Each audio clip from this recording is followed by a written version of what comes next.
do more research on psychedelics before I start being a Debbie Downer. Lots of benefits and saves lives. I'm not saying that it isn't. I didn't say that it isn't. What I'm saying is it's not necessary if you want ET contact. And as someone who suffers very openly with depression and anxiety, I know it works for me. I am not on medication for it. I prefer not to be on medication. And you know what? I end every night of my life, every night on a high, because I need to in order to sleep. My high is this show, and I take it very seriously. And this has become my narcotic, my drug for my depression and anxiety. So, yeah, I have flipped from narcotics to radio. So it's your medicine. It's my medicine. Everybody is different. I don't need to do my research. I already know my research. So since you're new here, I'll give you the grace of not knowing who I am or what I'm about before you start lecturing me. So thank you. Kufunia, how are you? Applesauce, good to see you. Corey Cole, thanks for coming on in. Dr. Kelly, how are you? We'll talk to you on Monday.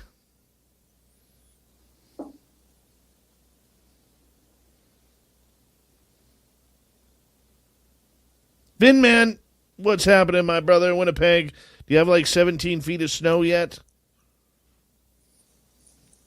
You got to be close.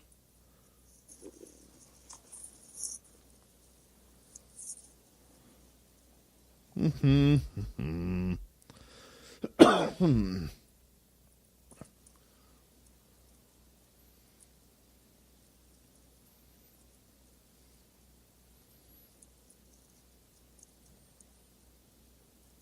We got 1 minute. 1 minute.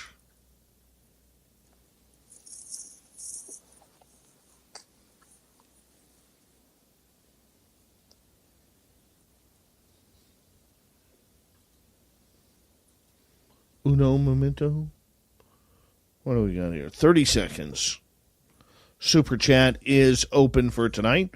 Our store is open 24 hours a day, 7 days a week on our website. And, of course, we want you in Las Vegas. May 19th to 21st, 2023 at the Golden Nugget for the second annual Spaced Out Radio Fan Party. Our entire team is going to be there.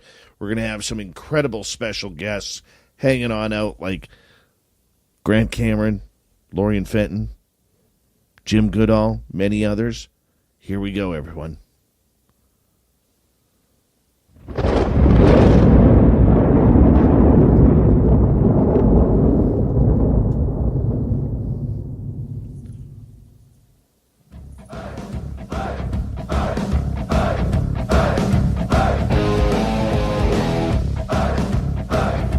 We passed the halfway point of Spaced Out Radio tonight. Thank you so much for taking the time to join us. We really do appreciate it. I want to remind you that if you have missed portions of this show or others, check out our free archives at youtube.com/Spaced Out Radio. Do old Davey the favor, hit that subscribe button. It's my robot voice. Our website, spacedoutradio.com. We have a plethora of features for you, including rocking out to Bumblefoot, reading Shirky Poo's News Wire. Check out our swag as well. Follow us on Twitter at Spaced Out Radio, Instagram at Spaced Out Radio Show, and on TikTok at Spaced Out Radio. Aww. Here we go, final half hour with the amazing and talented Deb Schottke. All right, we are hanging on out, talking all things about ET contact. Right before the break, we were talking about psychedelics. Do they work? Do they not? Do you need them? Do you not?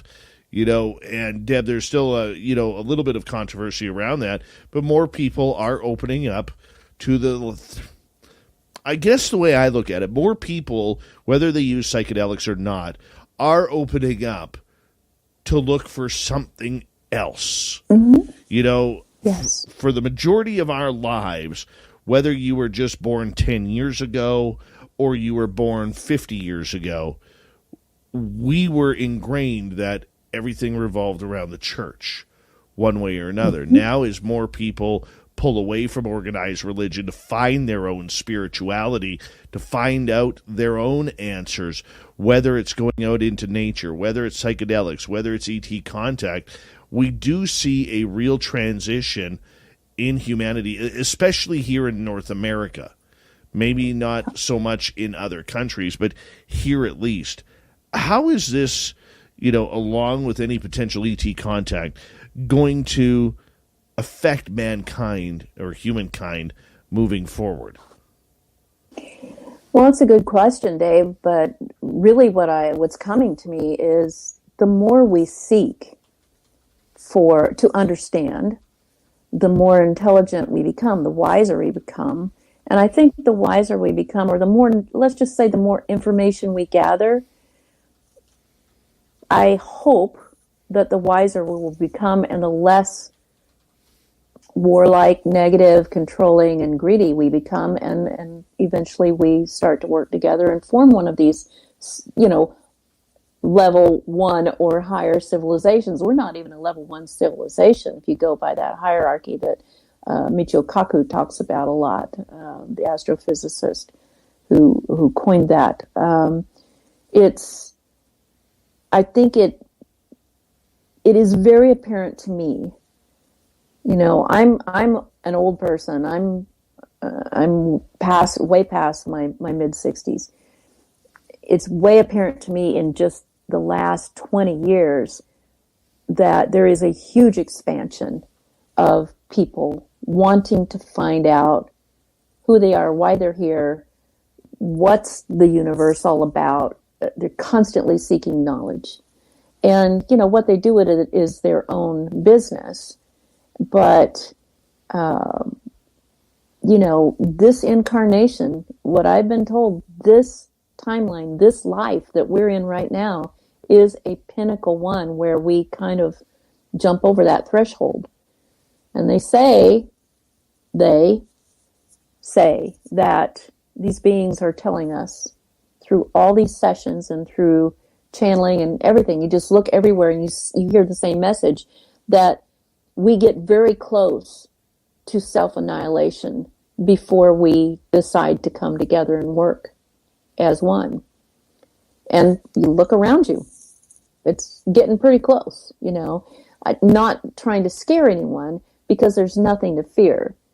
If you ever came into one of my sessions and had that part where you experience your own passing and you see firsthand and report verbally in the session, and it's recorded, what happens when you leave what I call this spacesuit behind, you just also leave behind any fear of death. There's just no reason to fear it, because there really is no death. There's just a change of form and function in the energy that you are. So if many people, if enough people had that conscious experience, or one like it, like the unity consciousness experience you're talking about, or, oneness in meditation, or like you get it from having this show every night, you get a hit of something, joy. Right. If enough people have that, then we hit critical mass and the whole society starts to tilt that way. And the ones who don't want to go with it just simply, they stay back, but they're a minority at that point. There are always going to be some minorities, but that's a self-imposed minority. So I don't know if that helps, but that is what I'm witnessing. It's my greatest wish and prayer that it hurries up and happens, and that people start to wake up and realize there is way more to them and to life than we've ever been told. And that most of what we've been told is a lie, and it's a control mechanism. And we don't have to, if you don't participate in the control mechanism, you're not controlled anymore. Very true. Very true. I want to ask you, you ever flown the ship? Oh, yes. What's that like? Oh, yes, many times. It depends on which ship it is. And most of it, in my experience, since I was a child and on, even to recently, is that ships aren't really, they're not needed. Number one, most beings travel in consciousness. And to have an experience with humans, often they manifest a ship or some sort of physical form so that, you have some sort of context for the viewer or the other participant. But there are mechanical ships, there are physical ships, and I've been in them. They work by merging with your consciousness. There are very few, if any, controls in these ships, in these craft. It's all controlled by consciousness, and dare I say, they are fueled by love. Now that's really woo, but that's been my experience. It's extremely. You have to have a feeling state and a desire to propel yourself to another point in non-local reality, in consciousness, which is what everything is. Oh, I agree with you that everything is consciousness. Everything is interconnected. And I learned a lot of that from the studies of Grant Cameron. And my dear friend. Oh, he's just a wonderful, wonderful human being. Wonderful human being. Is. And he's my mentor and hero in this field. He really is. Mm-hmm. And as we see more people going down the consciousness aspect, how do we open up when we are barraged daily by social media, by the news, by what's being said at the locker room, what's being said at the gym, what's being discussed at work? We live in a 24-hour, 7-day-a-week society now. It's not like we have the opportunity to calm down and smell the roses anymore. We don't garden anymore because we got to get ready to go out to eat with friends or go grab that coffee or we don't take the time to watch a sunset anymore. These are all little fruits that we have on this beautiful planet that we just don't seem to grasp the importance anymore because life is so fast. We're looking down at our phone rather than staring at the stars and seeing all the craft that are flying around us. How do we change that in our lives? Because telephones, social media, news, it's all become an addiction. Yes, you have to make a conscious choice and you have to be disciplined. And that's some of the messages that keep coming through as well. These things are not evil. Technology is great, but you have to be conscious and use them with discernment. And part of that discernment is knowing when to put it down and go outside and take a walk in the sunshine and breathe the fresh air and listen to the birds, or just go off by yourself for a few minutes and be with yourself without having any other distractions. And that means really turning everything off and being disciplined and doing that for an amount of time, even if it's 3 minutes a day, every day, because it's like lifting spiritual weights. The way you get into alternate realities, the way you get into higher frequencies than this physical dimension is to literally interact with the physical dimension that was here at the beginning, which is nature, which is stillness, which is going within yourself. And so there are many paths up the mountain. They all work, but some are just faster and easier. And that's the fast track for me. Meditation, breath work, spiritual practice, whatever your spiritual practice is, getting into the flow state, whatever that means. And I was talking to Dirty Filth a while ago about his creative process there. If you do whatever you do that makes you lose your sense of time, your sense of your body and your sense of the outside world, you're in a flow state, i.e. the theta brainwave state that we were talking about at the beginning of this interview, which is the state that I get people into for quantum hypnosis so they can access the field and get any information they need at any time and have any experience that they need to replay or visit. It's all connected. So do what makes you get into that flow state or the theta state. If painting is your jam, paint. Playing music, hosting a radio show, volunteering at the soup kitchen, whatever. Whatever brings you joy, love, peace, compassion, do more of that. And you can't go wrong. It will expand. I love that advice. Love that advice. And you know, if I may please add to that for just 1 second. Since I moved out of the city and moved into the middle of nowhere where I live now in a community of 1,100 people. Okay. The one thing that I had forgotten was the power of nature. The power of water and just seeing water, which is very cleansing. And believe it or not, and trust me, I am not a tree hugging hippie at all. Okay, I am. I am not. But I will say this: if you go up to an old growth tree and you hug that tree, you will actually feel its energy coming back into you. Yep. And it's called communion. And I was blown away when this happened to me. So when I'm out in nature now and I go out and I see a tree that's standing 80, 90, 100 feet tall, and you know that tree has been around for about 100, 150 plus years, 200 years, and you go tell that tree, you are beautiful. Wow, you are gorgeous. And you hug it, you can actually feel the tree talking back to you. And responding with the most positive energy that you will ever feel.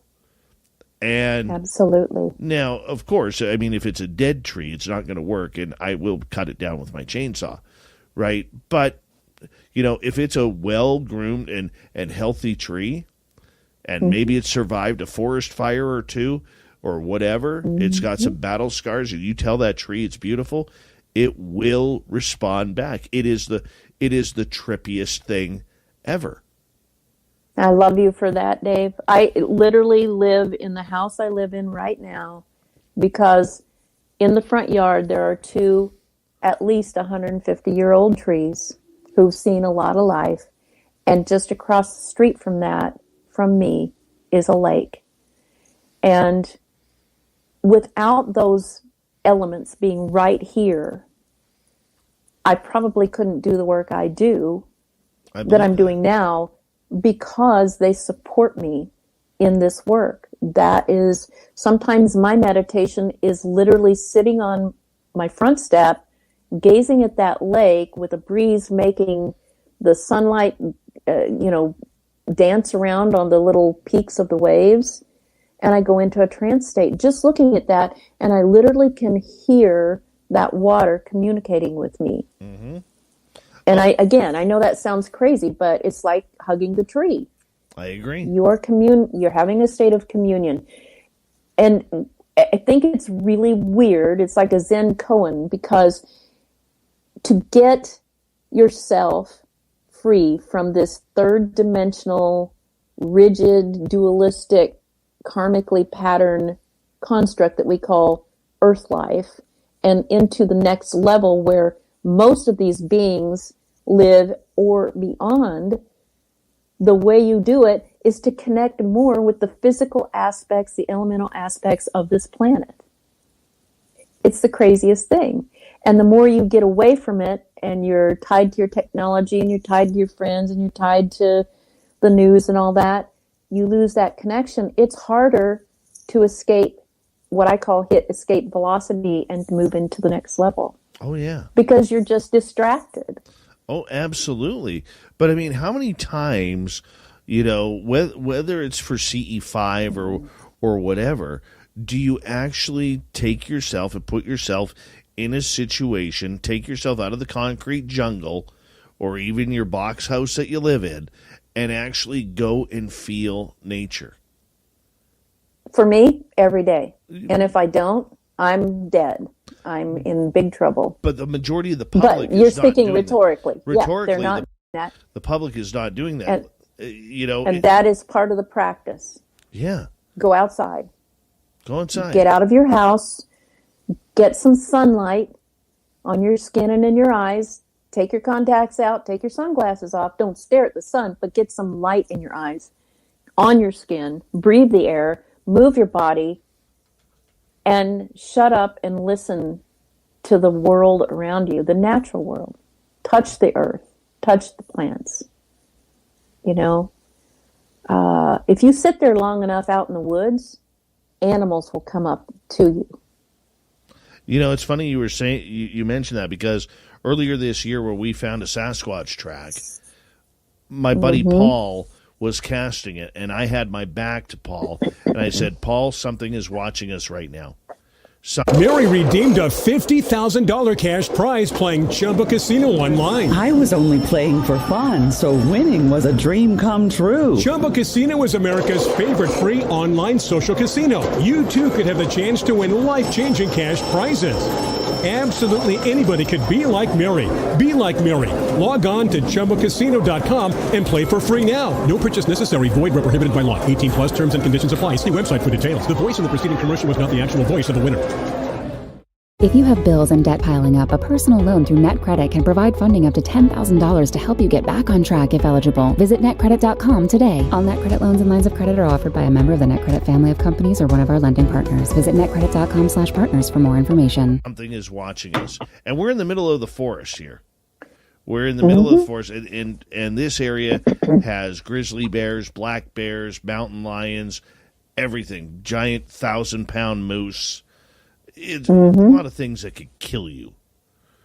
Right. And I said to Paul, Paul, I get the feeling we're being watched. And you know what? It's amazing how when you're out in nature that your intuition picks up big time. Because I turned around. It does. I turned around, and about 75 feet behind me was a deer staring at us. And I was, now, trust me, I am thankful it was a deer. Very thankful because of what I didn't need, old grizzly bear, who's a little pissed off at life, hanging on out and looking at Fat Boy Dave for his next meal. Debs, I'll be honest with you. If a bear ate, it was the middle of the spring, and if that bear would have ate me, he would have just went right back into hibernation because he had enough. Oh my God, stop. But I wish we had another hour because just recently when I did the big CE5 training retreat up in Wisconsin a few weeks ago, we had numerous Sasquatch experiences during the CE5 and with other beings as well in the forest surrounding us. Incredible. And I'm telling you, it was as real gets. It's a beautiful thing. But it's because we were all in that high-level frequency state as a coherent group that we were able to do that. And, of course, we had lots of sky activity as well and other things. But that's for another time. Can you do CE5 inside, or does it have to be outside? Yes. No, we do it inside a lot. I mean, I live in Missouri. We have some pretty harsh winters here, and we don't like to just do it during the summer. So we hold our groups inside, and we have had phenomenal results inside. In fact, I have videos of manifestations and things happening inside during our indoor CE5. So yeah, it happens anywhere you want it. You can do it with a group. You can do it by yourself. You're just initiating contact. And when you send that message out with love and joy and peace, and the desire to communicate with higher level beings, benevolent beings at the very least, you will get contact. I promise you. You just have to have an open mind and not limit how it comes or how it's going to manifest. I think that's great. With 2.5 minutes to go, Deb, do me a favor. Tell everybody where they can find your work, how they can get in contact with you, if they want a hypnosis or regression or anything along those lines, because I think you have really impacted a lot of people tonight in so many different variables of the topic, and a lot of people are so hurting for answers. And thank you. I answers. appreciate it. And I think you're one of the good ones in order to try and bring that out. So if you could take a minute or so to let our audience know what you're going to be up to for the rest of the year and how they can get a hold of you, that would be wonderful. Great. Well, the rest of the year, I just kind of went on hiatus for retreats. I did my last one a couple weeks ago, as I said, until about March or April of 2023. We are currently trying to get started working on the second movie of a trilogy of the first movie, which was Alien Abduction Answers, which I hope everybody will go and stream or buy the DVD or buy the download. It's everywhere. It's even free on Tubi, so you can get that now. And I am working constantly with clients at this point for the rest of the year. People can seek me out at my website. It's just www.debsshakti.com, and you can see how my name is spelled there. And I'm on all social media platforms under that name, so you can look for me on any of them. I'm highly active just because so many people love to interact with me, and I love interacting with them. So, Facebook, Insta, TikTok, LinkedIn, all of them. And I would love to work with all of you, whether it's through quantum hypnosis, channeling the star teachers or other beings, working with you energetically. Often these sessions are all of the above. So don't worry if you can't figure out what to do. You can always message me and we can talk about it. But I love working with everybody. I love being able to help people, and I love hearing their stories and helping them understand what it's about. So, well, this has just been an enlightening and encouraging conversation tonight with you, Debs, and we very much love it. We will definitely bring you back on Spaced Out Radio because this was a lot of fun. Coming up next... Thank you, Dave. You're very welcome. Very welcome. Coming up next, we're going to head to the swamp. Then our resident Timbit, little Timmy Senor, will be here for the UFO Report. Stay tuned. Third hour of Spaced Out Radio is next.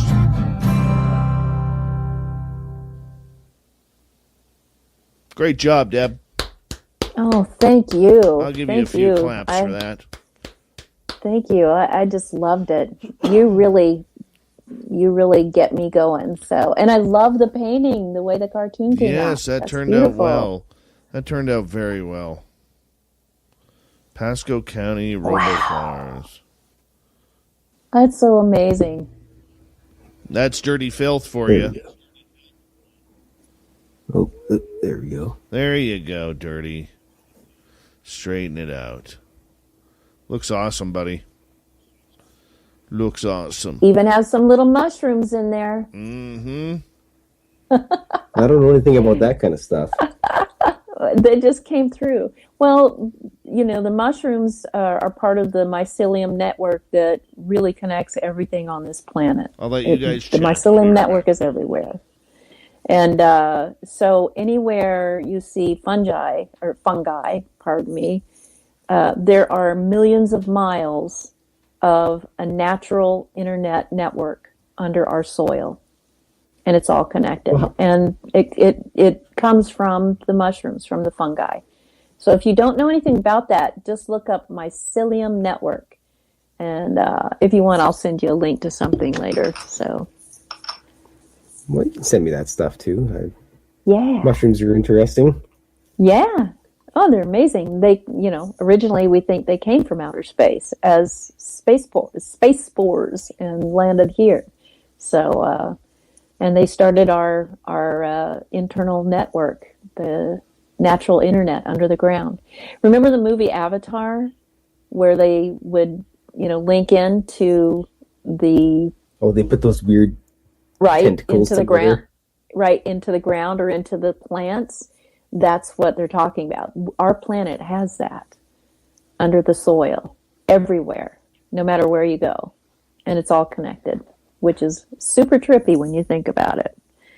So we think we're, the top of the hierarchy of intelligence on this planet, and we know nothing compared to what those guys know. So it's pretty interesting.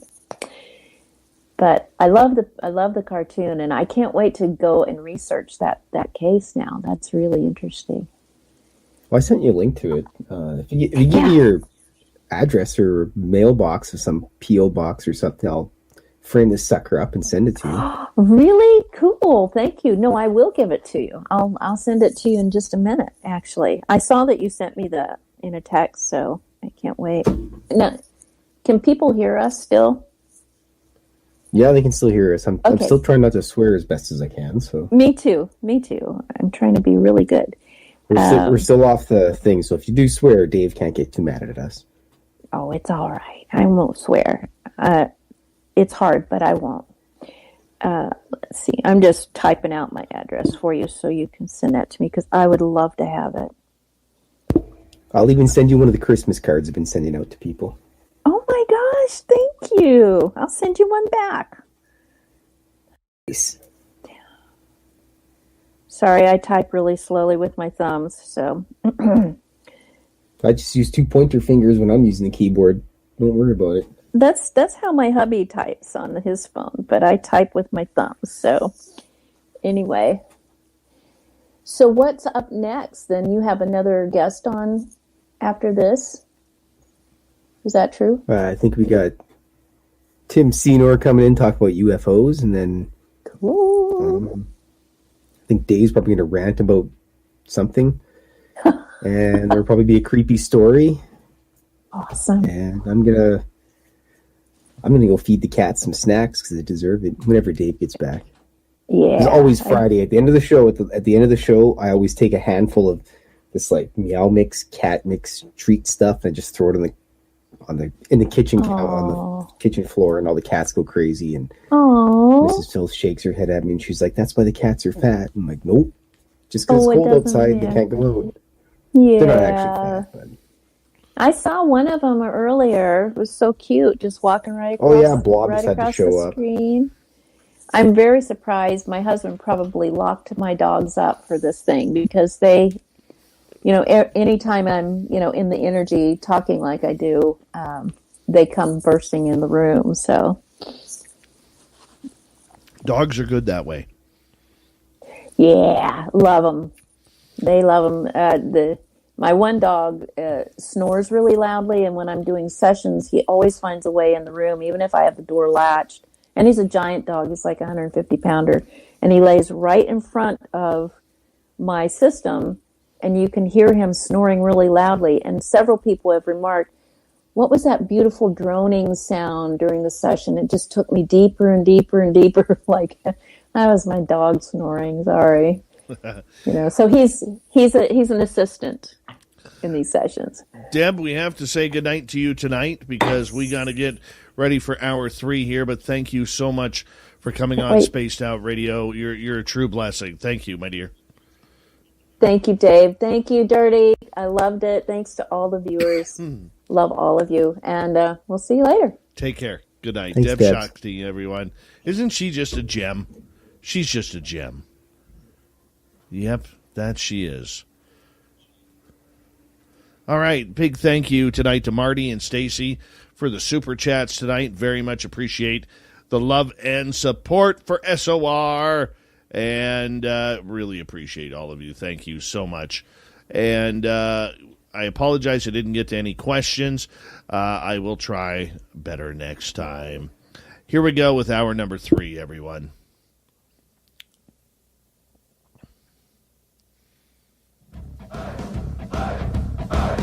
Would you like to connect with us? Head to spacedoutradio.com for all your latest show info. Now, back to Dave Scott and SOR. Third and final hour of Spaced Out Radio is now underway.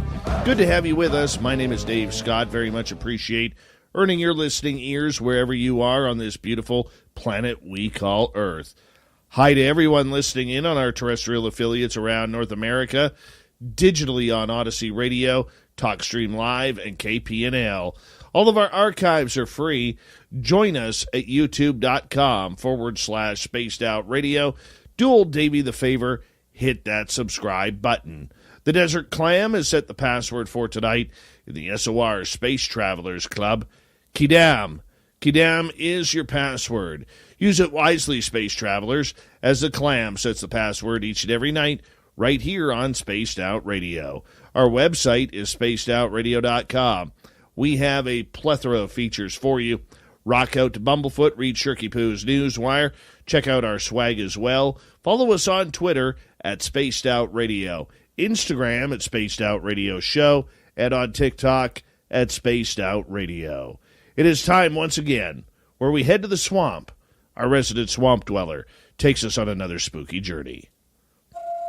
Hi, Spaced Out Radio listeners. This is Swamp Dweller. It's time for your nightly dose of spookiness on the show. If you have an interesting encounter or a spooky story that you would like to share, be sure to submit them in at swampdweller.net. You can also find our YouTube channel at youtube.com/swampdwellerreads. Now, let's chill out, relax, and together, let's enter the swamp. I have lived most of my life in Montana. I grew up near the Crow Reservation and knew quite a bit about their history and lore. During the summer of 2020, I worked at a local state park that had been a part of the Crow's traditional land. It is a site that contains a lot of their history, from things like pictographs to actual burial sites. My manager would tell me about the area, and I loved hearing the stories that fueled the legends around it. But one day, I learned just how correct the codes are. It was a hot July day, and I had snuck out of the visitor center to take a break from people. I walked into a gully and climbed up onto a rock that let you see the center and remain out of sight. It was also the only place where I had cell service. I enjoyed sitting in the shade, listening to the birds, but another sound caught my attention. It was the sound of rustling bushes further up the gully. I tried not to panic, but my manager told me a mountain lion would sometimes wander around here. There was no exit in that direction due to the earthquake that blocked the path, only allowing a small stream through the large boulders. No matter what it was, it had to come my way. The rustling got closer until it was just above me. I peeked over the rock to see absolutely nothing. I sat still, watching the spot, but my fight or flight motion kicked in, and I ran down the narrow path back to the visitor center. I thought that was it for my worry, but things got weirder over the next couple of days. A few days later, I walked into the center to see my two coworkers staring at a display case that showed Native American tools. I asked what was wrong, and one of them pointed at the glass that covered the artifacts. Tiny handprints covered the case, traveling in every direction, as if something had climbed it. I didn't think much of this, but I didn't feel it was strange since our park barely got any visitors due to the pandemic at the time. We got a few travelers, but rarely did they come into the center. We cleaned off the case without another thought and got back to work. The next day I came in, and once again my coworkers were gawking at the case. The tiny handprints were back. I started to get nervous, and we cleaned all the glass as quickly as possible. Later that day, as I was alone in the visitor center at the front desk reading a book, I started to hear something like a radio play in the back room. I listened for a bit, trying to make out what was playing, but it was too muffled to pick anything out. When I stood up to investigate, it went quiet. This happened a few times over the next few days. One day, the sounds were getting so annoying, and I decided to sit outside next to my manager. We talked for a bit, and somehow we talked about Crow lore. One that is popular in Crow culture is the little people. a group of small humanoid creatures that like to cause mischief. If you see one, that means you are going to experience misfortune.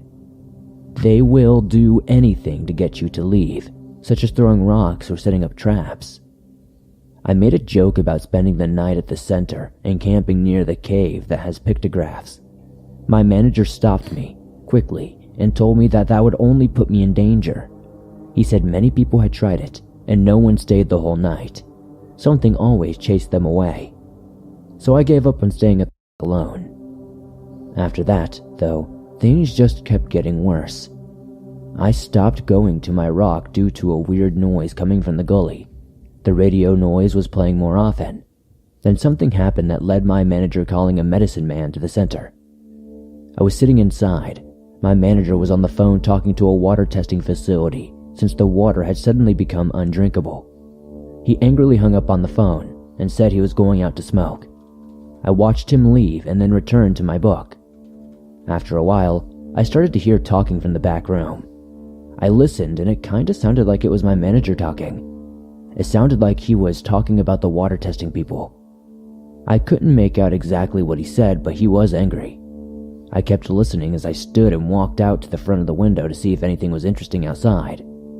A few cars were in the parking lot, but everyone avoided the visitor center like usual. I noticed someone walking up the sidewalk to the center.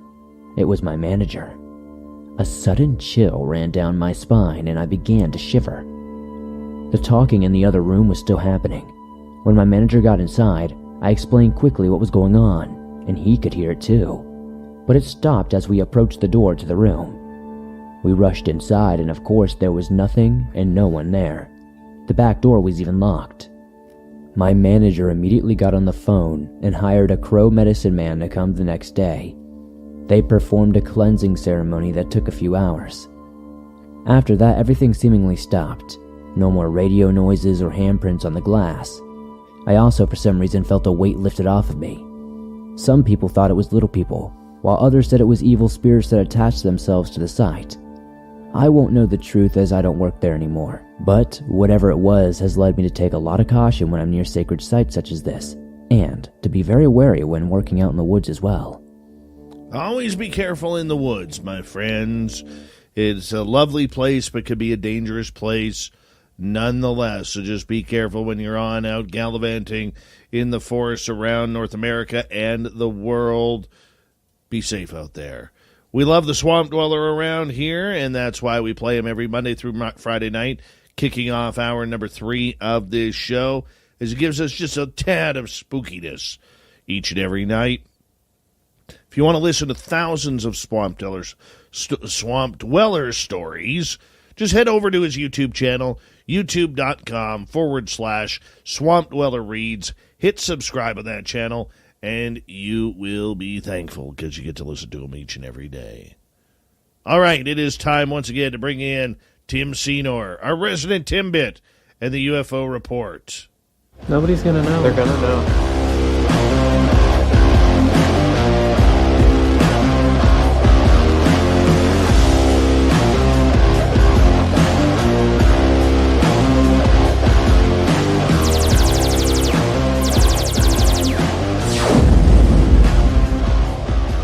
Big Bad Tim comes back in after a couple of days going to look for some UFOs around former USS Nimitz and Princeton radar operator Kevin Day's place. Tim, that had to be a fun occasion. How you been doing, buddy? It's cold outside. Oh, my God. Oh, you. Moms are amazing at tracking down hard-to-find items. Library books, socks, you name it. But sometimes help is welcomed. Care.com makes it easy to find babysitters near you. Sitters with the experience and skill your family needs, like after-school pickup and homework help. You just post a job for qualified sitters to apply. And since all Care.com caregivers are background checked, you can feel confident about interviewing and hiring. To get the child care help you need, sign up now at Care.com. Mary redeemed a $50,000 cash prize playing Chumba Casino online. I was only playing for fun, so winning was a dream come true. Chumba Casino is America's favorite free online social casino. You too could have the chance to win life-changing cash prizes.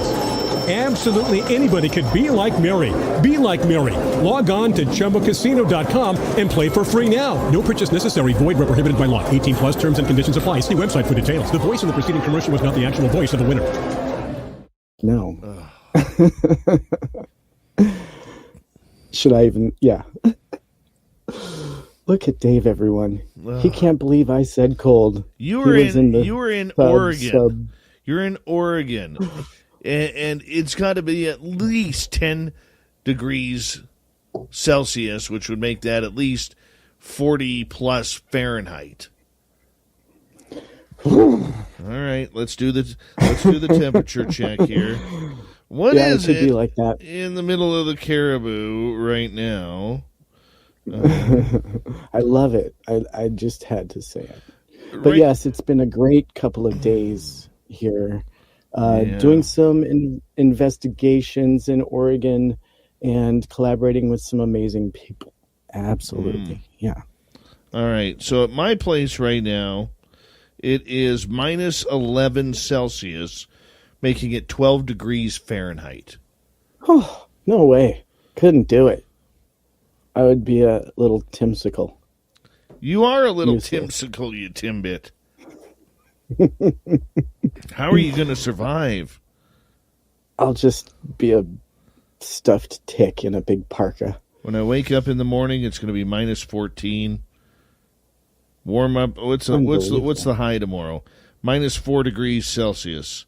That's pretty warm. That's warm enough to put my Christmas lights up. Oh, yeah. That sounds just ideal. So, if I was a caribou, I'd be loving it, but I'm a human man, and I prefer just sweatshirts, a light turtleneck. I don't get you. T-shirt weather. I don't get you. Buddy, let's start off with a little bit of news here, because Representative Tim Burchett, who has been, whether or not you agree with his politics on a daily basis, is irrelevant at this point. We're going to talk about him on a UFO front here. He has been one of the loudest voices towards true disclosure. None of this cover-up crap. None of this, let's leave that in the background. None of this, that's national security garbage. True disclosure. From Roswell, not the Nimitz incident, from Roswell on up. And he continues to talk about this, including the fact that the ODNI report hasn't even come out yet. What's going on here? Yeah, and even he knows that he himself is quite controversial. And so he has mixed supporters even within his constituency. But he did a great interview recently with Jay from Project Unity. And that's right. The ODNI is hoping probably to just wait this topic out, according to Tim Burchett. And so they're hoping to see how things will change, perhaps with the elections, to see a change of command, and also perhaps see it a shift in Congress. We're still waiting to see a shift. So we're, perhaps waiting this topic out is the way things are looking. And so senators set up meetings with Tim, and then they'll just go ahead and cancel it as if they've been told to back off or they've been compromised in some way. And including that list of senators, unfortunately, is Mark Rubio, who made a last-minute cancellation knowing that they were going to be discussing this topic. So that is a little bit disheartening, knowing that both Mark Rubio and Senator Gillibrand have been potentially the forefront of this topic in recent months, and potentially, in Tim's words, have been compromised themselves. And so seeing as these cancellations are happening for meetings to discuss this topic, Tim himself is wondering how deep this could run. And Dave, that is a little bit disheartening to hear from somebody that's this close to the gameplay. What's your thought? Well, my friend, look, the signs are obvious that there is a major cover-up regarding UFOs going on. This is why we have been championing the fact to our audience ad nauseum that there is no such thing as disclosure. What you're hearing about disclosure is just a cover-up to confirmation that the phenomena is out there. They don't want to give up the goods, Tib. They don't want to give the juice. They don't want to talk about aliens. They don't want to talk about videos. They don't want to talk about the secret technology that they're keeping.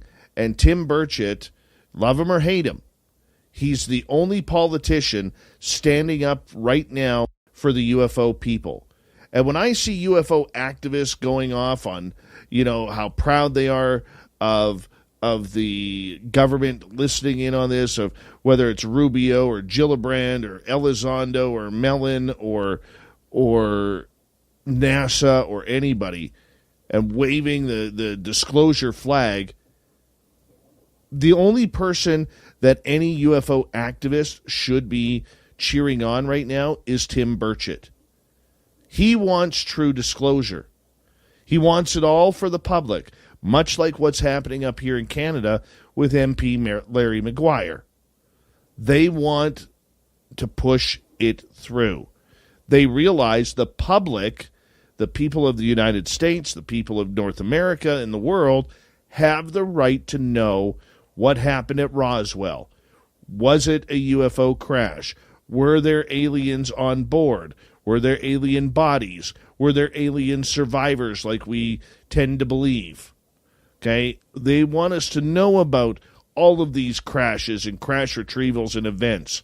And that Pandora's box of ufology that sits in the middle of the Pentagon needs to be cracked open.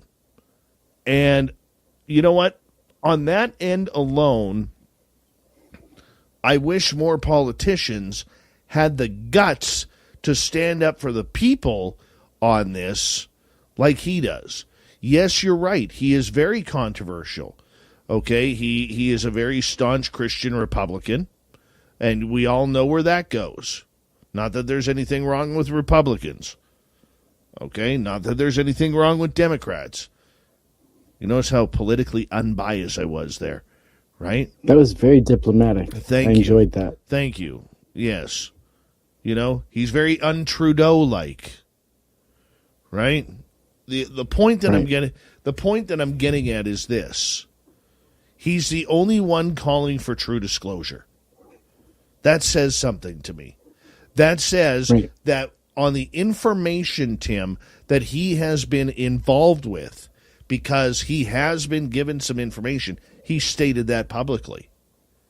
Okay? Out of the information that he's given him, he is disgusted that those above him in the Senate and in the alphabet agencies and within the military are covering up things that he believes the American public should be seeing and should know about for their own safety, for their own concern, and for their own benefit. But he's playing a very lonely game right now. He is indeed. But in this interview, he also talks about UFO photos that we'll never get to see. And that's very frustrating to know that this is something that we're probably not going to see any more of, i.e. Navy videos, and that does kind of lead into one of my next stories where a Navy JAG, which is a judge advocate general, denied major FOIA appeals, further solidifying UFO and UAP secrecy. And basically, the Black Vault had put out a FOIA request for all UAP and UFO related information coming from the Navy. And very quickly, they came back with a denial on this information. And so he put in an appeal, which is pretty regular. And they came back, and this came from a judge advocate general, and that's a pretty big deal. You're not getting past the JAG. And so they rendered their decision and denied a major FOIA appeal submitted by the Black Vault just this past month.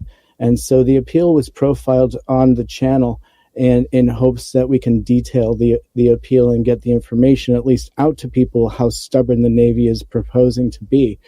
And so the result of this case may actually resonate throughout the future disclosures. And so we shouldn't potentially expect to see anything coming further, as the Navy has said that there will be no more releases coming forward. And Tim Burchett was highlighting this fact that this really does stymie the topic. Yes. Yeah, it completely stymies the topic. Where do you go from here? Where do you push it?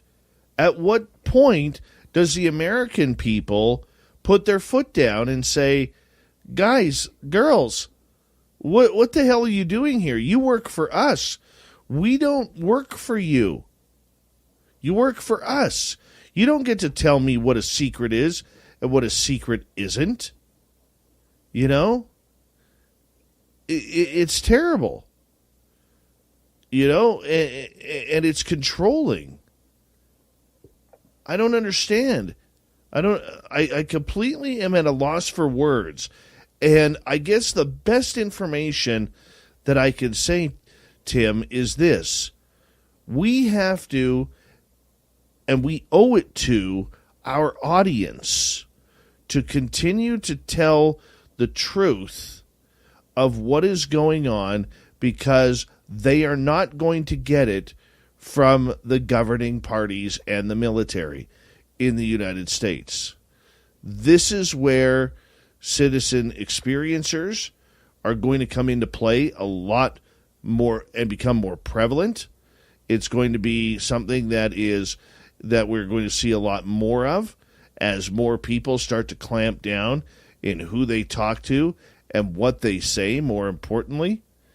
I mean, we're being treated very communistically here. Indeed. Especially with the new clampdown we've seen in the military with pilots that are trying to report, shutting down their ability to report to the very agency that's been set up for them to report to. How is the UAPTF supposed to get any information if the source has been just cut off? Because now we're putting back into the play those old 75-year-old restrictions of laughing at the pilots as they report and then just plain blocking them from being able to. Well, let me ask you this. Do you think, as we got about just over 90 seconds, do you think that UAPTF isn't getting the information because Space Force now is? No, I think that they are literally trying to discourage pilots from reporting, so there is no information, right? I think they're trying to cut it off at the source. They don't want UAP Task Force to get any details. They don't want any of these 150 questionable cases. That's not helping them at this point. They're trying to get going this swamp gas theory again, you know. We're looking for another J. Allen Hynek scapegoat to come forward, Avi Loeb, to say that this is nothing. So it's just a little bit frustrating to see this actually playing out for the people that are watching very closely. It's very obvious. And so, you know, this is a pattern of methodical cover-up. And the gameplay for them is not any different than it was when they started this 75 years ago. It's kind of sad that we haven't grown up yet. It really is sad that we haven't grown up. We haven't been able to figure out what we should or should not tell the public.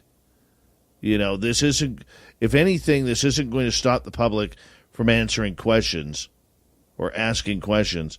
It is going to enhance more questions and more distrust for the level of government and government interference and military interference that we see on a daily basis right now. Tim, hold on right there, because we are going to go to break here at the bottom of the hour.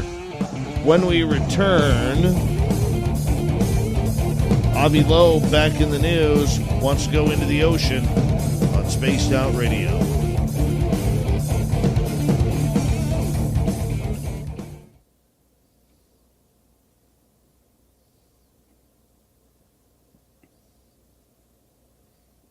Hi, Caged Cry. How you doing?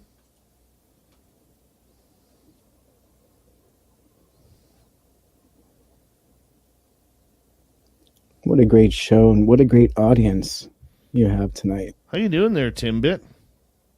I'm great. Feeling fantastic. Totally energized. Just feeling great. Thanks for asking. Oh, no problem. Appreciate that. Yeah. No problem. I had a lot of fun doing a show the other night with you. Thank you for inviting me on with my guest. That was a lot of fun. And I had fun with Grantavius. Got to finally meet the legend, and we had quite a bit of fun. He's a good dude. So, he's a good dude. Yeah. Yeah. He's hilarious. Yeah, he is. Yeah, he is. Indeed. So Terry Hall and I had a great time getting to meet him and Kevin Day. So lots of fun. Lots of fun. I'll keep you all in the loop. Yeah, some good dudes right there, man. Some very good dudes right there. Yes, indeed. Did you get any snowfall? Nope. Beautiful clear skies, actually. Cold for me. It was cold. But yeah, crystal cold. Clear skies. Gorgeous. Your cold is different than mine, though, dude. Well, man, I moved here from Hawaii. I'd been living there for a while, and then I moved to here. So this is cold to me. It's just, climate adjustment. I would be fine up in your neck of the woods eventually. I'm from upstate New York. I could probably fare any weather, but it would be drastic to go there right now. I would feel it for sure. Oh, of course you would. Uh-huh. Nothing Yeah. wrong with that. Nothing. And I wrong with have that. nothing up top to keep my dome warm. I have to wear one of those ridiculous big thermal hats with the ear flaps. I'm that guy. Yeah. I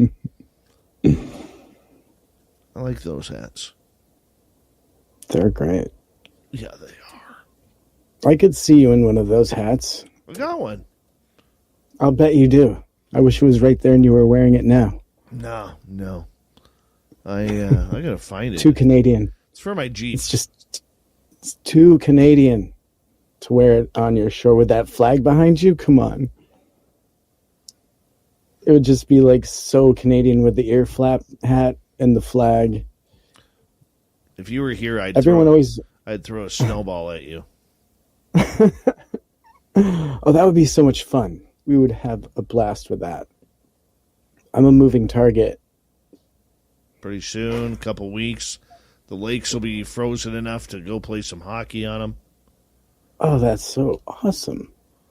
Yeah. So you have bright sunny days where it's kind of warm out, but still crisp, and you can get out there and, right? There's still some warmer days, or is it just cold now? No, there is nothing better, dude, than when it's like -5, -10, and when you start breathing deep into your lungs, that cold air just absolutely, the minute you suck it in is just, it's so cold you kind of jump back, but it's so clean, your body just screams thank you. Yeah. I think that we live for that. That sounds amazing. It is kind of cool. It is. Yeah, actually, Kevin Day lives down by Grants Pass, Oregon, which is on almost the border of California, and he's got some really beautiful clear skies. And it was kind of like that being there. Yeah. Just beautiful, clean air. I do not have a black and red checkered coat. I do have blankets that are black and red checkered, though. You have to. It's mandatory. Mandatory plaid up here. Do you do ice fishing? No, my buddies do, though. Do you go out to their little huts and Sometimes. stay warm under there? And They're actually pretty cool. Pretty awesome. Oh, yeah. Oh, I'll bet. I mean, they've got TV in there often. And they're just chillaxing. I get it. Oh, yeah. Hey. It's not all about the fishing. Big thank you to Marty and Stacy for the super chats. Thank you so much for the love and support of SOR tonight. Thank you to everyone who has given us a thumbs up, thumbs down. Don't forget after the show to leave a comment And, of course, we got some great swag at spacedoutradio.com for you to check on out. And you know what? Let's get ready to go here. Here comes the final half hour next.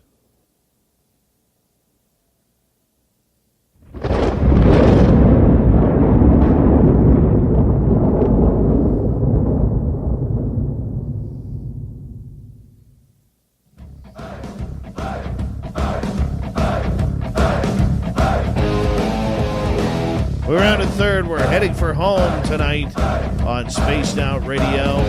Good to have you with us. Dave Scott is my name.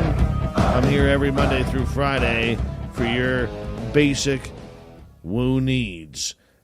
Want to remind you that if you miss most of this show or others, check out our free archives by going to youtube.com/Spaced Out Radio. Do old Davey the favor.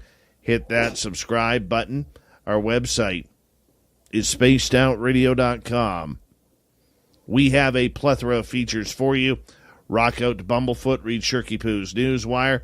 Check out our swag as well. Follow us on Twitter at Spaced Out Radio, Instagram at Spaced Out Radio Show, and on TikTok at Spaced Out Radio. We continue on with Tim Senor and the UFO Report. We're going to head over to Harvard University, the pride of the Ivy League, and we're going to learn more about Avi Loeb. The man now wants to spend a ton of money to go looking for UFOs underwater, Tim. Correct. Harvard professor is ready to scour the ocean floor just north of Australia for crashed alien technology. And so he believes a spacecraft may have crashed near Australia, and he's going to search the ocean floor for the wreckage. And so Avi Loeb believes this just... Mary redeemed a $50,000 cash prize playing Chumba Casino online. I was only playing for fun, so winning was a dream come true. Chumba Casino is America's favorite free online social casino. You, too, could have the chance to win life-changing cash prizes. Absolutely anybody could be like Mary. Be like Mary. Log on to ChumbaCasino.com and play for free now. No purchase necessary. Void where prohibited by law. 18 plus terms and conditions apply. See website for details. The voice of the preceding commercial was not the actual voice of the winner. Lucky Land Slots, asking people, what's the weirdest place you've gotten lucky? Lucky? In line at the deli, I guess? Aha, in my dentist's office. More than once, actually. Do I have to say? Yes, you do. In the car before my kids' PTA meeting. Really? Yes. Excuse me, what's the weirdest place you've gotten lucky? I never win and tell. Well, there you have it. You can get lucky anywhere, playing at LuckyLandSlots.com. Play for free right now. Are you feeling lucky? No purchase necessary. Void where prohibited by law. 18 plus. Terms and conditions apply. See website for details. Over a decade ago, something just north of Australia perhaps hit the ocean floor, and he's planning an expedition to retrieve the object from the floor of the Pacific Ocean. Astrophysicist Avi Loeb has previously made waves by claiming the object that streaked across the sky off the coast of Manus Island, Papua New Guinea, in 2014 was actually some form of spacecraft. And so a U.S. Space Command report released earlier this year found that the object was interstellar from another star system, making it quite unusual, but concluded that it was simply a meteor. But Loeb, chair of Harvard professor and University of Harvard's chair there at astronomy, is heading up the Galileo project, which is searching for evidence of advanced alien technology, and it insists that it could have been built by extraterrestrials. The fundamental question is whether it was an unusual rock from another star or whether it was a spacecraft of some sort. And so he says in a quote that we're planning an expedition to Papua New Guinea and scoop the ocean floor to figure out the composition of this object. And so he proposes this fishing expedition, and he's saying as soon as March or April of 2023, he just recently, as of last month, got the go-ahead for this expedition when he received US $1.5 million from a unnamed donor. Dave, I see your face. You're wondering who that is. Do you have any ideas? Question mark, no. question mark. It could be anybody. It really Could be anybody from Bigelow to Gary Nolan to some famous actor who believes in UFOs. I'm not really sure. Do you know who it is? I mean, I have some ideas, but I mean, give us those. I don't know. I don't know.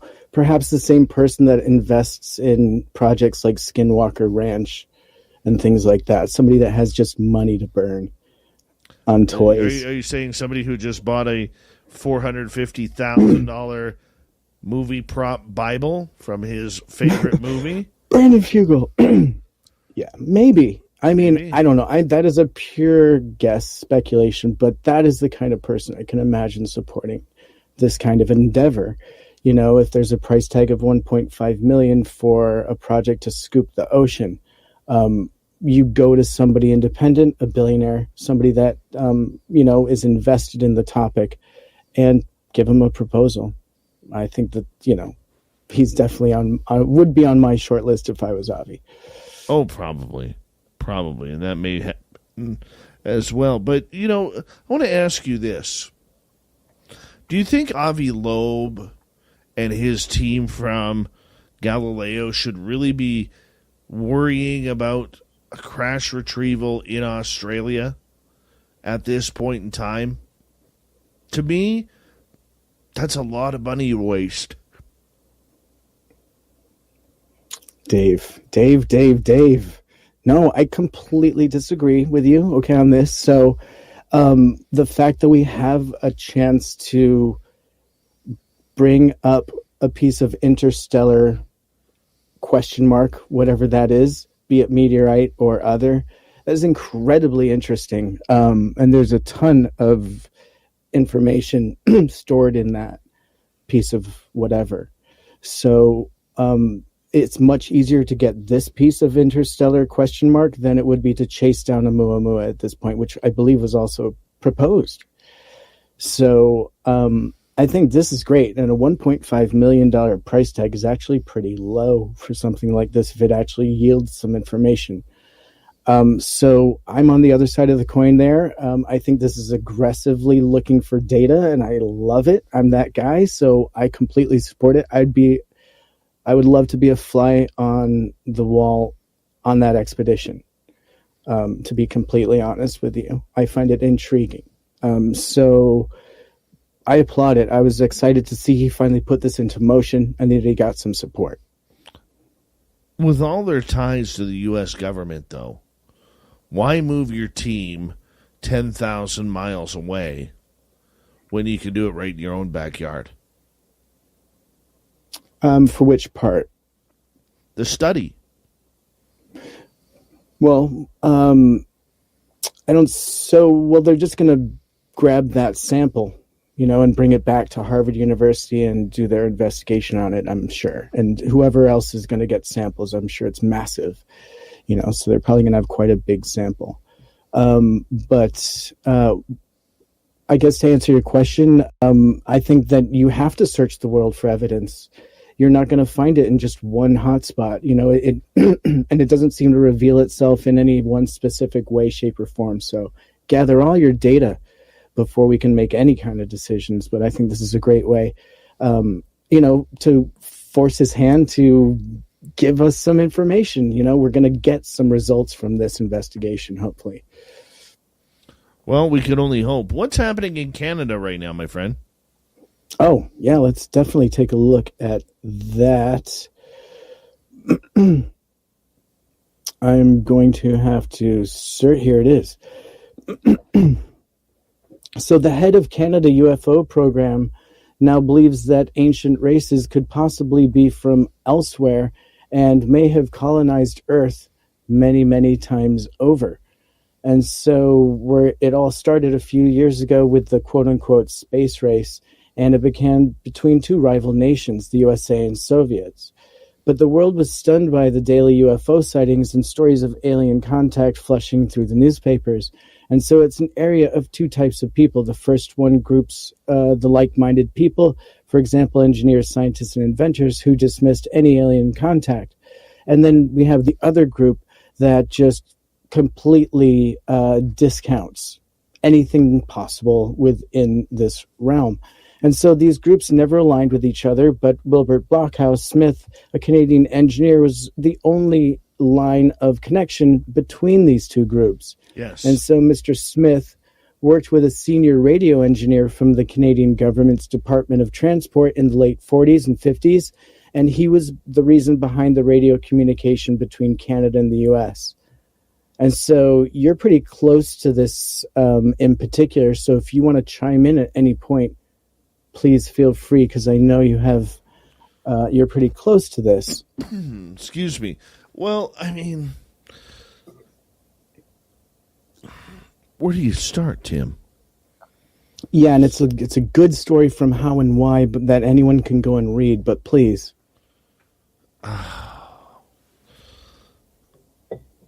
I hate to be at a loss for words, but I'm just not sure. I am honestly just not sure, because I am very wary of Canada today getting involved with the U.S. regarding disclosure. But as I said last night to you and on the Dave 101, Canada has a huge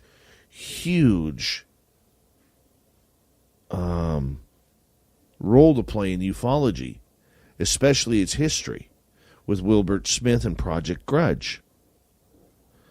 And for our United States listeners and our world listeners, Wilbert Smith would have been the Canadian equivalent of J. Allen Hynek. And hey, if there's ancient races living among us somewhere, where are they? Are they underground? Because we know in India they have one island dedicated to a special ancient tribe that they are trying to keep alive. They don't own anything from the New World. They don't get food from the New World. They don't get water. They have to be self-sufficient. Okay? They have no concept of money. And when helicopters start coming over, there's a good chance you're going to be food for dinner if they catch you. And this is so much of a traditional island that the Indian government will not even allow anybody in that island. They just won't. So, Wilbert Smith did great work. It seems to have ended abruptly, much like J. Allen Hynek, who I think both of them have, outside of Hynek's fantastic beard and mustache combination, along with the horn-rimmed glasses, Wilbert Smith was just as brilliant. Yeah. And just to dip into this story a little bit about him, in 1950, the Canadian UFO study program, Project Magnet, Project Magnet. Yeah, was established by Transport Canada under the supervision of Mr. Smith. And the government funded the project for 4 years, but he received informal funding after. And then in 1952, he set up an observatory at Shirley's Bay to study the findings of UFO sightings under Project Magnet. And he had a personal interest in geomagnetism, which made him conclude that the UFOs were of extraterrestrial origin, propelled by magnetic forces, and actually from parallel universes.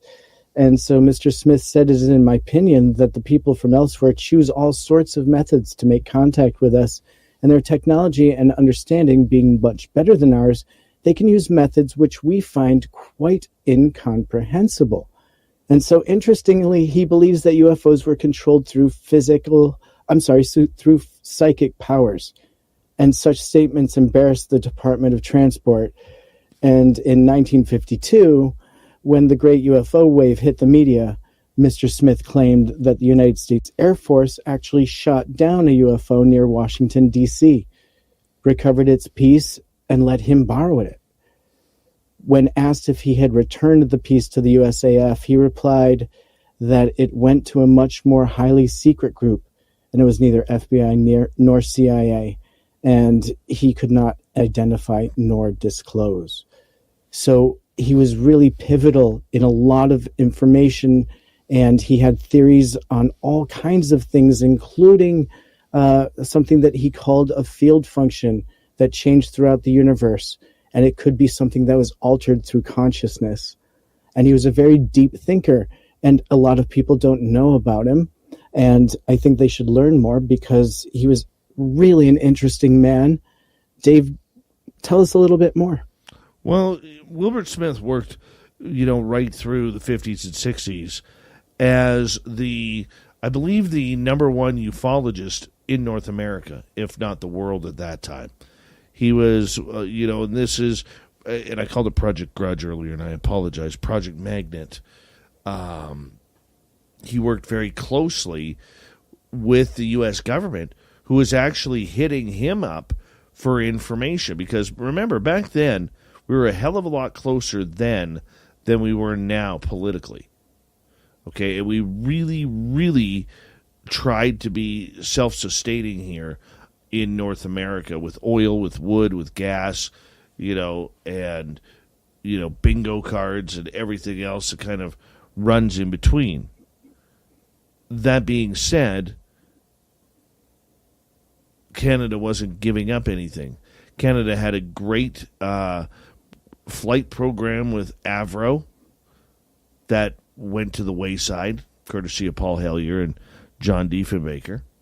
And that really set everything back from our military to how much money that we could put in to go searching for UFOs. The one thing that I learned from one of our politicians the other day, Tim, and you might be shocked about this, there is no money in the Canadian budget for UFOs. Zero. Not a dime. Yet the reports keep coming on in sooner rather than later. So Wilbert Smith, good guy. I never met him because he passed away way before I even knew who he was. But from people I know who had spoken with him, great guy, wanted the truth, came in as a complete skeptic, left the door open with a multitude of woo. That's all you can ask, a multitude of woo.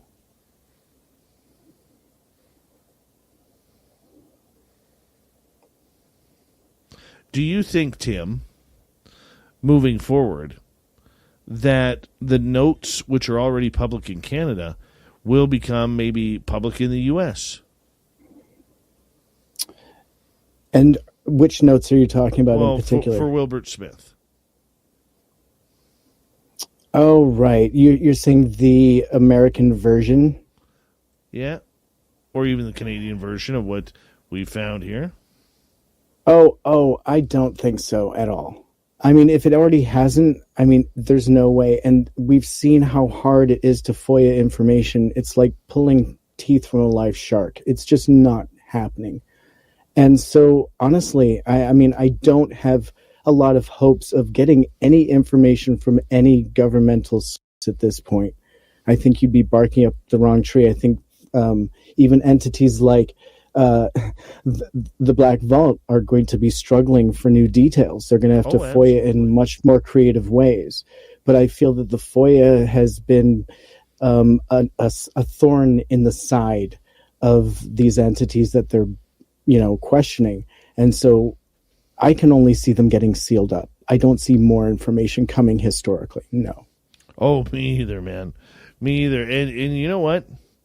I think that's going to bring in this is what that's going to do when it officially gets shut down. And that's my prediction on that. When it does get shut down, he or the public is going to be wondering where to look, where to turn. But maybe that's what needs to happen. Kind of like what Elon Musk is doing with Twitter right now, dude. Blow it on up. Yeah. Blow it on up. Change it. Because we ain't buying the UFO threat narrative BS. We're just not doing it. That's right. Well, we got 2 minutes left. And Tim, I want to say thanks for coming on the UFO Report tonight, and really appreciate you doing what you do with us on a nightly basis, my man. Thank you so much for having me on. It's been an absolute pleasure, and thank you to your audience. Dave, have a great night. Absolutely. I shall bid you a farewell, sir. Hey, one final question before you leave. Sure. Tim, you being one of them American eases, all right? Are you going brawling next week? Are you going brawling? I don't even know what you're asking. For to Black be completely... Friday. Oh, I forgot. You played You played soccer. Oh, but then again, you can kick there. Lots of kicking and punching and all that kind of stuff. Yeah, no, I don't. I'm more of a Cyber Monday guy. I don't do much in-person shopping. I find it incredibly frustrating because it's a side of humanity that isn't so pretty. When you see people really, struggling for a deal on something and they're very cutthroat with each other, that's not a pretty. It is thing gorgeous. to witness. Come on, do you enjoy it? Every 60-year-old woman needs to rip a toy out of a 4-year-old's hands. Okay. I love that you're saying this. This is great. I'm so glad it's not me. No. Due to COVID the last couple of years, America, you have been very disappointing in the entire Black Friday front. Us people who live outside of the United States, like yours truly, okay, the only thing we have is YouTube videos and Facebook videos and Twitter videos of what is going on for Black Friday. Okay? The Aussies want to see a brawl. The Brits want to see a brawl. The Canadians want to see a brawl. The Mexicans want to see a brawl. Japan wants to see a brawl. They're even going to play it in North Korea. Okay? Because we all love it. Okay. All right? All right. We'll give you we'll do it. No. Yes. We'll deliver the brawl. We have to. We'll deliver. Stop with this online crap. Get down to the mall, put the tinfoil on your knuckles, okay? Put your body armor on, and go kick some ass. Your credit cards out. You're America, for God's sakes. You're America. All right? Yes. Stand up for yourselves. Charge up your credit cards. Spend. I don't care about the spending. Yes. I want the brawling back, okay? I want to see ladies pulling their hair over a doll. I want to see brawls between the 120-pound guy in a white tube tank top going against the 6'9" basketball player, who's built like Shaquille O'Neal. I want to see that brawl. I want to see fighting. I want to see it get down and get dirty. You can do it, America. Reclaim Black Friday with violence. We got Mr. Ron Bumblefoot Thal rocking in the background with Little Brother is watching. Bumblefoot is the official music of Spaced Out Radio, rocking us in and out of every single show. Get your horns up for the guitar god himself. Special thanks to everybody listening in at home, at work, in your cars, wherever you may be. Thank you to everyone in our chat rooms tonight. YouTube, Twitch, LGAP, Spreaker, Facebook, the Space Travelers Club, and on Twitter at hashtag Spaced Out Radio. I know you're out there somewhere. Remember, this show is copyright by Spaced Out Radio and SOR Media Ventures Limited. Thank you so much for choosing to share your evening with us, because together, my friends, we're watching. We own the night. Mr. Bumblefoot, we need a favor. We need you to take us home.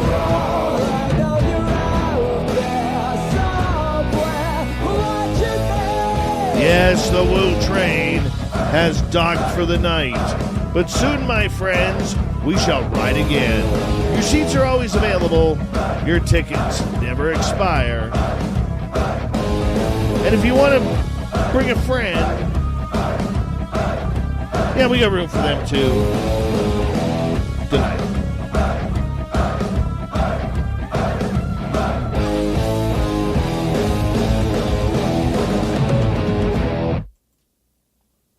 Mary redeemed a $50,000 cash prize playing Chumba Casino online. I was only playing for fun, so winning was a dream come true. Chumba Casino is America's favorite free online social casino. You too could have the chance to win life-changing cash prizes.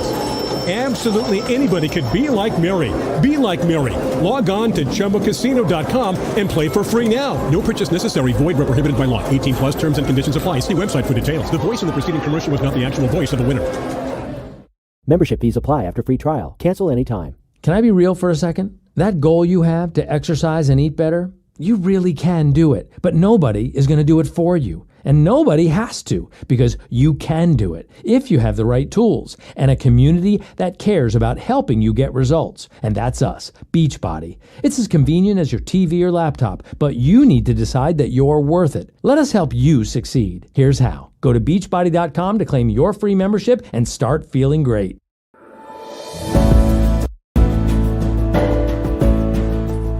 Hello, and welcome to the Writers and Illustrators of the Future podcast. This is John Goodwin, your host. This podcast is dedicated to the aspiring writer and artist and will provide inspiration and tips from top professionals in the field. If you've been listening to this podcast or are new to it, I thank you very much.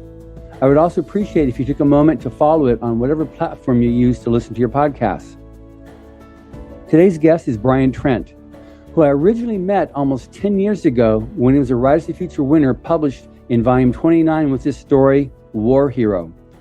His work appears in the New York Times bestseller Black Tide Rising series and Weird World War series, Analog Science Fiction and Fact, the Magazine of Fantasy and Science Fiction, the Year's Best Military and Adventure SF, Escape Pod, Galaxy's Edge, and in 2019, he was winner of Baen Books Reader's Choice Award. A lot of water has passed under the bridge since we met back in 2013. He just published an amazing novel that I just read in preparation for this podcast, Red Space Rising. From what I can tell, it was based on his winning Writers of the Future story, which we'll be talking about. Welcome, Brian. Very nice to be here, John. Nice to talk to you again. Yeah, I'm so glad that you responded when I sent around that email a couple months ago saying, I want to be on your podcast. And then reading the book, I'm anxious to get right into this and start talking about Red Space Rising, because that was such an intense novel. So just how, a little bit of that, because you said you wanted to talk a little bit about the curve, how it built and how Rise of the Future had so much to do with it. But anybody listening to stuff here, if you like thrillers, if you like action adventure, if you like sci-fi, this book here, Red Space Rising, I highly recommend it. You can find it on Amazon. You know, I read it as an ebook, but just check it out if you like those types of stories. But anyway, so over to you, Brian, a little bit about your history of this. Well, with Writers of the Future, the story that won in the contest was called War Hero. And I had been writing science fiction on and off throughout my life, but that was really my big breakthrough. I'd published one other story before that in Apex magazine professionally. And War Hero was the start of a sci-fi universe that I thought it would be fun to create. I write a lot of different genres, but I thought it was interesting to create an entire universe where I could tell different stories, different characters, centuries apart sometimes, each story would contribute to the whole. And when War Hero won, I thought it might be interesting. The main character of that story is Harris Alexander Pope, right. And he is essentially fighting in a civil war on Mars. Well, I used that as a jumping off point to tell other stories that eventually grew into a novel. And as we were talking about a little earlier, that story is essentially in the novel, as you notice. It's one of the chapters where, I was able to now flesh out the backstory and get into the politics. And it's, as it turns out, just the tip of the iceberg. There's so much else going on. But the story itself, it's a war story. Yes, it's about, conspiracies and espionage and the resolve to survive. This is a future where death is not permanent, right? People can upload their minds, download them into new bodies, download them into multiple bodies, So one of the results of this is that if you die, you're not necessarily aware of how you died. You just remember your last save. So Harris fighting this war and fighting in the aftermath, fighting the peace, if you will, which in some ways is even deadlier because you don't know where your enemies are anymore. He's seen the world change. He's a man out of time, and he has to hit the ground running, try to get the lay of the land and understand how the parameters of his mission might not be so simple anymore in a universe that's changing wildly around him with every time he comes back from the dead. Yeah, it's just amazing how that came together. And as I was reading it, well, okay, there's a lot going on here. And then there's a whole new thing that opens up. It's like, oh my gosh, I was just, I'm hyperventilating some of the scenes there. It's just so much action that you've got happening on it. So did it start off as a short story, or did you start off as a novel and then turn one of the chapters into a short story? It started off as a short story. And then when I was creating, I usually write a lot of backstory to my stories. I enjoy imaginations. I think that imagined worlds, I enjoy doing imagination exercises. So I put a lot of thought into the world building, right? What are people eating? What are they thinking? What politics and culture and technology and corporate factions exist? What religions exist? So I had been creating a little backstory for that. But yeah, the novel grew out of the short story. So essentially that seed, as I said, is you can find the seed in the novel itself. Yeah.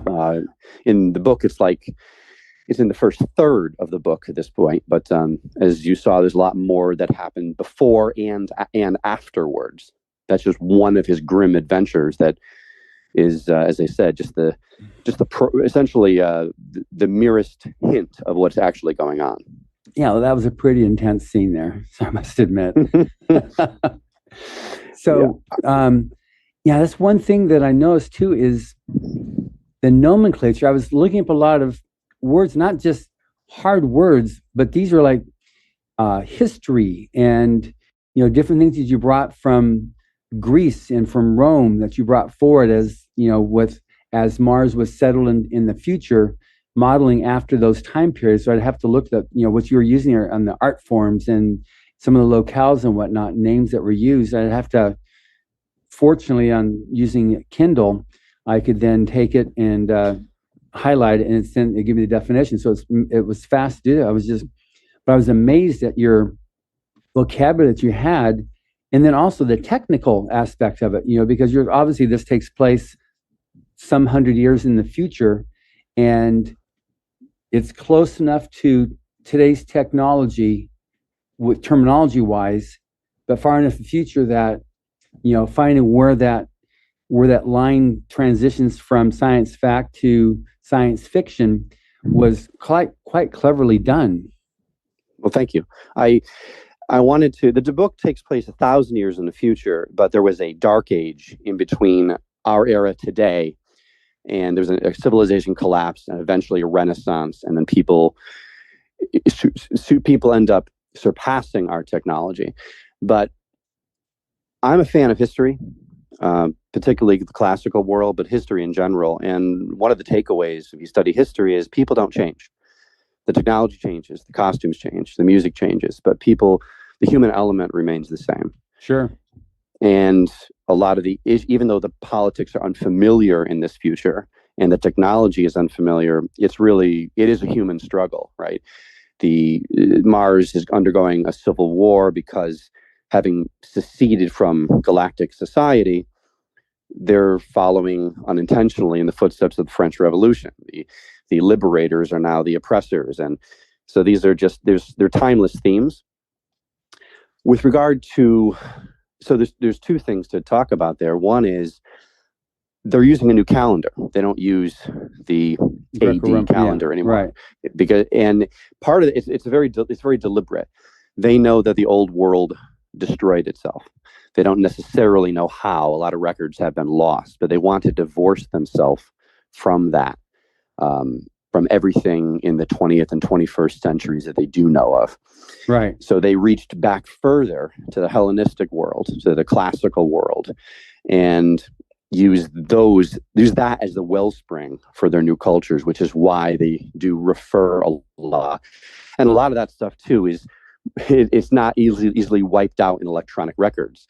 They find it in museums and through stories and through hard copy books. So they did use that in a similar way that the Renaissance looked back, right? The Renaissance looked back before the Middle Ages to the classical world. So that was part of the inspiration. And then, technologically, I'm a big science fiction fan, lifelong sci-fi geek.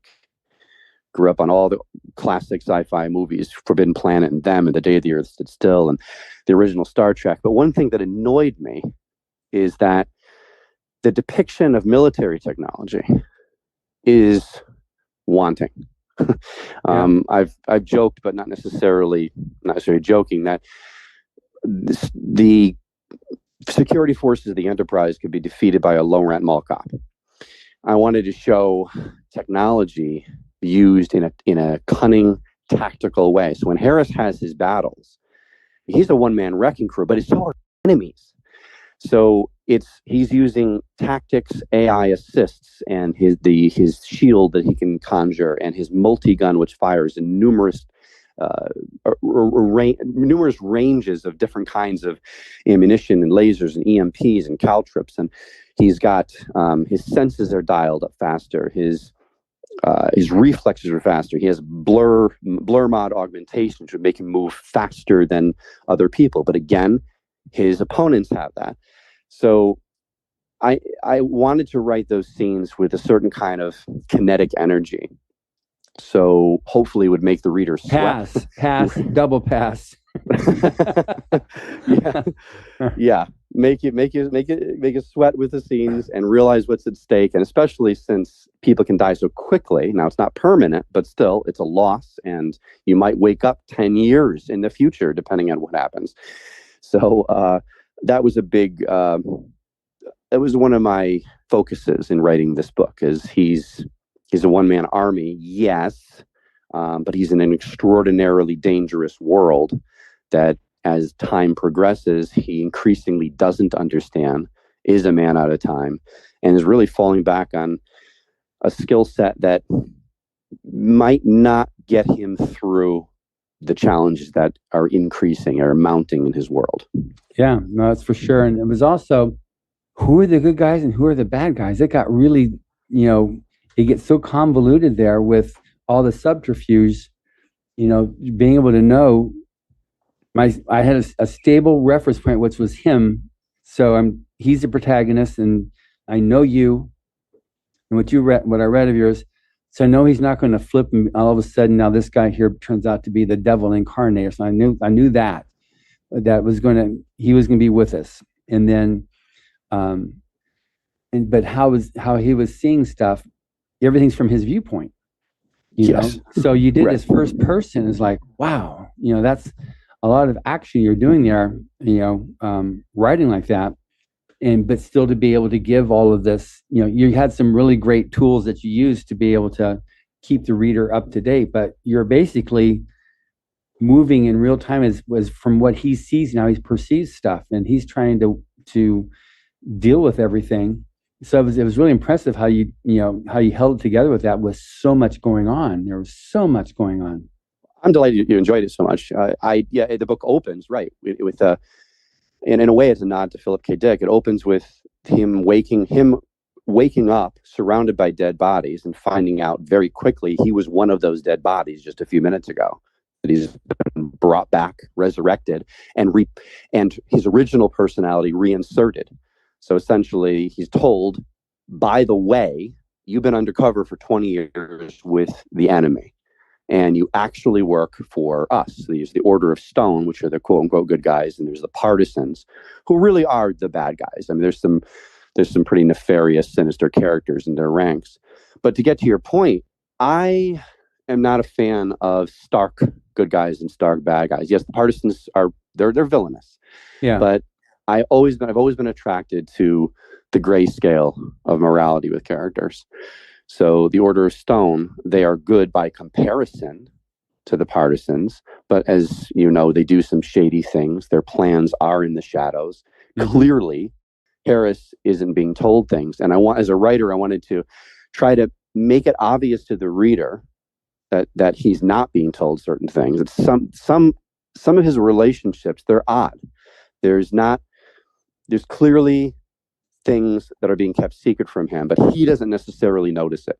Or if it's coming from someone he trusts because of his memories of this person, what he knows of his dynamic, his former dynamic with them, he trusts that individual. But the reader's left thinking, this person seems a little shady. This person seems like maybe they don't have his best interests at heart. Yeah, I get that. But I also, you kept me pretty much in his point of view, so I could see that it's not all as it appears to be, but I was so much into the willing, suspension of disbelief. I was just going along with it to see where's this thing going to take me. I know it's got to come out good in the end, but boy, I sure don't see where it's going to be able to achieve that. And it was great. It was just such mile-a-minute action that was very enjoyable to read. And then, of course, I was jamming to get through it in time to be able to write through this podcast. But when I was done, I said, "Oh no, it's done now." So anyway, so getting back now onto this. So anybody listening to this thing here, it really is quite the exciting read if that's the kind of stuff that you like, which I do like that kind of science fiction. So one thing about Pope is that he's very similar to a story type or character type that L. Ron Hubbard used in his stories, and it's the man that learns better. And they're not necessarily, like you're saying, they're like in that gray zone. They're not good guys, they're not bad guys, but they may have been involved with things that from what they were doing, they figured it was right, but they didn't necessarily always agree with the law. They didn't always do things the right way. They come to some moral crossroads and they decide they're going to do it the right way. They're going to make some type of a, whether it's an epiphany or whether it's just some like, okay, I can't go on living like this. I need to do it. And at the end, which I obviously can't say because that's going to be a total spoiler alert, but at the end that happens to him. Yes. Right. At the end, ultimately, he can only rely on his own sense of right and wrong. That's right. His own, regardless of what he thinks his loyalties are and how confusing the universe around him can be, or certain expectations are thwarted, certain people he thought were allies are not, and vice versa. It's really comes down to the one thing that he can trust: his own thoughts and his own sense of morality and his own sense of justice, because he he makes those decisions based on some of the horrors that he has seen. And yeah, it is a dark sci-fi novel. And when I wrote my Writers of the Future story, it's a pretty grim story. I just sort the first story in the book too, which is always from the editor's perspective, his favorite or her favorite story. I was very delighted. Actually, Mike Resnick and David Farland both told me that, and I was extremely humbled, extremely honored by that, extremely surprised because it is grisly. In fact, when I submitted it I've been submitting to the contest for a few years, and I can't say I necessarily thought that would be the one that breaks through, because it's almost a horror story in some respects, right? So yeah, but it's such a human story though too. Right. You really see what this guy's going through, and it intensifies the human experience 100x. So you get this stuff, and you can relate to him in very definite respects. What he's going through, and just imagining though that whole, just for me to imagine like, okay, I'll wake up again now and you're starting all over again. But then to come to learn that you can also have different memories erased and That's a scary proposition. And for me, it was scary because I see a lot of things happening with what was the politics of your storytelling. Is very much things that I could easily see happening right now, because you've got like what everybody else sees, in terms of politics, but then you have the backstory, and it gets mushed away and hidden away with, that's just you're just getting involved with scare tactics, and you're just delusional. But you see this stuff because it's so outrageous, it's easy to like pass it off as being like that. Yet there's a lot of stuff that's been going on for a long time that there's no reason to assume that it's not going to continue going on as things grow and escalate, and those people have the resources, which is what your story's about, to do certain things. We're definitely doing things. Exactly. And I mean, there's no reason that it won't go on. I mean, we have thousands of years of history of tyrannies and despotisms, everything from late Roman Republic to the armies of Genghis Khan to various book burnings through history, destruction of the Great Library of Alexandria and the House of Wisdom in Baghdad, and all these. It's been, in some ways, so much of history has been dominated by extraordinarily bad people using the means at their disposal to impose their will on others, to control others. And certainly now in my future, this has gone way past anything, even of the large-scale genocides of the 20th century.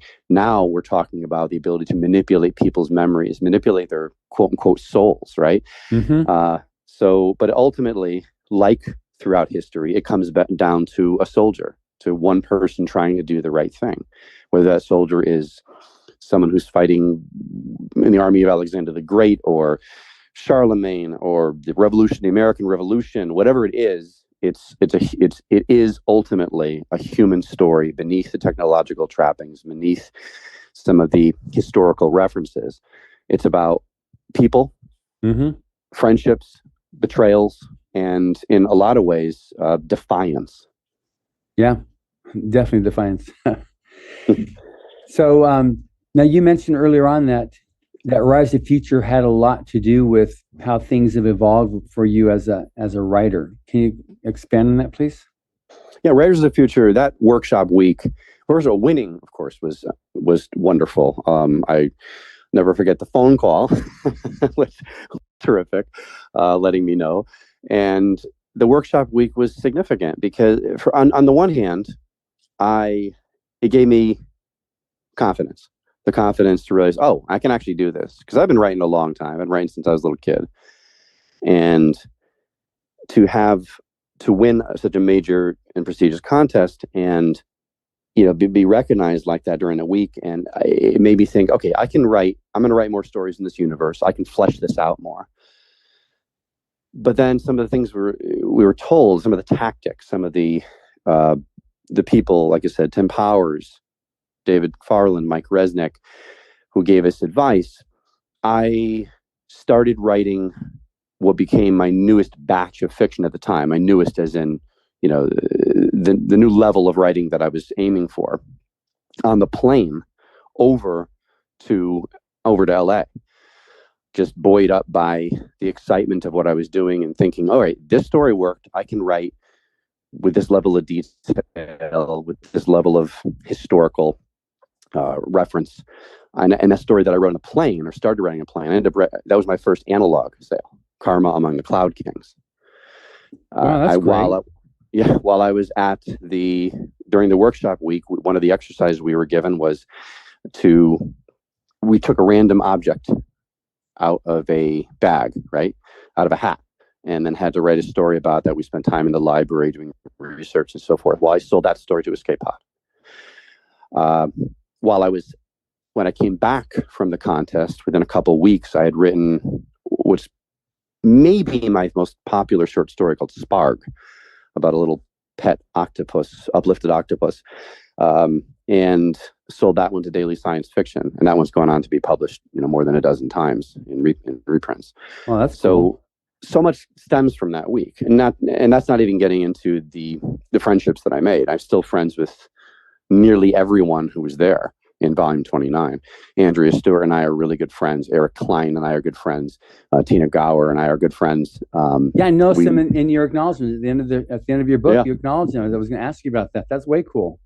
Yeah, no, we just all hit it off, and we're all just because that's science fiction is our tribe. We all came to it with a love of the genre, a love of imagined nations, and very likely a love of our earlier exposure to it. There was in pulp magazines, in Twilight Zone episodes with the works of Isaac Asimov and Ursula K. Le Guin and Ray Bradbury. Wherever we came from, it's a territory that, at least when I started out, it wasn't nearly as popular as it was now.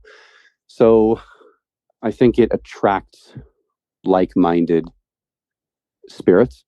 Sure. And we stayed friends, and I'm so happy for that, because I love celebrating their successes, and we read for each other. We do a lot of my first readers are those individuals. Yeah, that's great.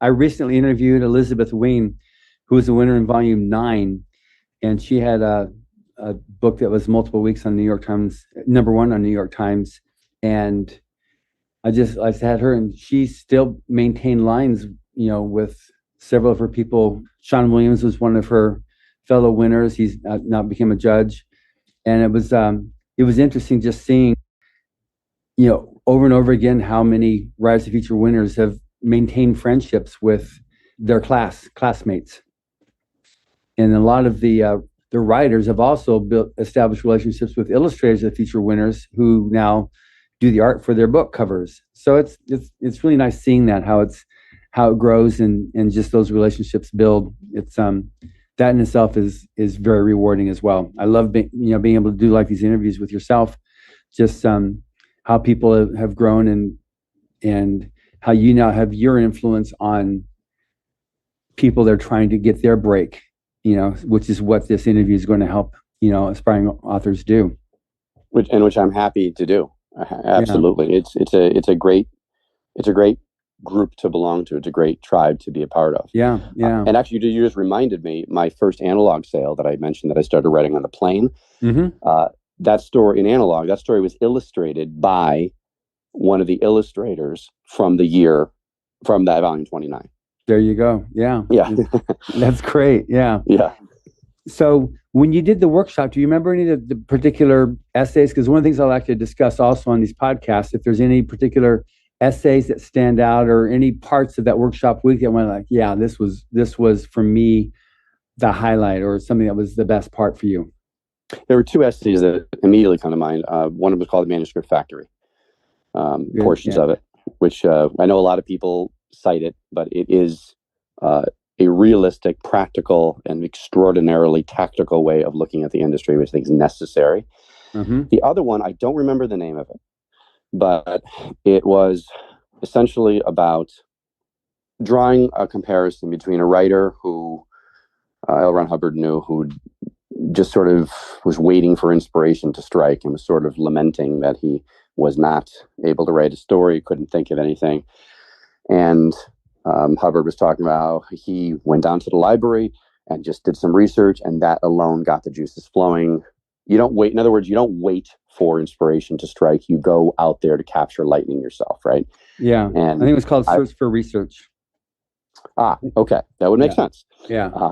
So that aligned with my perspective anyway. I don't like to wait for the muses of Delphi to eventually bestow something. I always, this is a habit I've had since I was a kid. I constantly have one foot in imagination. If I'm driving in the rain, well, part of me is thinking I'm in a hovercraft on an alien world, with the lights of the other cars being some golden-eyed natural fauna that I'm studying. You have to keep the imagination going, or it will atrophy. Yeah. So, and not all of those ideas come to fruition. Not all of these ideas turn into stories. Sometimes it just helps you pass a long drive. But I do think that if you at least have one foot in imagination often, and you're exposing yourself to new things, traveling to new countries, new places, reading new books, having new experiences, meeting new people, learning new things. I mean, we live in the information age, right? So we have access to information at the speed of light. Never before in the history of the world have we had such information at our disposal. That's a lot of potential seeds for a lot of potential stories. So you don't wait around to be inspired. You seek it out. Absolutely. Now, how did you find out about Writers of the Future? When I wanted to get serious about writing, I just started researching the venues that were open to me. And of course, I had been sending stories to Analog and Magazine of Fantasy and Science Fiction. When I had a dot matrix printer, when I had a Brother 11 typewriter, where if you type too fast, all the little arms get stuck together and you had to pry them apart. Been there, done that. Yeah. So, and Writers of the Future was just one of the markets, one of the venues that I uncovered and started sending. And eventually, first it was just sort of standardized rejections. And then I started getting the honorable, not formal honorable mention, but like, I guess it was shortlisted a couple times. And then I wrote a grisly, gruesome pseudo horror story and ended up winning. So, but it was a number of years. Yeah. And then, now, as a kid, were you the kind that wanted a typewriter instead of a bike for his birthday, or how this? Well, I had both. I definitely subscribed to the more the Hemingway model of writer, like get out into the wilderness, hike. Kevin G. Anderson still does that, right? He writes a lot of his stories just with he walks around. He and I run into each other at conventions a lot, and he's a great guy. Yeah. And I haven't gotten to his point yet where I don't walk around with a tape recorder essentially, or a phone recording, and to speak the stories into that. I don't have that level of composition. I prefer to do it on the computer so I can see the words. But I had the bike, but I had the. I also would ask for the typewriter and the waste paper basket and the printer paper and the manila envelopes and everything else. the tools of the trade. Yeah. That was. I'm just curious. When you were talking about, you were saying you've been writing since way young. If that was because Kevin, when he tells the story too, when he was. We won for Christmas. He wanted a typewriter. He didn't want anything else. That's what he wanted for, as a kid. He's always wanted to just be an author. That's been his thing, and he's constantly worked towards doing that.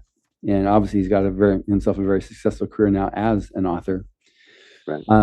So you entered the contest. So now, after the workshop week and the awards ceremony. Who presented your award? Do you remember? Eric Flint. Yeah, he was. This is one thing he loved. I mean, he just passed away earlier. I know. This year. What a loss. Yeah, what a loss. Absolutely. Yeah. He was a really nice guy. Yeah, and he totally loved the contest and being able to help aspiring writers too, which is one of the hallmarks of our judges. Yeah, but anything particular that week that stands out for you at the awards event at the gala? The whole week stands out because it was just so enchanting. But I would say the award gala in particular was nice because I had my acceptance speech got a lot of attention. And what's funny is a lot of people said to me, "Well, how long did it take to memorize that?" I didn't really memorize it. I was throughout that week. I'm thinking, what do I want to say? What do I want to say? I want to thank my friends. Well, which friends? Why don't I thank them all? I'm never going to remember that. I want to thank my family. I want to reference how I got into this industry, what attracted me first to this. And I just sort of put it all together that morning of the contest, which I got to say, I will say this too. I had been up until 3:30 in the morning talking to Mike Resnick. And everybody gets con crud. And I hadn't been sleeping very much that week because I was so excited and having such a good time. I was fighting a fever that morning, the morning of the reception. So it's kind of a miracle that I was able to give the speech, remember what I remembered, and not pass out on the stage. Wow. Yeah, that was his schedule. He would wake up usually. That was his normal schedule. He particularly liked to write at night because he wouldn't get disturbed. He could just work at night and write his stories without people calling him and distracting him and coming over to visit and chat and stuff like that. So, did you? Well, okay. So you finished. You went home after the Rise of the Future week. Then what happened then on your writing? How's it gone? And what's your trajectory at being a full-time writer? How much that covers paying for your expenses, living expenses, as compared to having a day job? How's that whole thing work for you? Well, when I got home from the contest, I cleaned my writing room and decided to get seriously organized. And I decided to really crank up the time that I spent writing. Right. So Mike Resnick liked to write at night. I prefer to write very early in the morning while my mind is focusing only on a story, where social obligations and whatever else doesn't get in the way of things. Right. It's the same philosophy that Resnick touted, just different polarity of the day. And then I just started sending out. I started building a body of stories and sending them out, and always had at least a few stories out. And if a story got rejected, if there was some meaningful feedback, I would consider it and perhaps edit it and then send it out again somewhere else. So it was always juggling, always sending things out. And then eventually, when I started getting stories sold to various venues, Nature and Escape Pod and Magazine of Fantasy and Science Fiction, etc., I came to understand what those places liked, and would then tailor some of my stories, or some of the stories I was already writing, being more concentrated, more surgically precise in the places that I would send them to. And I've published extremely regularly now. So, and now, getting more into novels. I mean, Red Space Rising, I didn't even mention Red Space Rising is actually a sequel, but it's a standalone sequel. So as you know yourself, you can read it completely on its own. Yeah. And 10,000 Thunders is the previous book that sets the universe up. But I do feel that that's how sequels should be. You should be able to come to them from wherever you are and enjoy them on their own merits. And if you read the other ones, great, more about it, more backstory. But if you don't, no problem. I've been invited, the Black Tide Rising series by John Ringo. They invited me to contribute stories. The Weird World War series, just various anthologies. And I actually love the challenge. I love, being able to play in a different sandbox, and being forced into certain parameters can actually be can bring out some of your best creative energies. Absolutely. Yeah. It gets you outside of yourself and outside of your comfort zone. So I love it. I love the industry. I love writing. And so you're a full-time writer. I'm a full-time writer. That's awesome. So at what point were you able to transition from having to have some of the supplementary income to where you're just now, I'm a writer? It was a few years ago. It just I don't actually keep track of, I don't know how many stories I've written, nonfiction works, etc. So it is, I just have it. I write so much and have it out there so much that, it allows me to pay my bills, put bread on the table. Which is awesome. So now, in terms of, I said, this is the Writers and Illustrators of the Future podcast. So we're always looking for inspiration and tips for the aspiring writer, as well as just great storytelling on writers, how their careers developed. Did you ever run through a period where you're ready to throw in the towel and say, okay, look, I've just had one too many rejects, and it's like, I guess it's just not for me? Or are you right before I won the contest? That's the truth. Yeah. So explain that a little bit, because this is really important. Because one thing that I hate, that the biggest horror story for me is where someone says, well, I quit because I couldn't handle the rejects. And people need to, even though your thick skin isn't theirs, if they get your story, it'll help to thicken their skin up a bit. Well, I mean, yeah, and I know there's a lot of writers who did give up. I was in a hair's breadth of giving up on it. I really was, because while I love to write and always was going to write, it's a brutal industry. It really is brutal, even to this day. And in some ways it's worse because the competition is is increased by orders of magnitude, but the venues have shrunk. There's just so it's tough. And winning the contest, as I said, is why it meant so much to me, was it gave me that jolt of confidence. And I thought I was writing some pretty good things. And I was aware that there were a lot of things I was writing that were not so pretty. Mm-hmm. But it's perseverance, but it takes perseverance. It takes dedication. Don't wait for the muse. You have to. I guess that's my biggest piece of advice that I would tell any aspiring writer is you have to make it a discipline. If you want to be serious about it, if you're serious about it from a business perspective, you have to make it a discipline. You don't have to write every day. You don't have to write 11 hours a day, but it's about a pattern. If you get up in the morning and you only write for 3 hours, great. Write those 3 hours. At least, and then it starts to come easier for you. The worst thing for me is facing the glacial whiteness of a blank document. That's the most intimidating part, starting a story. But so I would say what helped me is treating it like a discipline. And in having said that, always trying to improve, studying the market, studying the stories that produce certain feelings in you. It was Ray Bradbury, and it was Isaac Asimov, and it was Arthur C. Clarke.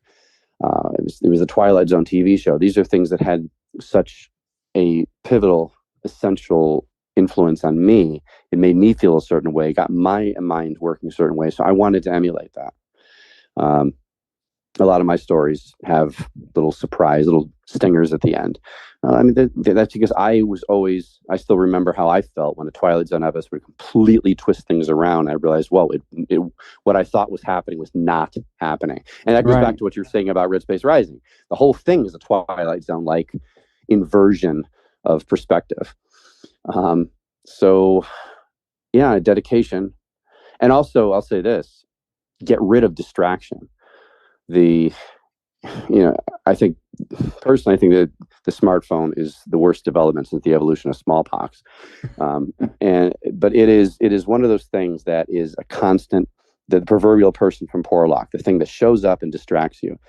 I do know a lot of writers, aspiring and otherwise, who are always lamenting that they don't have time to write while they make their 50th tweet, or 20th Facebook post.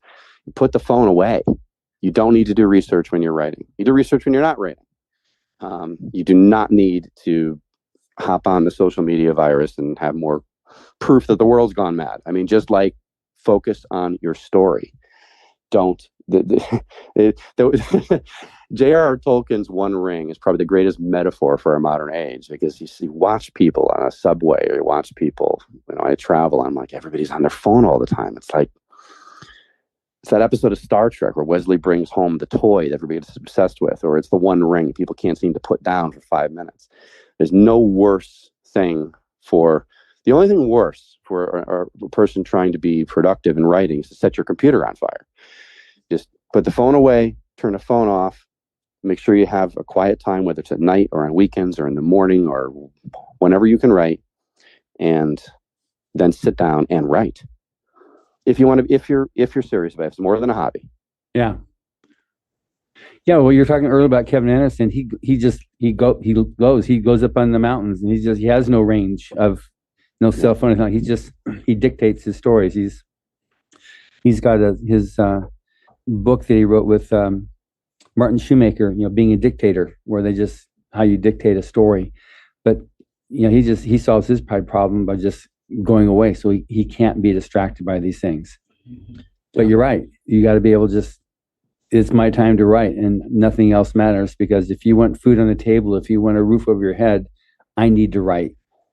It's a job. It has to be a job. That's the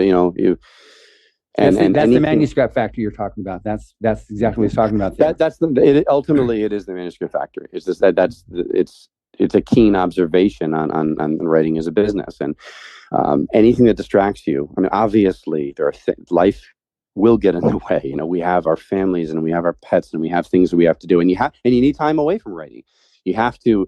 even Emily Dickinson's inspiration didn't come when she was cloistered in a room. It came when she was outside watching a train lap the miles, or a snake crawling through the grass, or hearing a fly buzz, whatever it is. It was interaction with the world that inspires us. But when it's time to write, you anything that distracts you from that is like a little leech, just siphons off some of your energy, some of your blood. So you have to focus on, and don't research when you're writing. Research when you're not writing. Have you read any of Hubbard's stories? I read Fear and a few short stories here and there. I think in some of the original pulp magazines, actually. My father had a crate of old pulp magazines from Doc Savage and 20s and 30s and 40s that I grew up reading. Yeah. Interesting about Fear is that L. Ron Hubbard always carried a typewriter with him whenever he traveled, and so that when there he wrote, he'd finish a meeting with John Campbell and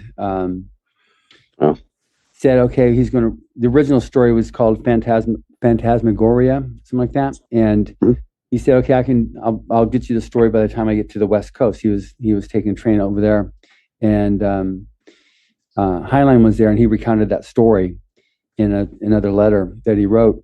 But he just he sent half the story from Chicago, and then the final part of the story when he made it to the West Coast. And it was interesting. We talked about what it was. It was one of his hardest stories to write, getting into that mindset to write that, because that very much, that story there was, various authors say that's one of the things that inspired them into being able to write in the genres that they write in. But it's he had his whole thing of did a lot of research because he was so active outside, doing so many different things. But he would write 3 hours a day, 3 days a week, and he was writing about 100,000 words a month during the pulp days in the 30s and 40s. He was very prolific, but he just, when it's time to write, he wrote. A.E. Van Voot even told a story about how watching him write his stories, he put the paper in, he'd look towards the wall, not at the wall, and he'd just start typing, and the story was rolling out in his mind, and he just typed the story. And he was just very prolific. But then when you read some of the Hubbard's essays, he talks about how you think I'm prolific, and he starts rattling off other authors that are way more prolific than he was. He says just, if you're going to be a writer, you've got to write. A writer writes. A writer writes. Exactly. That's exactly right. It's a job.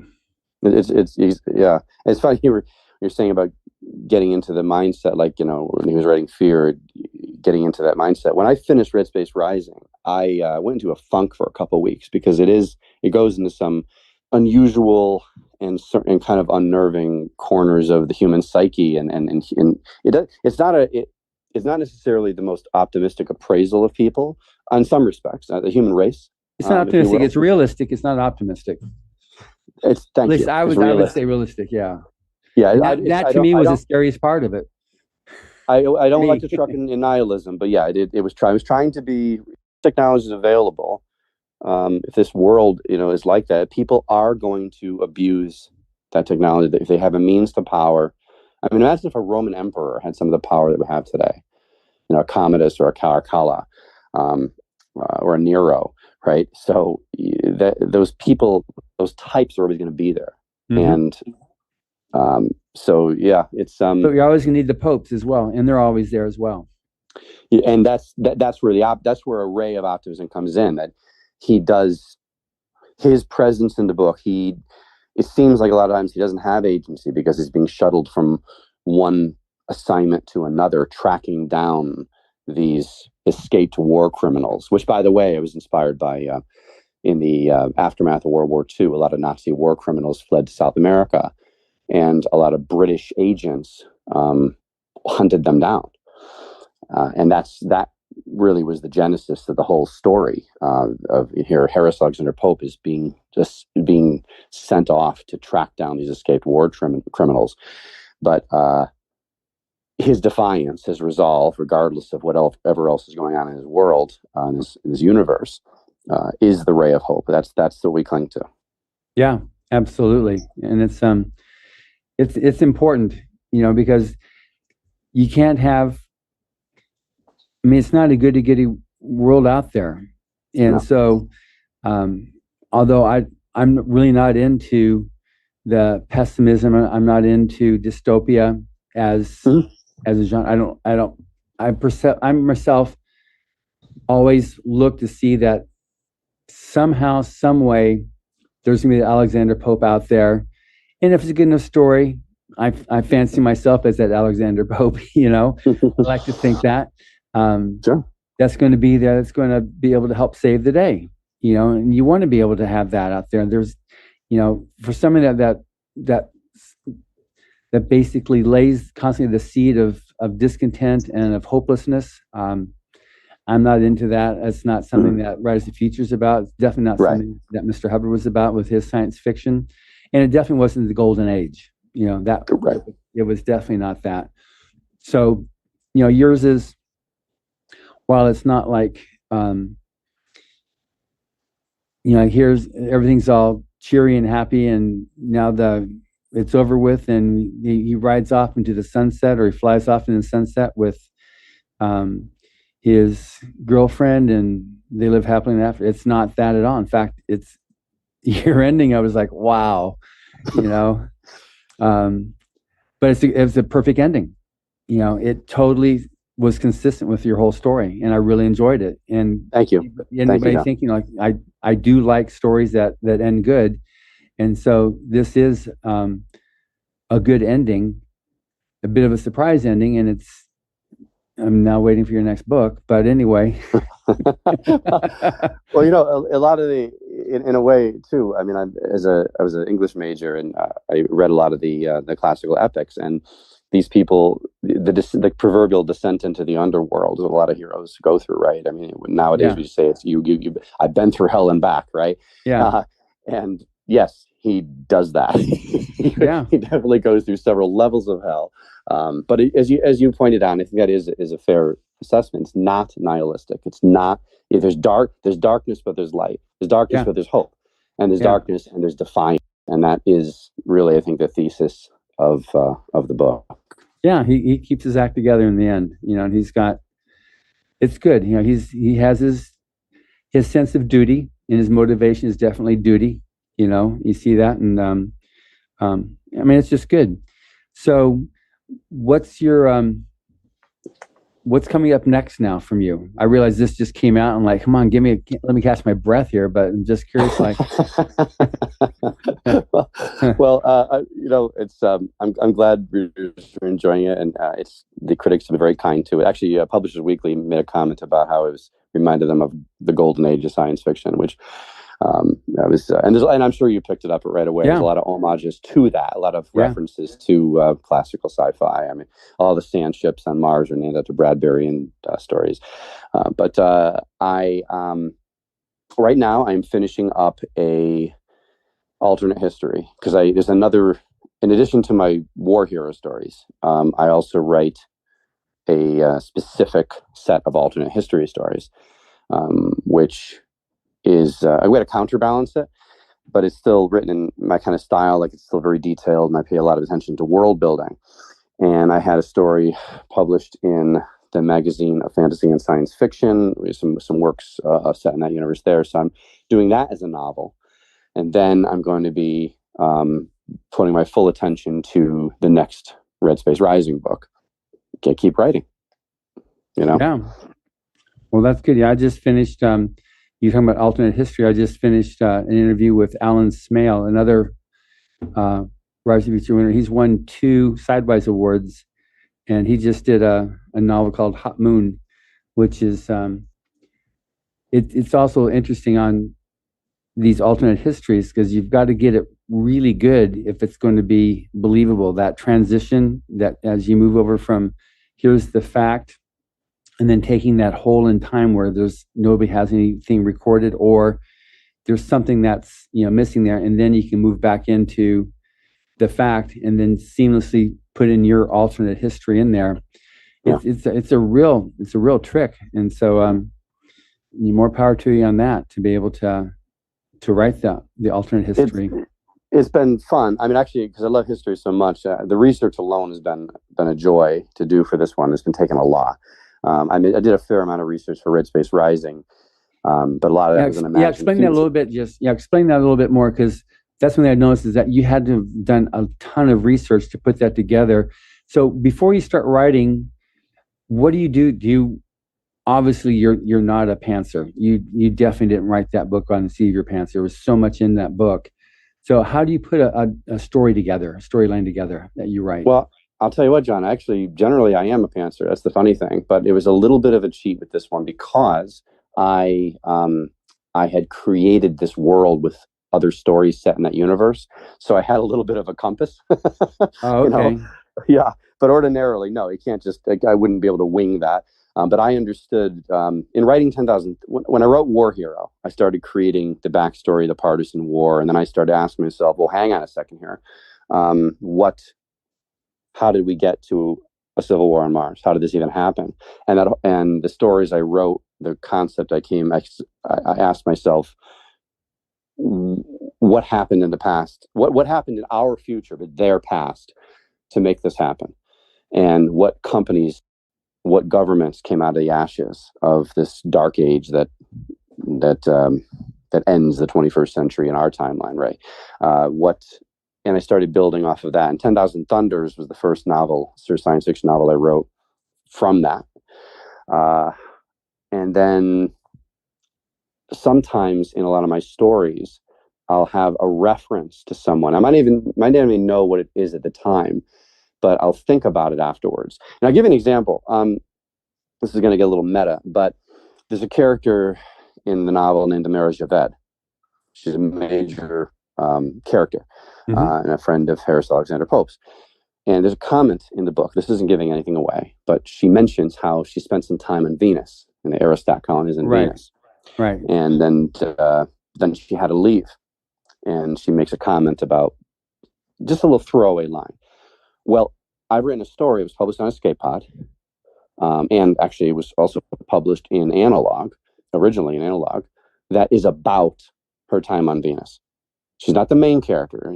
In some ways, she's more the antagonist of that story. But what happened to her on Venus is told in that story. Also, in Red Space Rising, Harris Alexander Pope makes a comment about a mission on Luna to hunt down a General Sabrina Potts. Right. Yeah, that story is told in the magazine of fantasy and science fiction. It's a story I wrote called 1,000 Deaths to Flesh and Stone. And it's about what happened to him on Luna. So these little nuggets, these little lines, sometimes I write the short story first and then layer it into the novel. Sometimes I will have a comment or a little throwaway line or character or an event somewhere, and we'll build a story, a novel out of that. So I'm very familiar with that universe now. And there's still references. It can get pretty grand. But again, here's the thing: nobody has to care about that stuff, right? No, you enjoyed the novel on your own. Didn't know that if you wanted to go down those rabbit holes, they're there. And so that begs the question. So how does the person find this? So we're getting close. We're our last minute here. So, so how's the person finding these other stories? They just everything's on briantrent.com, or do they have to go to briantrent.com? Would do it. I list all of under my published works page on my website. All my stories are listed there. Some are behind a paywall, but some are not. Like, for example, the one on Venus, it's Escape Pod. You can listen to it for free. They're all listed. They're all linked there. And I have a little carrot on the stories that are associated with Space Rising, if people want to play that game. I try to write books on multiple levels. You can enjoy it just as a straightforward action novel. You can enjoy it from more of a historical perspective. And if you really want to get into the meta elements of it, I mean, and if you like my writing, then yeah, I've written more in that universe, and those characters have had lateral parallax adventures. I get it. So now, normally I ask an author, what do you recommend to get started? And since this is all about Red Space Rising, that's what I'm telling you, you need to read. And then you can go on after that to check out whatever else by going to briantrent.com, or you can find out more about it on Goodreads, because that's where I posted a review as well, or on Amazon. Anyway, this has been great talking with you. Any last words you'd like to say before we wrap this one up? No, this is a delight talking to you, John.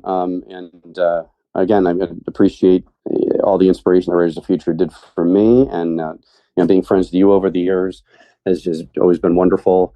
And this is a great industry. It's a great industry. It's a great genre, and I'm just happy to be part of it. Great. Well, I'm very glad that we were able to connect back up again and doing this podcast, because it's nice finding out what you've done and reading an amazing story. And thank you for listening. Subscribe to the Writers of the Future podcast wherever you get your podcasts. We've also been syndicated on the United Public Radio Network, where you can find these podcasts as well. Writers of the Future series can be purchased wherever books were sold in the US, Canada, the UK, Australia, and South Africa, and available everywhere via Amazon.com. We are especially appreciative of our sponsor, Carnation, for supporting this podcast. Carnation has been making delicious milk products for over a century and is still going strong. Writers and Illustrators of the Future, a contest created by L. Ron Hubbard to provide a means for the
Welcome to UFO Undercover with your host, Joe Montaldo.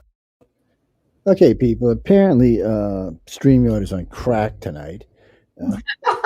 Sorry, I understand that. I'm not sure what the hell was going on there. That's for a whole different show. That's on Wednesday night. I'm not sure what it was doing. It wasn't even supposed to be planned because we don't have an intro for this show or an edit. I was like, what the hell is going on? Emily, welcome. How you doing tonight? I know you just got off the air and back on the air. Well, I'm doing great. Yes.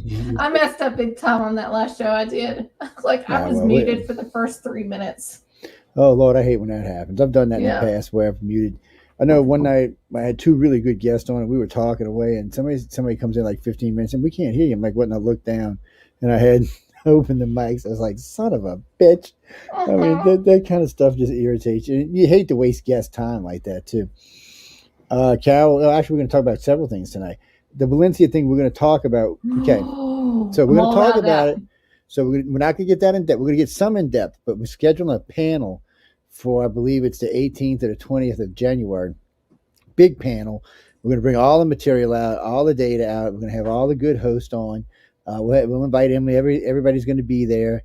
And I can tell you now, it's probably not going to be a fun show for the other people. I don't know how to explain it. What do you mean other people? The people who are doing is what I should say.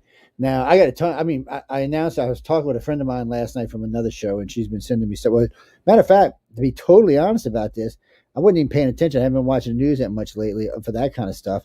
And a friend of mine who hosted another show goes, "What do you mean you haven't seen us?" I haven't seen us. So she's been sending me stuff for 3 days, which is nice. It helps me catch up. but I was busy doing other stuff, and we got a lot of things going on, company wise. My company's really all of a sudden crazily busy in the holidays. It used to be in the old days, we always got off from the second week of December all the way through the first week of January, but unfortunately it doesn't work that way anymore. Since Katrina, we're just always busy at the holidays, and people get rushed and, oh, please come do my house now, and can you put my floor in before Christmas? And yeah, you can put your floor in before Christmas, but it's going to cost more, because I wanted to take the week off or a month off or whatever. And I don't always get to do that because people, it costs money to take off a month, and I lose money when I take off. So I got to spend a bunch of money because it's December and I'm not working. So it's a thing. Plus, I learned I got trigeminal neuralgia, which I'll do a show about this in the future. How horrible of a disease this is. That somehow I contracted. I'm going to tell you, when you're saying all this stuff with the holidays, I don't know if you've seen this story I posted about it, that this family goes and celebrates Thanksgiving, and on Thanksgiving Day they all wake up to start fixing Thanksgiving meal, and the aunt dies. The aunt is dead at the house, and so they call a nurse or a nurse of the family, friend nurse. They come, yep, she's dead. Well, we figured that. So then here's the number you got to call, and well, the mortician or whoever they call to come get the body. It's like, this is Thanksgiving. We're with our family. We'll come later. So this family sits and has Thanksgiving dinner and everything with the dead body in the bedroom. Oh Lord, I don't even know how you do that. I just don't even know how you do that. I know a couple of years back, my mom found out she had brain cancer, but she never told anybody until summer because she didn't want to ruin everybody's holiday. She found out like a month before Christmas, but she didn't want to tell anybody because, she didn't want to ruin everybody's holidays. And I'm like, Mom, she's like, well, it's a big holiday in our family. And I was like, which I do understand. And, but it was kind of a strange thing anyway. The whole thing was, yes, Crystal, they said it's trigeminal neuralgia. It's a nerve at the bottom of your brain that fires off to this whole side of my face when it happens, which has been happening 2 or 3 times a day lately. It feels like somebody takes an ice pick and just shoves it in the back of my eye and just starts scrambling. And while it's doing that, it feels like somebody's ripping out the side of my face as it's jabbing into my teeth. They call it the suicide disease because half the people who get it commit suicide. It's just a nasty thing. Is it like migraine or oh no, it's far worse than that. It would be like if you had abscess while somebody was. It's the whole thing. It's the whole side. I mean, it's just the whole side of your face.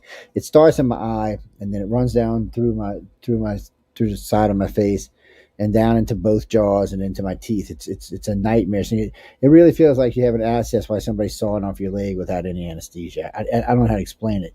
It's the closest thing the doctor says it would be like if you've got a bone marrow cancer. He says it's just horrible, and it is. That's what they call it. The doctors and it's with your nerve, right? Yeah, it's one. What happens is a nerve that runs to your brain, to the base, to the start of your spinal, right where your spinal cord starts, and it doesn't go into the spinal cord, and there's a blood vessel that gets up against it and starts pumping, and when it does, it just starts sending signals to that one vein. I mean, that one nerve, and that one nerve sends to a cluster of, I don't know, like 30 or 40 other. It's just horrible. It's I blacked out from my friends. I didn't know what I had it was when it was originally, and I'm pretty good with pain. I mean, I've had some bad things happen over the years, but I don't know. 21st, they're gonna diagnose and see if they can.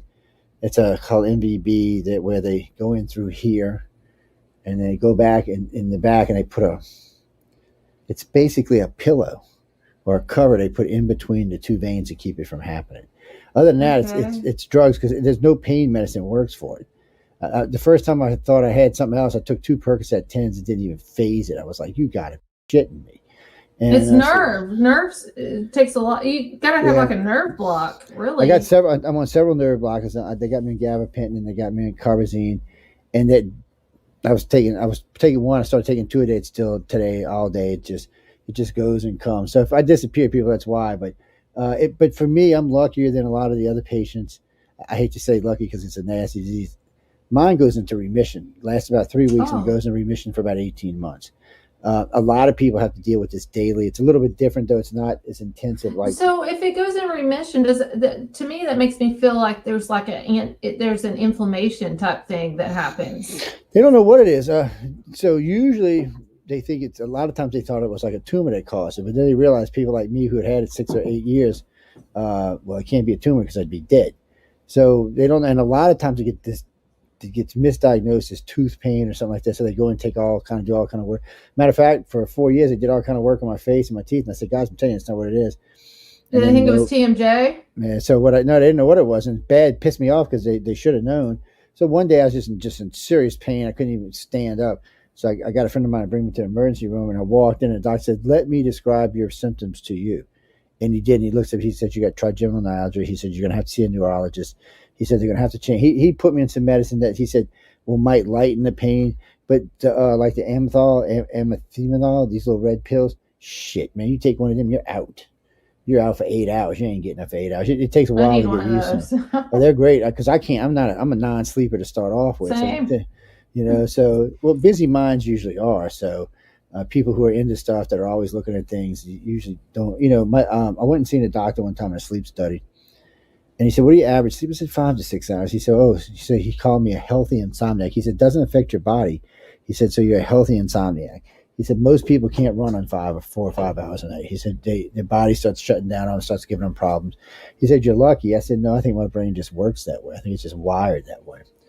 But are you able to do this tonight then? Oh yeah, I'm fine right now. It's just okay. I'm fine. So you'll know if it triggers. You'll see my whole face go like ah, and so hopefully we'll be all right. I mean, Jay's going to be joining us in a half hour anyway. So if something happens, we'll be covered. But if you feel bad, don't feel like I'm good.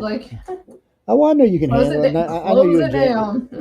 Well, I know you and Jay could handle it anyway. But it's funny. But it was about 8 years ago. I was like, "What the hell is this?" And went and seen the dentist. And 2 years after that happened again, went and seen the dentist. And I'm like, And then 2 years ago or 18 months ago, I was like, "What the? This can't be done." And I finally seen the dentist. She said, "I don't think that's what this is, Joe." She said, "I think this is something far different." So that's why I went to EJ. And EJ said, "Oh no, this is what you got. It took this long to get a neurologist." I believe that. 14 months to get to see a neurologist. Believe it. And I see him on the 21st, and they told me there's a lot of things they can do for it, as far as they can do nerve blockers and they can do gamma knives. But my problem is a lot of them leave your side of your face numb. Well, I can't do radio and TV and deal with my customers in my other company if I'm like, that's not going to work for me. So I got either options of being on heavy drugs or the MVD. So that's probably what's going to end up happening. But he told me, he said, because eventually he said, they'll have to put you on pain meds. He said, "But Joe," he said, "it ain't the kind of pain meds you can get up and go." He said, "You're going to take one." He said, "You're not even going to take one. It's either going to dissolve into your tongue so it's fast acting, or they're going to put it in a place where you can put it into your system immediately." Because you can't, if I took one right now, if it started hurting, by the time the pill got in, my face would already have quit hurting. So it would have been a waste of a pill. So it's just one of those things. So it has to be fast acting. He said, "There's only certain kind of drugs that do it." He said, "They F you up."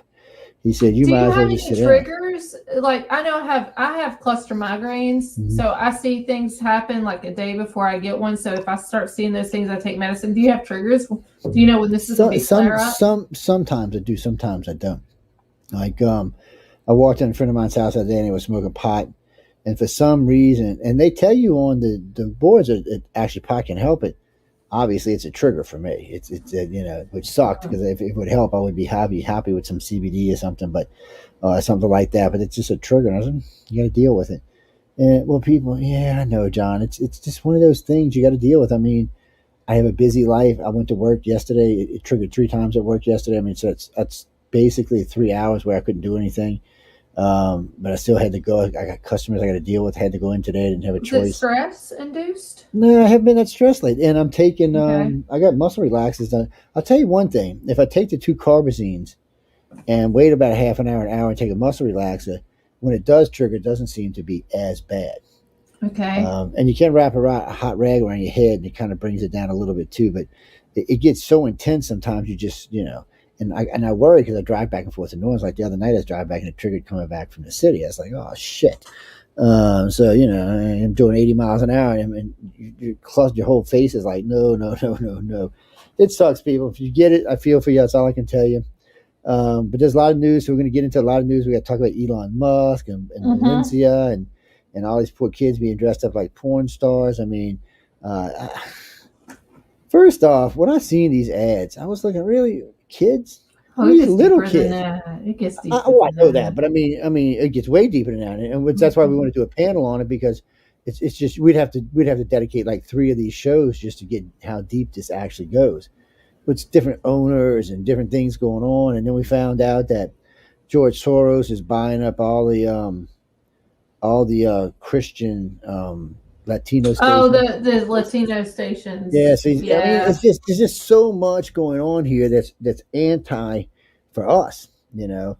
And now I will say this: Elon Musk kicked all the pedophiles off of Twitter, so we got to give him thumbs up. He went ape shit. I mean, he went ape shit. I don't know. What does he consider a pedophile to him? Well, because there's still some on there that's still there. Well, no, if they've been even an inkling, or if they've been associated with a company or anything with it, I mean, he kicked off like I think it was 26,000 people. Well, Ari Emanuel is one of his biggest comrades, and he's a huge pedophile, and he didn't kick him off, and that's why he kicked Kanye off, because Kanye's last post was Ari hitting Elon in the back of the head with a water hose. So I made a Twitter post that says, I think Kanye hit a sensitive spot with Elon. What does Abraham Lincoln, the guy sitting in front of Pee Wee Herman, and Elon Musk have in common? Have you ever read Elon Musk's Manifest for Mars? No. Okay, child anything you get the death sentence for. He's not playing with this. Elon is not the person people think he is. This man is way different than he is. He supports New World Order. No, he doesn't. He's anti-New World Order. Matter of fact, he wore a suit that says New World Order on the back of it. No, he wore a suit that said NWO, but that wasn't New World Order. No, it was in Latin. It meant New World Order. Well, I know he doesn't support it because he just brought down half the New World Order in the last 2 days. So he can't be supporting. Kim and Kanye are messing with this. Well, no, it's just ain't got nothing to do with Kanye. He's bringing down the U.S. government and the British government. He wants to put chips in our brain, dude. No, you don't want to put chips in our brain. Yes, he does. No, he doesn't. I listened to him talking about this. He said, no, he doesn't. He likes to screw with people. And I tell people all the time, don't take Elon so seriously, because Elon does like to screw with people. This is who Elon is. Elon is brilliant. He unveils the brain chip that's going to be like a Fitbit, and he does conferences and everything. It's Neuralink. Oh, you're talking about Starlink. Starlink's going to be a phone anyway. No, that's going to be a phone. That's not going to be in your head. That's going to be a phone. Come on, I'm going to show it to you. Let me show you. He was talking about this yesterday. He said he's going to bring a phone in because the only way you can put a chip in someone's brain is with AI, and he's anti-AI. He doesn't believe AI is good. He thinks AI will destroy the world. To allow people who are paralyzed to operate technology such as smartphones and robotics. Well, that's a whole different thing. That's not the same. Hold on. NASA has been doing this to our military since 2015. Well, we've been installing stuff for faster fighters and stuff like that. Here's my secretive startup. I don't know if you have this pulled up. I'm just looking at it. Hold on, can you get it? Wait, I'll see if I can get it up if you can't. I don't know if you have it pulled up. Oh, there it goes. All right, there you got it. It should have let you pull it up. That's weird. But the coin-sized chips developed by Musk's secretive startup Neuralink are ways of off from being useful to humans. He has this whole thing with this Neuralink architecture. Here's last summer that is implanted into your brain and go into do kind of like vaults and stuff. It will move fast, break things. Ethos that defines Silicon Valley not only be kind of inventors who are trying to luck in the biotechnology. Medical innovation is notoriously slow. But he is a proponent for this, to put stuff in your brain. Well, yeah, he is. He actually is. Well, no. So first off, he's been a proponent of this, but this is to help people walk and use their hands. This isn't for storing information or things like that. Somebody already tried that, by the way. There was a gentleman who tried to. He put a chip in his brain. So this is how this all started in 1994. A guy decided that he wanted to see how we could change the world with a neural interface. So he put a chip in his brain to see if he could record memories. And guess what? He could record memories. So this is for a couple of different reasons. Do you know who Elon Musk's mom is, by the way? Yeah, I love her. I love her to death. She's a sweetie pie, man. What are you talking about? You hate on her for? The crazy the crazy lady. I almost said a bad word. Well, I can use bitch on here, can't I? Yes, I can. I forgot about that. She's insane is what she is. Have you ever listened to her speak? when I listen to her, first off, have you ever heard his dad speak? His dad says Elon is the dumbest one in the family. Well, I hate to even think about that because Elon's brilliant. So if he's the dumbest one in the family, I'm scared. He's not that smart because he never created Tesla. He rode on coattails. He never had PayPal. He sold a company before PayPal, and then they turned it into PayPal. Tesla was not founded by Elon Musk. Elon Musk came up and bought him out, and they're still run by the creators that founded it. That's how he does all his businesses. He buys. He's a coattail rider. He's really not that smart. No, actually, he's really smart because first off, he shows people how to do the work. Let's look at SpaceX. Before he came to space, before he created SpaceX is a hoax. And SpaceX is great. I actually know several people who work for SpaceX. Just so you know that ahead of time. I know several people. I don't care if they work there. There's a lot of people who work at NASA. I've been associated with this particular field in aerospace for, I don't know, 34 years. And a lot of people think there's a lot of things that go on. But SpaceX is easy to prove because he's not just launching satellites for us. He's launching satellites for everyone. And certain countries are not going to keep American secrets. This is what people forget about. There are certain countries in the world that are not going to keep American secrets. They would love nothing more than to bust us. China hates us. India is not really friendly with us right now. Russia hates us. Cuba hates us. South Korea hates us. North Korea hates us. Venezuela hates us. Iran hates us. Any of them could get anything to prove that anything funny was going on, they would. And since they all have spies in the system, you know what's going on. This is why people get confused with this. Some things are always going to be up and up, and some things are not.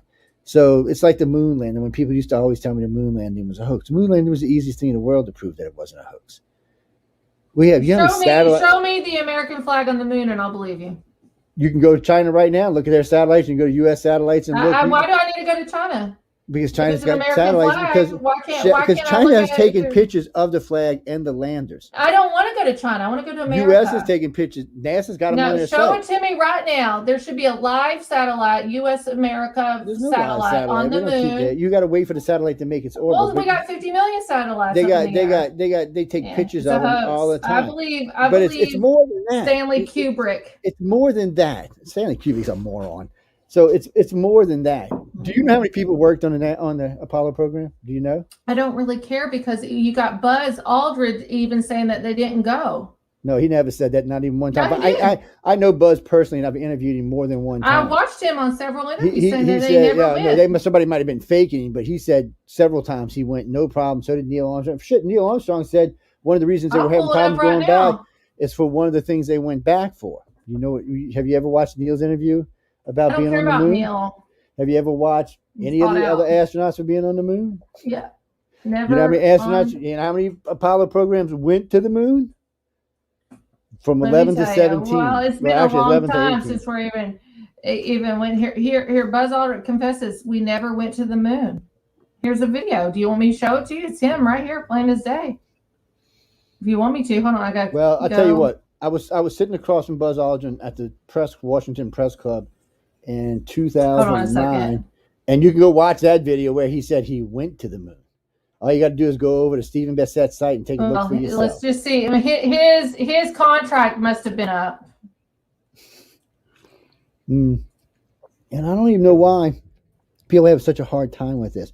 There were 240,000 people involved in building the space program, and 40 countries tracked it, and some of them were not friends of ours, including China, Russia, and India. Any of these countries would have busted us easily if we were different. Matter of fact, Russia would bust us today if they get busted. So would China. It would give them superiority on the world stage. I shared a screen to you. Where is it? Oh, hold on. Share a screen to you. Hold on. Oh, I see it. I got it. Wait. Oh, there it is. Hit play. You got to hit play. I can't see it. Okay, you ready? It won't let me hit play. You got to hit play. I'm right here. That's not an 8-year-old's question. That's my question. I want to know, but I think who is this guy? Because we didn't go there, and that's where it happened. That's not Buzz Aldrin. And if it how in the fear if Oh, come on, things stop. Keep what that be? Well, I guess we can try it again. Try to play it again because it's I don't know what it's. I can show you all kinds of other videos. That guy right there wasn't Buzz Aldrin, by the way. Hold on, I'll pull it back up. Like I said, I've met him in person. Okay, That's not well Buzz then Aldrin. Buzz Aldrin has a twin. No, Buzz it's not Aldrin has a twin then. So It's a here, stand-in let me is just what pull it up a is. Buzz Aldrin. Oh, so he's that important to have a clone? Okay, Or so, a no. Everybody's got stand-ins. Everybody who's got it doing anything of any importance. Oh, what the hell was that? so okay, so I'll pull up this then. Is this Buzz I'm sorry, somebody Aldrin just then hit to me. you? Is this Buzz Aldrin? It depends if he's got the clip on his ear or not. Buzz Aldrin's missing, and you can go back to when he was.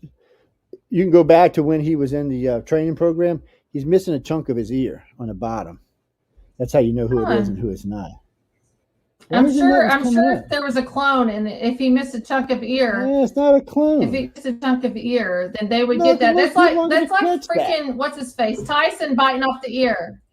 I'm not saying a clone, it's just a stand-in. They would get that. Here, let's play this one. Let's see what this happens. I forgot all about Tyson biting on that guy's ear. Buzz Aldrin. Okay, hilarious. Go ahead, babe.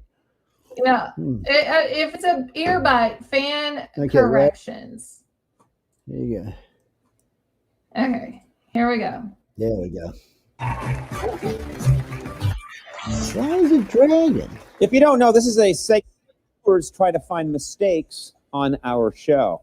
Okay? There we go. So far, hundreds of challengers, not one winner. We don't make mistakes. A fan with the screen name Animation B. He says it happened during one of my regular comedy segments. Conan. Stop dragging. Hello, you there on your show in your video segment. By the way, I did not. Identify his people. A picture of Buzz Aldrin with a Batman mask over his face helmet. Famous images where everyone is Batman. Neil Armstrong on the moon. Batman. You said that it was Neil Armstrong, the first man on the moon, when in fact the picture was of Buzz Aldrin. So that's an error. Sorry.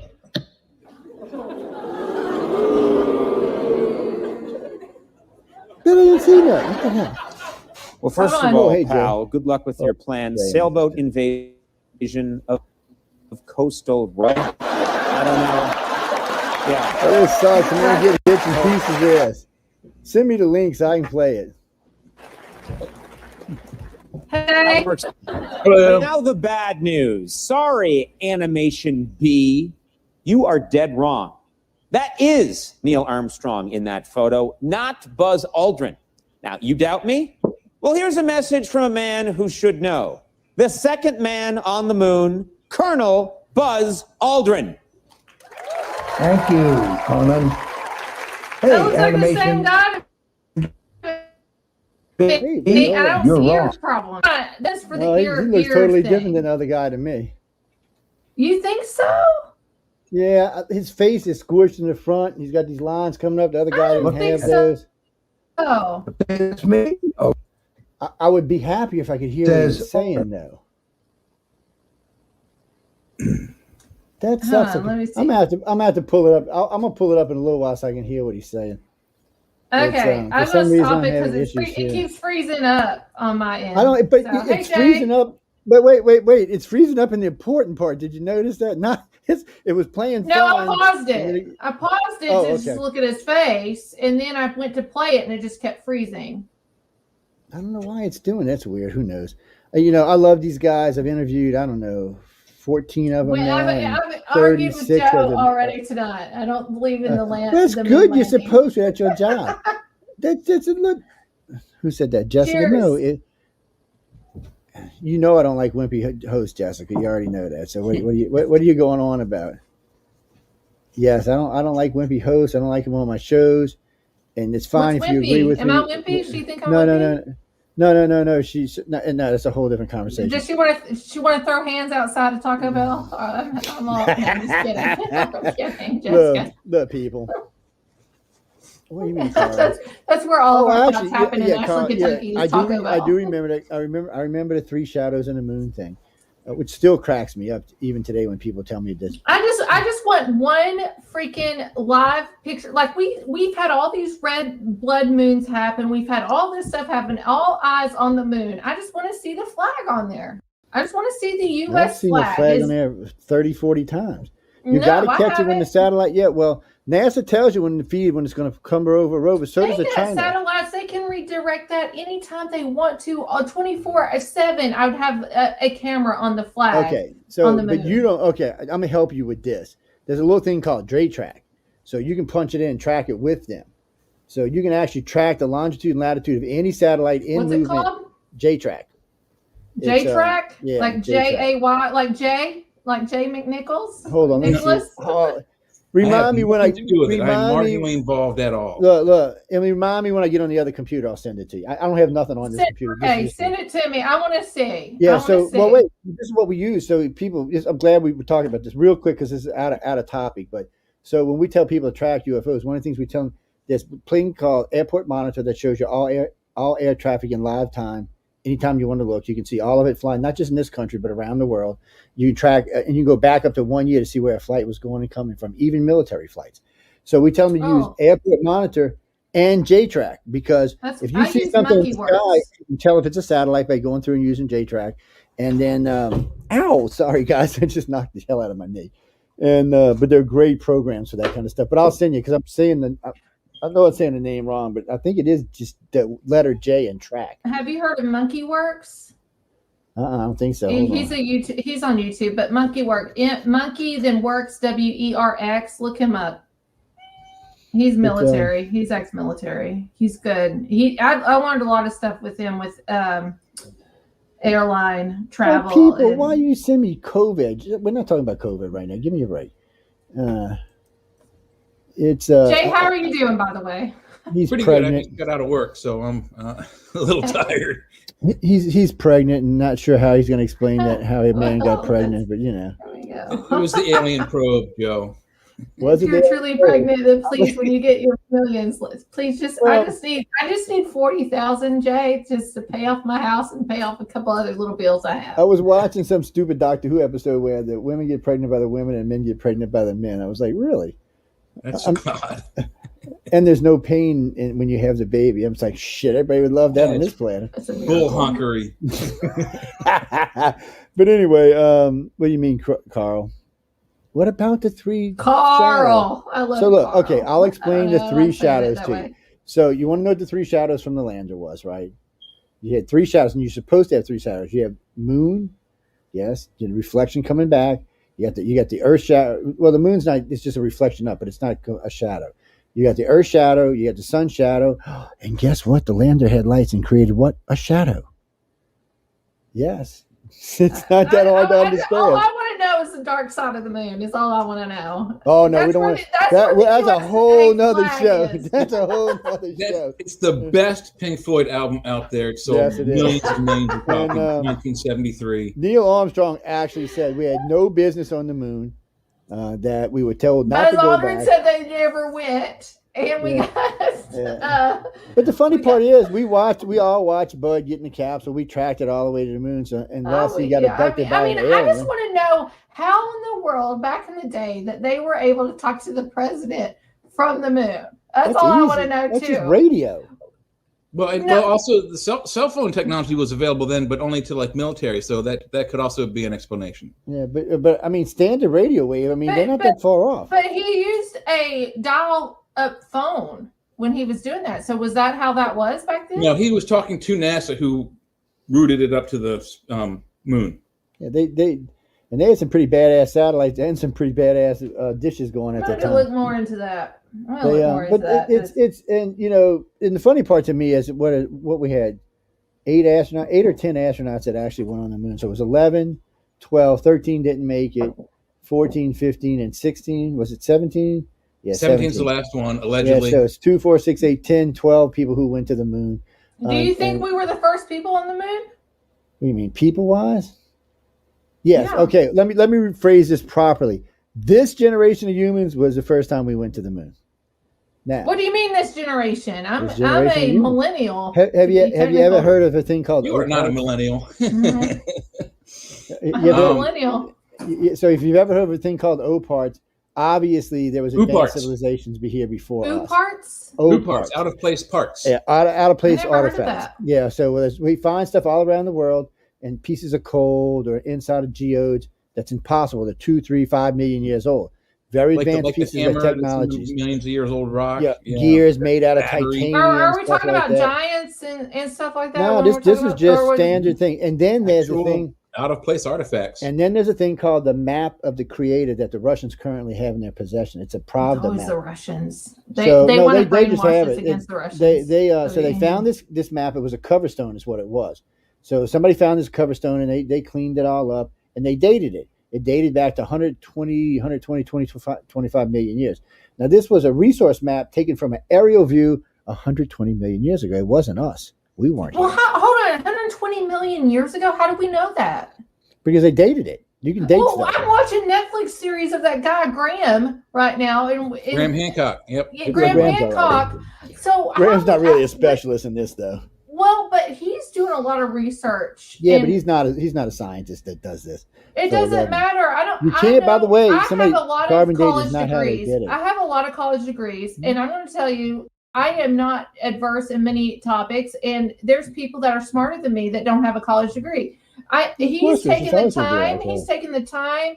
He's doing the research. He's really. This is his heart in doing this. I just don't understand what you're just saying with this mapping when we don't really have that as a collaboration in other aspects of other people confirming that. We do have other people We do. confirming that. Lots of people confirmed it. Lots of Millions? big name scientists confirmed it. The Peary Reese map was found. Hold on a second. I'm pulling out my book here. Tell me what the name of this is. I got to look this stuff up later. This one you can actually track online. Peary Reese, Piri is his first name. Admiral Peary Reese, and his last name is Reis. This map is in Eric Daniken's first book, Chariots of the Gods. Is it flat Earth? No. Okay. I'm sorry. No. What it is the Peary That's so Reese much map fun is to a explain. geosynchronous map taken from directly above Egypt from I think they said 1,700 miles or something like this. Yeah, it was way high. up. It was It's way outer up. space. And the map shows clearly the lines from the top of Scotland all the way down the west coast of Europe. It shows the northern coast of Russia. It shows all of there we go. You have it here. It shows all of Europe, So Mediterranean. we can. This is 1513. This is not Yeah. 100 No. millions. This isn't the same one Joe's talking about. This is something different, but it's very similar to what he's talking about.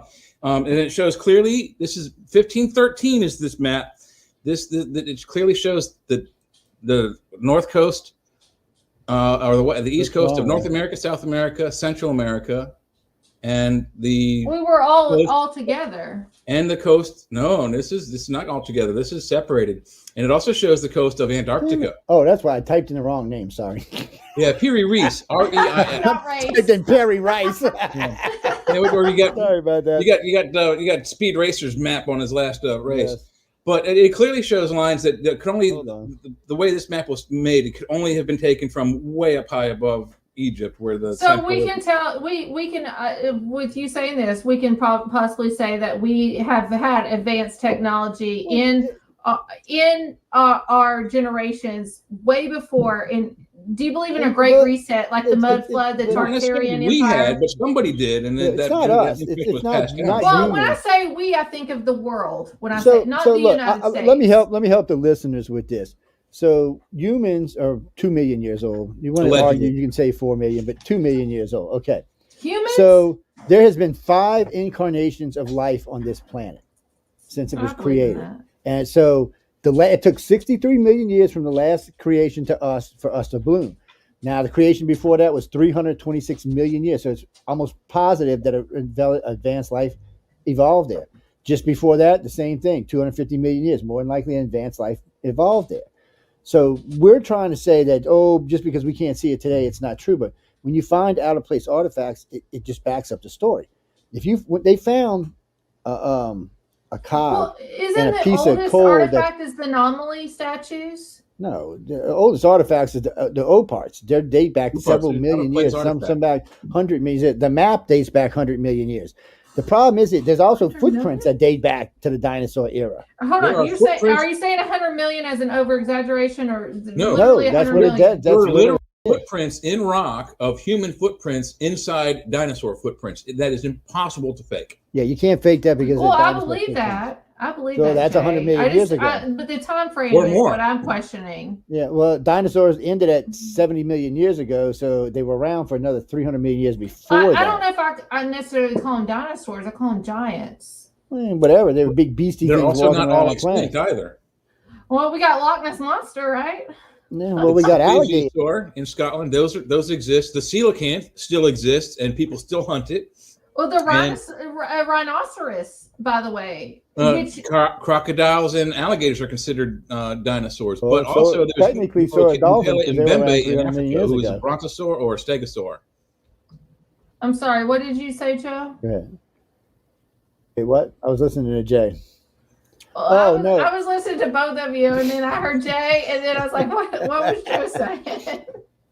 Well, not now. My brain got off into something else now, so. I'm gonna be back really quick. My dog, I don't know if you've heard him or not coming in. He needs to go out. I'll be right back. But don't be talking about. We're gonna talk about you while you going, girl. My ears gonna be right. That's right. We're gonna talk about you while you're going. It's yes. Well, they call it. Some people call it the Pravda map because Pravda did a big article. Pravda is the Russian. I guess media, world media. Yeah, they're like the foot of Russia's media. I don't know how to explain it, but they're just Russian media. Well, they're Russian everything. It's not just media. They cover a lot of different things. So some people call it the Pravda map for some reason. I have no idea. I always think of Pravda as shoes, so I'm not sure why they call it that. It is funny though. These maps have been around for a long time. There's so many things we found. With these parts so far out of there. There it is right there here. Let's share the screen this way so everybody can see what it says. Let's see. And no, present and share screen and da. Mamas, don't let your babies grow up to be astronauts. Or Russians. Or Russians for that matter. It's so what the hell is that? Wrong one. Sorry guys. There it is. Okay, I had the wrong one up there. It's a bitch when you got 5 million screens open. Yes, bitch and bastard. You can actually say bitch and bastard. Oh, by the way, before I go pull these maps up, remember this station will now be on Roku as a video station, as a TV. We will be truly television station now, and probably 3 months after that we'll be on Amazon, and about 3 months after that we'll be on Apple's phones and Apple Television. About 3-something months after that, we'll be on Samsung and Samsung phone and television. And then a couple months after that, we'll be on Vizzo television. So we will be available on over 3 billion venues around the world, people. So if you can't find us, I don't even know what the hell to tell you. That's how many people watch those television stations I just mentioned. Each one has probably 300 or 400 million, 500 million. So, I mean, Roku's the biggest right now, but Amazon's well on its way. People argue, by the way, about Roku and Amazon all the time. I just stay out of it. I know when I look it up, it's usually Roku, so I don't really worry about it too much. Oh, you mean the Dogon? Well, Dogon too. Technically, the Dogon are like an out of place artifact in themselves because of the knowledge that they possessed. But that's a whole different. That's a whole different. They're very whole different thing. Yeah, it's called Dogon.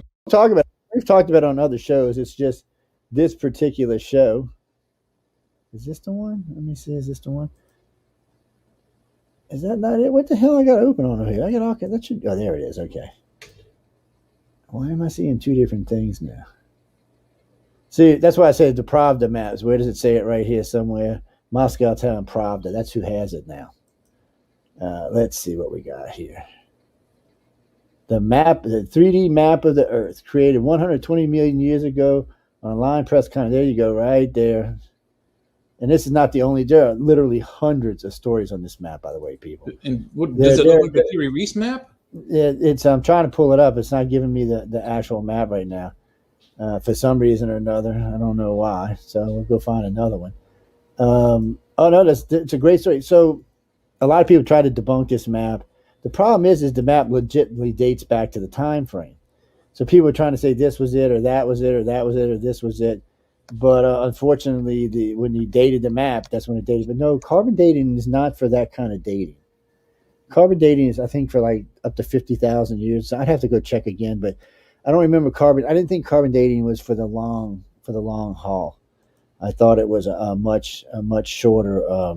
Here, carbon dating is about 5,730 years. That's what I thought. I thought it was a much shorter. Approximately, and can be measured reliably at approximately 50,000 years. But they still can't. They're still arguing about the Shroud of Turin, how old it is. Carbon-14 dating isn't 100% accurate. There's but I mean, it is a short. It's a much shorter form of dating. So some of this map was dated by some of the pigments found in the colors of the map. They dated it back, and you can see there's a list here. It's just study down 100 million, 120 million, 120 million 3D map, and it was an aerial map. So it's a very important map for us because it's long before us, and it wasn't us that put it there. People always say, "Oh, we put it there." No, we didn't put it there. Somebody else put it there. I want to know what the countries and continents and all that stuff are named then. I never heard of this. I'm new. Why am I seeing the? Hold on a second. Something is going weird here. Because I'm all about Tartarian Empire. That's where I come in. All that, and then 1800s. Humans are morons. We're barely 2 million years old. We're lucky we even learned how to wipe our asses yet. Compared to the universe, that's 14 billion years old. Is it the Dashka stone? No, there's lots of different things, but this is a particular map that was found. Controversial Dashka stone of 120 million year old map. It's just there's different things out there, and it's weird. I'm sorry, guys. I thought I lost y'all for a minute. I had a little weirdness going on. Don't be giving me no shit, Marty. I see you over here texting me. It's there's just so much of this. I want to see the Dashka map in real life. And then there's all the out. See, the map was cool when we found out about it, but it was even cooler when we started finding all these out of place artifacts buried in coal that was at least 20 million, 30 million, 100 million years old.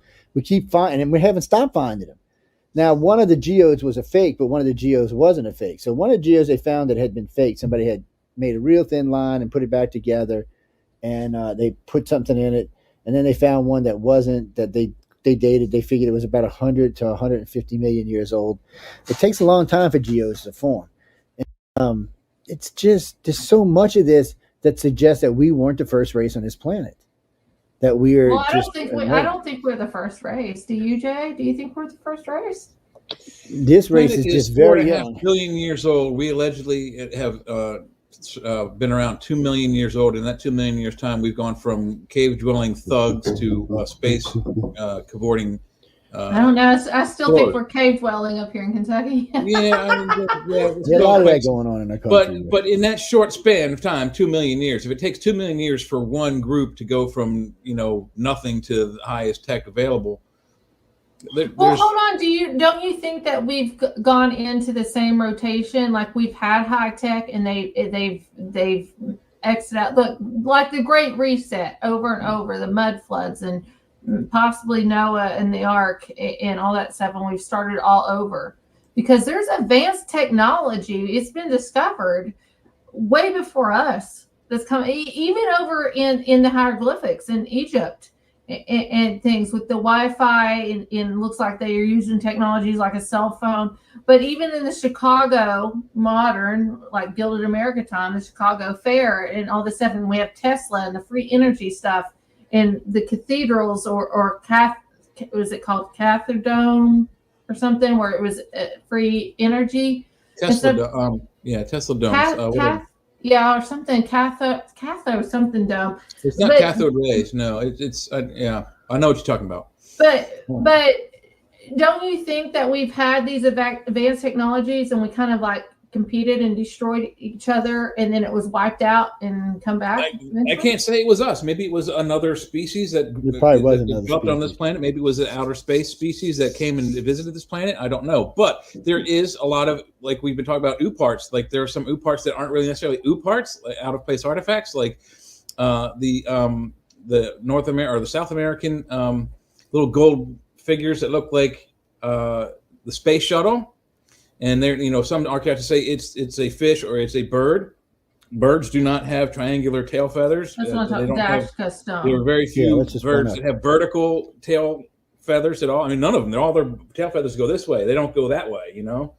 So technically, there's 3 maps that date back to this period. Wait, look at this. How do they tell that that's a map? I'm just coming at how. Because if you flip it over, it mirrors the Nile River. And it's not just there. Well, most of it will mirror the Nile, and they'll mirror the Mississippi, and they'll mirror the Euphrates. And it's where they found it at. It's where they found it in Egypt too. They already knew what it was when they found it. They knew what it was used. They had gone looking for it. I'll just tell you, the dash scale like right there looks totally different than the map on the right. You got to flip them. One's upside down. Yeah, one's upside down, and then you can see the mountain waves throughout the mountains. These were cut in stone, and it's not the only one. The problem is they have these mountains, these things that date back well beyond humans. Well, so then it means the land change is the same. No, it means the land's changed somewhat. Oh no, not changed, but it looks if we want to look at this and you flip it upside down, it looks the same. Oh no, yeah, you're gonna have probably these tributaries weren't there back in the day. None of this was probably there. This is all stuff that was cut probably 50 million years later. During glacial, when the glaciers were melting and stuff like that, or water was running all over the place, or the great floods. There's been several great floods on our planet. They're drying up. We got the Mississippi drying up. Yeah, well, we've had things that dry up, but you never when you anytime you look at a map that's more than 20,000 years old, it's going to be some differences. And when you start talking 50 million, 100 million, there's going to be differences. I've never looked at a map that's older than 5 years. I'll just tell you that. and even in those, you might see some difference, especially if it's the Mississippi River. I mean, that damn thing's always trying to run off on the side somewhere. They got. If you ever traveled in Mississippi in a boat, you'll notice they got places all over where they I'll tell you, I'm by the Ohio River, and I have friends that scuba dived it, and they will never scuba dive again. You don't ever want to go into the Ohio River. Yeah, not without updated tetanus shots anyway. Well, they said down at the bottom, and I believe my friend he wouldn't lie about this, but he said that there was fish as big as cars, and some of them had 3 eyeballs. He saw one fish that had 4 eyeballs. It terrified him, and he left, and he never scuba dived again. Flounder and sole have 4 eyeballs naturally. Oh, really? Flounder? Yeah, they got 4 eyeballs, 2 on each side of their face. Well, that might be what he saw, but he told me he saw a 3-eyed with one right in the center. That's probably not a natural object, no. Okay, and they're as big as cars. There are fish that get as big as or bigger than cars. Catfish in the Mississippi River easily get big as cars. I've seen them pull 1,800-pound cats out of the Mississippi River, so they get big enough to eat your ass. Yellowfin tuna get like 900 pounds. They're huge. They got sea perch that get 2,500 pounds. I mean, that's just some big stuff. Well, speaking of land and stuff, what do you all think about the ocean? There's a lot of mystery that goes on in the ocean, but the oceans have changed so much since there's just a lot of stuff that's changed around, and there's a lot of stuff we haven't found yet. I mean, just the other day we found something else in the rainforest. We're going to find stuff in the oceans all the time. Just too much stuff on the planet, and there are new things being created even now as humans just destroying other things. Nature just has a way of creating life. That's why when people tell me, "Oh, there's probably not life in the universe," I have to laugh at them. Yeah, because the building blocks of life are all over the universe. I mean, all you need is a little bit of heat, a little bit of liquid, and a little bit of light, and you can grow all day long. I mean, look, we got stuff growing at the black smoke. You really don't, because we got stuff growing under the Arctic ice caps. We got stuff growing by the black smokers. I mean, that's the thing. I mean, life is going to find a way anyway. So the universe is probably abundant with life. Here's the problem is a lot of it's probably much older than we are. Joe, you're aware of the Trieste experiment, 1957-58. What is it called, Jay? I didn't hear. What was that called? It was the Bath Escape Project, 1957-1958. The ship they created was called the Trieste, Trieste, and a lot of scientists were involved, including Jacques Cousteau, who is a renowned and award-winning Jacques, man. He was so fun to underwater watch. oceanographer. But they had two camps of scientists. One camp said, when we get to the bottom of the ocean, we're not going to see anything. The water's too deep. There's too much pressure. It's too cold. Is no it light. too dark? Is it too dark for them to see anything? This is what the scientists are saying. Not me. And then they said also that pressure and that depth, the water is going to be more like ammonia than it would be water. Then you have the scientists on the Jacques Cousteau side who said, we're going to find something. We'll find biology, maybe bacteriology, maybe virology. We're going to find some kind of biological life down there at the bottom. And so it's a 4-hour descent, 4-hour return, and they had 11 hours worth of air. 4 hours to go all the way down. 4 hours gets me to Pigeon Forge, Tennessee. So that's roughly like 515 miles or something like that. They're going 8 miles to the bottom of the trench. Holy and the descent, and they have to stop at certain levels to get their bodies used to the pressure, or they will explode. So it takes 4 hours to get down. 4 hours. They had a 1 hour to 1.5 hour window to explore, and then the rest was ascent back to the ship.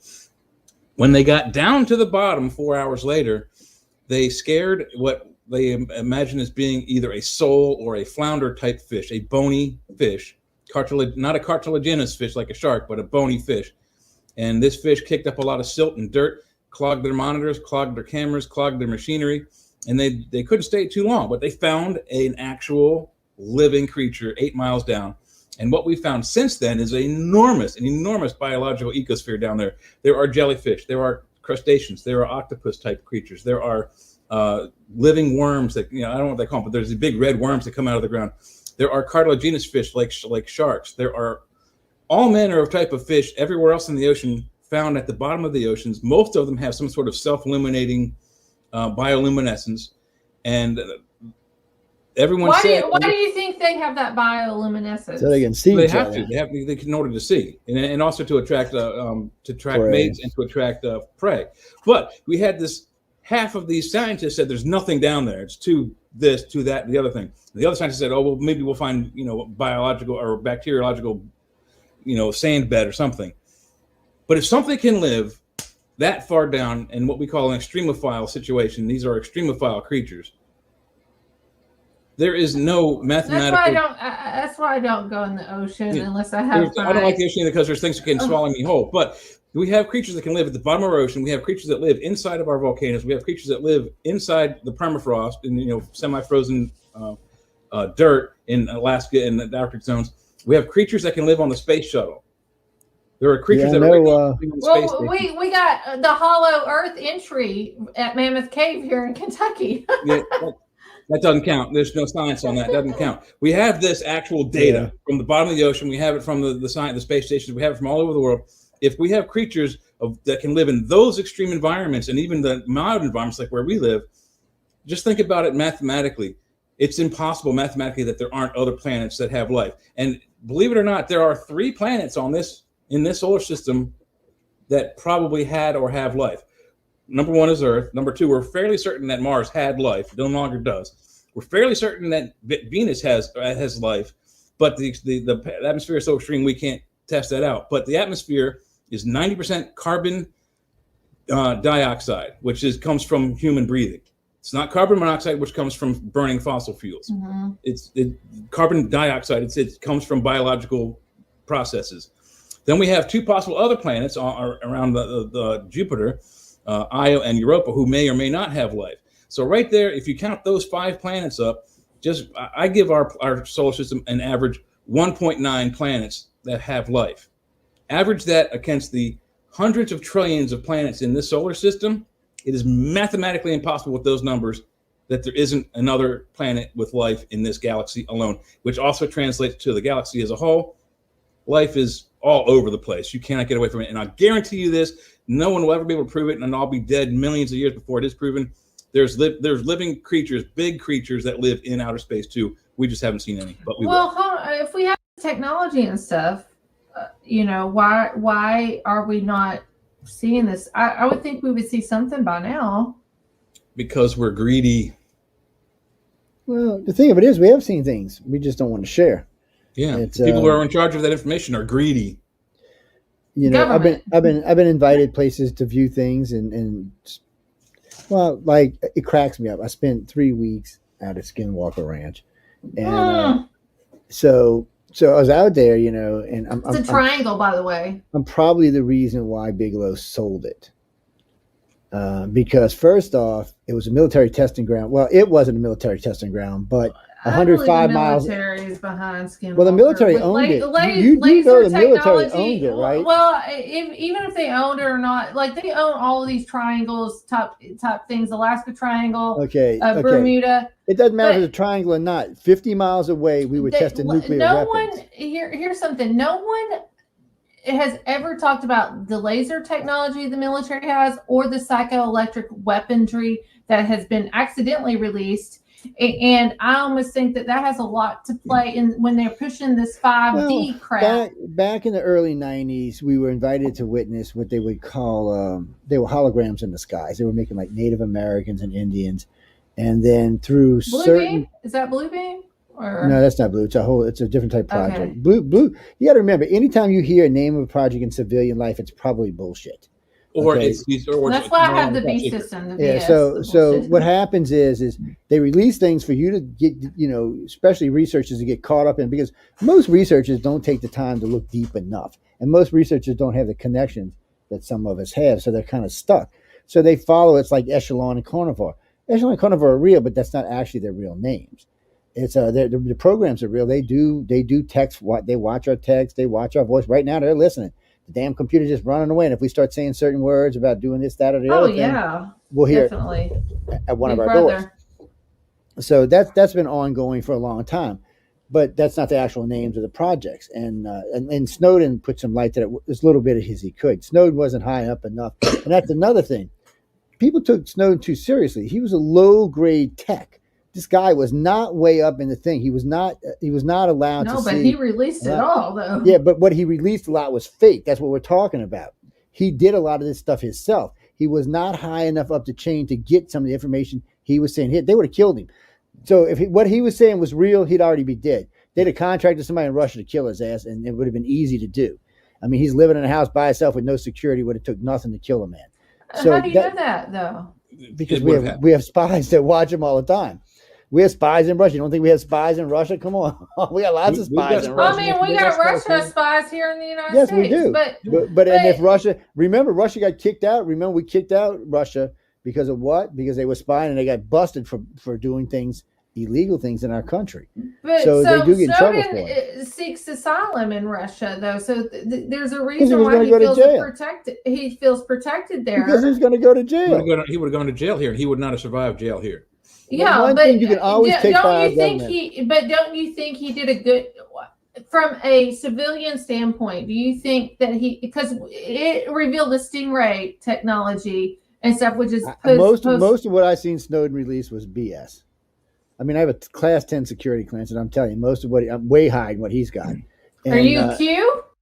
We're not getting into what I am, but it's just I'll just say it's like 5 levels above. Where the president stops. Yeah. Q is a CIA operation, in my opinion. But it could be CIA, but all I can tell you is I'm regularly watched. For complacency. That's all I can tell you. But, even if it's basic for you, it's a big deal for me because I'm just a basic taxpayer in Kentucky. Well, that's what I'm saying. So Snowden was good in the fact that he woke up America.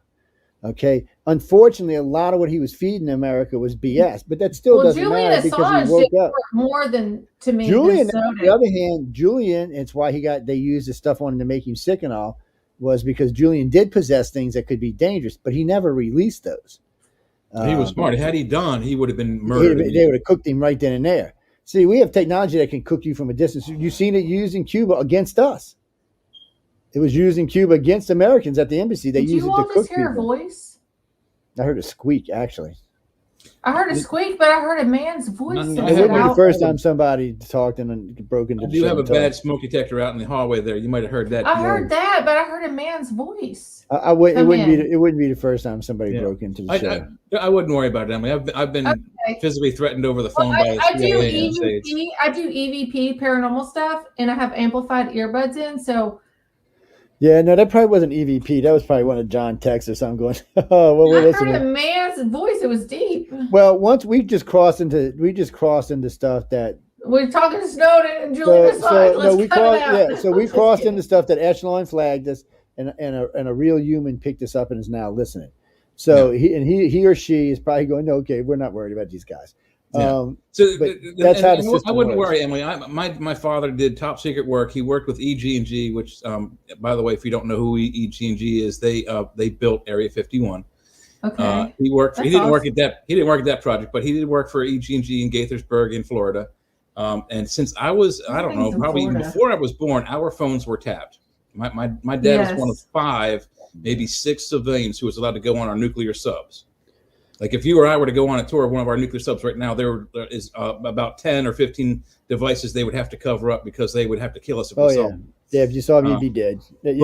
Anyway, so my phones have been tapped since probably before I was born. They've been tapped all the way through my life. My father's passed away now. My phone is probably still tapped because of my father's link to the DoD and what work he did with the U.S. Navy and inventing CERTAS and several other devices to keep our subs quiet and safe and easily Christopher, able to find other bad guys. So I did hear that, Christopher, that Snowden was asked to go fight in the Ukraine. I did hear that. Really? I don't think it's true because I don't think he's that kind of person. But I did hear he was asked. What do you mean go fight in the Ukraine? Go fight in the Ukraine. He's an asset. He's a viable. What do you mean fight? I don't think of him as like. What do you mean fight? Is They it asked just him to go get a gun and go shoot technology? people. No, they wanted him to go shoot people. They're low on people. It was just something Pravda played up. They just were playing with it. I don't think What they are ever you really eating, Jay? You make me hungry. I know. What are we eating, man? It's taco. It's taco. Well, there's so many programs they run. They pay attention to what's going on, and because we got a lot of terrorist activity around the world and other activities around the world that they want to pay attention to, which is fine. I mean, a lot of like Julian Assange. Julian was brilliant, and if Julian could have got if the UK would have backed him, he would have released shit. He's a strict journalist, though. That's what I'm saying. If the UK would have backed Julian, he could have released stuff that would have done damage to the US for 100 years. But he couldn't, and he knew it was going to happen because they wouldn't have just killed him. They would have done some nasty stuff to him, and he knew what was coming. Well, I'm thinking if he gets extradited back here to the United States, you know, like Mary, what's her himself. name? What's her name? Mary, what? I can't remember her name. The one, the 18-year-old that released the stuff, and then all of a sudden he turned into a girl, and then we released him out of jail. Obama let him out of jail. Oh, the military lady, the military guy. Now, yeah, this was a weird thing. Most of what he released was bullshit, but he did release one realm of agents' names where they were located at. I'm surprised they didn't kill him over that. I really am surprised they didn't kill him over that because he put a lot of agents at risk. And the CIA and the NSA did not want him released because of that. But Obama, for some reason. Chelsea Manning. Yeah, there you go, Chelsea Manning. Chelsea and, Manning. Obama decided that Chelsea needed to be out of jail for some reason. I don't know why, but they let him out. You know, we paid for that sex change, right? The military paid for that sex change. Well, you pay for all of it. Taxpayers do. And that's what I'm saying. That's the taxpayers paid for it. How much money do we send over to overseas for gender studies? Well, you know, we'd rather do it on other people than us people, you know. It's like the COVID thing, you know. We'd rather send it over there and let them do it than do it here where it could be more dangerous. There's just so much that it goes on. Carol, who? You know, I don't remember. I'd have to go look it up. I do remember the Apollo 17 trip, but I don't remember the astronauts' names. I interviewed one of them when I was at the Washington Press Club. He was a very, very nice man, and he actually talked about it was kind of a waste of time to keep going back to the moon because unless we were going to mine helium-3, and that's another way you can prove we went to the moon because we have physical helium-3, real. And the only place you can get it is the moon. There's nowhere. It's not on Earth anywhere. You can't find it on Earth. It doesn't come to Earth. It's only on the moon. So we know they went because of that. Not just that, there was other things they brought back that only can be found on the moon. So those kind of things, you know, let us know they were there. But you know what bothered me the most is they didn't tell us what everything they saw there. That's what bothered me the most. There's cut takes where you can see they stop and they start and they stop and they start because there was something going on. There's one where the guy's getting ready to throw something. They thought he was trying to throw it in space. He was throwing it at something. And you can actually see the shadow moving behind him. He was actually throwing it at something. Of course, when the guy went floating up in space, we didn't have the technology to reproduce that back in the day. If there weren't any top secret things going on in any of the Apollo missions, why did they have two channels, one public and one private? That's right. One scrambled. Well, and you one know, think about it. You know when that started, right? That was Mercury, Gemini. I think it was Gemini missions when they started with the Santa Claus and the Christmas stuff, because they kept seeing shit. Santa Claus. Well, anytime they saw a bogey, code word for UFO. Yeah. Anytime they saw a bogey, they said, "I see Santa Claus. I see Santa Claus in his sleigh," which means they saw a bogey. Yeah. Now, one of the Mercury astronauts, it was funny. He's up there. He's like the third astronaut up when he's seen the fire. If you ever watched the movie and the Aborigines are making a fire and it goes into space and he's flying through, he actually saw that. That was a real thing. It actually was on video. They actually got the video. What movie are you talking about? Oh, what movie was that? The Right Stuff. You said the Aborigines? And there's a scene where the Aborigines are making all these sparks and they go up into space. Well, now whether or not that's what was in space, we don't know, but he actually saw whatever these. He called them fireflies flying around the ship. Fireflies in space. At least 9 astronauts from the Mercury, Gemini, Apollo program said they saw live things in space. At least 15 from the I'm nuts. You're all going to think I'm nuts. I'm getting ready to tell you. Go ahead. I'm sorry, what Joe. happened? No, go ahead. Somehow or another, I unplugged the camera. Y'all going to think I'm nuts. That's okay. We already think you're nuts. So go ahead. You wouldn't be on it. I'm not going to elaborate on this tonight. I'm just going to tell you this. I don't believe in planets. I don't believe in outer space.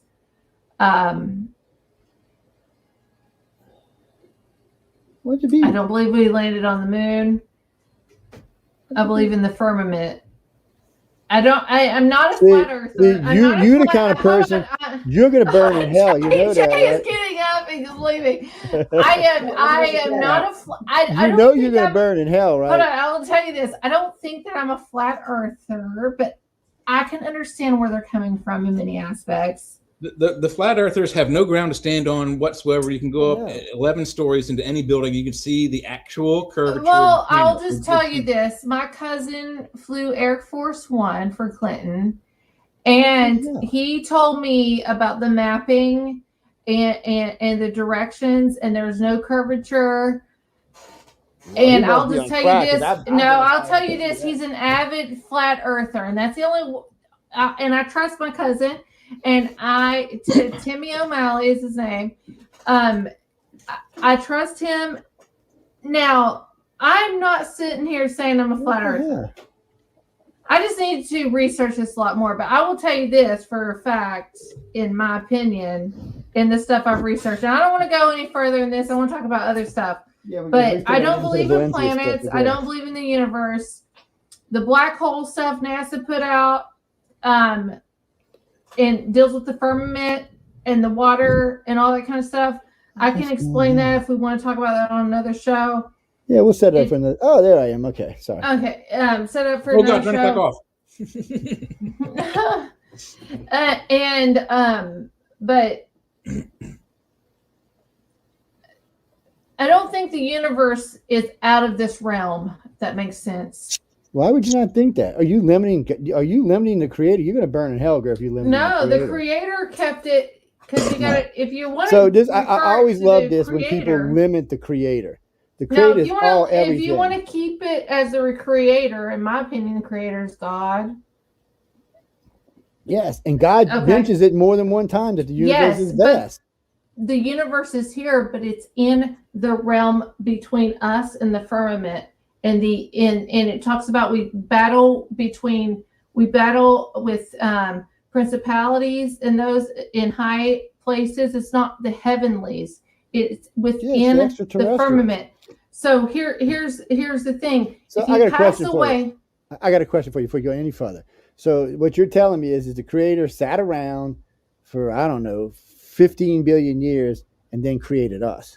Because there's no doubt we know the universe is 14 billion. That's pure science. That's not what I'm saying. We know for a fact that the universe is 14 billion years old. We can see we can even see the start of it. So it's hard. And then we can see the universes. We can see the other galaxies spiraling. We know that Andromeda is headed towards us, and one day is going to eat us, just like we're eating. What is it? The Sagittarius galaxy right now. We can actually physically see it, and it's worse than that because A million years ago, we weren't surrounded by red dwarf stars, but today we are. And we're surrounded by the red dwarfs for the about sun. the universe. I'm sitting here thinking about a beyond, and this is a flat earther theory. I'm not a flat earther in many aspects, but I hope not. I've been beyond up the ice wall, I do believe that there's other land beyond the ice wall. I've studied too much with Antarctica and stuff that's going on down there in the government. I've had people that work down in Antarctica on my show and talked about the technology that they're having there. But beyond that, I believe that there's other lands and aspects, and that brings in the sons of God and stuff in the Bible and the Job. So I don't think that the universe is up that way, up in the sky. I think the universe is out this way in many aspects. Well, the universe completely engulfs us and surrounds us. And I can tell you this: if you ever get lucky enough, which you might, because you're young enough, we're sending people into space as tourists right now. So you might get lucky enough to actually physically go up there and see it. I'll just tell you this. I've been at 80,000 feet. The firmament talks about the firmament, and God, Creator, separated the firmament from the above and below, the waters. All right. So I'll tell you what confirmed this for me, and this just happened a few months ago because of NASA's release of the black hole. When I was major young, at 17 years old, my pastor of my church, before he passed away, Pastor Gardner, went and did an investigation of the Bermuda Triangle. They went down the submarine, all this stuff, and everybody. This was on 8 tracks. Everybody, this is how long ago he did this. This is like in the 70s or something, 60s, 70s. He did this investigation. They kept like, Emily, you're not prepared for this. You don't want to hear this, all this stuff. And finally, at 17 years old, because I kept bugging them, they let me listen to these tapes. And when I listened to these tapes, it sounded like water. You're in water. And it sounded like chains and moaning and all this kind of stuff. And it was like really weird. So then this past year, NASA releases this audio that's recorded from a black hole or whatever. And I'm telling you, what I heard when they released this, it took me back to that time of what I heard with my pastor that investigated the Bermuda Triangle. It's waters. So the firmament separated the waters from above and the waters from below. And that confirmed that to me when I heard that, because it was all like mixed up. I didn't know. And I listened to some flat earthers like, I don't know about this. And then I was listening to this. But when I heard that, I was like, this is something totally bigger and different. And I don't think that there's a universe above. Well, all I can tell you is I've been in several jets because I used to be in the Navy at 80,000 feet. And I'm telling you now, first off, the planet is nowhere near flat. It's nowhere. I mean, you don't understand. When you're that high up, you can see the planet completely circled. We need to have a GoFundMe, send Joe to the moon. 80,000 feet is about 50,000 feet higher than most commercial airliners go. So when you get on an airplane, you go to California, you get that. The most you'll go about 5,500 miles. I need video footage and documentation of you going out. When we go out to like Fallon, Nevada, and places like that to do bombing derbies and stuff like that, we would fly around 84,000 feet. You had to wear air. There's no oxygen up there. You had to wear a mask on. Well, how big is the firmament? So when you're looking from there, you can clearly see the globe. There's no doubt that we live on a globe. There's not even any question about it.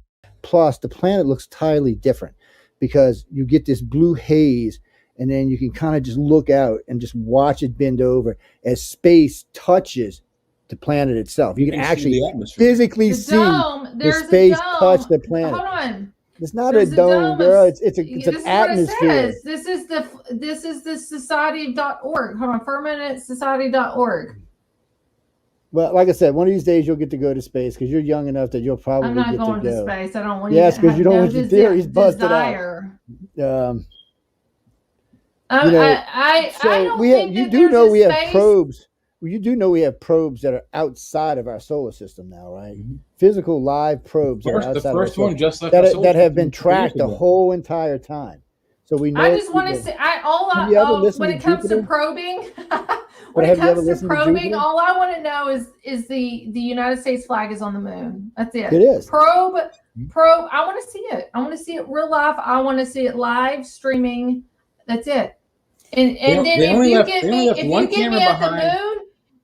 the moon, you'll get me at the outer space. Listen, they only left one camera behind. That was on Apollo 17. It was remote controlled from Earth, and it's the only one when you see the LEM launch, the camera pans up and follows it, and that camera has been dead for 50 years. I don't matter. It doesn't matter. We got 50 million cameras now. We got 50 million satellites now. We I would want have to to see launch. the flag. We would have to go back up there and put one down. There are no live cameras. All the There are There's some live shots. The satellites There are can't some get the live shots. shots in The satellites can't get the shots of the flag. There are some. There are some. They get shots of the lander, get shots of the flag. It's like when my friend of mine said, I watched live stuff. One of my blood favorite moons. things was a friend of mine told me, well, the I guess flag there's only one side of the waves moon. and waves, and there's no atmosphere on the moon. That's true. There is no atmosphere on the moon, but the flag does wave. All the flags wave.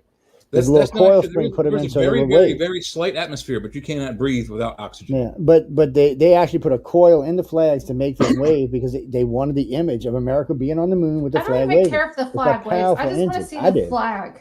That's all. Allegedly, if you have Well, you see, I was alive and watched it live, so it's different for me. Yeah, I watched the you landing. I watched watched it the whole live. thing. I'm I sure did you too. did. And we did not have the technology to reproduce that then. We couldn't even. It took us 30 years after that to get the technology to reproduce that. There was no reproducing that. And again, the Russians would not have lied for us. Not in a shot in hell. The Soviet Union would have never lied for the United States and said, oh, well, they went to the moon. Neither would the Chinese. They would have said, oh, no, they didn't go. And there was a whole host of other countries. If we Most people don't realize there, they had to be tracked around the world. You and if couldn't we just had track to it get from up there, one guess station. what? China and Russia would still be trying to get up there. Yeah, and they wouldn't feel it. I believe China and Russia made it before us. Russia wishes they did. Yeah. You don't understand. You don't understand what the symbol was of that back then. That changed the world. Huge status symbol. Huge. If Russia would have got it, it would have been favored to them. If China would have got it, been favored to them. But we did it, and that's why the world looks at us the way they do, because we are the ones that went to the moon. We are the ones that changed the world, and it was a very significant symbol at the time, and it still is even today. I mean, that's the whole reason we went. We didn't go for no other reason but Are we that. going with the? Listen, this is before my time. Go ahead, Jeffrey. So the moon. I thought there was no wind on the moon. There is no wind on the moon. So why is the flag moving? Because it's got a coil, but you can go to NASA and see it for yourself. They ran a coil up the thing and across it because they wanted it was a significant thing. They wanted it to move. They needed that shot. You can also see when the first flag is planted, when Neil is planting it or Buzz, whichever one's planting it, you can see he's physically shaking it, trying to get it into the base, and the flag is moving because he's trying to shake it and get it into its holder. But it was designed from day one to wiggle. That's what it was designed for. We didn't want a symbol of a flag just sitting there, and it's worse than that because if it was designed to wiggle. Well, that's a T-shirt for. But you don't understand. If they wouldn't have put the coil in it, it would have floated upward, and it would have been all scrunchy and looking like crap. The Centralist radio show is designed to wiggle T-shirt. With 1/6 gravity, it would not be flat like it's supposed. So you wouldn't be able to see the whole thing. It's like you said, it would look like a crumpled piece of paper. Yeah, we just want to kind of crawl up. That's why they had to do it. There's reasons. These people are brilliant. And let me tell you what. What's his name? Here's another question I have with the moon landing. This is a millennial question because I am a millennial. So, okay, we sit and look at the moon from my house. I've done plenty of blood moons with it deals with biblical prophecy. And I've sat and watched a lot of them, especially the last 4 or 5 years. I see a lot of stars. So you're on the moon and you're landing on the moon. Why is there no stars in the background on this moon landing? There isn't enough atmosphere for the light to bounce off of anything, so that you cannot. The only light you can see is that which comes from the sun and what bounces off the earth. So the only thing that you can science. see from the moon is the earth and the sun. No, that's what we can see. The cameras cannot pick up the stars because there's no atmosphere for the. Oh, he can't see stars. froze up. He froze up. Yeah, so if you're standing on the moon, you can see lots of stars. But if you ever notice, even in the space shuttles today, or even in DARPA's one that went over, you're not going to see them because the way the cameras are designed, they have to be outward pushed. So like the space station has them mounted out, so away from the sun and away from the light, so they pick up some stars. They pick up a lot of shit moving around up there too, which is kind of weird. But the way it was set on the moon, we couldn't see them, especially with them old black and white cameras. It wasn't a shot in hell we were going to see them. They couldn't pick up the light. Not designed to do that. But if you were standing on the moon itself, yeah, you could see plenty of stars. It's just the way it was set up. There's just, and today, even today's technology would have a hard time. If you're standing on the moon yourself, then would you be able to see shadows? Yeah, and you got the shadows. When the sun's hitting you, yeah, absolutely. Or if the sun's hitting you, or the earth light's hitting you. If the sun is hitting you and you can see Neil Armstrong's shadow on the ground, would you be able to see the flag's shadow on the ground? Yeah, you can see it. There are pictures of the flag shadow on the ground. Anything hit by the sun would cast a shadow in the same direction. Now, if it's over the top, you're not going to see anything. But if it's on one of the sides, you will see something. So it just depends when the pictures were taken. There was lots of pictures taken too. There was lots and lots and lots. And there was also camera footage taken from all the landers, which was great. There's lots of camera footage of that. There's camera footage all the way from... What do you mean landers? There's moon landers left on the moon. Oh, moon landers. I was thinking back here. So the one consists of two parts. There's the module that the astronauts live in, and then there's the landing body, the platform. So when they launch back to the command service module, they leave half of it behind. So China was actually the first one to release live video footage of the landers on the moon. They went up there thinking, okay, we're going to go see if this is true or not. And they went by and they found all the landers, matter of fact. And they were actually showing you in live footage as their satellite was going over. And in one of them, which is great, you can actually see the shadow of the satellite going over the lander as it's taking the video. It's cool. And if you don't believe that, you can also, Emily, with a 10 power or higher telescope here on Earth on a see it yourself. 5 days, you can find those spaces. I don't care about the spaces. I just want to see the American flag. That's what I'm talking about. If you use a 10 power telescope, you can find those places on the moon where we have machinery left behind. Jay, then let's do some big moon watching together live, and let's find the flag. But you gotta have a satellite. I mean, here's something else: is that if the moon landing happened and all this stuff was live, I was not alive. I was born in 1981. And thinking about this from a government point of view, and if I was the government, I would not want all this stuff leaked out to the public people. So do you think that there was a hoax entertainment wise? They didn't have the technology to do it back then. It's not a technology they possess. There's no movies. Well, I mean, I think maybe we could have landed on the moon a week before, and they filmed it and they released it. No, because you don't understand. It was live on television. There were 40 different countries tracking this by satellite. They were tracking it with their dishes. There's no way to lie about this. There's just none. And there's no way you're going to keep 200,000 scientists quiet about it. Somebody would have broke out by now and said, we didn't land. Buzz says we never landed. Yeah, and the only time I heard Buzz was and there's some really great footage of Stanley Kubrick making a moon landing in a studio somewhere. I don't buy it. I saw the first moon landing live. I was 3 years old. It's one of the only things I remember from the 60s. They didn't even have color back then. It didn't even have color television. It was a black and white screen on every level. There was just no way to fake this. There's just no way to fake it. They would have. I mean, look, I think the country, if they thought they could have faked it, might have tried, but they couldn't. And there was too many people involved and too many people watching. Do you all know about the land in Canada that has been actually people have like cropped and overlaid the moon atmosphere, the moon groundings, and compared it to the land in Canada that they say that is actually the moon. Yeah, and there's places in Arizona where they tested the landers because the terrain is very similar to what's on the moon. So it's really weird that because what they just NASA just released like this little, looked like a door or something. I think it was shadow play in many ways on Mars. And somebody found that same landing or that same thing, it was in Canada. Like they use the same aspect or the same land area. So right there, it's a hoax. If you have to overlay stuff and move stuff around, it's a hoax. Well, we shouldn't have to do that. But NASA. No, I'm talking about NASA. Look, NASA stuff is easy. NASA in Hebrew means to deceive. You can track anything that NASA does. You can track. This is what bugs me about people. There's nothing they do that you can't track. You don't even have to use NASA. Do you know NASA is putting chips in our military at 18 years old? It's on their NASA web. Yeah, it's on their NASA. It's on their website. I'll pull it up right here from NASA website. NASA. It's on the official NASA website. It's on the. It is. No, there's an official stamp that goes on NASA. Hold on, I want to show you. This is NASAwebsite.org. Well, And what 18-year-olds? Right there, NASA's website would be nasa.gov. Yeah, it would be Gov, NASA.gov. I'm sorry. NASA.com. NASA.gov. Tissue chips. Here's tissue chips. NASA. Hold on. If it's going to load. It's going to load. The only chips I know that are being placed in anybody are biochips to help you move. And the other ones, the only other one they have out is they haven't even started using them yet because right now they're still using telepathy to fly planes now, and it's not a real form of telepathy. It's it's fly by wire. It's just like it's like they how just put this hat on you and you fly. You don't even need no gear anymore. It makes them way like how faster. Stephen Hawking controlled his chair. He made it. He think and it would go in the direction he would. And he wanted a chip. That's one of the ones that wanted a chip. He thought he could have a chip in his brain to make it go. The chips are advanced enough. I don't think the human brain's advanced enough. The human spirit isn't emotionally advanced for half the stuff we've got. I know, it's true.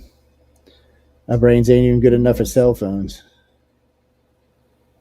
I know, guys. We'll talk about Valencia next week. We just got carried away and got on this stuff. We can talk about that. No, we only got about 20 minutes, but we'll talk about that next week, and we'll talk a little bit about Elon Musk right quick. Where did I have it up? Let me see. Yeah, I do have it up. Hold on.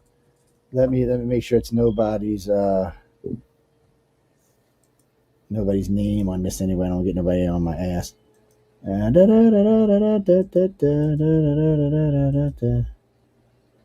never really liked Elon Musk's name. It sounds like a flavor from Old Spice. Oh, it's not going to let me do it. L means God with there it is. Okay. Yeah, Elohim. Yeah, Elohim. But he still sounds like means above, and then we got the elite. So wait, I got a question for you. What happens if there are people before God? So remember, your God that you're talking about. Wait. Let me finish. There's no people before God. Only the God you're talking about is only 2,000 years old on this planet. No, that's what you say. No, there's many gods before. There's many gods before. That's the Sumerian gods that's coming back. Many gods before that God. No, there's not many gods. Currently, God I think there's over 7,000 gods and 1,001 religions. And you're telling me you know the one that's right. But you're telling me you know the one that's right. That's egotistical. I'm not telling you that's the one that's right. That's you just egotistical. said that. No, you just did a little while ago when you told us about how the planet works. No, and how you can't just ignore things from the past. I mean that's what I hate about Zahi Hawass, Dr. Zahi Hawass. He ignores actual facts based on the pyramids that he claims were built by the Egyptians. And I never talked about the pyramids. I never said anything about this. But just as an example, he ignores facts that are in place and adds facts that do not. God existed way before the pyramids. God's parents. But still, you have to. I got smacked for that in Catholic school when I asked who were God's parents. God existed way before any of that. Yeah, and when I asked who created God, I got smacked in the mouth. By the way, no one created God, in my opinion. Yeah, something. God was always there. He was omnipresent. God is probably the universe made manifest. And what I mean by that is whatever created the universe became the universe because the universe is so large and so big, it created us, all the different aliens in the universe, so it can understand itself. It got so large and so big that it forgot what it was, and it created all these little cells so it can make it manifest to figure out what it was. The universe is vast. We're talking hundreds of trillions of galaxies.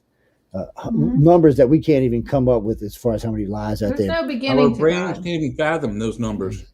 There's no beginning to God. Yeah, well, something made the universe explode and become. So whether it was God or whether it was something else or whether it was just a chemical reaction, we won't know until we all die. But I always warn people, don't put limits on the Creator because you're liable to find yourself in hell when you cross over.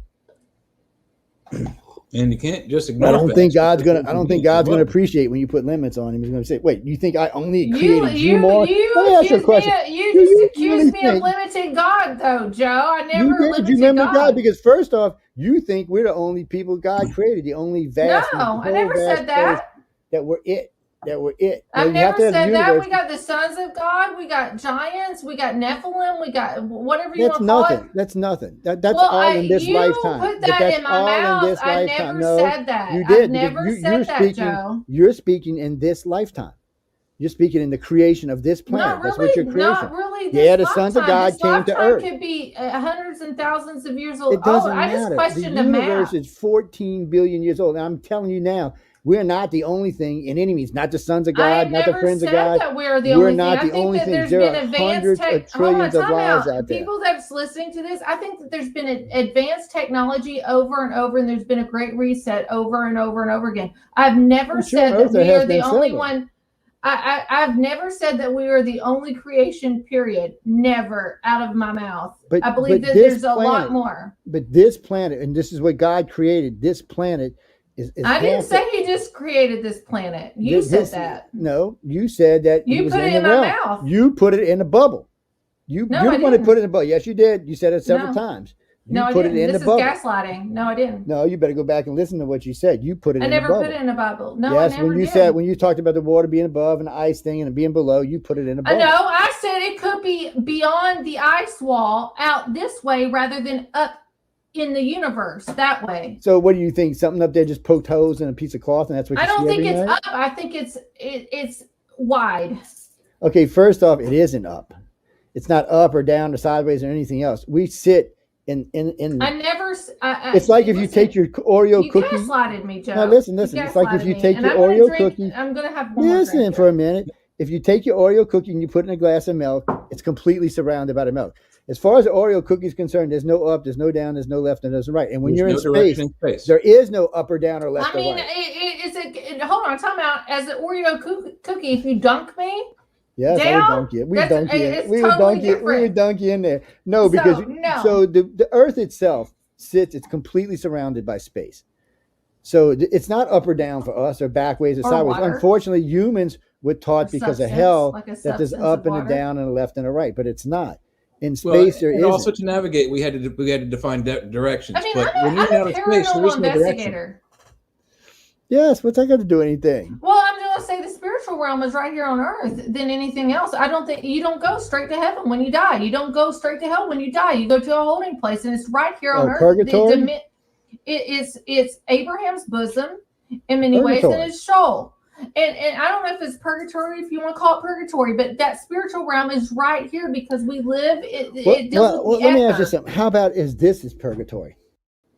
Right here, right where you're living right now. Husband. That's when I think of purgatory, I think of Mike's husband. So let's look at the earth itself and how many pleasant people are here and how many unpleasant people are here. Earth is probably purgatory. You're probably living whatever you did in your last life is probably why you're here right now. You're in purgatory.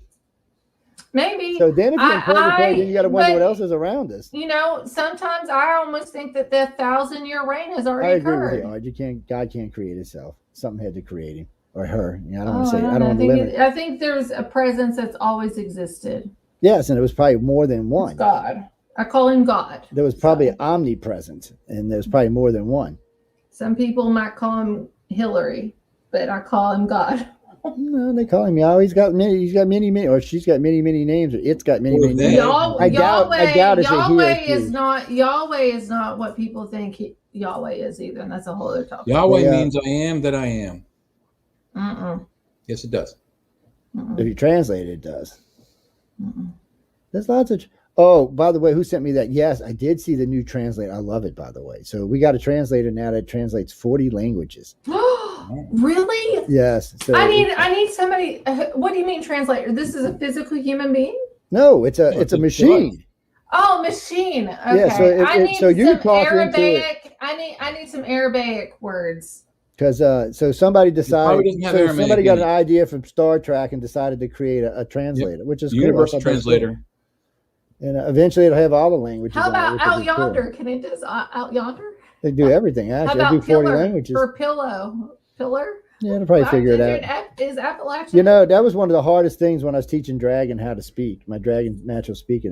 Hold on, Dragon. What do you mean, Dragon? There's a program I use called Dragon Naturally Speaking. I use it to talk to my computer and stuff. And I think because of my Kuyon accent, it was having a hard time. So what it told me is it made me read a book and a half to it. After that, it knew everything I was saying all the time. And it translated any languages I needed, translated into it. It wrote anything I needed, wrote into it. It's a cooler program. Too, Joe? No, it's like $400, I think. Somebody bought it for me. A year or one-time payment? Yeah, it's a one-time payment. A friend of mine bought it for me. Actually, it might be cheaper now. This is a long time ago when he got it for me. And I tell you what I really liked. A friend of mine sent me an AI program, which I thought was great. Oh, no, this up here, Hold on, we'll read this in just a second. Are you giving James anything said, away? James said he's coming to Kentucky and strapping you to a rocket and sending your ass to space. You know what? He said, "I'll prove it to Emily." I heard James is out of this world. I was like, he probably is out of this world. James, come on you mean to Kentucky. No. We'll do that on another show. You're talking about flying saucers and aliens and visitations. That's a whole different show than what we're talking about right now. Yeah, it's just we're actually talking about several different things tonight, but well, I've learned a lot. We just went over that. We just went over that. From both of you. Everybody's got a different opinion where God came from, and you know what? It's not just in this group. If you go out in public and ask, oh my God, you'll get 500 million different opinions where God came from. Maybe I should do that in the next week. We'll go out to Appalachian, Kentucky, ask them where God came from, and then I'll put a clip together. We'll put it here on the and you know what? radio show. Because that's how we do it. We'll tell you when we do testing for psychic abilities. That's what we do. We go to a mall and we'll ask like 100, 150 people who watch, and you would just set up by one of the doors. We get permission, of course, and we just set up by one of the doors. And we'll ask people to take a psychic test. You'd be surprised. Almost everybody that you ask wants to take it because everybody thinks they have latent psychic abilities, which is BS. But I get in trouble with the field so much for that. I'm like, look, I prove it to y'all. And I challenge people all the time to prove me wrong. Go out and maybe this next week I'll go out and I'll ask people and record it. Where do you think God, who created God, or where do you think God came from? Jay created God. And see what happens in Appalachia. Well, I got something for you. Do you know what God is spelled backwards? Dog. Yes. So every dog in this planet is probably God, and that's why they probably love us unconditionally. I love it. Do you know what an atheistic dyslexic does at night? Oh, Lord have mercy. He stays awake and ponders the existence of dog. That's right. No, I'm serious. Dogs love their masters. If you're good to your dog, dogs love their masters unconditionally. Or cats. And well, here's a story. Cats are vindictive. Yeah, cats are vindictive. I agree. I love my cats, but they're vindictive. Here's the actual story. So a long, long time ago, when the natives were crossing the world, and there was a big split, and the animals got on one side and the humans got on the other side, and right at the end, the wolf jumped over to stand with the man, and that's where we got our dogs from.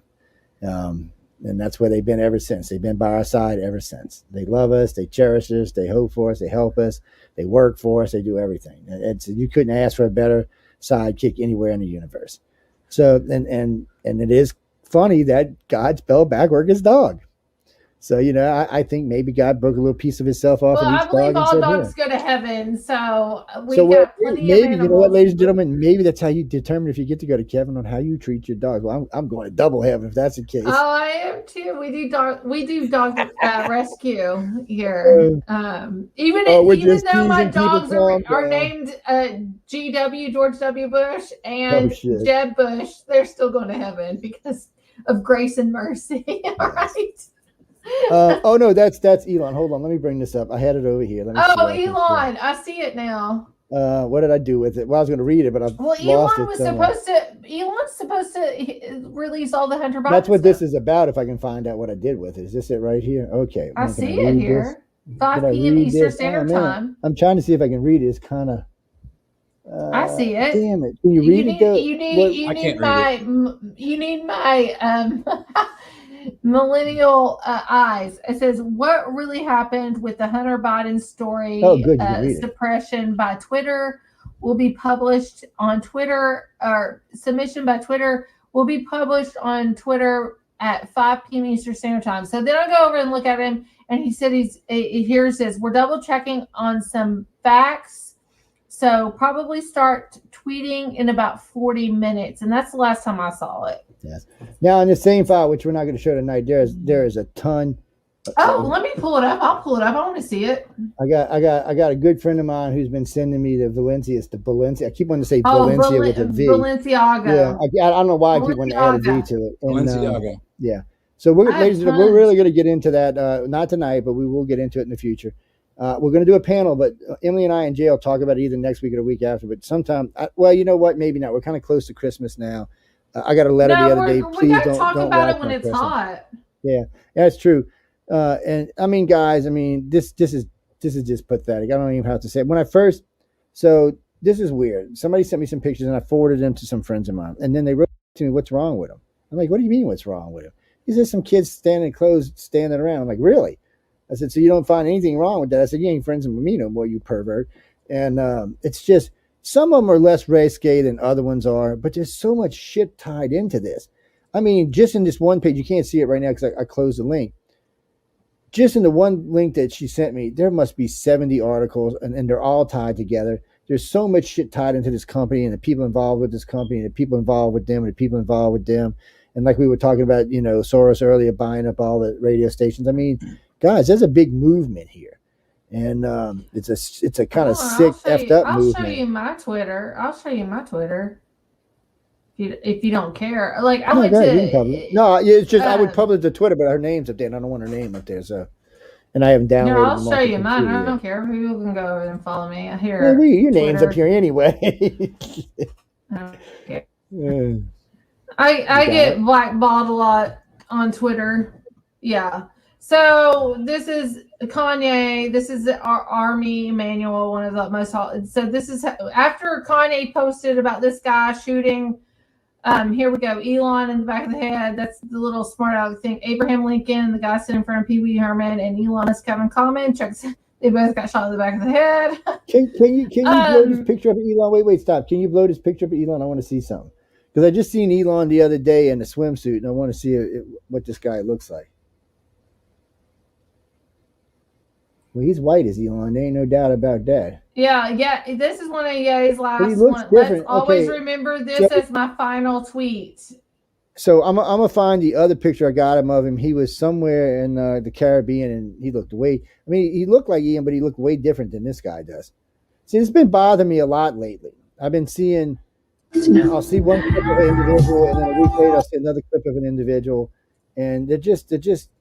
It's almost like they're all running around with body doubles. I know some of them are because for security reasons they're worried somebody's going to try to kill them, and Elon might because people might be trying to kill Elon because he came out as a Republican the other day.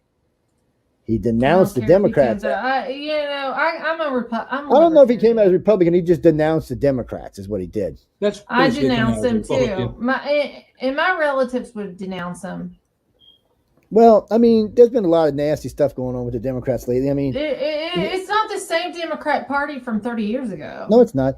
Because when I started out in voting, I was a Democrat. And then about 15 years or 20 years in, I became a Republican. And then I was like, you know what? Both parties suck. And I became a centralist because the centralist is a little bit different. We look at the world a little bit differently.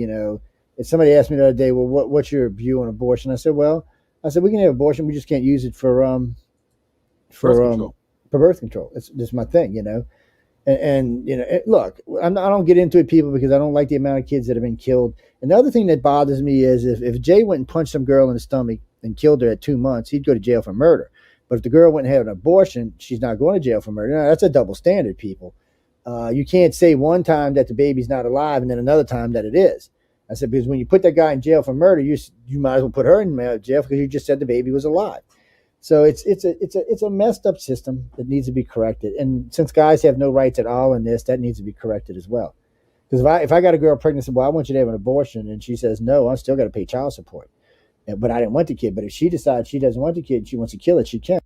Or if she decides she wants to keep it, I got to pay child. See, there's no rights for men in here. There's a double standard there for sure, absolutely. There is, so it needs to change, especially for young guys, because young guys don't know their asses from holes in the ground. Let's be honest about it. I date that. Yeah. Well, I was young at one time. So I was pretty stupid. I have a lot of.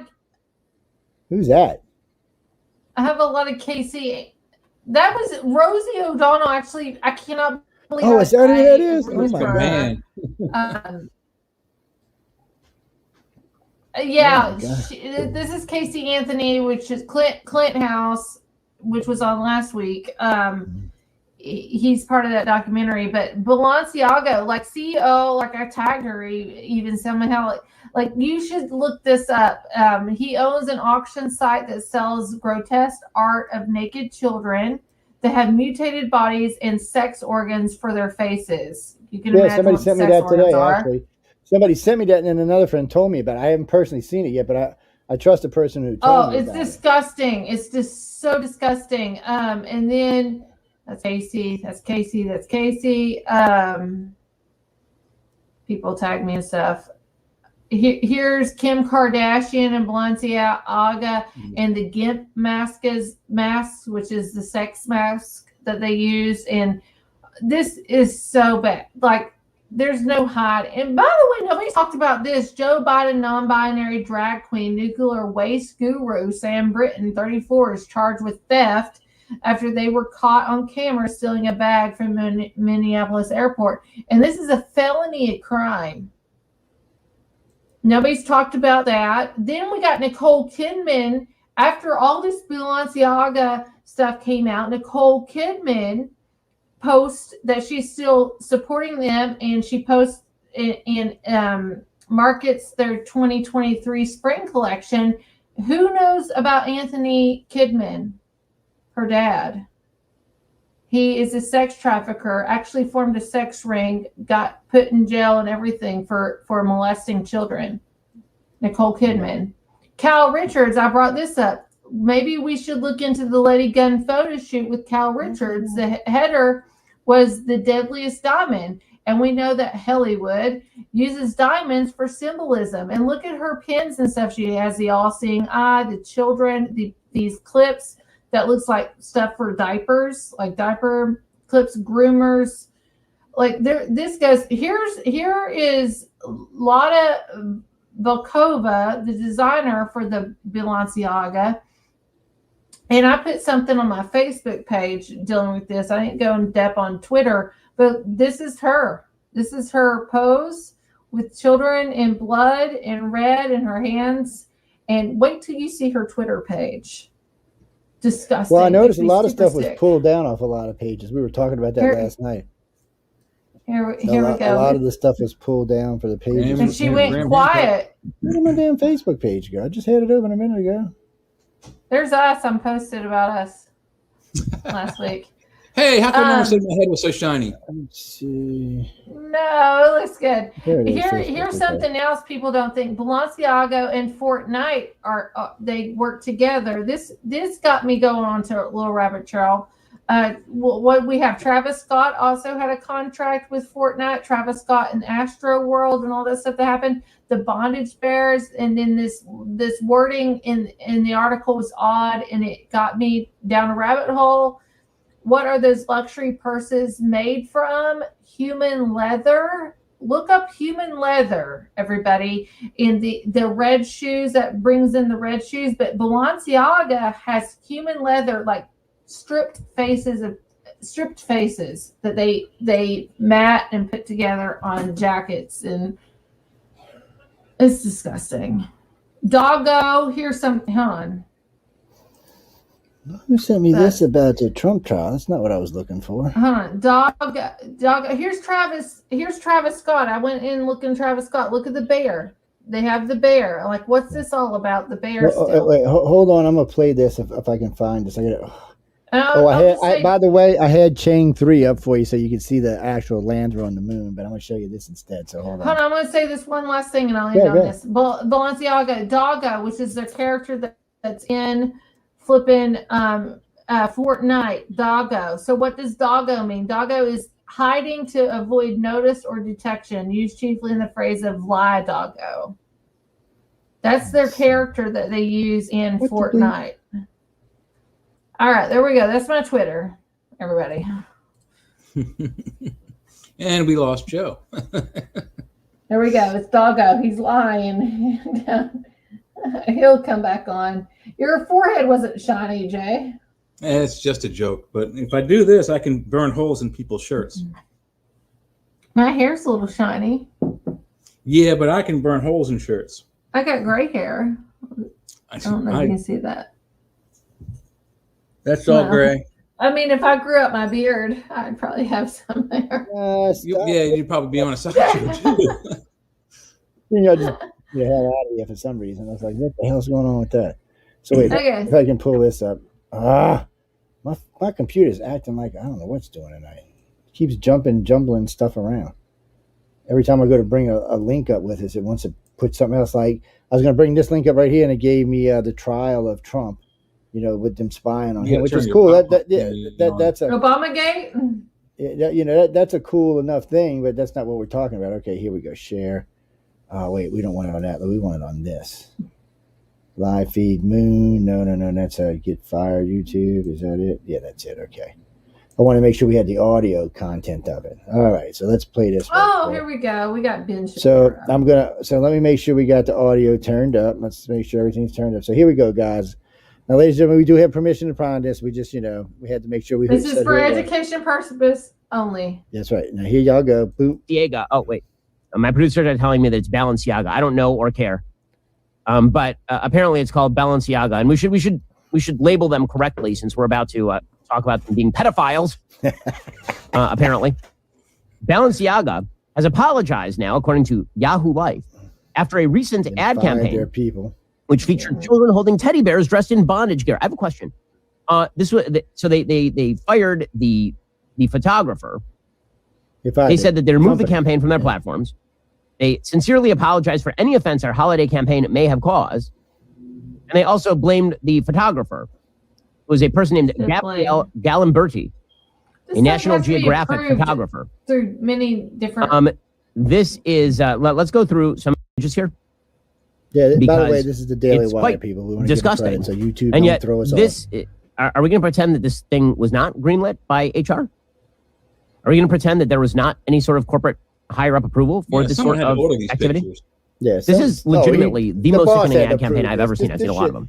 Nobody does. So Balenciaga put out this picture of a child. That child can't be older than 4 years old. What I found out, 3 or 4 year old these children work for the same company, and they think it's okay. And she is holding a teddy bear. Parents just desperate dressed in bondage gear up to let them do this. Isn't that adorable? Whereas Hilton a child said with a teddy bear dressed in bondage. But you know what? Probably she was just going to drag queen story hour, so it's totally fine. He got millions of dollars. Probably she was going to an all ages, family friendly drag queen hour, and she just wanted a teddy bear dressed like the drag queens. What's the problem, guys? I don't see the problem, according to the left. What's the problem? After all, we have to introduce kids to all sorts of life issues and life realities. I want to know what the left finds objectionable. I know what I find objectionable. I want to know what the left finds objectionable. Like the white rabbit. Here's another child. This kid can't be older than 3. Carrying another bear dressed up as what appears to be a drag queen in mesh outfit. The bear also has bondage gear on. And there's bondage gear on the table in front of the kid. Like there's some actual, like there's a dog collar on the table in front of the kid, and it says gift shop. The white rabbit. Nobody looks in front of a small child. Rabbit. I know. Again, maybe this kid is just headed out to a gender diverse parade. Who knows? It could be anything. And then finally, just to make clear exactly what they are doing, there's a picture of a Balenciaga purse on top of a bunch of papers on a desk. The papers on the desk include, when you have a close-up photo of them, I just want to put this out a there. photo of a decision called the Ashcroft versus Free Speech Coalition. Go ahead. I'll pause it for a second. Go ahead. Okay, I have proof for this that a week before all this became viral, when Balenciaga, whatever. Balenciaga. I know. I have the hardest time with that myself. Cut Kanye. It made me go to their website. This is a week before anything went viral. I started looking at this stuff, and I zoomed in. I sent it to 5 people on my Facebook page talking about this. Like, Emily, you're going to do video. You need to do video. I said, I don't know. We'll wait and see. And then, like, 2 days later after that, all this stuff went viral. I wish I did a video, but I didn't. Yeah, we got to do what we got to do because we're in the news. So we got to. Sometimes we're going to get kicked in the ass for doing it, but it goes a lot deeper than case. I know. Struck down a portion of the Child Pornography Prevention Act of 1996, saying that virtual child pornography is protected speech. I would do it sooner, but it's so close just to the make Christmas the quiet part out loud, they're literally stumping for child pornography, and the word sex apparently appears in that particular image like 4 or 5 times. What in the actual world? Folks, using techniques that have been honed and perfected by generations of bladesmiths, Kamikoto knives are crafted only of high-quality Japanese steel. Each Kamikoto knife goes through a rigorous 19-step process that takes several years from start to finish. With more than 100 years of experience between them, Kamikoto's expert bladesmiths shape. Yeah. We'll turn it down while he's doing whatever he's doing here with his bladesmithing. Go ahead, Jay. I'm sorry, I didn't hear you. On the private chat, you'll see I broke down how you can pronounce Balenciaga a little easier. Oh, Balenciaga. Well, you got it right off the bat. Balenciaga. Balenciaga come in a beautiful, heavy-duty ashwood box for safe storage. They had a lot under the name of art. Holiday season. Yeah, well, there's so many companies tied to this ashwood box that I've been talking about, and behold, as my buddy's been sending me stuff. See how they this gleam. company is tied to Jesus. Turn it down, Joe. I can't hear you. Honestly, we use Kamakota knives in my house because He's still selling. Yeah, he's still on knives. knives. I mean, this company is tied to so many other companies. Oh, hold on. They're tied to Keurig and all this. Hold on. Where's my? Hold on. Let me go ahead. Let me find my Twitter. He's getting ready to come back on. I still think he's talking about his knives. Yeah, he is. Well, let me just talk real quickly about art and how art works. So years and years ago, there's the homosexual artist Robert Mapplethorpe, and he's an actually very, very good photographer. But at the end of his career, he was selling gessoed poo. He was taking gessoed canvas. Gesso is what you use as a base to make a painting. And he would take a canvas, gesso it, and wipe his excrement on it, and then sell them as art. Now, is that art or is that toilet paper? I swear to God, you can look it up. Robert Mapplethorpe. He was selling poo. That's my alien friends coming to get you to prove space is real. I'm sorry, Jay. Go ahead. He was selling poo on canvas. What the heck is that? I never heard that before in my house. I told you what it was. They coming to get you to prove. They coming to get you to prove space is real. Go ahead, Jay. I'm just saying, I've always been here. Okay, go ahead. I'm sorry. I'm so sorry, Jay. So what is art? What constitutes art? I mean, can you wipe your own excrement on a canvas, put a frame around it in a glass, and then sell it in the art show? Well, Mapplethorpe thought you could. To me, that's not art. That's just like taking toilet paper and wipe my dogs up, poop on it, and sell it. But right, yeah, literal. There are people who do that. They do art with poo and they sell it. But does that qualify for these pictures here? I mean, we call it Shih Tzu art. You got a kid holding a teddy bear. What's the teddy bear dressed in? So what? Doesn't matter. I mean, is it artsy? Is it just strange? Well, it would be one thing if it was just a teddy bear, if they weren't dressed up in some kind of weird, sex thing. I know the kids don't have no idea what's going on. But it doesn't take it away from the fact that it may actually be a photographic art piece. It's well, the rest of the world is like no, and that's why Valencia. I mean, they got so much shit. I don't agree with it, but I'm just saying that's the argument for art. All right, let's see what Pretty Boy's just got still left to say now. This is a cute little guy, smack him on his head. Documents in our campaign. We take this matter very seriously and are taking legal action against the parties responsible for creating the set and including unapproved items for our Spring 23 campaign photo shoot. Our plush bear bags should not have been featured with children in this campaign. We've immediately removed the campaign from all platforms. We strongly condemn abuse of children in any form. We stand for children's safety and well-being. Frankly, I'm surprised that they didn't go with the full left-wing defense here. So, well, we're exposing kids to things that exist in the real world. Are you saying that people in bondage aren't real? Is that what you're saying? Is that why you object? So I have a question for the left. If you object to this campaign, which you should, because if you don't, you're a scumbag. If you object to a campaign monetizing a child holding a bear in bondage gear, I have a question. Isn't it bad to expose children to men gyrating around in bondage gear? Isn't that significantly worse, in fact? I know. Like, if there's an actual man who is prancing around in bondage gear at, say, a parade, and you bring your 4-year-old to it, is that a good thing to do?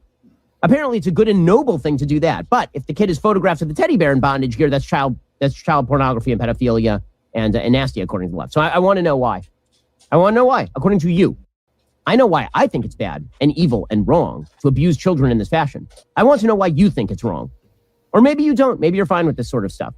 It's only sexualization of children, apparently, when they hold a teddy bear dressed in bondage gear. It is not sexualization of children when you take them to an event where men dance around in bondage gear or ladies' lingerie and shake their asses in front of children. First off, dude, that's all fine and dandy. But see, down here, we have the gay parades, and kids don't go to the parades. Parents don't take them to those kind of parades. You gotta turn this down. I can't hear you, Joe. Well, it should be off now. You shouldn't hear nothing now. Yeah, it should be paused right now. It's oh shoot, it is lightning. But here, I want to show you something, everybody. Go ahead, pop it up. We're gonna finish this out in a minute, but go ahead. Please. It's thunderstorming. Yeah, it's coming for you. Anytime I send the Grays to pick up somebody, there's a big thunderstorm. Everybody, I'm just warning. I'm warning people right now. This is the person, the CEO that works. This is Selma Hayek. What's her name? Selma Hayek. Selma Hayek. Hayek's husband that owns this. That he owns the auction site that sells this grotesque art of naked children that have mutated bodies and sex organs for faces. He is also the husband of Selma Hayek, discussing these are these people deserve a place in hell. But this is the CEO of Balenciaga parent company. They're all into this together. This is one example of what they sell. So this is a warning. Matter of fact, ladies and gentlemen, in the next show, in the panel show, in the panel show we do, what we're going to do is, a couple of years ago we did a show. This is called Fuckface, by the way. This is called Fuckface. Well, we did a show a couple of years ago when the company had put out the 10-year-old dolls, fully functional dolls. I mean, they looked like kids. I mean, they were really, it was a sick thing. The U.S. actually banned it, but a lot of the other countries didn't ban it. And plus, if you live in the U.S., even though it's banned, you can get it through something like FedEx or one of the other companies like that. You'll never get it through the U.S. mail, but you can get it through other sources. So I was, this was just sick. I mean, I don't even know how you deal with this. The first time I seen it, I thought it was a hoax. A friend of mine, one of our radio show hosts, sent it to me. I'm like, that's bullshit. That's a hoax. Oh, no, it was not a hoax. So, I mean, he's fully functional. You get the big sex dolls now. They have them in child size, too, now. It's I don't even know what to say about that, people. People like that should be drawn and quartered or hung by their balls. Well, this is Balenciaga. This is all Balenciaga. And then Kim Kardashian is supporting it. It's just up there. No. What Joe's talking about is there are actual companies in China and Asia that sells anatomically correct children's sex dolls. Yes. And I think, I don't know if we talked about it. You know what their excuse was? I know me and Jeff talked about it. Yeah. Their excuse. Go ahead. The idea is that, if there's someone is out there that is a child molester, that these dolls will help them abate those feelings, so they won't actually go out and harm a physical human. But is it gross? Yeah, But they said that's what they made them for, so that people who had pedophilia problems could get one of these dolls and not go after disgusting. Children. They could act on their urges to have sex with a child, but it's a doll and they don't harm anybody. Is it true that doll eventually there's no data? There's no data that says that if they have these child sex dolls that they actually. I love how Balenciaga sells these dolls and they have Adidas for shoes on it. So Adidas. Well, you know what Adidas stands for, right? Well, I don't know what Adidas stands for, but I know what the 3 lines stand for. Well, Adidas means all day I dream about sex. That is correct, Joe. All day I dream about sex. Well, one of my dart teams was named Adidas. It was all day I dream about sex, but that's what it means, all day. And that is one of the reasons why I have never worn Adidas shoes. Puma, yes. Nike, yes. Skechers. I just don't know. Nike. I don't do Nike. So I just don't know. First off, I don't know how we came to live in this world. I'm confused by that. I really think, I know people are always thinking about making money and this is but wouldn't you be worried that if you bought one of these dolls that the Fed might show up at your house? Because the Fed is part of it. Yeah, well, I wouldn't worry about the Fed. I'd worry about one of my friends coming over and accidentally discovering it in my closet. I mean, how do you explain that? And he goes, "Oh, by the way, that's suppressed for somebody else." Sorry, it's just. Wow. By the way, I can't believe I'm saying this. Fuckface, this thing that I'm sure you don't need to share it, Joe. Don't feel like that. Yeah, we can't. Well, right now we can't because our rating's not very good, but we can on the next show. The price is $27,500 for this doll. So the doll she's talking about, we can't share it tonight because our rating is only PG-17 tonight. We're not. But when we do the panel, this will be an R-rated show, and. We got a lot more room when we do R-rated, and matter of fact, just so y'all notice, when you look at our station, anywhere you look at us, we're always marked not for children. It doesn't matter what venue it is. It could be Roku, it could be SoundCloud, it could be Facebook. It doesn't matter. We always mark it not for children because of conversations like these. Children don't need to hear these conversations. It's just parents should make sure their children are not hearing these conversations. And even on the UFO Undercover show, I tell people a lot of what we talk about there is not, appropriate for children. Now, when they come take Emily tonight, don't be laughing my ass. I'm going to go visit her on the ship. Say, what's up, Emily? What you doing up here? She won't remember tomorrow anyway, so it won't matter. But I'll be like, I'm in Mars. I'm sorry, Joe. it's Elon Musk. I got to say this before we move back to Shapiro here. There's something about, if you've ever seen the movie Moonraker, the James Bond movie, where the guy builds his thing up in space and moves on the moon and a whole 9 yards. Elon makes me a little nervous. Okay, so he wants to put a colony on Mars. I'm all for a colony on Mars. But he wants to make it like Elon Muskville. And I'm worried that, that much power, absolute power corrupts absolutely. So same means God above. So I'm just a little worried that once he gets to the moon and he gets his 3 or 4 million people over there, that he might decide, he doesn't like Earth or something. Remember, this guy's got a lot of technology. He's got enough satellites in space to wipe out our damn planet if he wanted to. This guy, before it's all said and done, you know what he told Russia, right? Oh, yeah, go ahead and launch your nukes and watch. I'll knock them down every day. He said, I'll just run a satellite and knock them off course. And he said, I can build more satellites than you can build. And he told China the same thing. And he's right. He can. He can just, when they go intercontinental ballistic, he can run one of his satellites in it and send it hurling in space or blow it up. So, in a way, Elon Musk is saving America, which is cool. And he is trying to get some free speech back in the country. And he is defending some of the people who got screwed in the last 10 years. I don't trust him either. So even I've said this before. I have a man crush on Elon, but I wouldn't trust Elon as far as I could throw him. I think I'm a pretty big guy. Crush on him. I'm not talking about you. I wouldn't trust him, but the people he's dated, how his mother is, the garments that he decides to put on. Oh, he's up to now 11, 10, 11. What? How many kids is Elon up to now? 10 or 11 and they're all surrogates. No. Ask Amber Heard. They're all surrogates. He gives each kid, I think it's $1 million to get started. No, Elon, I almost think that Elon killed a kid that bullied him, and that's why they moved from South Africa to the United States. So he might have, but he has a lot of children himself. He has Asperger's, autism. Asperger's. That's what I said. Ass, not Asperger's. It's Asperger's. I said Asperger's, didn't I? No, not Ash. Asp. I said Ash. No ass. No H. It's my Appalachia. Asperger's. Oh, he has 10 kids from 5 different sources. I got 8. ASP. Asperger's. Yeah, Asperger's. I just came up. How many children does Elon Musk have? Elon has his father 10 children, including a pair of twins. He numbers them. They're all a number. They are, but he gives them all money. So only one. And this is what's so cool about this, or not cool about this.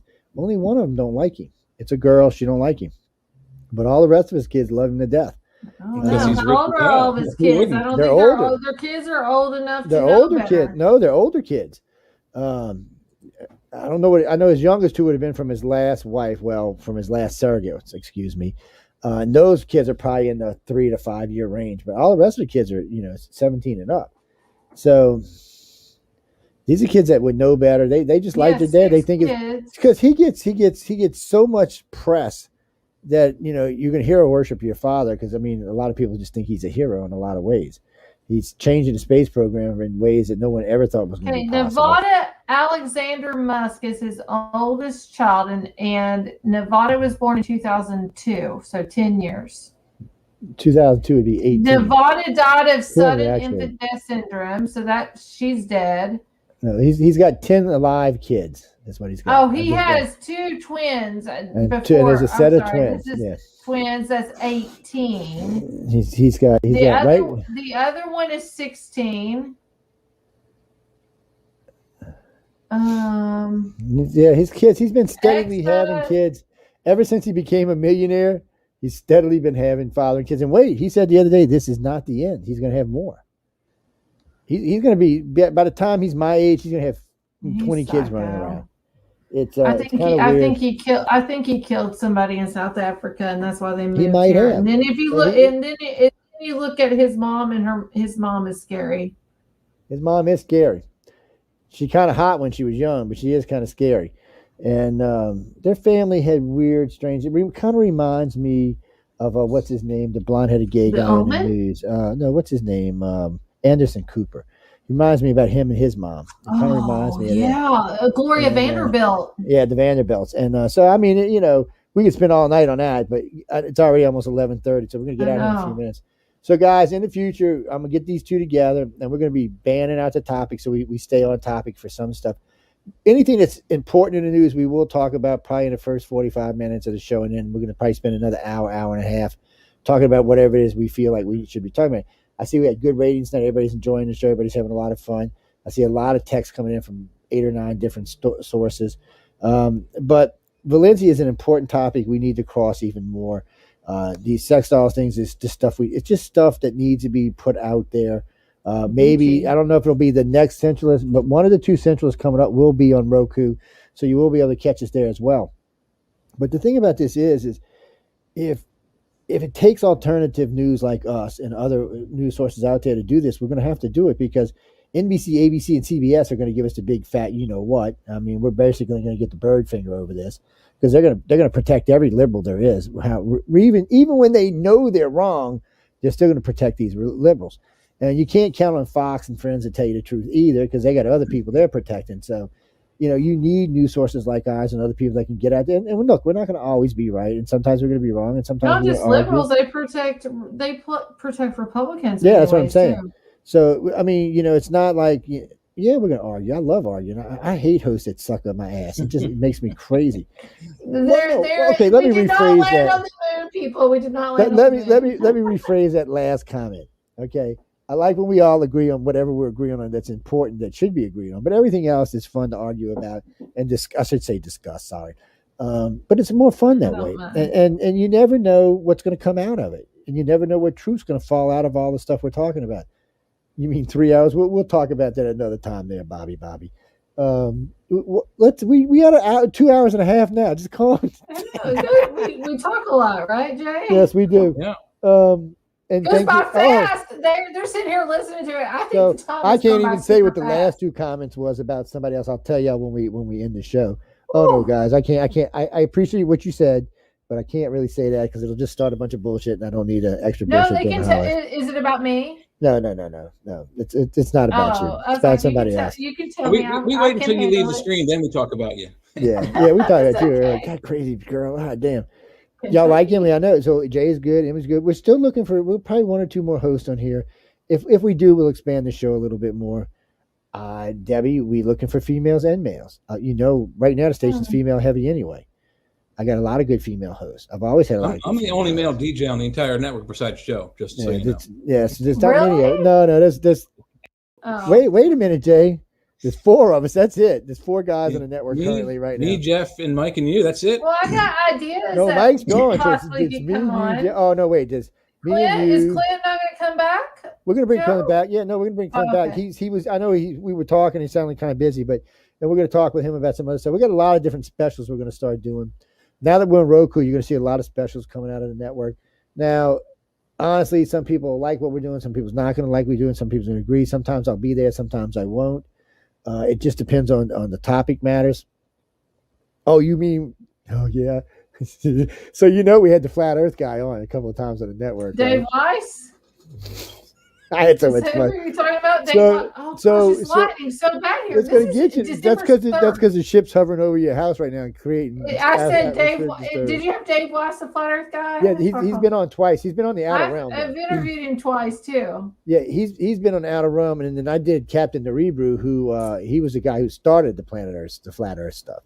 Really got into it deep, but I had so much fun with him that it was he probably still hates me, but I don't mind having fun at other people's expense. But he was fun too. I mean, he was like a lot of fun to talk to. But there's no topic that's unguarded on this network, and we're not going to always tell you like we were disagreeing about like the moon tonight.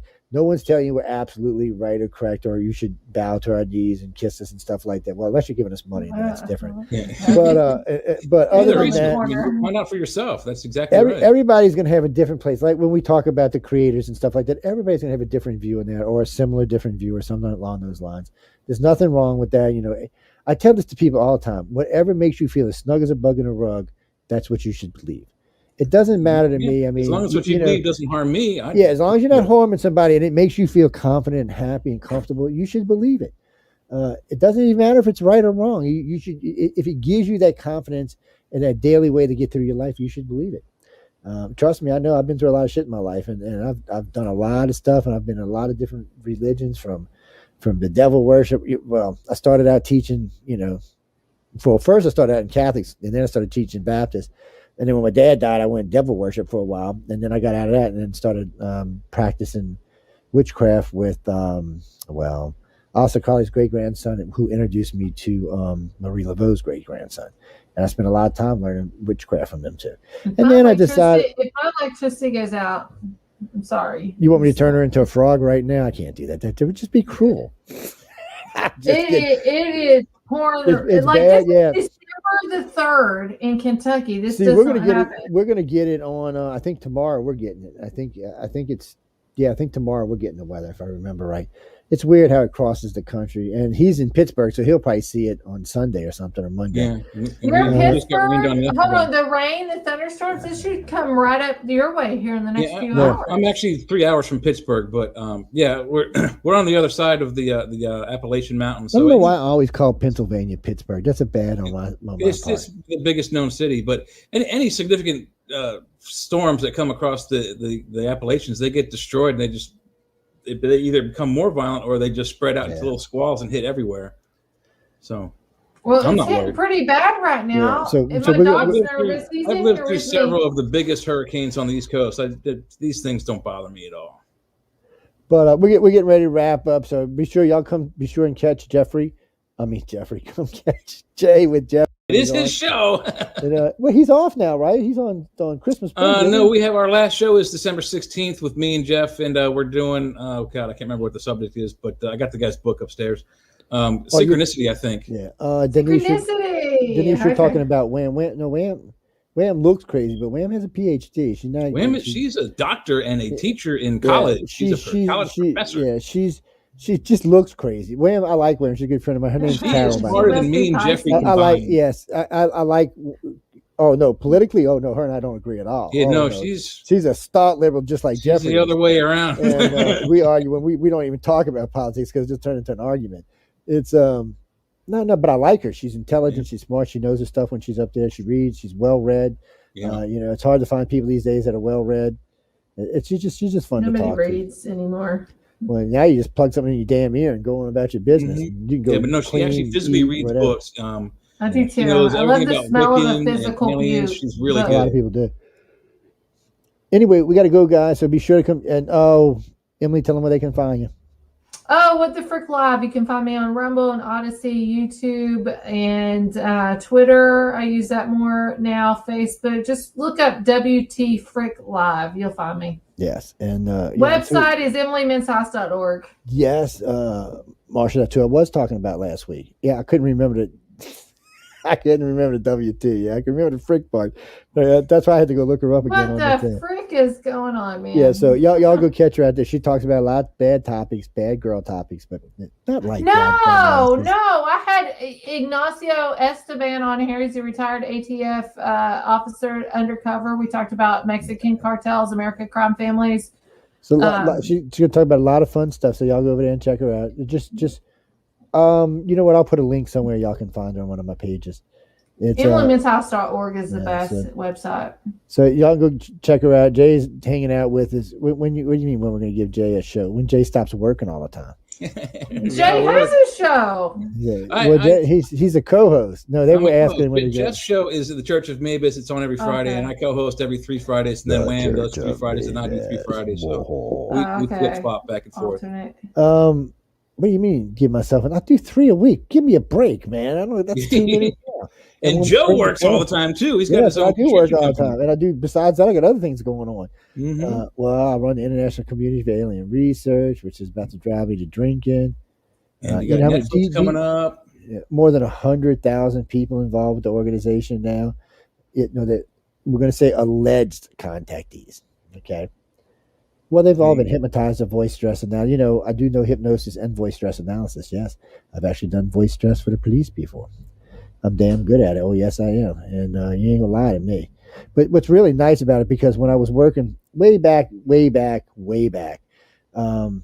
couple of companies I worked for, I was in charge of hiring and firing. So one of the first things they taught me was, not voice stress, they taught me body language and body movement. So I had to take several courses on this, and I'm really, really, really good at it.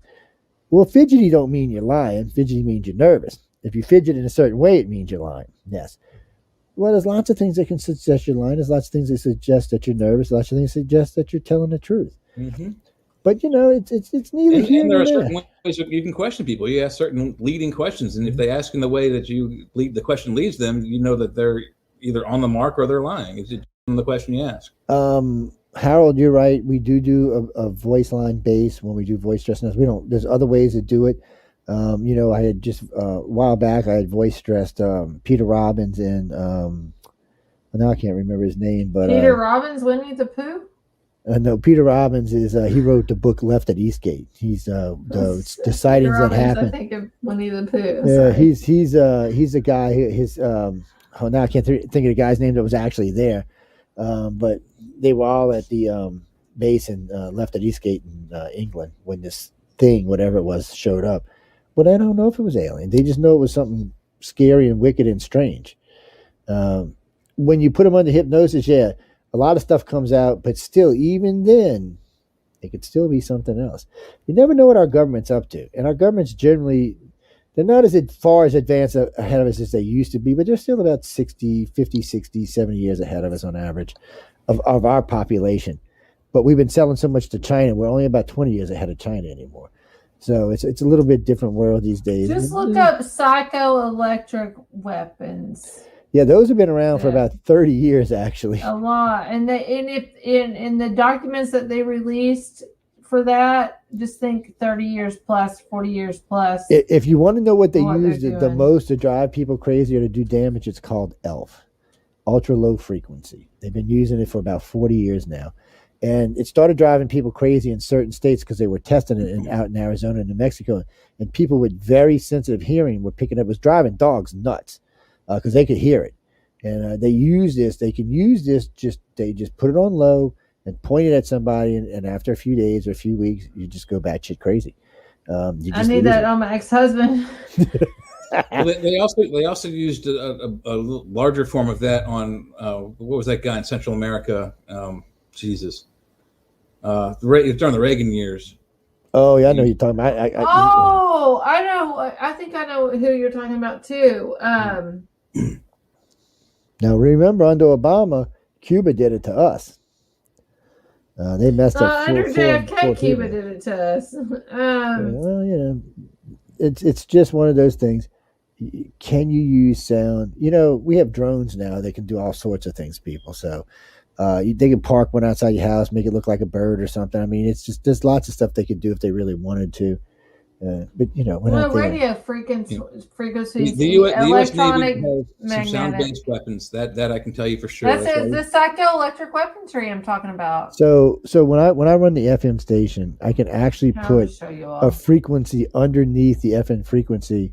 It's almost like subliminal messaging, if we really wanted to. But if you get caught doing it, you're going to prison.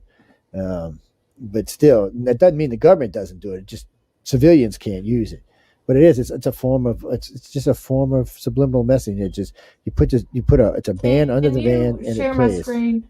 Yeah, hold on. I'll pop it up for you real quick, and we'll just. I'm getting super tired. So here's we got to get out of here. Psycho electro. What do some of these things do? Forced memory blanking. Reading and broadcasting thoughts, controlled dreams, forced awakening visions, some synced with body motion, sudden violent itching eyelids. It talks about tendinitis, artificial forced manipulation of airways, including external control of forced speech. Like it goes on.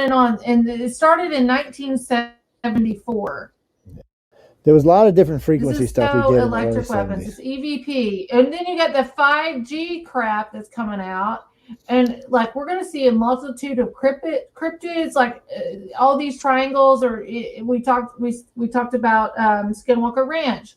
You're going to see a lot more activity happening in these because these were their practice grounds and their laser technology that they use to. Look, people, I'm going to give you a piece of advice about going out to anywhere near Skinwalker Ranch.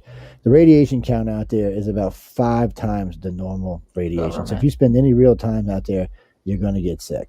Or And, bring and, a and, geiger counter and, and measure it, and and then read it. also with Skinwalker Ranch, what I've studied is it's a bowl. It sits underneath the general level of that grounding, just like New Orleans is a bowl underneath the waters. So this is a bowl. I almost think that there was buildings there at one time, Tartarian in many aspects with the free energy, and that was destroyed. And government used it as a playing ground to test out their weaponry. 40 miles from there is one of the biggest nuclear testing facilities in the United States. Well, that makes a underground lot of facilities. sense then. Okay. So we know in the 40s they were testing. So that's what cattle mutilations are. Cattle mutilations are for us to find out what kind of radiation. This laser technology. How the body saturates the radiation. So this is the easy thing. A lot of people got mad at me when I broke this story because they wanted to make it aliens or the government or this, that, or other thing. It is a government, but it's not what they thought it was. So, and this is how you prove it.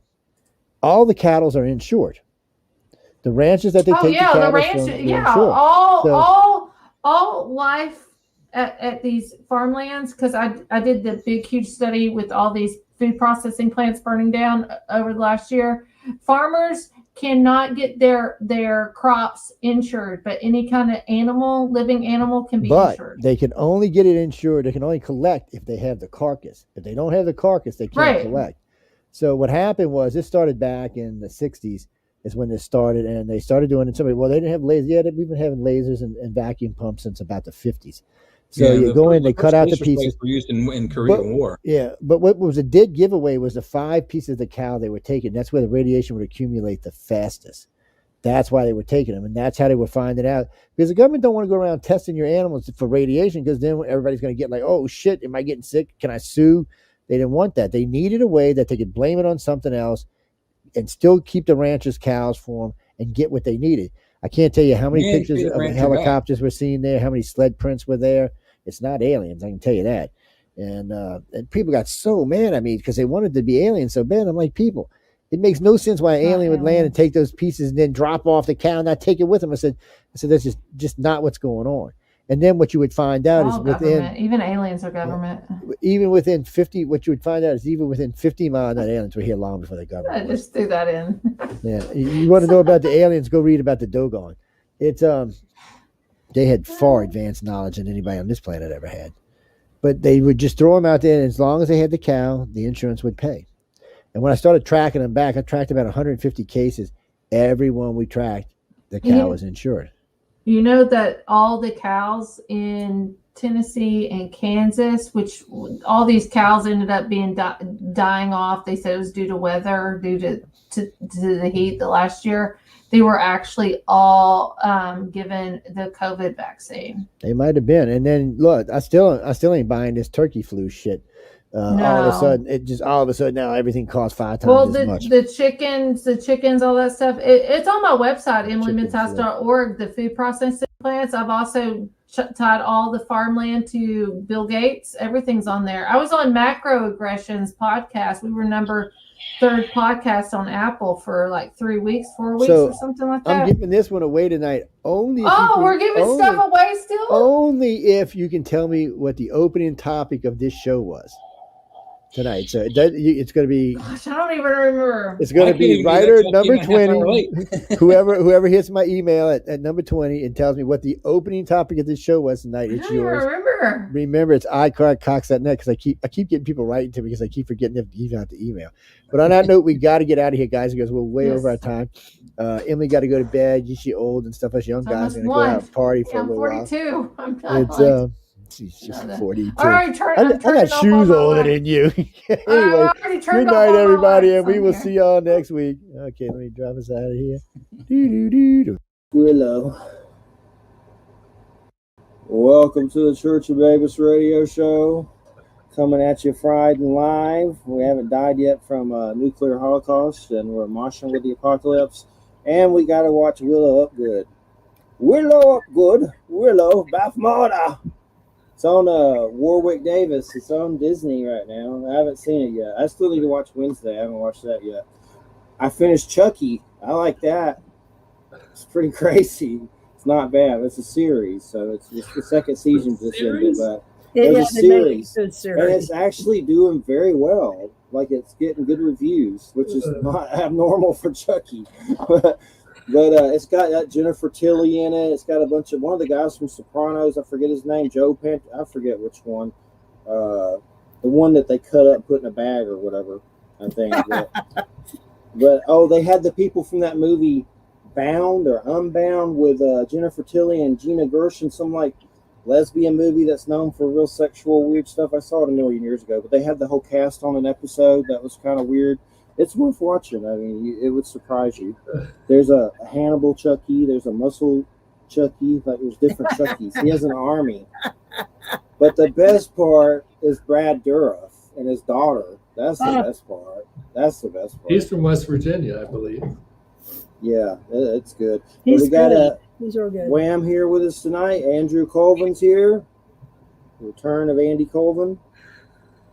And I guess my first question, we were just off the cuff talking about kooky energy weapon stuff. And I mean, right now, China supposedly, and I don't know why the hell they did this, but I think it's true. Didn't they resurrect like a second sun?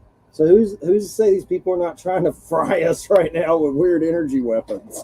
I don't know, but something seems weird. Everybody's aggressive. People trying to kill comedians, and I'm going nuts. Everybody's going nuts. Just seems something's off. I don't know. I even saw a thing about someone saying cosmic rays are real bad right now and can do that stuff. But energy weapons, I know it's a lot to get into, but off the cuff, what do you think about that stuff? And what is the deal with the second sun? Why would you even do that? I don't understand. It's weird.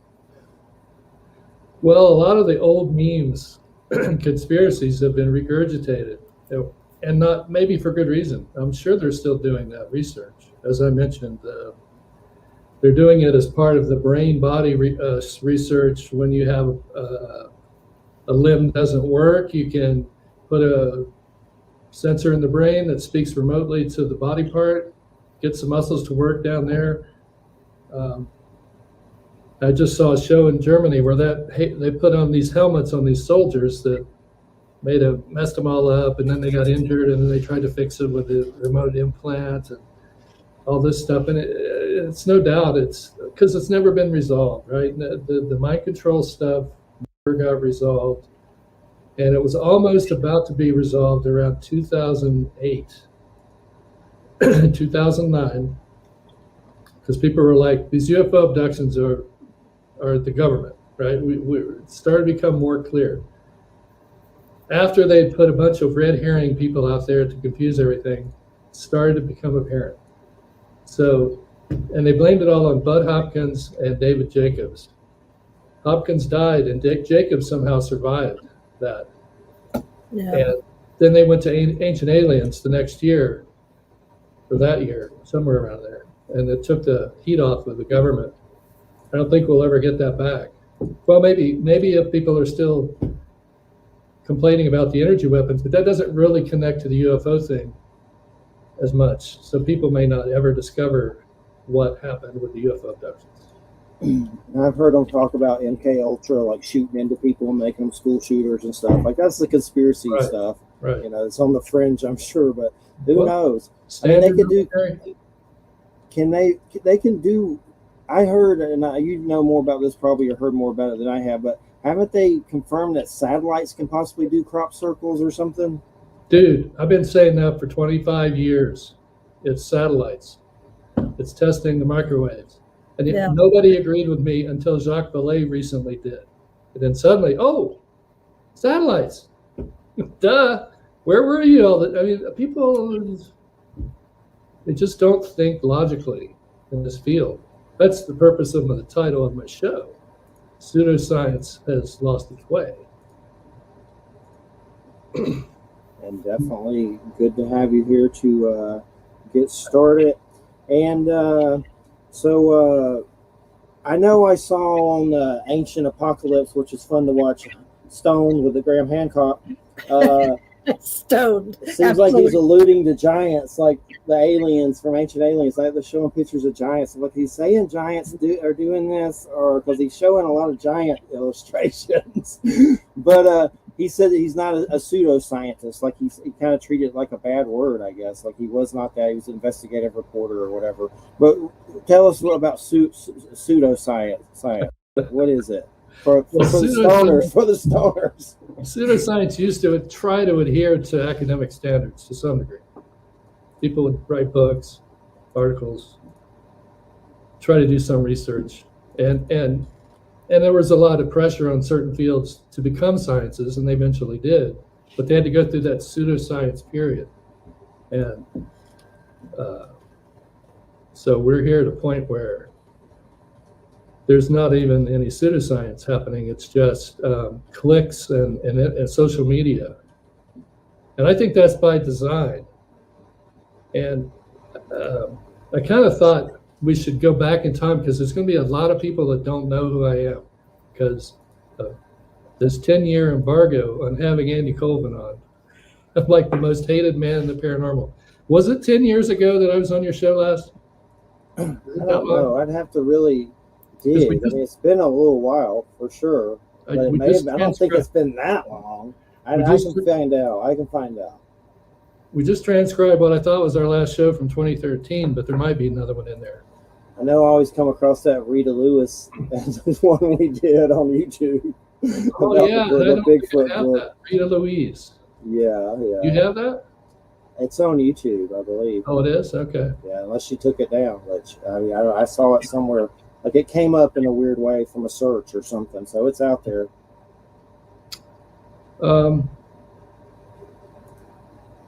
So I thought I would just kind of do a little timeline, or at least first I'll talk about what I'm working on, or maybe I should wait on that. But this interview will probably be the last one in this book that we're finishing up, because it goes from like 2007 to now. All the shows that I've done that were not on the grassy knoll. And then there's another book coming out with all the interviews from like 2011 that I did with all the women researchers that were really great. There were some great researchers back then. Some of them are no longer with us. But shows that I did with other people, like that you hosted for me, Jeff, and we brought a few people on, and I was like in the cloakroom. Yeah. So that's going to be a book probably called That Was the Week That Wasn't, because we tried to do 50 interviews, mostly with women, over the course of a year, and we didn't make it, but we got close, and we did a few more after, and we'll probably pull a few from earlier and get those all together. And then a book of Mothy Talk, just all the stuff that went on the Mothy Talk list, which Wham was on most of the time. And I don't know about you, Jeffrey. Weird stuff happened on there. Oh, yeah. Like Eugenia Macer's story, as she became getting closer to dying, she started thinking I was a devil. And yeah, I think there's a thing behind that. I think there's been like a long-term manipulation of the Mothman field, for sure. And we can get into that later. I also think, though, that she was having some problems. I mean, like physical problems, because Right. I was in some contact with her off, because I only lived like 9 miles from her.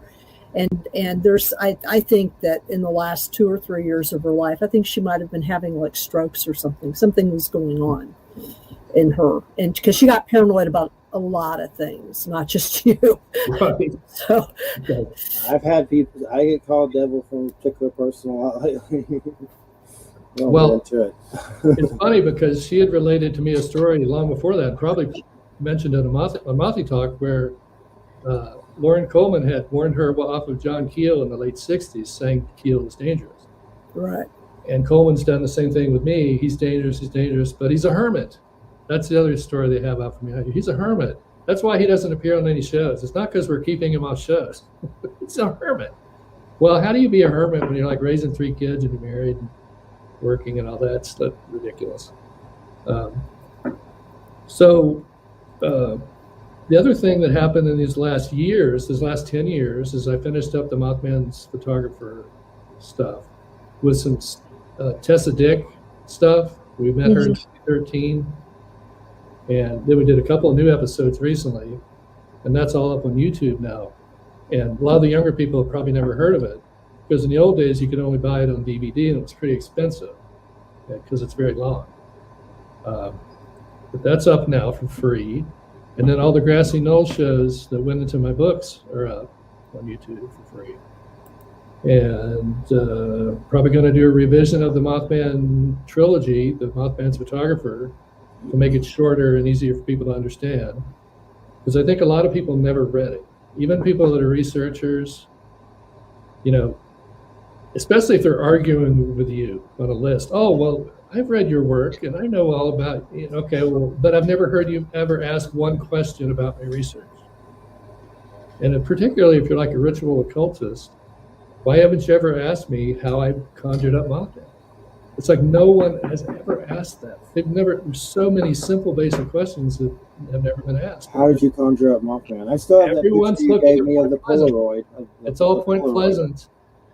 You know, these 2 or 3 old ladies now that they just do over and over again. These filmmakers absolutely refuse to cover anything else.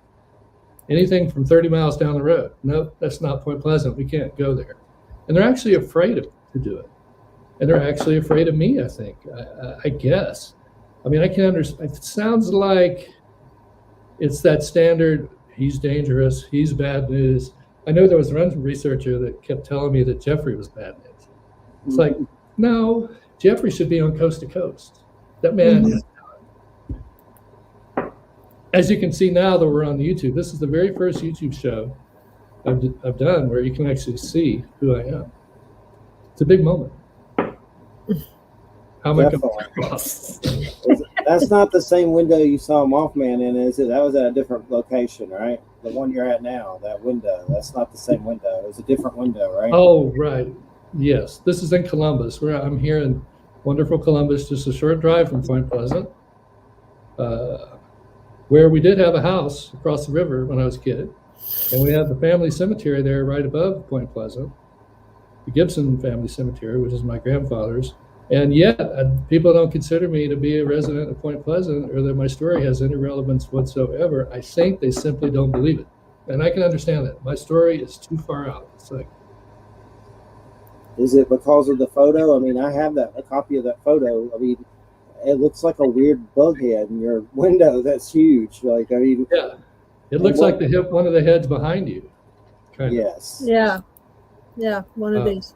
I don't know that it's that. I just think it's, and I'm talking about the researchers. I'm a contactee, you might say, right? I go to the researchers, none of them are interested, don't understand it, probably can't read the book, because today's researchers all seem to be more like actors or podcasters. They're not really, the old style academic researchers. So this stuff is just going under the bridge. It has been, and all I can do is just try to do more stuff, get it out there, and then hopefully someday somebody will pay attention to it, because this is what John Keel wanted. John Keel wanted more attention paid to the contactees, not the researchers. We don't have to hear about what the researchers are doing every day, where they walk their cat, whatever it is, every day. It's researcher, aren't we great, aren't we great? No, we need to study the contactees, and if one of them is willing to devote their entire life to trying to document everything, that should mean something. So, I know a day or so ago I went to Dennis Reno's page, and he's a cartoonist, but I saw a post that said basically he left ufology because of all the Trumpelgooches. I think that speaks volumes. Like, I hadn't been to his page in a while, and he had it posted up, and he was talking about why he left it. But yeah, it's insane. I have a grand conspiracy to how we got to where we got to today, going back to the 60s at that New York UFO convention, which Eugenia went to and wrote about. And some of the things she said, and then another person that was on the board of that UFO convention told me some things recently. So it's all starting to kind of come together what happened. And at that convention, there was a threat to ufology, and that threat was John Keel. He was going to speak for the first time. And so this was bad news because Keel was going to shut. He kind of shut things down because he's not saying they're from outer space. Mm-hmm. And the money's in the outer space. And I think it was decided at that board meeting that they stole people from people's rooms. Men in Black rifled through everybody's stuff, stole all kinds of stuff, particularly Keel's stuff, Keel correspondence, so that they could use it later to spy on Keel, right? And the people that he was friends with. And it was decided, I think, that they've got to beef up the cryptozoology and get Mothman into cryptozoology, because once Keel spoke, it was really apparent this is a creature that's not just lumbering through the woods, it's giving people prophecies. And it's a serious issue with a great potential for military stuff even. It's like, and so they had to put the clampers on the Mothman, so they came up with Bigfoot and introduced it after a few months. And then they got Mothman in, and then they created cryptozoology, and they got Mothman into cryptozoology where they could sort of hide him away and keep him away from the UFO people. So the UFO people today have known nothing about Mothman, and they don't care. And that's really sad, because this is the key to everything, is the interplay of the two things. The UFO is the energy that's coming from them, making you see things or experience other beings. And I think that's just been kept up until now. And well, I forget what the last thing you said was. It made me think of that, but maybe if you can remember, it was about Dennis Reno and the Trumpelgooches and the UFO. Yeah, to the Trumpelgooches, yes, because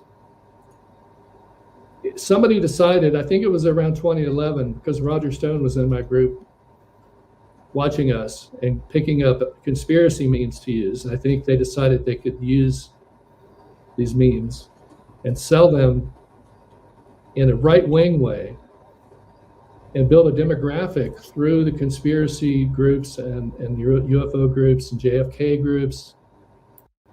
And this is documented. He did it. I mean, it was a big operation, and he got all of these people on board with the MAGA bullshit. And they've now got a voting demographic that's significant of people that believe in the paranormal and are like super right wing. And these people could be used at some point for political action or anything else, not just voting, but the Bigfoot guys are the guys with the guns, and you know what I mean? What if there was an army of Bigfoot hunters who, the president called up to go on a special mission to, wipe out somebody, and they would go do it? I don't know. It's potentially scary, although at this point it's not. Right now it's just, let me take that back. About 2016, the death threats started again. And when I first started the research in the 80s, which was conspiracy, it was dangerous. I mean, there was Gary Webb and guys like that were getting murdered. Investigative journalism was dangerous. And it continued on. And in 93, I got really paranoid because I had read the Mothman prophecies, and I'm putting it all together. And I'm writing about it on the octopus list. There was the conspiracy list was the only thing going at the time. A couple of those. There wasn't really any UFO groups, I don't think. But the X-Files writers were on there, and they pulled a bunch of stuff out of my story and used it in the X-Files. So when I was watching the X-Files, I was freaking out. I'm like, what the hell? This is like my life story. What's going on here? How did they know this? How did they know Harriet had the 2 marks on her neck? And the virgin birth she had, which she thought was sperm taken from me and put into her by the aliens. And that was just, I really was, I don't know how I got through it, but I did. And then 10 years later, I meet Keel, and then by that time I've gotten all caught up on everything he's done. So I'm able to just like get right in there, and we're able to do some stuff together, getting Eugenia on board, because again, she had been warmed off with Keel and didn't know that he was a nice guy. How can you say that John Keel is dangerous? He's like one of the funniest guys on earth. He was. Hey, real quick, there's this guy, Richard Allen Miller, on. He's been on Coast to Coast. He's like this scientist, I say mad scientist, but he claims, and this is what he says, that he was who Fox Mulder was based on, and he was involved with the X-Files, and then that Chris Carter took over. But this dude is on all these shows, and he's really smart. He was also Timothy Leary, one of Timothy Leary's patients, and has like the school for gifted children. It's weird. But this dude, he reminded me of the drunk Rick and Morty, the scientist. But he, and it was crazy because he kind of screams when he talks. But I swear during it, he said he's met an alien in a mech suit. But he was a guest not too long ago. Just weird X-Files tie-in. Everything gets copied. Everything gets copied in very short order. Everything. It's happened so many I'll times. just send it to you. You'll get a kick out of it. It was weird. Doesn't mean I'm not going to shoot him down because I have something. I don't know if he was or not. I don't know. I think. Well, this thing I just said was a story like that. I don't want people shooting it down because that's how it happens in Hollywood. That's how they get their ideas. In fact, the thing in Close Encounters of the Third Kind, where the kid is drawing the Devil's Tower, that's me. It went through Gray Barker to John Keel to J. Allen Hynek into the movie. And so when I saw that movie, I freaked out. I'm thinking of a weird Bigfoot story I want to tell you real quick while I'm thinking of it, because I just remembered it, but I'll tell it fast. There was a Bigfoot guy on, and right now I can't even remember his name, but he told this weird story about that show, about that real incident, Escape from Dannemora, which Ben Stiller did a TV show on Showtime about, and it has Benicio del Toro, Paul Dano, and Patricia Arquette. And it's based on a true story about these prisoners banging this woodshop lady, and she's kind of sleazy and married and whatever. But anyway, they con her, and she helps them escape somehow. But it's Ben Stiller's first show. He also just did Severance, which was really good. He's like helping out some stuff.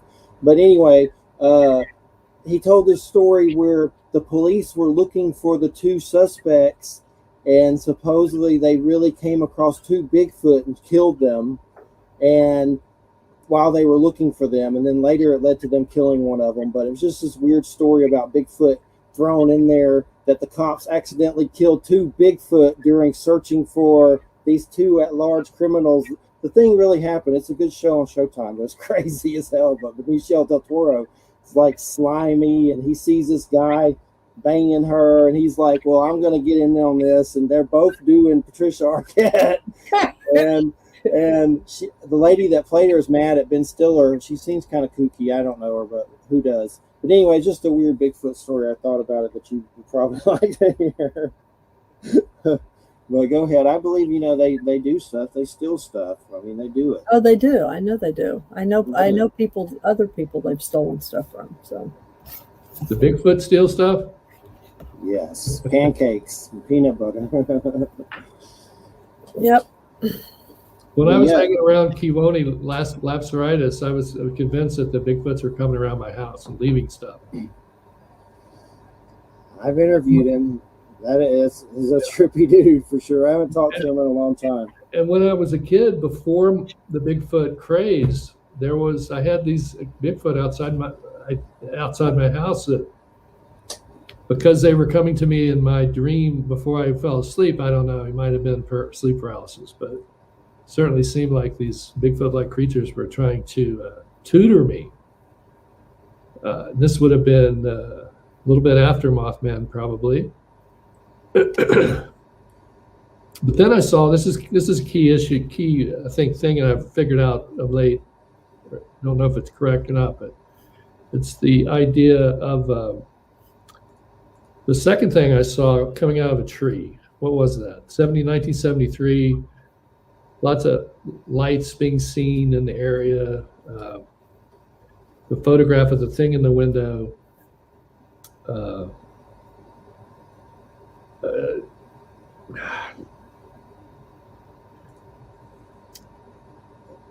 there was like that's when the Harriet thing happened. Where was I going with that? Where did I start on that one? Yeah, I do this. I lose track because I got like 20 things going on. Me too. Well, if you remember, tell us. I know, but we were talking about the.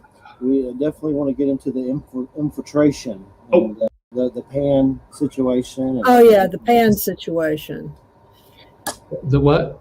The pan situation. Are you talking about the rebirth of Pan? Well, I was going into the Manson thing real quick, and I won't. Okay, go into the Manson thing. Go into the Manson But that is the presence of an evil thing in the area that I saw and somebody else saw. And yet Mothman was contacting a couple of people there. Edward Cold was coming around. There was the 911 precognition. It came from the space intelligences to Tommy. And he said Mothman too. And then that whole experience where he transmitted that vision to me so I could see it briefly. And so this is where that school was burned down. The Indian school, which became a white school, burned down by Charles Manson. And something happened there. Either the evil spirit that I saw went into him at that place, or by burning down the school and killing a kid or two, he created a negative energy force, like Bob in Twin Peaks, that was transferable to Tex Watson, who then did the Tate LaBianca murders in an effort to destroy the peace movement.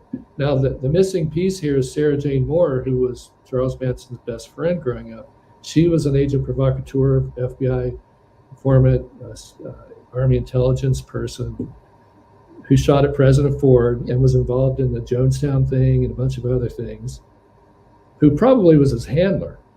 And that whole story has to be suppressed and is continually suppressed, even though I try to tell people about it. But the Garuda is there because of this dark, evil thing. And I now have to say, I don't know that was Mothman I saw. I don't think it was, because the same thing I saw has been being seen in Point Pleasant recently. It's a stick figure, and it could be the vegetable man. And it's being seen in the cemetery in Point Pleasant. I talked to the lady who's seen it. We're seeing the exact same thing. Maybe it's got something to do with the cemetery or dead people, spirit of dead people. But this subgenius Bob, well, I worked briefly on Twin Peaks as just a gopher. And I knew the guy who played Bob in Twin Peaks. He was a hippie. In the show, he goes from a hippie to being like the great citizen, Leland Palmer.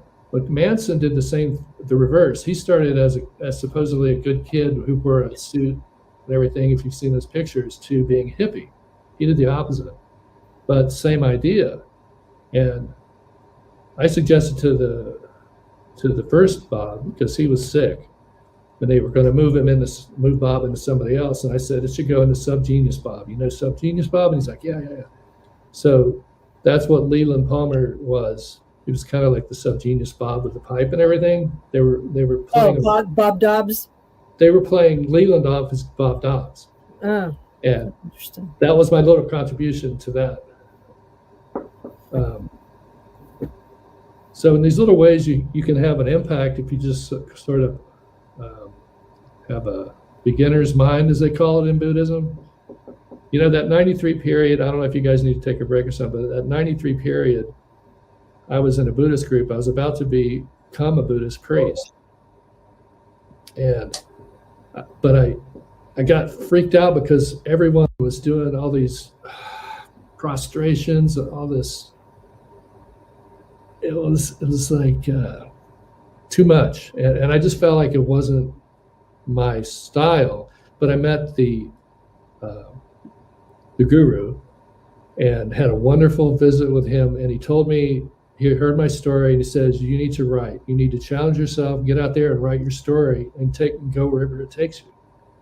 And he didn't care if I stayed in it or not. And that night I had this dream of being in the tree of lineage of that lineage. I saw him, Sangakshita and other teachers that he had in this dream, and I'm floating through there, and it's like this wonderful experience. And I really feel like I entered like whatever little teeny level of enlightenment you can have at the very bottom, like where you're just in tune with nature somehow. And I think the observation of nature is key. And that's what I did as a kid more than anything else, was observe nature, have these moments of satoris, and these guide you later and help you be open-minded. And like the cryptozoologists like to claim that they're skeptical but open-minded. But I don't think somebody who's never had an experience can really come in. Sure, they're objective because they've never had an experience, but does that really qualify them to be the best person to be talking about the paranormal? Maybe it's the paranormal experiencers who really know more and are more open-minded or more objective, even, because you've seen it. So, and then you go back to normal reality, you compare, you think about it, you try to come up with a way that it could happen, why it happened, and it guides you forward. But you were asking about, what was it? The pan situation. I don't know that much about the whole tradition, really. I just have a story about the rebirth of Pan that I think. Yeah. That's what we mean. I think that's what we were talking about. Yeah, that's what we're talking about. Just when you're ready. The timing of it, 83, pardon me. What is outside your window? Is that a reflection? Like I saw something glowing out there. Like I guess it might be a street light or something. Yeah, there's all kinds of paranormal phenomenon happening right out here. So, Christmas lights. And the cars going by. Yeah, this is the guy that owns the Ferrari and a bunch of cars like that. Yeah. He lives in a very modest home, but he's got like Lamborghinis and stuff. Nice. And he runs them in the middle of the night. I don't know why, but Pan. Okay, so I think, without saying who Jim Brandon is at the moment, I think Weird America and the Rebirth of Pan were attempts to cash in on what John Keel had done. Because the stuff in those books is all John Keel, really. With the addition of some vignettes where somebody drives to a certain park where there's bones to be found or something, some rock formation, stone fort, and that could have all been added later. But it's basically Keel and why did it stop? Why did Jim Brandon suddenly shut down shop in 1983? Is he dead? I mean, so the author. I mean, I know there's more to the story, but is that person dead? Like, is it listed as a dead person? I don't know, but the first publication location, because I happen to have the very first one, Dunlap, Illinois. It's not Colorado. It's not Arizona. It's Dunlap, Illinois, which is close to a prominent cryptozoologist's home and a prominent archaeologist who's well known in the UFO field at a bookstore nearby. Yeah. Okay. So I don't know if I need to spell it out. Does he have a museum? Cryptozoologist from Illinois, Southern Illinois. But what is the book? I mean, is it like just like a crypto handbook? I mean, what is it? It's just weird. Like, I'm trying to figure out what the hell is it. And there's weird white power. Well, I'll be honest. I mean, when you said, I mean, I got a copy of this book. I was working in the early 80s. Like I started working about 83 or 84 at a alternative women's bookstore in Kansas City, Missouri.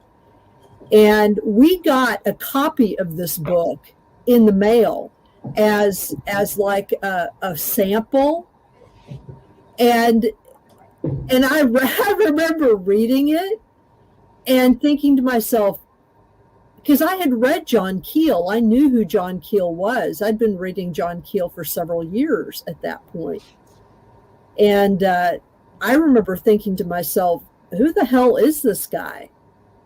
So when you told me that Andy needed a copy of it because I had gotten rid of my copy. A PDF. Yeah. Yeah, I had never ordered it for the store because I could instantly tell that it was crap. You know what I mean? And so, but I'd gotten rid of my copy of it years ago, and so I can't even remember. Did you give me the PDF of it? Jeffrey, I can't even remember. I didn't. You gave me a PDF of it. Okay, I got it from somewhere. I don't remember from whom. KKK? I'm kidding. No. Well, what is it? Is it like a? Well, it's really a bad derivative. It's a badly written derivative of Keel and what's his name? Children. George Hunt, whatever the hell his name is, Williamson or whatever. In other words, it's kind of like this weird stylistic combo of a couple of types of genre of book, and it's just full of crap. I mean, I reread parts of it since I sent it to Jeffrey to send to you, Andy, and I've reread parts of it. I was like, this is as bad as I remember. This is awful. But anyway, go ahead. Is there like pan cryptid sightings? He takes certain things that he's trying to affect Keel's style, is what he's trying to do. But Keel actually has some real ideas. You know what I mean? I mean, he always has real ideas and real insights. And here, and all what's going on in Rebirth of Pan is this weird kind of. It's pseudo cryptic. The style is pseudo cryptic, and there's these weird kind of racist assumptions, and it's just bizarre. I mean, I'll let Andy talk about it because he can probably describe it better than I can. It's just a mishmash, It's been a long time since I read it, and I don't have it. So you're sending me one, maybe? Well, I thought that Jeffrey had sent you one. I had a PDF. Yeah, Yeah, I sent you a PDF of it. She sent a PDF. Yeah, I don't remember anything overtly racist in it, but it has been attributed by Lauren Coleman to a racist. Right. I don't see how that racist William Grinstadt would ever write a book like that. He didn't write anything like that. He didn't have an archaeology background. And why would he care about the paranormal? It just makes sense. Well, I don't know. I mean, I don't know. I don't know. It's just badly done. I think he's a convenient foil, and I don't think he's not alive anymore. And Jim Brandon never existed. Mm-hmm. And I think maybe Keel said something when it came out, and they moved the location of the publisher to Colorado, where said archaeologist who had bookstore was actually from. Mm-hmm. And then they changed it to Arizona, where said archaeologist from Colorado opened a second bookstore in northern Arizona. Said archaeologist is now making big bucks on the circuit. Right. So five figures per night. So do you think that then what you're saying is that said archaeologist, because this book, of course, in the last 5 or 6 years has just popped up again. To me, it became a rather obscure book, right? So the attributing of it to this individual by this individual is disinformation. It's disingenuous, essentially. Okay, absolutely. I understand what you're saying. Yeah, and I don't know how much I want to get into Lauren, but he's done a string of things that are interesting over the years, and I try to remain, lighthearted about it. But although sometimes it's pretty nasty, some of the things that go on. And you can't attribute everything to him, but he certainly seems to be the leader of a group, of a large group of young people. He's really organized over the years. He basically stopped writing books 15 years ago and just went into social media, started the Twilight Language blog to counter what I was doing with Keel and Eugenia, because before that, Lauren had not done any of that synchronicity writing at all, other than he now claims he wrote The Name Game by Jim Brand, the article. But he doesn't admit to the book. It's what it seems like if you read his rebuttal to the racist claim. Right. One of his long rebuttals with pictures and things in it, which really creates like a subtext that's going on. So if he says one thing in this line, the picture may counteract it. And so it ends up sounding like he doesn't apologize for anything.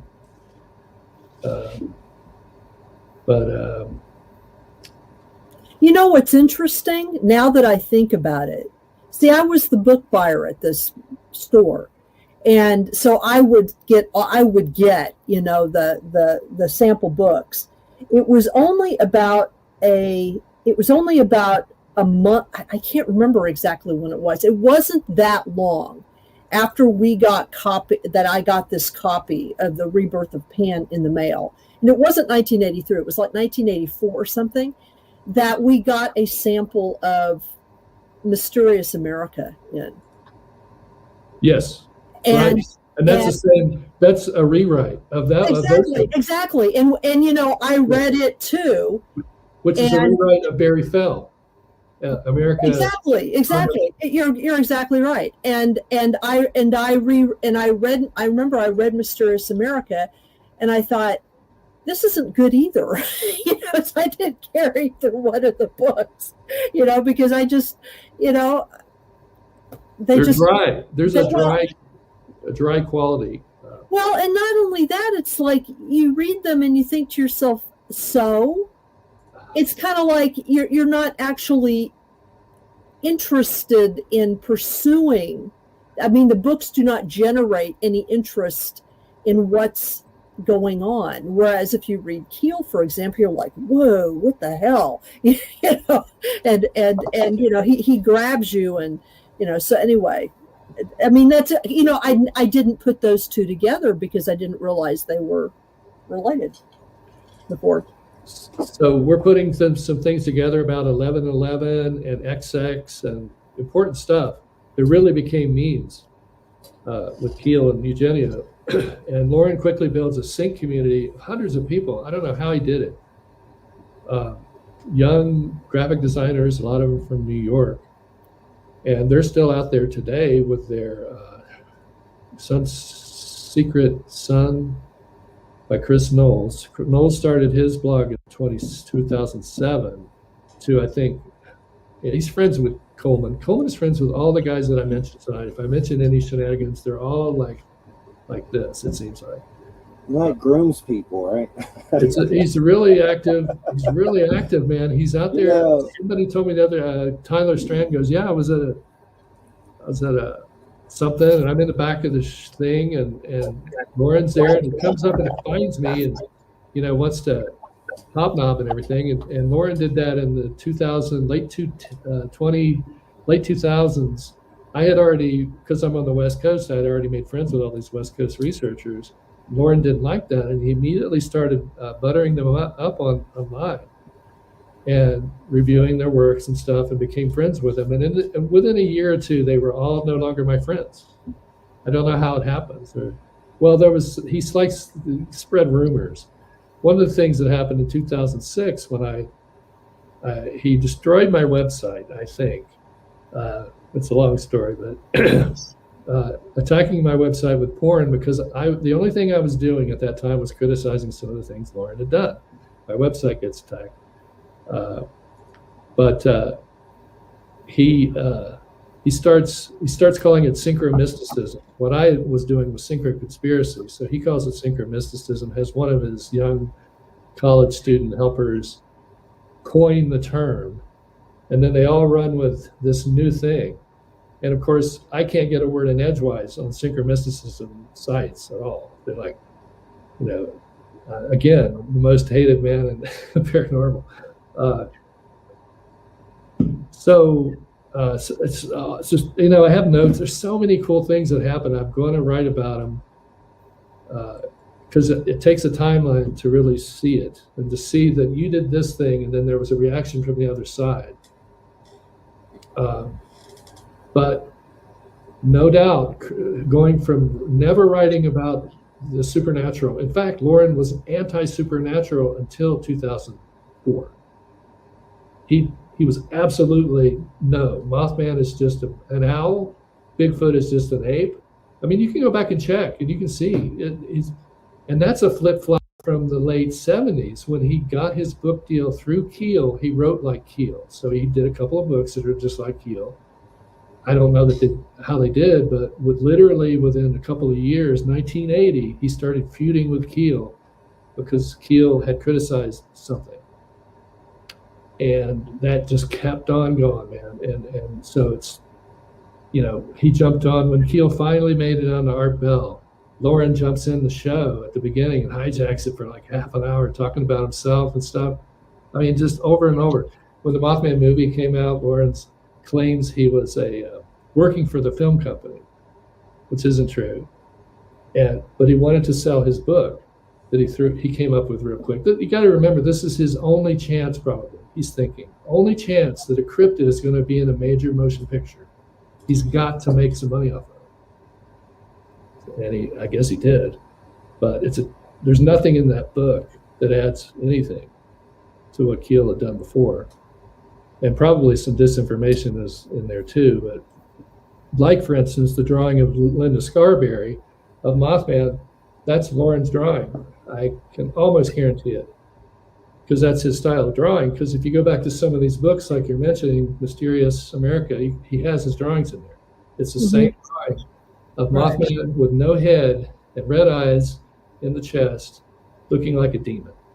And he sold that relentlessly for years on the Mothman Lives list. This concept and this again is a turnaround, because it was always just a big owl until he saw that our work in the supernatural area was catching on. He starts to catch on and do it himself with making Mothman a demon. It's now okay to say it's a demon. But at the same time, he would go on a show over here and say Mothman's a demon, and over there he would say it's just an owl. And nobody ever questioned the great difference between the two. It's definitely weird. And I know you talked about the tying them in with the Chicago sightings and everything with Lon Stickler. My good friend Lonnie, he loves me so much. Is Lon Strickler one of your better friends? Is that what you're saying? No, he's not. No, he was on the show, and we got along fine. I mean, it was a cool show and everything. One time he remote viewed some house I was at and said there was ancient evil there or something, and it was weird. I forget why, but he got mad at me because that Brett Butler actress, comedian lady, she's actually in Walking Dead recently, and they cut her head off and put it on a pole. It's pretty interesting. But she used to be Grace Under Fire or whatever the crap. She wrote me about my light beam stuff, and it was friendly talk. But when Hurricane Michael happened, I sent out an email, and I don't do that like Gene Steinbeck. I send one out. I don't even do it anymore, but I sent it out because I was in a crazy situation and had to move. Gene stopped doing that. Did he? She got mad and just was mean, like that Brett Butler. But I said stuff to her about suck a pussy out of my fart box, and Lonnie found out because he's her friend, and he was like, don't talk to a lady like that. Apologize. Blah blah blah blah blah. It was just weird, but we don't chat anymore. But of course, there's the whole Allison Jornlin weirdness that happened where he was doing crazy stuff and threatening her and weird stuff. But I know we had talked about the connection to the Chicago sightings and him and everything. But that weird Brett Butler thing, she wrote me about light beams. She collects weird pictures and says there's light beams, and maybe they are, maybe they're not. I don't know. But she got mad because I sent out that email to her email and was rude to me. But anyway, Lauren Coleman once showed up on Facebook and gave me $50. And I've never talked to Lauren in private ever. And I don't even know how he saw it, but he showed up, gave me $50, and I just said thanks, and I didn't write him or nothing. I took the money and ran, but I thought it was kind of weird because, like, where did you see that at? But at the time, I didn't know. It was just weird. But he does kind of show up with a lot of people. He keeps closely monitors the field. Yeah. If somebody dies, he's on it, and he's got the obituary out, and then he's contacting the estate for any extra books they might have left over. That's how he amassed that huge collection of books he has. Is the Chicago? He was all over Linda Godfrey. Jeez. Was he? Oh, yeah. He did it to Keel. He did it to Barker. I mean, he was mean to Linda Godfrey. I'll kick his ass. No. What I'm saying is he was all over her death. I mean, it was like, boom. Oh, okay. Right. He's got them already written out, I think. I'm upset about that. Oh, about Linda? Yeah. Rosemary Ellen Guiley, another cool lady that passed away. It's just crazy. But what can you tell us about the Chicago thing? Is that a hygiene? Well, going back to Lon there, he says he started his work, I think, in 2006, which would coincide with that date of when they're trying to create a synchromysticism thing, which really turned into Grinning Man and Slender Man, and then somebody died, and then that's all shot to hell. Like, they do these things, irresponsible things, right? And it was all those designers who were in the sync community coming up with images of a Grinning Man, and it was so convincing that people started believing in the Slender Man. And this is the key to a lot of what Lauren does and the other guys do. They create a flap that they can write about. For instance, right now there's signs in Hollywood. My daughter took a picture of one where Lauren is soliciting Mothman sightings from Hollywood right now.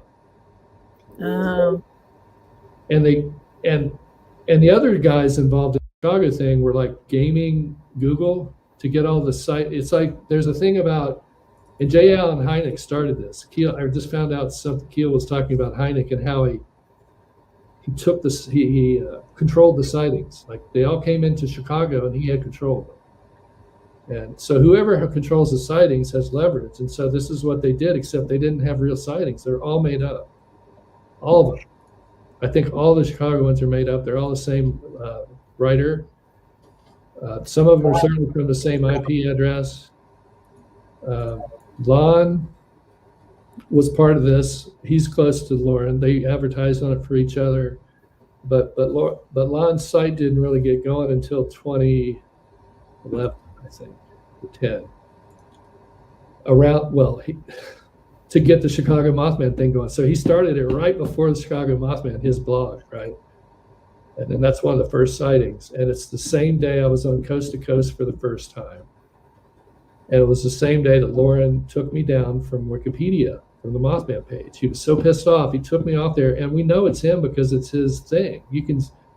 All the records are on Wikipedia. You can see who edited what out. You can follow their IP to the other things they posted.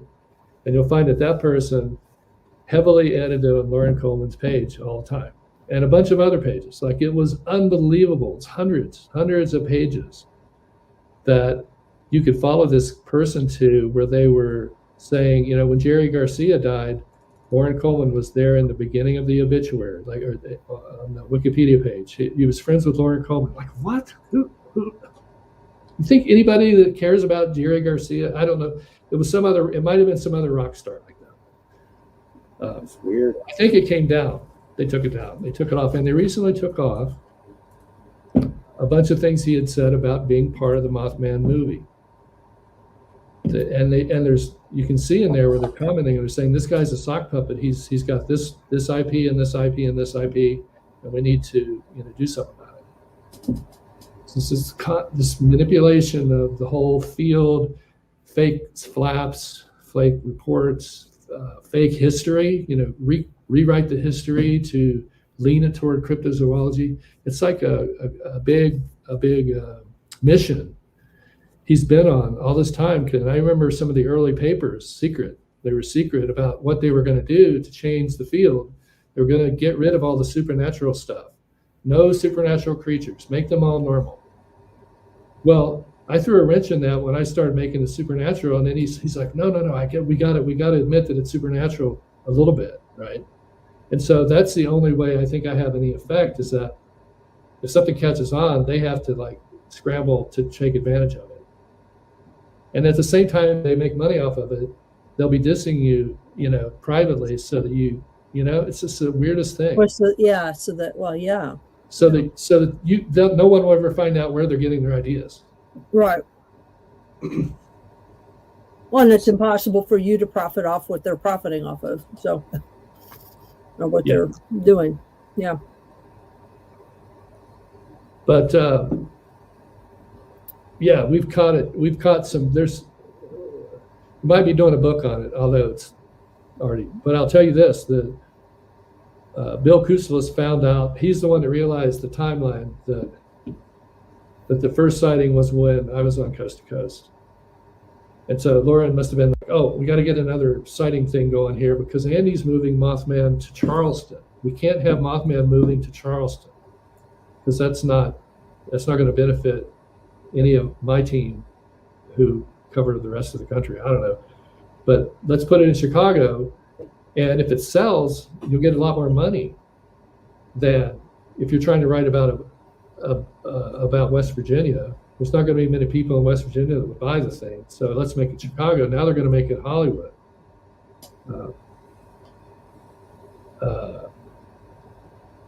There's a whole lot you could say.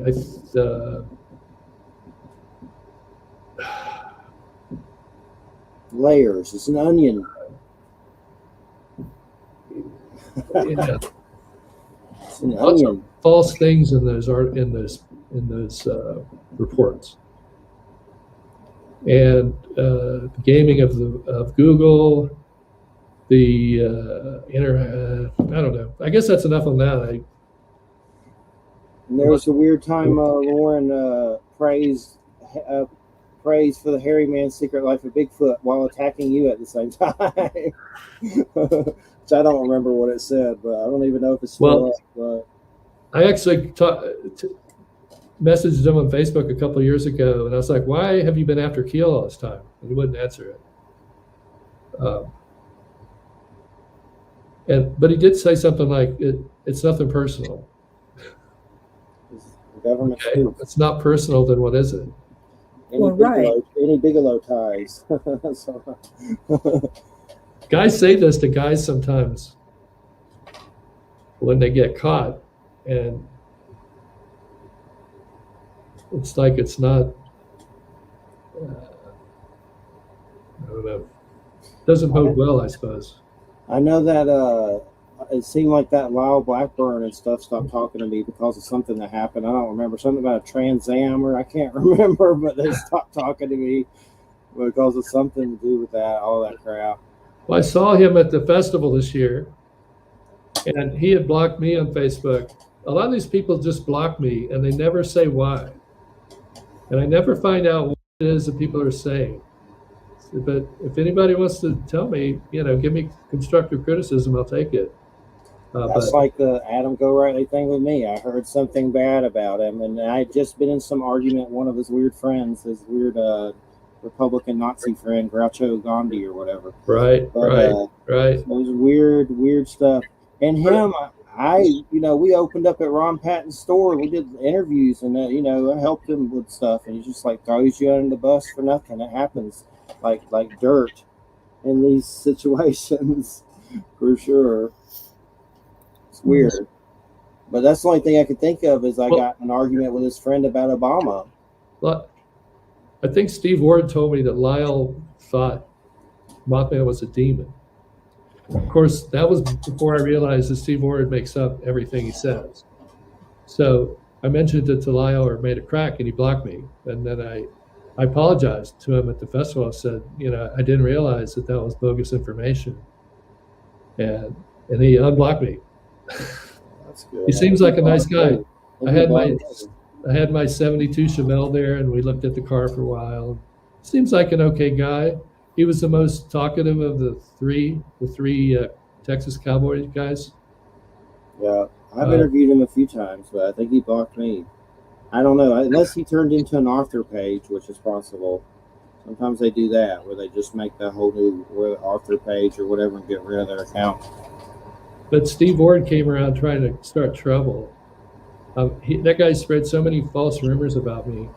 I interviewed him once. I ripped off a long time ago. Keel estate. I ripped off the Keel estate. I ripped off. Oh, I heard that. God, jeez. And I've got. Here you go, Steve. I just signed an extension on the contract with the estate. Okay, it's in writing. I will provide a copy to your employer, who is one of our vendors. And so any vendor might want to know if, the books that they're selling are legit, and we have the absolute written proof of it. So you might want to retract the statement, because when you go say that Keel's sister did this or that, he claimed that she asked me to buy back the contract. Like, okay, he's making up stories about her, making her seem vulnerable. She's not. She is a savvy woman. She knows exactly what. She's got other contracts. She knows what they're worth. She asked for she really, bargained for her side, and I ended up paying her what she wanted. And I think he claimed I only gave her $500 or something. Some ridiculous thing. It's tens of thousands, folks. You don't publish books by a major author without paying. It's just like, I can't believe you heard that. You heard? Oh. I heard it. Yeah, I heard it. I didn't believe it because I know you, but and it doesn't make any sense. It was like, why he started arguing. I can't even remember what Facebook group it was on. Maybe it was on Barbara's group, 6 Degrees of Keel or whatever. I can't remember what it was. It was like several years ago, but I noticed that there was this whole thread that it was like a sub thread where they were trashing you about this stuff. And I knew because, you had shared with me some particulars at some point about the contracts.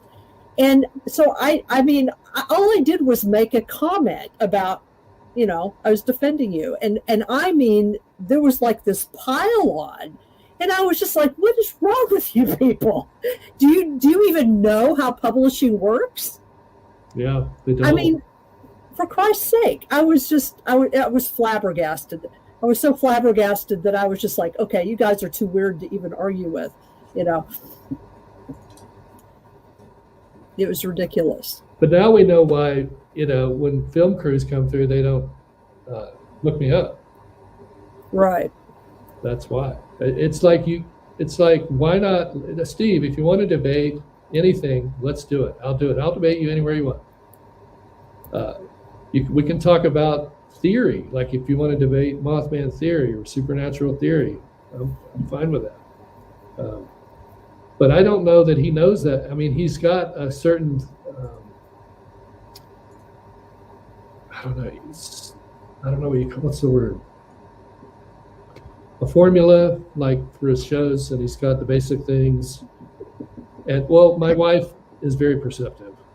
And when she first met him, she's like, what is with him? He's too nice. He's way too nice. He was being really obsequiously nice to us. And he ended up getting a great deal on a shitload of books. I mean, he bought every obscure thing I ever published. And then suddenly turned around like he had gone through them all, 1, 2, 3, and looked for stuff. Like he was looking for stuff that he could claim was a mistake or some nefarious plot. And really, it's so obvious. And I've seen some of these threads you're talking about. And I know there was one like 5 years ago. He's on there with all my arch nemesis guys, Lauren and everybody else. And he just drops me under the bus, like, boom, makes up a story about one of the Keel books. It's being sold at the museum that had a mistake on it. The back cover had the wrong cover on it. Wasn't even my fault. And because I'm not responsible for everything that goes through New Sauce area. This was a cooperative, a group of designers who lived in my units, who, they had worked together, Microsoft and stuff. And it was like a pipeline of designers coming through, and they were all into this weird stuff too. And I was sort of like the idea guy. Well, let's do Gray Barker stuff. And then everybody on their own just, copied, tried to come up with a new cover or something, and they would put it into the computer, on the Amazon computer in a dead state. Well, at one point, I think it was 2014, 13, 14, you could have reprints made, I found out, really cheaply at Amazon. So if you had a public domain book, you could get them to scan it. But then it turned out they were only going to do it for like 2 more months. And I had a list of, I don't know how many books, 200 or 300 or something. And I just sent them all. Like, that was my only option, because I couldn't have afforded to scan all those privately or whatever. It was such a good deal. And so they're all sitting in the computer, put through by Amazon. I didn't even touch them, other than to send them. And they're sitting dormant in the thing. And then when it became CreateSpace, right, they reset the system, and some of those, all your books were turned on. Oh. But I didn't find this out for a while. It was sporadic. It wasn't all of them, but it was a lot of them. A lot of the dormant ones were on suddenly, and I didn't find out for months. And this caused a couple of problems where people thought I was trying to rip off their book. But think about it. There's no way to do that on Amazon. You cannot rip off other people's books. Amazon vets them. They vetted them when we send in the copies. Right. They vet them after they scan them in, and the AI goes over them. They'll ask you to prove. I had to prove my copyrights dozens of times. Right. And you can look this up. It's a real thing. They really did turn some of the things on. But, and I just tried to explain it to people. There was a couple people that got worked up, but I either paid them off or they were okay with just stopping, turning them off again. So there's nothing else going on like that. But old Steve-O is really something. He's gotten me involved in something with the Seth Breedlove folks.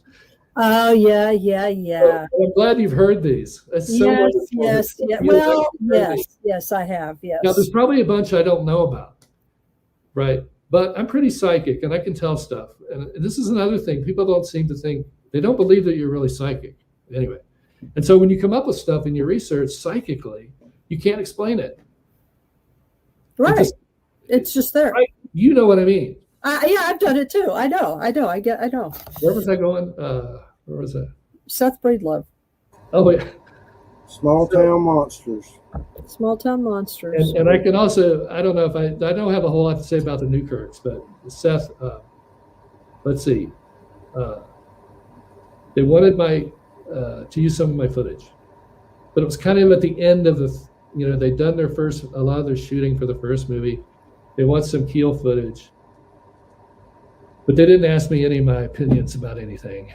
Just like every other film crew that's come through, they don't ask me to be involved at all. Right. And I've actually tested it out and tried to say, hey, would you like some help? And you can always tell that they're in on the thing from the beginning.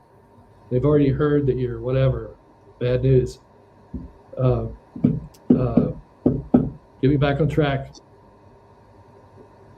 Small Town Monsters. I like their movies. I've interviewed them, but it's been a while. I looked at their trailer, and it said that the Mothman started in Point Pleasant and moved out. And all I did was say on Facebook, I probably shouldn't have done it on Facebook. I said, you might want to fix that, because if it's in your trailer, because that's not true. It was the opposite. It came from, where I lived, down to Point Pleasant.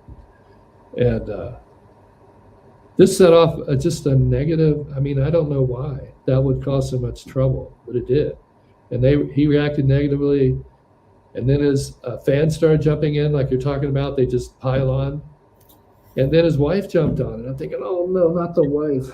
When the wife jumps in on the conversation, you can't do anything. It's not fair. to the guy, because if you say anything, you look like you're a woman hater, right? So that's true. Do you just ignore her, or do you post something, or do you private message her? I private message, thinking that would be the best. That didn't work either. And I saw something about she was supports Zionism. I looked at her page. There's something about supporting Zionism, and I go, she was snotty or something in the response, and I go, well, how can you support what they're doing in Palestine to the kids there or something like that? It was an honest question. Why? I'd like to know why MAGA people think that Mexican kids should suffer at the border. That was one of Steve Ward's comments on Facebook. That Mexican kids should be tortured at the border, like punished. Uh-oh, did you freeze? Uh-oh, he's frozen. Somebody's frozen him. There he is, unfrozen. There you go. You froze. Yeah, What you guys froze. did you were saying about the Mexican kids suffering? You froze. Oh man, they're in on it. They're like blocking me. You froze. Steve supported the Mexican kids being kept in the cages. Oh. Creepy. That pissed me off. And I said something, and he blocked me, and that's it. And then he blocked the Fricks, because the Fricks said, if you support the insurrection, just defriend, and he did. He supports the insurrection. Good luck with that, Steve. Good luck. One thing I wanted to say real quick when you're talking about the wife situation, there's a guest on the show, and I don't think I may have said something about this. It's been a while, but Jeff O'Brien, he writes these like nasty fiction, kind of gross, I don't know what the hell, horror books. But he came on my show, and he has a MUFON roommate, which is kind of weird now that I think about it. And I've thought about that before, if it had something to do with it, because we know I have a lot of trouble with them. But anyway, he came on the show and was the happiest son of a bitch this side of, whatever. Just loved it. Had a great time. The show was good. He seemed happy. Called him online talking crap about me, like UFO weird comments. And it was just shocking, because I thought the guy was my friend. He was on the show. But his girlfriend got involved, and I called her to him worm tongue, like from Lord of the Rings. Poison in his mind. Next thing you know, Jeff O'Brien is on Facebook saying I'm sexually harassing her, and I never said one inappropriate thing. The worm tongue was the only thing I said about her at all. Next thing you know, I'm sexually harassing this girl. All these people start blocking me. Never said a damn thing to that girl that was inappropriate, except the Lord of the Rings comment. But anyway, it was just weird. So, I know how shit works. Well, let me finish the Seth story. Yeah. So, meanwhile, on the list, the piling on gets worse and worse until there's a guy from Texas saying he's going to drag me behind his pickup truck. Right? They're threatening to kill me. And Seth doesn't say a word. Lionel doesn't say a word. Nick Redfern doesn't say a word. No one says a word about that. That's okay, as long as you're being tribal. Is that real? Anyway. And to my comment on the private message, Seth says, I'm calling the cops because of what you said about Israel. Okay, so now the story is, I'm sure the story now is I'm an anti-Semite. It's got to be. Have you heard that one? I have not heard that one. Right. That one I have not heard. But I get a death threat, and then I end up being an anti-Semite. I got a 2-for-1 package by trying to correct a minor fact in one of their Small Town Monsters shows. By the way, their first one, The Whitehall Beast, was filmed literally 4 miles from my family farm in New York. Mm-hmm. My cousins hang out in Whitehall all the time. They have friends there. They're all cops, but including my cousins. And the cops are the ones that are interviewed in the show. That's all bogus. My cousin says it's all bogus. There might be somebody may have had a sighting of something they thought was something, and then the rest of the guys just took it and ran with it. And I could have, it's just sad. They're missing out. These filmmakers who align themselves with the International Museum, they just come through and they treat it the same way every time. It's boring. I do think he did a good job. I think he did a good job on the second Mothman movie. Although, or both, no, the first one, I guess. The second one has witnesses in it that I know are lying. The witnesses in that show that I know, the people in my family know, and they know they're making it up. And it ends up with this kind of stuff where they're just making entertainment for Netflix with drone shots and eerie music and a bunch of stuff that half of it isn't true. And it just doesn't serve, it's not anywhere close to pseudoscience even. Well, my understanding, based on even what Seth said when he was on the air, was that he doesn't believe that any of this is true anyway. I mean, he basically said that. I mean, I can't remember, but it was kind of like we were talking to him about it, and Jeffrey actually quizzed him and said, "Well, what do you think this is?" And I mean, he made some kind of comment about culture and folklore and stuff, but it was really clear that he doesn't think there's anything to it, really. Yeah. You know, I don't think Steve Ward believes in it. I don't think Lauren believes in any of it.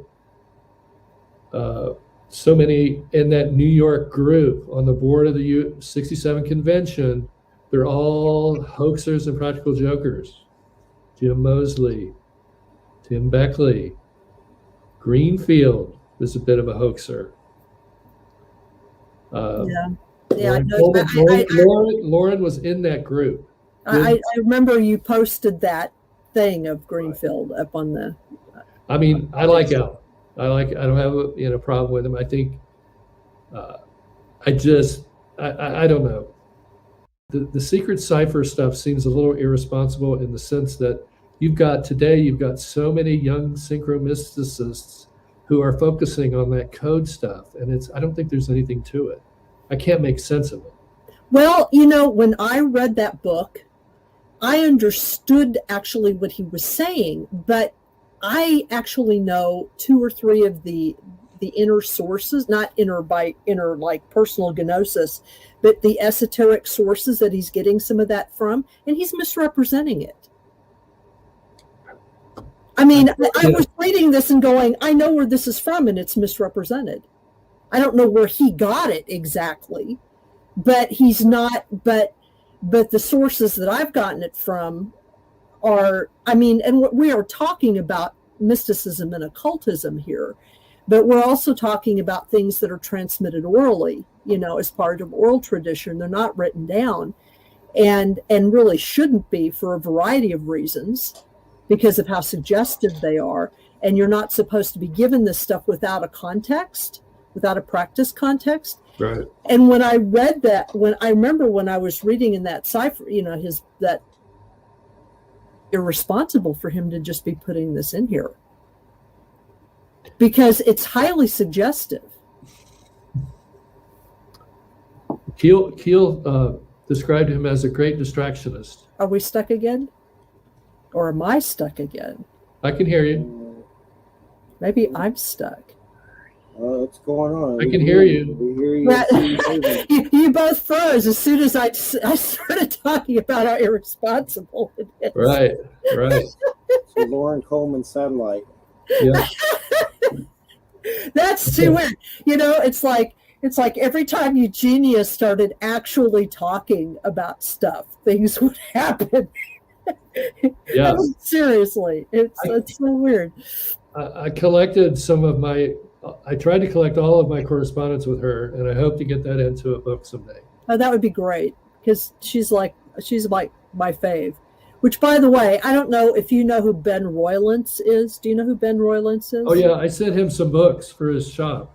Okay, good. Because he, I don't know if you know this, but he was able to get that huge cache of paintings from that guy in Maine who had like gone in and like purchased almost all of her paintings from, and he managed to, he went and got them. He has them. He has all of them.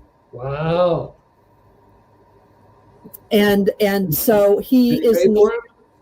Huh? Did he have to pay for him? No, he didn't. The guy just gave him to him. Who's the guy? Well, here's what happened when Doesn't she Eugenia. have a son? Yeah, well, here's what happened when Eugenia died. Her son Ezra went to Christina Varga, who is an artist that I know here in the Hudson Valley. She lives in Phoenicia, and she and Eugenia were really good friends. Eugenia would go and talk to her, and as artists, they just kind of go and shoot the shit. You know what I mean? And so Ezra contacted her and said, I've got all of these paintings from my mother. Would you take them, or I'm taking them to the landfill? That is literally what he said. And she was like, oh my God, so bring them all. So he brought in like, I don't know, tons and tons of things. And so she created before the memorial service, which I attended, Christina did like an exhibition of Eugenia with a lot of these pictures up. And some of them got sold then to various people, but there was this doctor who came from, in fact, I've got his name somewhere in my stuff, this doctor who came from, who was living in Maine at the time. And I had a conversation with him about 6 weeks ago. And because he's a doctor and he's kind of independently wealthy, he has made it sort of his business to save archives, collections of people's stuff. And most of what he's done has been printed stuff. But in the case of Eugenia, he bought just a bunch of her paintings from Christina, who didn't charge him very much for them at all because, she just had them. Now, she's kept some.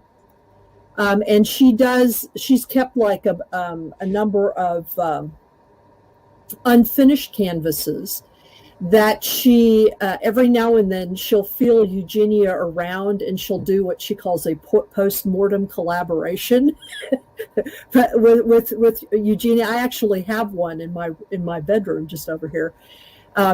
Where she just adds to it. She doesn't like cover over anything that Eugenia has done on the canvas, but she adds to it to complete it. But anyway, this guy, I guess this doctor was downsizing, and paintings take up a lot more room than books and papers, and have to be housed in a particular way. They have to be stored in a particular way.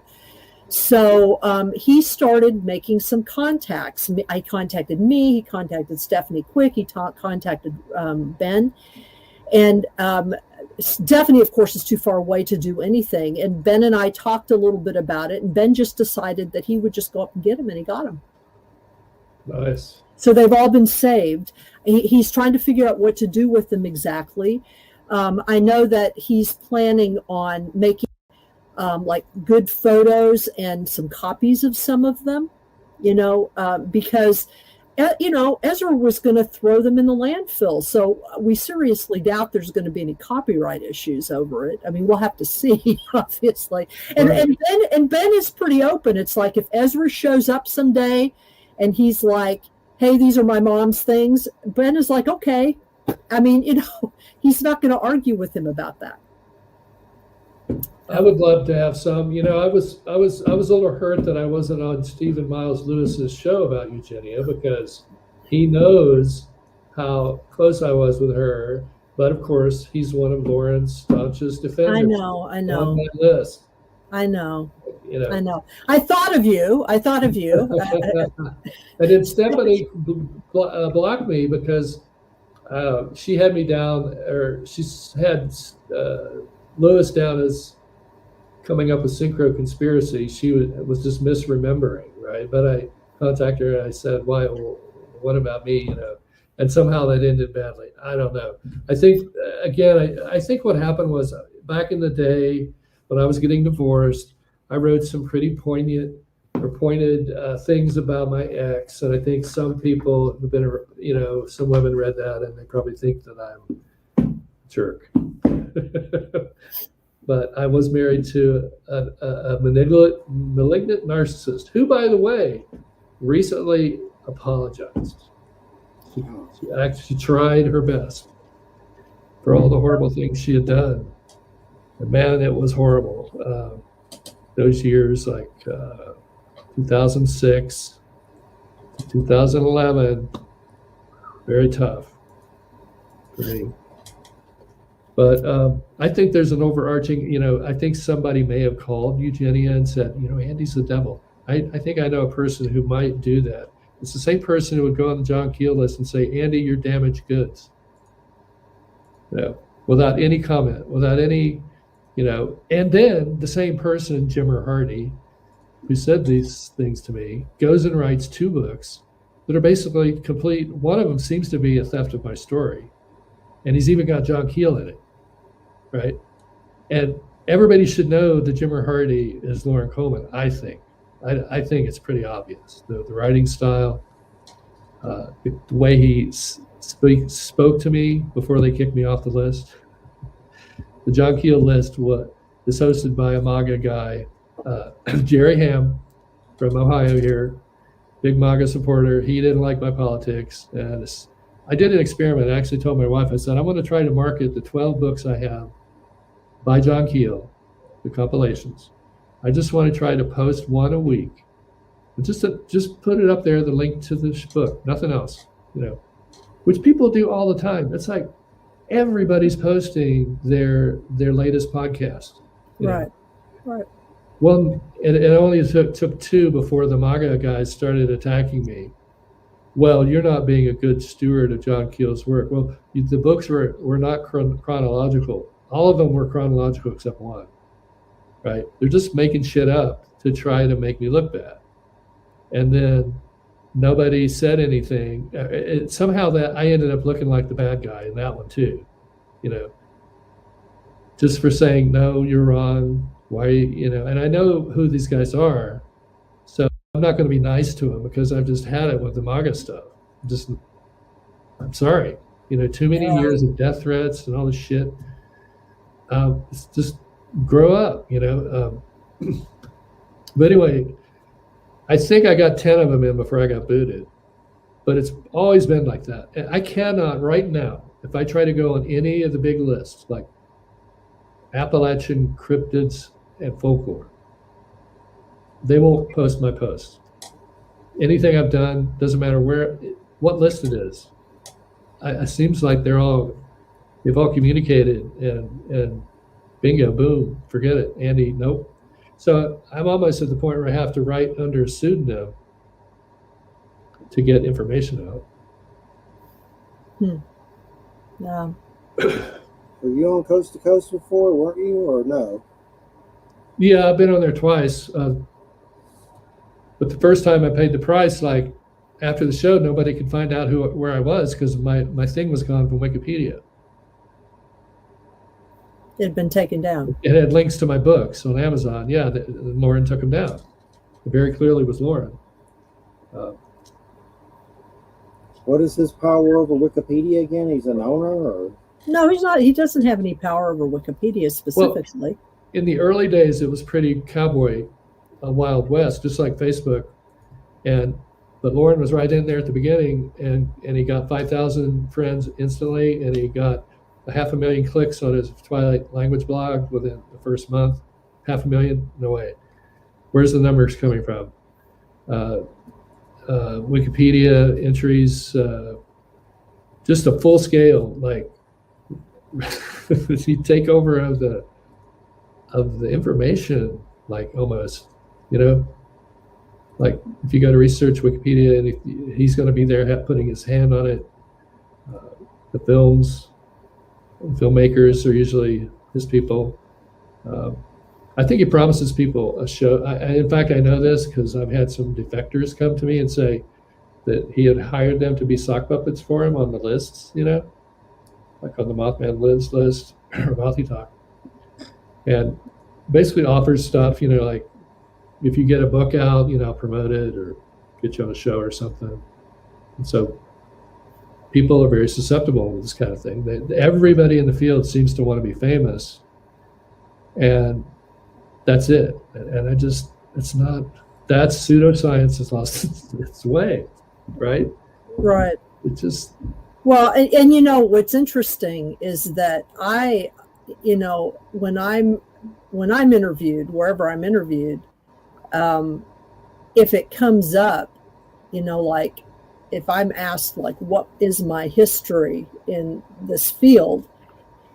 I mean, I can tell people, but I always try, depending on how they ask and what kind of story they want. I always mention that I had left the field until I read your Mothman photographer books, and that basically your story resonated so much with certain things that had happened to me in terms of, when you were over here and this was happening in this part of the country, this crap over here was happening to me. I mean, it was like the time frames were very similar, even though, I didn't know who the hell you were, obviously. And I always make sure that I try to mention you, because it's like, to me, and I say this, credit where credit is due, and I can tell sometimes there have been times when I've said that on certain shows, and I can tell that the interviewer is a little uncomfortable with that. And it's like, it's just too bad. I can tell, oh, you've heard rumors. Okay. You don't really know what's going on. But I always try to give you credit for that, because it's true. It's just true. We don't know exactly what it is they're offended by. I don't, because it's got to be a rumor. Well, the rumors are all just to destroy my reputation, but what is it in the material that they objected to? You never quite know. Is it the idea that you can use conspiracy as a spiritual path? Because that's kind of what I was saying. You can follow synchronicities and figure out investigative journalism, conspiracies, other stuff. That's pretty. That's like what Ingo Swann was doing, right? Right, exactly. And it seemed to be a thing that worked. I don't know if it would work now. It might be something that happens, can only happen at certain times in your life when the energy's right. That was one of the reasons to do the book, is to try to figure that out. What's the cycle here? Is there a cycle? And what's the relationship between contactees? And Keel was looking into that, and I think he actually was keeping tabs on me and the people on Woodward Drive. Our names couldn't be mentioned in any story, so that's why nobody knows who we are. But Keel knew through Gray Barker, who knew my cousin really well. And I was known as the kid that had seen Mothman from when I was young. So, and that's why I'm the kid in the Silver Bridge who wants Mothman to come back. Barker got that from my cousin, who told him that I was like that I thought Mothman was my superhero, personal superhero or something, or God or something, because around the time I saw it, I had these satoris, which might have happened anyway, but you know what I mean? Like, you don't know what causes what. So, well, thanks for saying that. I've had people say that. I have people come up at the festival when I'm there, whenever I'm there, which isn't, I missed a few years there, but they'll say that. They'll say it was super helpful at a certain time when they needed it. And then they'll say things about the publishing. They'll say, hey, this guy at this festival is so appreciative that I had spent the money. It's cost a ton of money to buy these old Barker books, thousands, and then to get them to where other people could buy them for $17.99 instead of $1,799. That's the kind of scale we're talking. The books were that expensive, and rather than complain about antiquarians and how they gouge people, they criticize me just because. Why? It's just so stupid. It's like they argue against their own interests sometimes. Well, it's because they didn't do it. It's because they didn't do it. Possibly part of that. But I would like to know all the stories out there. I'd like to catalog. So write into Jeff or comment here if you can. Can you comment on this anywhere for people? When people comment, send in your Andy Coleman rumors. I want to collect this. I'm dead serious. Oh, yeah. I understand. I'll see if I'll go back and I'll see what I can find, because I know that I've got a few that I've heard. No one has seen me before. Like, they literally, unless they watched that one John Keel special, or they live in Italy and saw the thing I did in Italy, they've never seen me before. They have no idea what kind of person I am. It's just bizarre. How can you make John Keel into dangerous? Like the gentlest, funniest man I've ever met. Help me out here. Help me understand what Wham. It's like I had the the whole. I don't want to get into it too deeply, but me and Jeremy Vaney were doing those little audio only interviews, and we were getting along and friends, and they would come to Church of Mavis at the beginning of it, and we'd sit in the chat room and type out questions to guests, Stanton Friedman and Nick Pope and all kinds of people that he would bring on. And then he got mad because I had Romanek on and started being a dick and talking about, this is a little puppet show. You think this is your little puppet show? Like, he's being just an arrogant dick. But yeah, Stan Romanek's a creep, but back then I didn't know he was on David Letterman. But anyway, there's nothing wrong with having him on. Yeah, he's a pedo though, but I know now he is. Now he copied my photograph. He copied my Mothman photograph.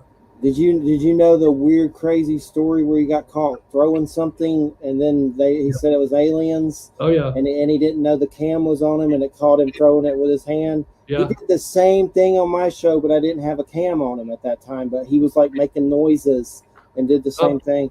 But anyway, Jeremy put out an embargo on me.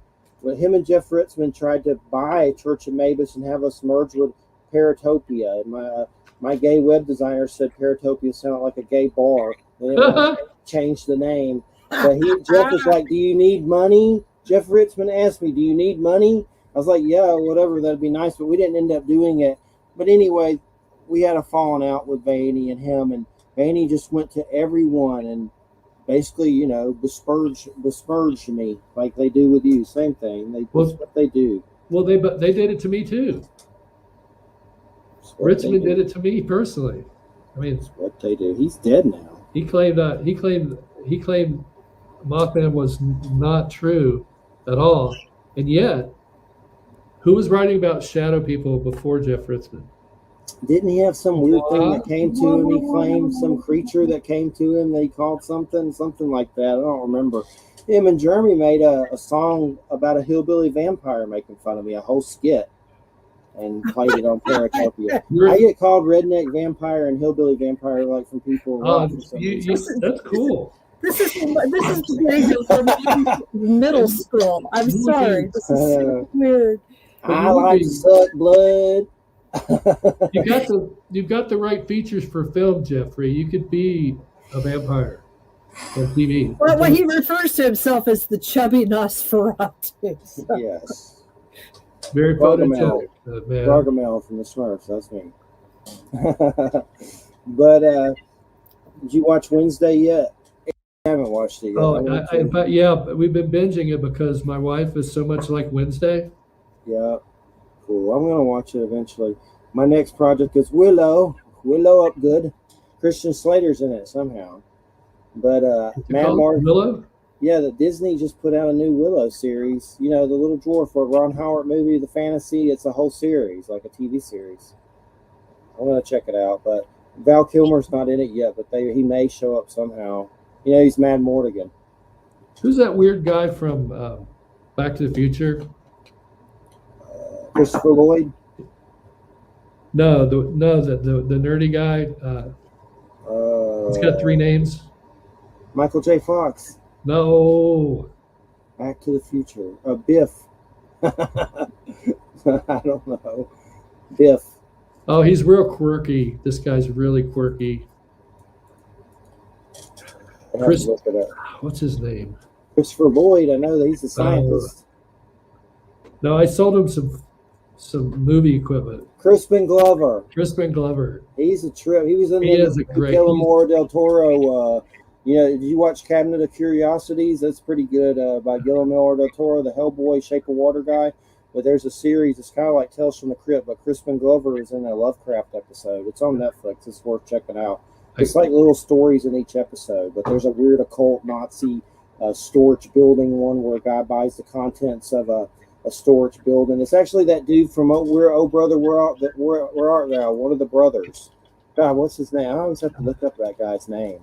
I got to know Dennis Hopper before he became famous again. Before Blue Velvet came out. Tim Blake Nelson, yeah. We were working on Texas Chainsaw Massacre 2. And I had a lot of responsibility on that, even though I didn't get credit. But Hopper and I just he's so funny, and I liked him so much. And we actually wrote some of the parts in the movie, like on the spot, and I would like say something, and he would. He's just so fun. He was like a guy from West Virginia, just like so, down to earth. And we had this shared interest in photography, street photography, and Hopper's got a great body of work that he did. He turned me on to Crispin Glover, because Crispin Glover's also into that stuff. And I sold him a bunch of stuff that I had from the photography days. But Glover was a hoot, man. What a weirdo. Love the guy. I still don't know what his deal is.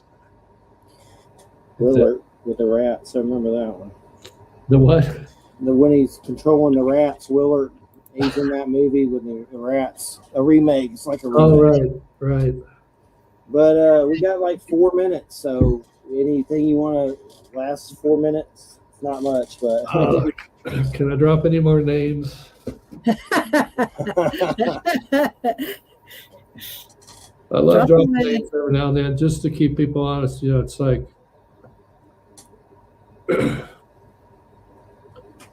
it's like you meet these amazing people. That's what I wanted to say in the book, the Silver Bridge book, the Bridging the Tragedy, was the positive aspect of Mothman. If it's the Garuda, which I think it is, then it's a positive. It's all positive. The Garuda will stabilize your practice. If you have a meditation practice, if you don't have one, you should do one to some degree. But I actually don't think that my story, some of the aspects of it probably are not for the public. And so I've given up trying to convince people to be interested in it, because the only people that need to hear it are going to look for it. You know what I mean? Like some of the stuff's too powerful. And I actually have heard a lot of people say that they think that the cryptozoologists, being a CIA creation, are trying to harness the power of Mothman in secret while claiming in public that it doesn't exist, or just messing up the story so much. So, of course, I don't know if they can do that, because it's a Buddhist deity, protects the Buddha. And I don't know how like stories, I have stories in my tale, like Harriet goes to a medium in Columbus, who's 100 years old, doesn't know me from Adam, and says to Harriet, Andy Colvin's dad is here, and he says Andy has a protector. So that's just so far out. Now, but it's a good thing it happened, because I can always kind of fall back on that if I'm really messed up, like losing my bearings. Mm-hmm. I can remember that my dad said that, and my grandpa comes back and says stuff to people all the time. He supposedly pulled my sister out of a car wreckage. He spoke to the Kusalises when they were on on Bird Mountain during their session with the Ghost Box. Grandpa Ed comes through.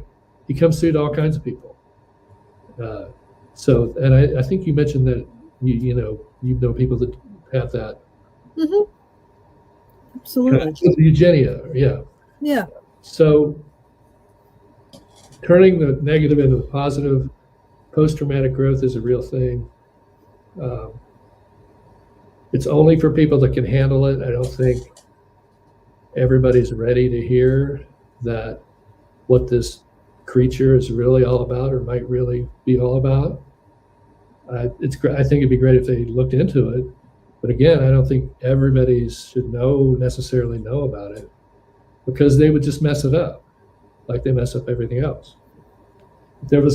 I think Graham Hancock was onto a worldwide civilization that worshipped the Mothman or the Garuda. That's what I think. There's a lot of evidence for this. Do we want to bring that back? I don't know. Who knows? It might not. It might just get twisted around by dark forces, All right. Well, it's been great. Just let us know anytime you want to come back on. We always enjoy it. It's great having you on. It's been a great journey for sure. Well, make sure your face shows. Okay. Is it not showing? No, what I'm saying is so people know that you exist and what you do. Right. And there's my Mothman death mask from the plague back there. It looks like right back there. And out you're dead. Leather, made for me at the festival. $300 I had to pay for that bad boy, I think. Wow. I don't know. It's a lot. All right. Well, we appreciate it. Thanks so much. And thanks, everybody, for listening. Listen to United Public Radio 107 FM, New Orleans. Remember, willow up, good bath mortar. Got to do it. Hey, we didn't go 2 hours yet. Yeah, we got to stop 5 till for some reason. It says 147. It's the JoJo rule. Oh, 147. Check that out, man. You're early. Yeah. What time zone are you there? I'm in Central. He's Eastern. Did we just have a time slip? Yeah, a time slip for sure. No, we just started late. It's supposed to be like, what, an hour and 50 minutes? Something like that. Yeah, something like that. I'm supposed to stop 5 till because of the next show with JoJo. But yeah, just let us know. We'll get you on anytime, man. It's always a pleasure. So everybody, thanks for listening and have a good night. Good night, everybody. See you later, Andy.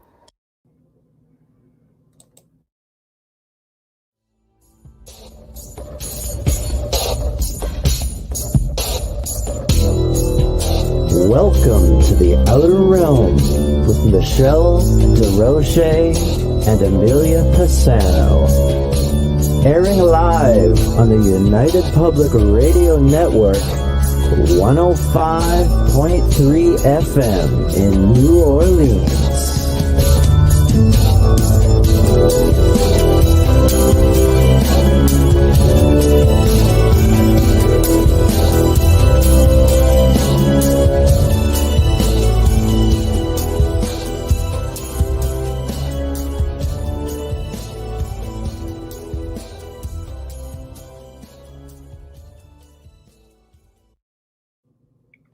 Good evening, everyone. Welcome to the Thursday night segment of The Outer Realm. We are broadcasting live right here in the United Public Radio Network and UFO Paranormal Radio Network 105.3 FM from the beautiful city of New Orleans. We are fully sponsored by amazing people over at Folgers Coffee who have been a part of our journey since the very beginning. So thank you, Folgers. We appreciate you so very much.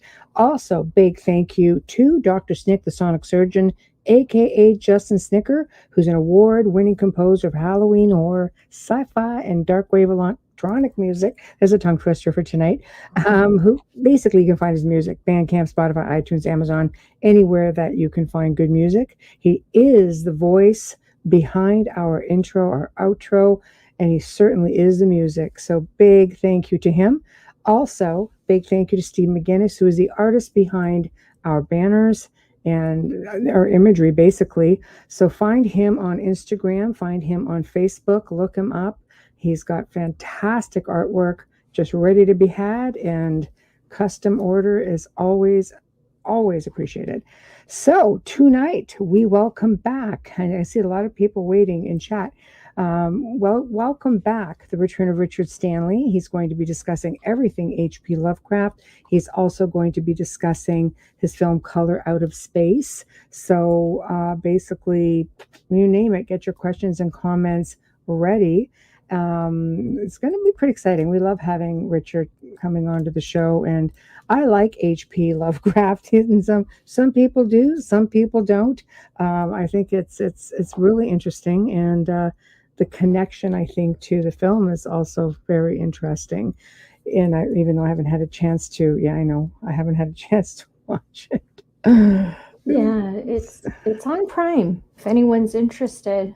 Good. Hi, Alex. I was just thinking of you too. So yeah, I'm under the weather, thinking so of this is burritos? better. This is better for everybody right now. But I'm thinking of burritos, and yeah. it came to mind.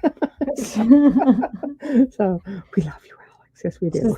Yeah. But chat room we've got Alex, we've got Cheval, we've got Dolly, we've got Wayne, Tamara, we've got, let me see, Jim Gerard. Looking forward to this. Fantastic. So are we. So yes, filling up. This is wonderful. And of course, Alex, there you are. And Tamara says, hope you get better, Bubbles. No, thank you. It's the time of year, it's just the time of year. And I'm one of those people who as a child was sick a lot, and the work that we do, it does that too. And so does, any medication and anything like that. So that crap always happens with me. But thank you so much for your best wishes. I just figured, it's dark. It's a little bit of bronzer and I'm good. And hiding in the background. And yes, not too much light, because really I'm very, very white. Yeah. So I'm definitely, I've got a low grade fever right now. So right. No, it's not good. It's okay. People just need you all to bear in mind we are working with 8 different chat rooms. And it's like a super highway that kind of comes down into one lane here into the soundboard. So we also have to keep up with the guests. We can't get too far ahead of him, or when we're asking or putting the questions up. So please do bear with us, because there are quite a few messages coming in, and we do our very best, and we will try to make sure that all comments get put up and all questions get addressed. Hello, Michael Kennedy. Hello. Spookies. I love it. So the link has been to Richard. Holy crap. Killer microphone. So we're just waiting on Richard to come in now. So link has been sent. So I don't know. Be interesting. He's in the south of France right now. Ooh, we lost Bubbles. I have to wait for her to come back. He is in the south of France right now. So he's a real champion, because it's probably like 3:20 a.m. there right now. And he's coming on to do this live. He's a bit of a night owl, but he also really enjoyed interacting with everybody in chat the last time. So I know he'll have a really good time, because it's really difficult with the pre-records. I think that both the guests and the people in chat both miss out. So even when we're behind the scenes trying to bring up all of these comments and so on, it makes it really difficult. It's quite the same. So now I've lost my co-host. I'm waiting for my guest. Woo! Good times. Okay, hold on. And Bubbles is back. Sorry, I didn't want to jump out and make all that noise, so I thought it better just seriously. It just went flying. It's a very heavy mic arm. Take Bubbles out, Bubbles down. I'm like, what the actual? Yeah, I know. I have to guess. Hold on. I have sent this through to him, so he should have it. Yeah. So he messaged asking for it. There it is. So I guess now we just wait. Technical difficult spookies. Yes, I can. Yeah. Technical. The whole arm swing at me. And Tyler, hey, I know it's too funny. That came totally out of like nowhere. So, oh my god. So I'm, there's a lot of really good Lovecraft stuff. The Necronomicon is the one I am the most interested in. I own the book, and it's one of these things that it doesn't seem to be regulated. Like how a lot of authors just seem to have everything's copyrighted. Even after death, the family copyrights everything, and you can't really do very much with it. Whereas that didn't seem to be the case with Lovecraft. And you see a lot of people redoing his work, and you see his books coming out. Like that book alone, the Necronomicon, I can't tell you how many authors have sort of grabbed it and reworded, like they've just sort of made it their own. There's a lot of different versions of it. But what I want, really want to touch on with Richard is some people believe this is a real thing, while other people are just like, no, it was just one of his creations.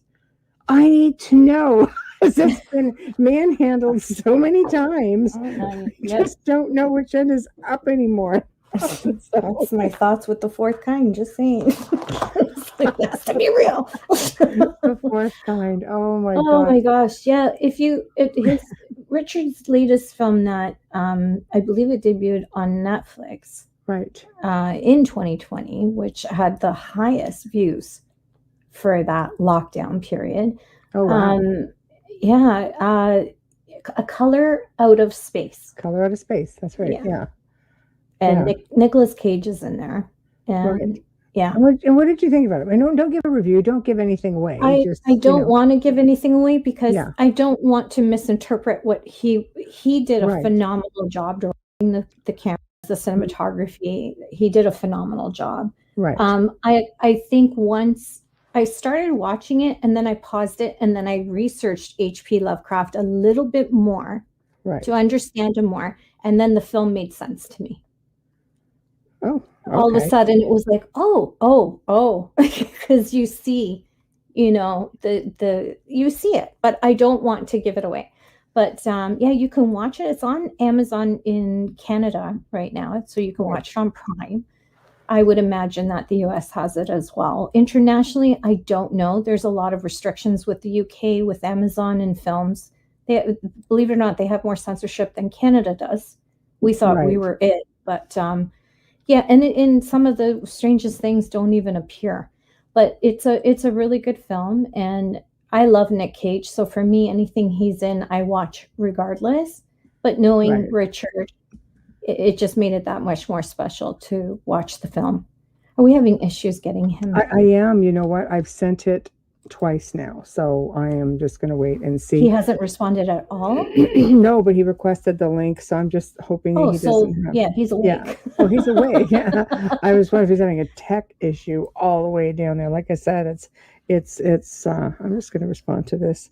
Also sent you the link twice. There we go. Yeah. I'm on board. I was pleasantly surprised. I expected it to be a little bit different. And then, like I said, I'm not a big H.P. Lovecraft, not a fan, not to say not a fan, because I really didn't know that I knew him. Right. Like it's one of those things that's always been in the background of your life, but you just didn't really know about it. Right. And you didn't realize it. And then when I started watching a little bit more and I watched the where they're telling about his characters, then the film just makes a lot more sense. Right. For me. But that's my perspective. Yeah. Okay. If you're into sci-fi, you'll love it. That's all I can say. Sci-fi, I have to dig and research. But if you enjoy sci-fi, you will love the movie Color Out of Space. I'm going to send this on Facebook. With Nicolas Cage. There. I'm just sending it on Facebook. And then you can say, I saw and I chatted with him in the chat room on the Outer Realm. This is so cool. I'm watching his movie now. Right. Yeah, it is really cool. One of the perks of being here tonight. Right. Yeah. I love sci-fi. Of course, here we've got the writers and illustrators of the future, and Ron Hubbard, and he's got a lot of stuff, and they've sent over a couple of different stories for us to listen to. Yes. When we were guests on their show, on John Goodwin's show. That's right. We were on that. Yeah. We were, and I thought it was really well done. Like totally different than Lovecraft sort of stuff. It was just like really sort of futuristic and sort of like a mind ninja thing. Because after I started reading, I'm like, now I have to go through it quick. This film is playing with your mind. Psychological thriller. This movie like that plays. Sort of thing. Yeah. This film plays with your mind. You Right. think it's one thing, and then you find out something else, and then Right. you never. That's why you can't even spoil it for anyone, because you never understand it till Right. you understand it. Right. Right. You know. Well, I'm good I at don't know. keeping stuff to myself when it comes to films, because I hate when people spoil them for me. But Right. I can tell you, no one can spoil this film for you. You will not see any of it coming. Oh, okay. Well, that might be definitely worth, No. taking some time.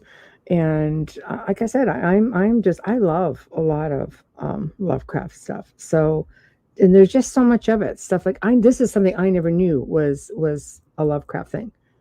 And Yeah, until you said, oh yeah, there's this connection. Like what? Really? And because you love Lovecraft, as soon as you'll see it a lot sooner than I did. Right. So, Right. yeah. Well, I mean, I really dig Lovecraft. I mean, again, and I think it's just because I've got friends who are into it. One of my Alex Lovecraft. Alex needs to watch the film. Yeah, there you go. Watch the film with Lisa. Yeah, it's yeah. So, but again, there's so much controversy around him as well, and it's almost as though, you just didn't hear much about it until he was just gone, until he passed away. Then it's like all of a sudden, it's like every great artist, everything comes out to the forefront, and like you get famous when you pass away. But I just find it interesting that nobody ever did much to copyright his stuff, like to redo some of these things almost without limitation. They've used his concepts in films in Hollywood, because now that I know, looking back, I see them all, where I didn't know, and they're not necessarily sci-fi. Some of them are thrillers, some of them are horrors. But to see Richard Stanley's hand on the direction of the film was what was most impressive for me. Right. The motion that he created with the direction was just really, really good. I look at stuff like that, maybe because my brother-in-law's an actor. I don't know. I have to watch a lot of stuff, and he talks a lot about technical things, and it was a joy to see someone that I have, spoken to on air with do such an incredible production. I'm going to try this a different way. In the Mouth of Madness is a Lovecraft themed movie. In the Mouth of Madness. Yeah, so there we go. Stanley. Isn't there a film about him too? Wasn't there one, H.P. Lovecraft? I can't remember. There's a documentary on YouTube about him, and they talk about all his works. And the funny thing is, Cthulhu? Which one's that one? Cthulhu. Actually only had 12 people that have read it by the time he passed away. It's one of his biggest, and it's just shocking. Cthulhu. Wow. I couldn't see the word in front of my head there. Wow. Okay. Yeah. When you see it, much like Oscar Wilde, they became bigger later, and Van Gogh and that's great artists before them. It's always the way, for sure. Especially back in those days, people are like, wow, the Renaissance created so many poets and artists. I said, well, yeah, but if people weren't so technical right now, we'd probably have poets and artists again. They're using a different medium, and you have to find it, and it's just a different time. But in the time, it was paints. Right. And was there a lot of greats? Yes. Was there a high population like today? Right. There we go. Here's another one. Dreamcatcher was influenced by Lovecraft. Thank you for that. Yeah. Yeah. I don't know. That's the one, the name I was looking for. Again, there's so much, when you start digging into Lovecraft, you start realizing like he was really racist. Like, really racist. Gosh. And I'm not going to say what he said. No, but I'm not going to say what he said, but you look it up on YouTube and you hear it, you can't unhear it. No. And if you're a big fan of his, you might not want to listen to that. Well, maybe there's a reason he never really took off when, in his living years, because he was just so outspoken. But many people around him were. It wasn't a sign of the times, you know what I mean? Yes, absolutely, absolutely. Right. Yes. Right. And we were talking about how his mother came from a family that was highly inbred, multiple generations. Really? And I feel, and his father passed away of cancer, and then he eventually died of cancer, but never sought treatment. No. He just lived in agony and like a recluse, which was very common for that time as well. Well, he Artists moved did into become his family's reclusive. estate, I think, on his mom's side or something. They were very well to do, some, big mansion and a lot of, played on his fears and things like that, which was He sort was- of instrumental in him coming forward to, all of these amazing Well, he creations. was raised by his aunts because his parents had passed away. Yeah. Right. I just was really shocked at when they said the tumors inside of him were multiple, and he lived in agony the rest of his life, but reclusive, which Ate I expired said, food, still- just like, God. well, I it don't wouldn't know. matter at that point. No, I guess not, Yeah. So, yeah, Very good point. bizarre, very Yeah. bizarre. But I think with all the greats, the reason why they are great is not just because of their work, but because of the story that comes with their death as well in their later years. Like how they lived. look Not at just how they what's his died, name? how they lived. That oh my God, Yeah. I don't from know. the airplane. Hugh, what's his name? I was going to say No, I was going to too, but that's a different company that house sold for over $4 million. But anyways, I don't know. What's the first Hugh that comes to your mind? I don't know, Hefner? no, the other one, Howard Hughes. Howard Hughes. I know. That's why I got it the wrong way. He was the same kind of messed up. Thank you, Michael. Yes, I had the Q, but I didn't have the Howard. Thank you. Right. Yeah, I'm going to blame it on the under the weather thing. It's the medication that works. I always confuse his name, and it takes me a minute. I mean, I watched Aviator, and I thought that was an incredible movie on his life, and Leonardo DiCaprio just slayed that. But again, recluse and just let themselves go. I feel like this is just part of being genius and creative sometimes when they're misunderstood. And the times were not ready for H.P. Lovecraft's mind at all. I think you're not wrong on that.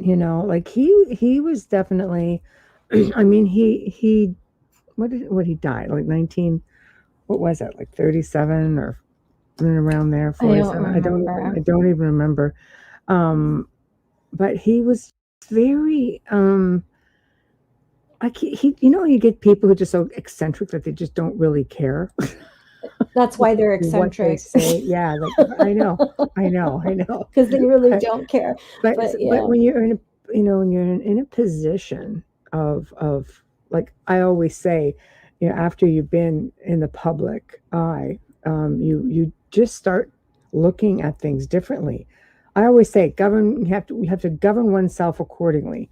You just don't want to be like, I wouldn't want to be running people off the road, just, being really belligerent and being, you have to take into consideration integrity. And it just seems like we lived through a time where there was, like, if there was integrity, it certainly was selective.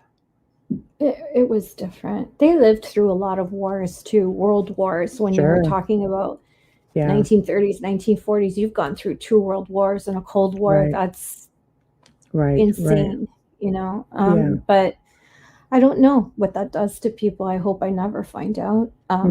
For sure. I mean, we've lived. Every generation lives through something, But what people in chat, maybe chime in. What's everybody's? I mean, obviously, there's a lot of people in here who are, you're either a Richard Stanley fan or you're a Lovecraft fan. So why don't you chime in with your favorites? I have to say, for me, I love Cthulhu, but I really like the Necronomicon. I really, really, really dig that. The what? Would you say? Then I'll sound it out for you. The Necronomicon. Oh, yes. That was the big one. The big one. Yeah. Yes. Yeah. Is that the... Yeah. Dolly's actually coming on. Yeah. Well, yeah. Cthulhu's like the big, like, Cthulhu's the big octopus head? Yeah. Okay. Yeah. Dolly is coming on. She's coming on in January, Michael. Q&A. Yep. She's going to be doing a Q&A. Start writing up your questions. Exactly. So, but yeah, that's, again, I think it's just because there's so much mystery around that one. I love it. I know people who just totally love like Cthulhu. I ended up having, my son loved him, my youngest son, and I went and asked Eric Werner, who was a friend of mine, and he, really great artist. He did a lot of commission pieces for me, and one was Cthulhu. It was probably the first one I ever got for him, and Wow. I know it was just really, really well done. Sad to think only 12 people read it by the time he died. There we go, Alex. So, Alex, what's your take on it? Because some people figure it's one of his best works of fiction, and it's been touched on so much that now people are starting to wonder, was it fiction at all? What's your take on it? Not put up other names. Ulfar, yeah, that's a good one too. There we go. Over Innsmouth, yeah. Well, it's a hard one to it's a hard one. He's got a lot of really good ones. I mean, there's some out there like I never would have guessed Color Out of Space was based on any of Lovecraft stuff. You see this one, you'll know it right away. Have I ever heard of this book? Sorry. No, I have not. Sorry, I totally did not even see this comment. Should I look this up? Alhazred by Donald Tyson. Yeah, I'll write it down. What's it about? Yeah. Feel free to elaborate. No Alex. kidding. It sounds like a good tease. Why don't you just enlighten us? Yes. So we'll put it up here and we'll share it up. Wow, I wonder if they're having trouble overseas with internet. I mean, it's 3:38 in the morning over there, but he just messaged me. Yeah, but he messaged you, so we know he's awake. He's just probably having trouble with his internet. They just messaged me. Yeah, this is pretty crazy. So I don't know. We may just be turning this into a full-on Q&A at this rate. My God. No kidding. It was barely mentioned in his writings, mostly alluded to. That's why. Because I watched a lot of videos on him today. That's what I like to do when I'm under the weather and I'm just kind of stuck in bed. I love watching YouTube, but like I need nonfiction. Yeah, right. Yes, documentary style stuff because I will just fall asleep. So obviously I did not know this. I need to delve a little like majorly deeper into this book. Goes to show you how many books I have. You're that creative. I have like skimmed through this one. I love it. But again, I have different versions of it also. And my daughter snagged it, so I'm just kind of like, you guys are all into that. Yeah, absolutely. That's good. Yeah.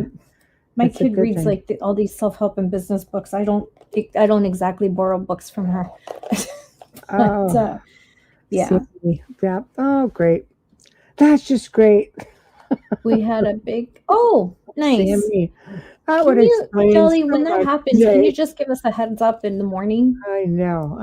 You know what? Thank you. Honestly, that's just dandy. It would explain a lot of things for today, though.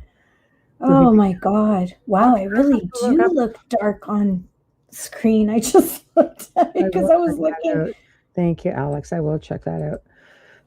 Tamara, unfortunately, I'm going to have to reread. As the older I get, the more I forget. I know, right? Okay. I know. Read it like it's a new read. I love it. There's an entire film on YouTube called The Complete Cthulhu Mythos, and it's 22 hours long. So it just dives into all of it, right? Oh yeah. And there was another one that I love. There's a 27-minute, just an H.P. Lovecraft special for Halloween, which was really, really good for someone who's a beginner. And then A Titan of Terror was a biographic on him, right, which in 21 minutes you get the gist of everything. I watched a lot of them today, just saying. But bits and pieces here and there just to learn more. I was just a little surprised by his mother's side of the family, but then not so much because of the times. Right. I mean, that stuff still happens now, right? So really. I'm going to go and just leave that for right now because that scrolling is driving me crazy. I've never had to concentrate on except for bubbles. Across from me. It is when you have it on a bigger screen, it's even more. Can you explain an M-Class CME for those who don't know, because if any people were experiencing weirdness today, just everything going wrong and electronics just being, sort of iffy, it was kind of a blend of everything for me today. And other people I know who were messaging and saying, is it just us, or is today just completely messed up? And people were asking, can you check me? It's like, why? Just had that kind of a day, because that kind of a day does happen naturally. I know. So, It's sorry, it's man. tough because it's tough. Always on it. Yeah, she is. No, yes, she is. So I just brought up a little bit of Lovecraft stuff while we're waiting. So it says here, he spent much of his time writing, and as a child prodigy, continued scribbling until his death diary, which is something he left behind, a mountain of work. He wrote hundreds of poems, scores of essays, and of course, his most famous beginning was, quote, the oldest and strongest emotion of mankind is fear, and the oldest and strongest kind of fear is fear of the unknown. And that's in a article from theatlantic.com if anybody wants to go and check it out. So he's got like all kinds of links in here. Like you can go in and check out all kinds of stuff. So, Yeah. So a few years after he died, the New Yorker critic Edmund Wilson wrote bluntly, Lovecraft was not a good writer. The only real horror of most of these fictions is a horror of bad art or bad taste. Oh, that would be really harsh. Like, I mean, the guy still lives on today. So I don't know, man. Say what you want, but he's still kicking. He's got a really big. There's a cult following for him, definitely. Oh, yeah. I wonder what he would think of all this if he was here today. I think he'd be quite pleased with himself. Donald Tyson created the Cthulhu tarot cards.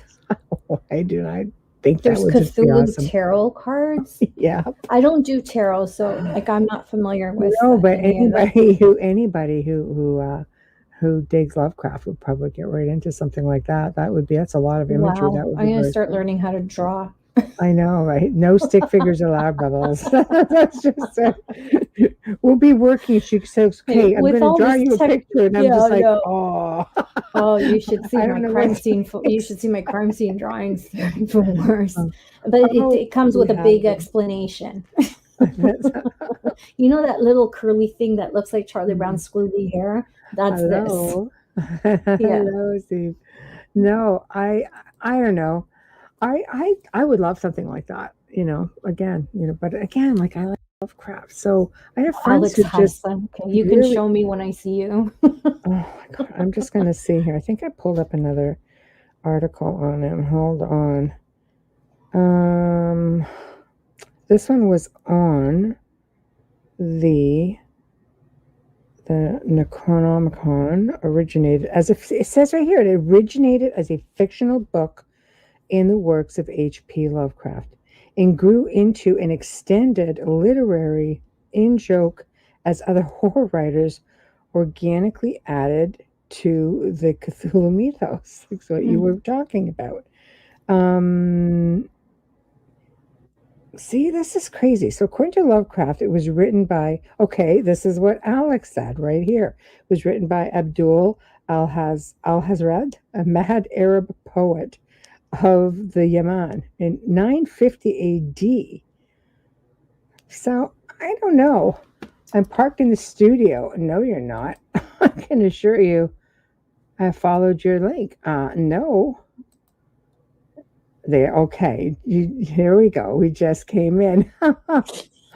Wow. You just now came in.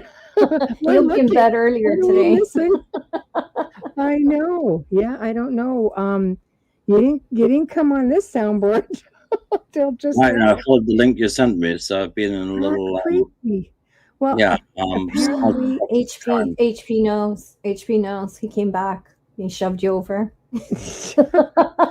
Watched your film today, Richard. Fantastic.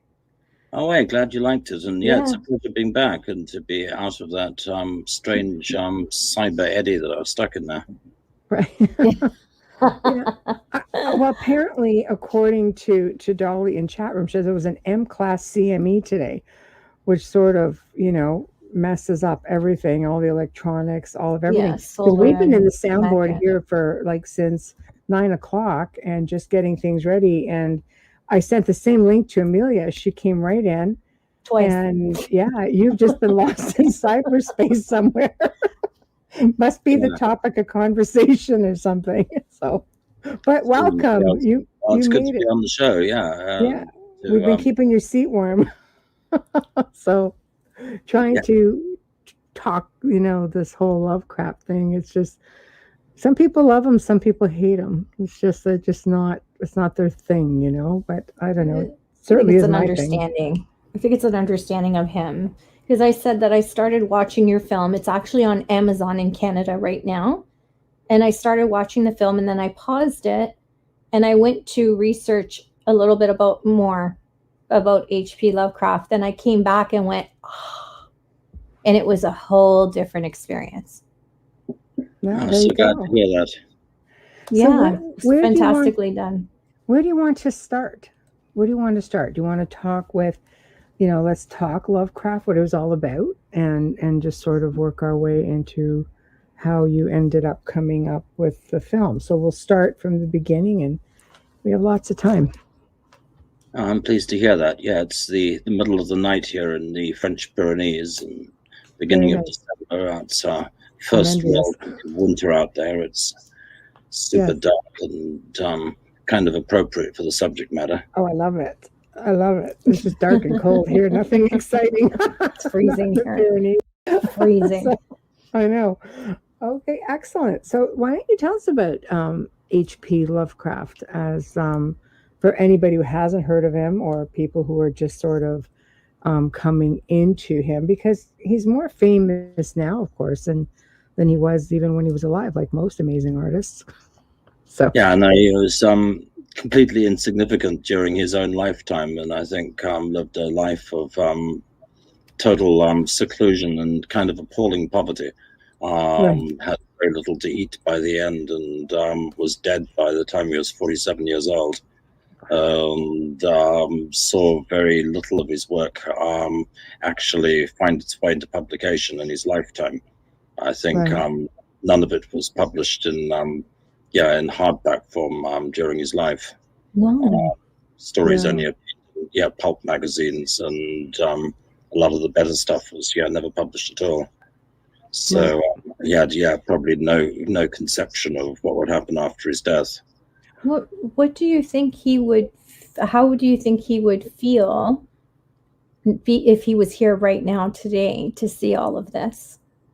I think a combination of amusement and horror, which is pretty appropriate for Lovecraft. I would imagine he would be highly amused by some of the things that have happened, and utterly appalled by the interpretation. Yes, that's awesome. Amused, happy that everybody knows who he is, but yet a little upset because of the interpretation sometimes, maybe because he was so, it was his and his only kind of thing.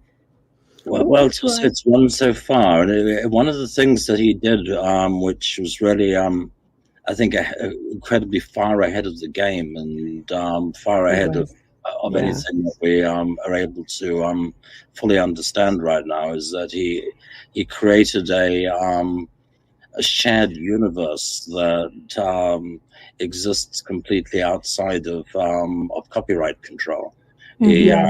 During his lifetime, he encouraged other writers to use his pantheon, different gods and different tropes like the Necronomicon, and encouraged other folk to add on to the mythology, and thus created something which was its own shared fictional universe that could keep expanding, that the reader or the audience were really able to add to.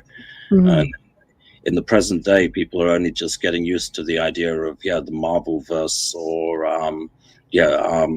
Walt Disney of a brand which creates its own shared universe, or which has multiple films, television series, and different products tied into it. But Lovecraft kind of created a universe that exists entirely outside of corporate control, Right. that is self-perpetuating. Right. And from the time it was introduced into through the pulp magazines and these initial stories into our culture, about 100 years has passed. And in the course of that century, a lot of those ideas have reproduced themselves extremely successfully, to the point that they've pretty much permeated the whole of human culture. Right. I mean, kids in Africa, in the French Pyrenees, in Russia, in Japan, can all identify Cthulhu. Of course. Yeah. Yes. You can't, there's a lot of these they can't identify, but they can identify Cthulhu. I love that. What makes somebody, he's pretty much like some people just like, oh no, the New Yorker after he passed away, like, oh, he wasn't a good writer at all. I don't know, man. The guy's still kicking. He's got staying power. But what do you think contributed to him going down this specific path? Because he was really out there, and he was also really controversial. He was just like extremely racist, for one, but it was a sign of the times, right? I mean, we were talking about that earlier. Might be a reason, though, why he didn't make it too far in life, because I think you were just coming into that whole where that wasn't cool. Here in the U.S., they were just like, no, you had the South behaving one way, you had the North behaving another way, but around the world, it was quite different. But what do you think contributed in his life to follow down the path that he did, to write all this really obscure stuff? Well, I mean, I think he didn't have any choice, from the point of view that he was facing a series of unfortunate circumstances. And I think because of the way he was brought up, he was naturally extremely reclusive and cut off from the mainstream of human life. Right, because some people thought, oh, he was just mad, and other people was like, no, he was brilliant. Towards the latter part of his life, I know he only went out at night, and couldn't handle even going out in the daytime. And even when he was a child and a younger man, had a very difficult time talking to other children, or striking up interpersonal relationships. It was only when he started corresponding with different amateur periodicals that he really started to make friends or reach out to other people. Right. And as such, I think he followed his own strange path, taking off from Edgar Allan Poe and the Arabian Nights and decadent romantic fiction, and was pretty much unaware or uninterested in the modern American novel and the way that mainstream culture was going at the time. Well, there were so many big names, writers and poets from that coast, the East Coast at the time as well. They were huge. Right. To think that they were all friends at one time, or sitting at a bar, that's how I envisioned them. And coming back to another point there is that I also think it's really easy to, I guess, misinterpret these folk and to reinvent them in our own image, and to impose onto them the standards of our present day. Because I think the more I've looked into it, and because of current circumstances with cancel culture and everything else, I've been forced to look into it very, very, very closely. It seems to me that H.P. Lovecraft has been rather viciously misrepresented on a lot of fronts, because a lot of the things which I am reading on the internet about him are simply not true. And massively exaggerated. That's really sad. Yeah, we hijacked a number of different ways and reinterpreted them. And when you actually try and zoom into the factual basis for these claims, it's a heck of a lot shakier than people make it out to be. Right. Like, to give you a glowing prime example of this, what I'm seeing is in the present day is a lot of folk are attacking people for selling Lovecraft merch or Lovecraftiana, or writing to outlets that are selling Lovecraft books and saying, "Are you prepared to cancel this author because his books are full of the N word?" To directly quote some of the things I've read, which caused me to zoom into that detail. I thought, yeah, really. That is it. It turns out that the only use of the N-word in Lovecraft's fiction is in a story called The Rats in the Walls. In The Rats in the Walls, it's the name of the cat. N-Man is the name of the black cat in The Rats in the Walls that defends the narrator against the rats. Right. Which is the only usage of the N-word that I've actually can locate in anything that's of Lovecraft's published fiction. Right. Then zooming into that further, it turns out that this was the name of his childhood cat. He was given the cat when he was 4 years old. Right. He lost the cat 10 years later when he was 14. It's the only pet he ever had. Clearly, when he writes about this awkwardly named cat, N-Man, it's pretty much the thing he loved most in life. He never owned another cat. And for years afterwards, writes lovingly of his childhood companion.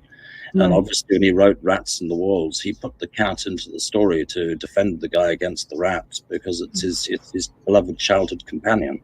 Right. Given that he was given the cat when he was 4 years old, right. I've got to question whether he even named the cat, and whether we should be attacking people in the present day and for historical fiction or nonfiction. The name of a 4-year-old boy's cat from the late 19th century. For anything, though, for anything that was written then, you have to look at the vernacular. You have to look at the times. It's a bit ridiculous. I'm not. I want to be very careful. Yeah, one has to be. It's sad, but I don't think it's that. Lovecraft wasn't. Again, sign of the times. Yeah. Right? So I do have a question for you. Yes, Alex Rondini, who's a friend of ours, is asking, didn't Lovecraft basically write about his nightmares or an interpretation of his nightmares? He certainly did, and he kept a dream diary and wrote very elaborate accounts of some of his dreams, several of which were posthumously published as short stories. When after he was dead, he became more popular. People literally clipped out some of the descriptions of dreams that he'd written to friends and people at the time, or recorded in his dream diary and published them as stories. So some are straight up accounts of dreams. And a lot of the more potent material, such as the Necronomicon, the Black Book of Ancient Lore that's at the center of most of these stories, comes directly from Lovecraft's dreams. God, that's crazy. That's crazy. But I mean, genius. That you would. That would also to add to that is that Lovecraft often blamed his dreams on indigestion. Sometimes it starts as indigestion again last night ! And then he launches into an account of the dream. And he had cancer. Yeah, he died of stomach cancer when he was 47. So this is probably linked to the indigestion. yes. begs the question as to whether the cancer caused the dreams or whether the dreams caused the cancer. Well said. Well Yeah, said. yeah. So what are your thoughts? Was he a prophet of sorts? Well, one of the weirdest things about the man, and one of the reasons why I think his work's coming into under greater scrutiny in our present era, is that frequently he's describing things which didn't exist in his lifetime or in his period, things we didn't have names for.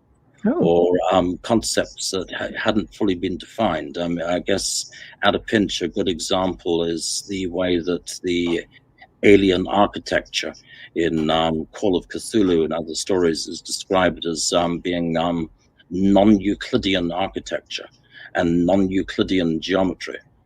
And I recall as a precocious creepy kid at school reading Lovecraft, I used the phrase non-Euclidean in an essay. And I mean, this must have been around 1978 or somewhere. It came back with a big red ring around it on the paper from the teachers saying there is no such thing. At that point in time, according to my school teachers, all geometry was Euclidean. This concept of non-Euclidean geometry was complete rubbish. Whereas what we have now is we are now aware of chaos science and fractal geometry. Yes. In fact, we use fractals to create the very VFX that we use to create color out of space. Non-Euclidean geometry is definitely a thing. And fractal geometry and the whole concept of I guess the patterns within chaos that we see in chaos science it bears Lovecraft out. More food for thought always leaves more questions. I mean, if you look at everything that we're like the current state of our world right now, it would seem that a lot of what he put out there, you know, is coming around full circle. It was very relevant, I guess you could say. I'm going to jump ahead again. Cosmic horror. What is cosmic horror? I guess it's a phrase which we can use to probably describe Lovecraft's genre, which rather than gothic horror, it's kind of leapt into a world where we're dealing almost with the horror of the sheer scale of creation, of the sheer size of the universe, the sheer depth of time. Right. World in which humanity is insignificant, and where human emotions and human needs are essentially irrelevant. In a lot of Lovecraft's fiction, he's got very little interest in characters. He's got basically it's throwaway two-dimensional human characters in his stories. He knew nothing about humans and didn't really want to write about them. The stories, however, are not throwaway stories. He's more interested in evoking the true nature of the universe, according to Lovecraft. In that universe, humanity are insects or weed or bacteria. I think what most people mistake for his racism is kind of an aspect of his cosmic anti-humanism. I think he's pretty down on the entire human race. Right. Yeah, I'd say so. I'd say so. And you know what? Yeah, that would definitely attribute to some of what people think about him or thought about him even now. It's really hard to get anything like to pinpoint anything on him because there were so many different views on him. Like I said, people either loved him or they hated him, you know, one way or another. One of my favorite, I guess, Lovecraft is probably the Necronomicon. And there's a lot of people who believe this was actually a real thing. And then you have others like, no, it's just like it's one of his amazing creations. but other people are just like, no, this is a real thing. So what can you tell us about that? Because that one is still going strong. I mean, and again, because of the lack of copyright, it's just been changed. It's been added to. It's it's just been altered so much. It's just like, what is the original? Well, I kind of believe Lovecraft from the point of view that Lovecraft claims he saw it in a dream. He dreamed the title of the book. And there's any number of folk who will tell you that the true Necronomicon came from elsewhere, but Lovecraft does say that he dreamed it. He saw the name of the book first, and since then, in the dream first. But since then, it's gone on to probably be, along with Cthulhu, the most recognizable Lovecraftian trope or archetype, which is spread right across our planet. People all over this world have heard of the Necronomicon. Very few of them know that it was invented by H.P. Lovecraft. This is true. It's successfully jumped into so many different forms. Such as, say, its appearance in the Evil Dead movies and yes, that scared the crap out of me when they first came out. I was very uneasy about that, because I lived in the woods, so I had a different perspective as to wanting to live in the woods at that time. But it definitely, not frightening. It's just one of those thriller things that just really made you think. And you're right. I think back. I've always loved the little animated history of the Necronomicon at the beginning of Evil Dead 2, kind of something like that. But it left its mark. It left its mark. So a lot of folk believe the book is real. One of the things that's kind of dangerous or spiky about the whole Lovecraft canon, about the whole of the mythos, is that if enough people believe in something, it kind kind of becomes true. Like the Tulpa effect. There's the genuine danger that if enough people believe in it, somehow it comes into existence.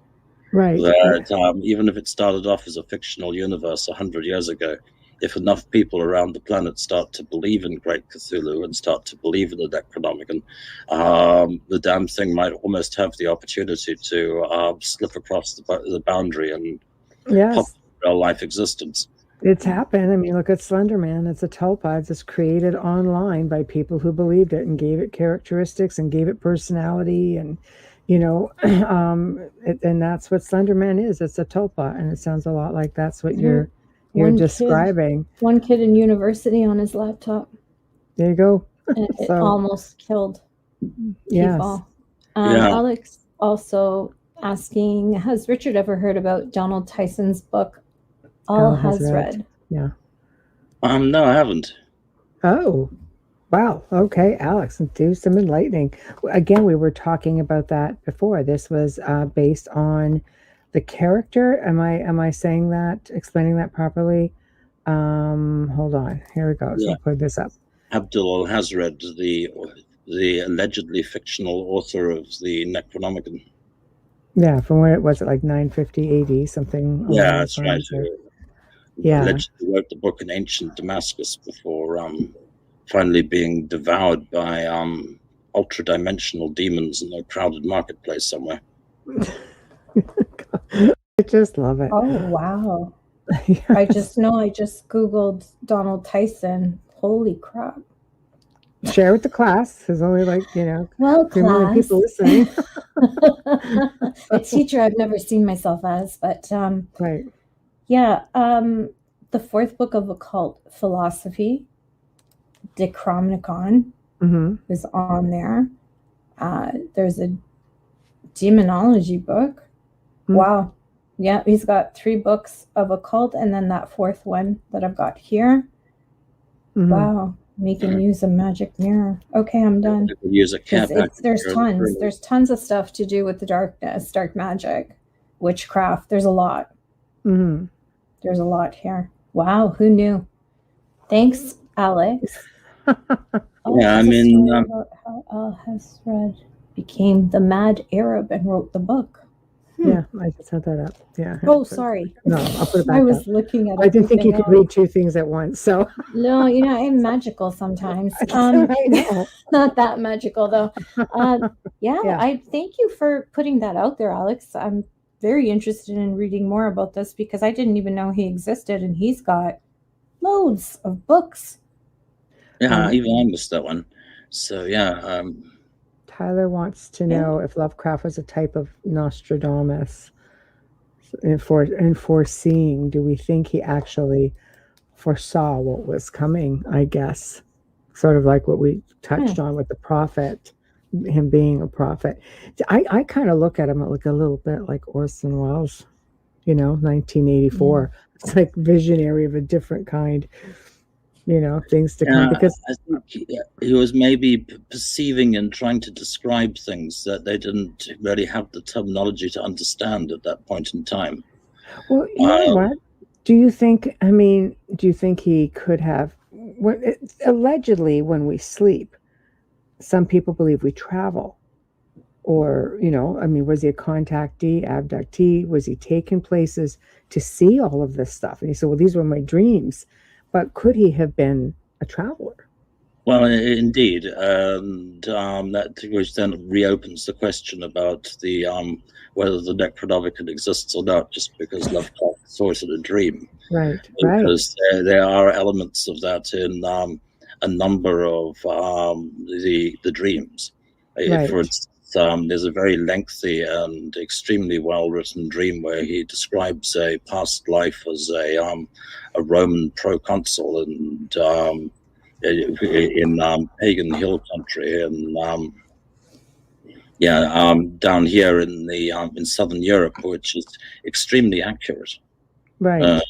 And we've also with Hamilton, who's a Hamilton White, who's a regular guest on the show. He was supposed to stay awake to watch you, but I'm guessing I just messaged him. I'm guessing you're sleeping. Yeah, Hamilton's still like myself under fighting this crazy war against witches. So he's also last time his place had just been hit by lightning. Yes. This time around yesterday, he was trying to retrieve Henry Lincoln's library from here in the zone, get it back to the UK, but the driver of the vehicle suddenly had a negative reaction and passed out at the wheel of the truck on the freeway. Which again to me felt like an act of potential malicious witchcraft.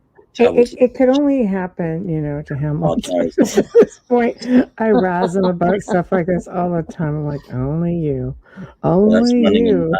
But nonetheless, I got to say, we've been going after Sunken Relia, the city of Cthulhu, the sunken city that turns up in the different dreams. I got to say that there is stuff on the seabed that, as far as I'm concerned, is extremely anomalous. Which is we've got sonar findings from the bottom of the ocean that match with satellite photographs sourced from elsewhere. That it's pretty convincing that these structures actually do exist. Just like the details from Lovecraft's Roman dreams. So to what extent those things really are really do exist is as far as I'm concerned, the door is open. Oh, you have more buried or underwater than there's a lot of history and a lot of culture that cannot easily be accessed, or that the powers that be prevent you from accessing for various reasons. So that does not surprise me. Hamilton and I've actually touched on a location like that. It was just like, that's interesting. And cycling back to Lovecraft as an abductee or contactee. Right. We will get back to you, Shabbat. Yeah. The Whisper in Darkness, one of Lovecraft's later stories, really hits all the beats of a abductee, contactee story. Right.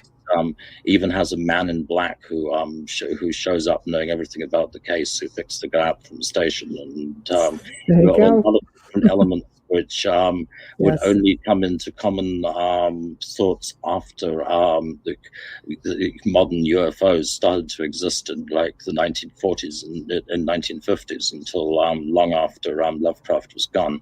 Right. So yeah, there are discernible elements of that contactee abductee scenario in the text. Well, what's interesting is a lot of abductees or contactees now, according to some testimonials, will have apocalyptic dreams. So, you're thinking some people believe that it's the future, some people believe there's somewhere else, and other people believe it was the past, that civilization was brought here from this sort of a scenario from another place. Because because some of the things he touches on is just it's just a lot of dark stuff, and they believe that there are places, or even dimensionally, that we're just living multiple or simultaneous existences. And oh, sorry, Alex Works, here we go. Yeah, good night, Alex. Good night, Alex. Thanks for partaking. So so I lean to that theory. That one seems really plausible to me. Okay, we're gonna put this back up, but let's get that for the listeners. Not the Yes, viewers. ask Richard about egregores. Yeah, egregores. Egregores, thank you. Yeah. This is a new language for me. That's all I'm Okay, saying. well, an egregore is not very far off from a tulpa. Okay. It's something that can kind of be dreamed or willed into existence, a bit like a golem, in its original sense. Like a golem type of thing. Yeah, I think in its original sense, the golem wasn't so much a clay man, but the egregore of the force of the Prague ghetto that had to manifest in some kind of form, and then takes form. And there's the clay man created by Rabbi Ben Judah Low. Egregore is something which is kind of mass dreamed into shape. To some extent, Lovecraft's mythos is may be demonstrating the ability to kind of dream itself into existence. But then there's another Lovecraftian slant on that, because of course it could be the other way around. It could be that Cthulhu was dreaming us all along. Uh-huh. Wow, I like that twist. Yeah, for sure. I Whether do. I'm dreaming Cthulhu or it's dreaming me. I like that. You get that one, I can't Amelia? even pronounce that first word, and Alex went to bed. Opened a door for him to see the future. That's what Alex was saying before. Niall.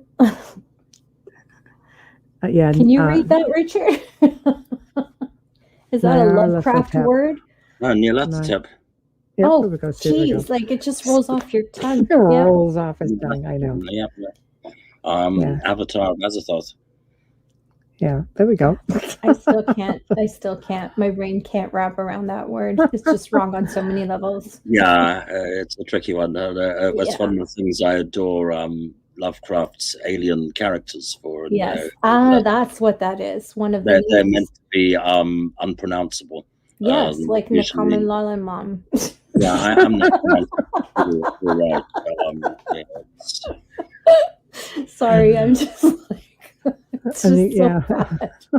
I need time with it. That's something I didn't foresee when I was doing my research today, was the enunciation of all of these names, you know.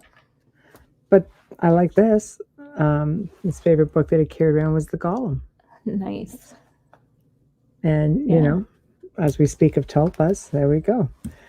So how did you, let's just talk about your film then. So you brought these two, obviously, you know, Lovecraft, and definitely Lovecraft inspired. So what prompted you to want to do the film? Well, I think like most things in life, I probably had no choice. Oh, And simply a series of different forces, I guess, aligned in such a way that that it eventually happened. I could blame my mother for starting that process. She was a big H.P. Lovecraft fan, and There we go. got me to read the stories when I was young. So I first encountered Color Out of Space as a kid. So I think I started. I first poked around the idea of adapting Color Out of Space when I was about 13. Forgot about it again for a bunch of years. And then living down here in the Pyrenees, a bunch of different fairly Lovecraftian things happened over the years that reminded me of the stories. I see. Any want to share? Yeah, just bits and bobs. I mean, really. notably, there was a strong parallel to the Whisperer in Darkness, that aforementioned Lovecraft contactee abductee story. There's a place here called the Domaine de la Salles, which is an old house at the headwaters of the Salles River. It's a saline river that runs out of the hills behind Sougraine.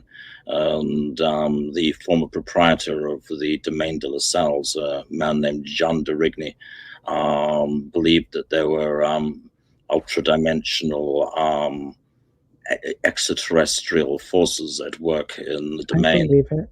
Moving I've been to the zone. I believe it. the floor of his house. In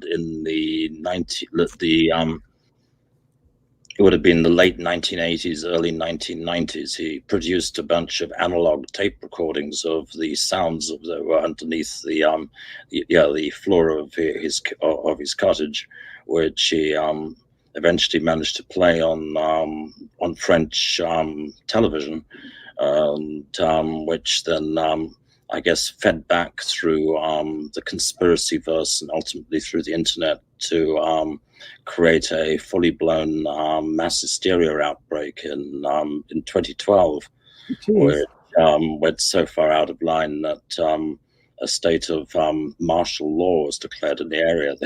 The whole area was locked down, which was How did I miss this? I was like a few years too late. I would love that stuff. Yeah, which fully reminded me of the old farmer convinced that there's alien ultra-dimensional things underneath his cottage and living inside the hill in Whisper in Darkness, and the tape recordings that the Akeley farmer character makes in Lovecraft story. So there were various elements that happened out here that had cause to remind me of the original stories. And then that's pretty fascinating. 2 years ago, we shot a short film from a Clark Ashton Smith story, the Mother of Toads. And in the course of that, I realized that most of Smith's work was in public domain.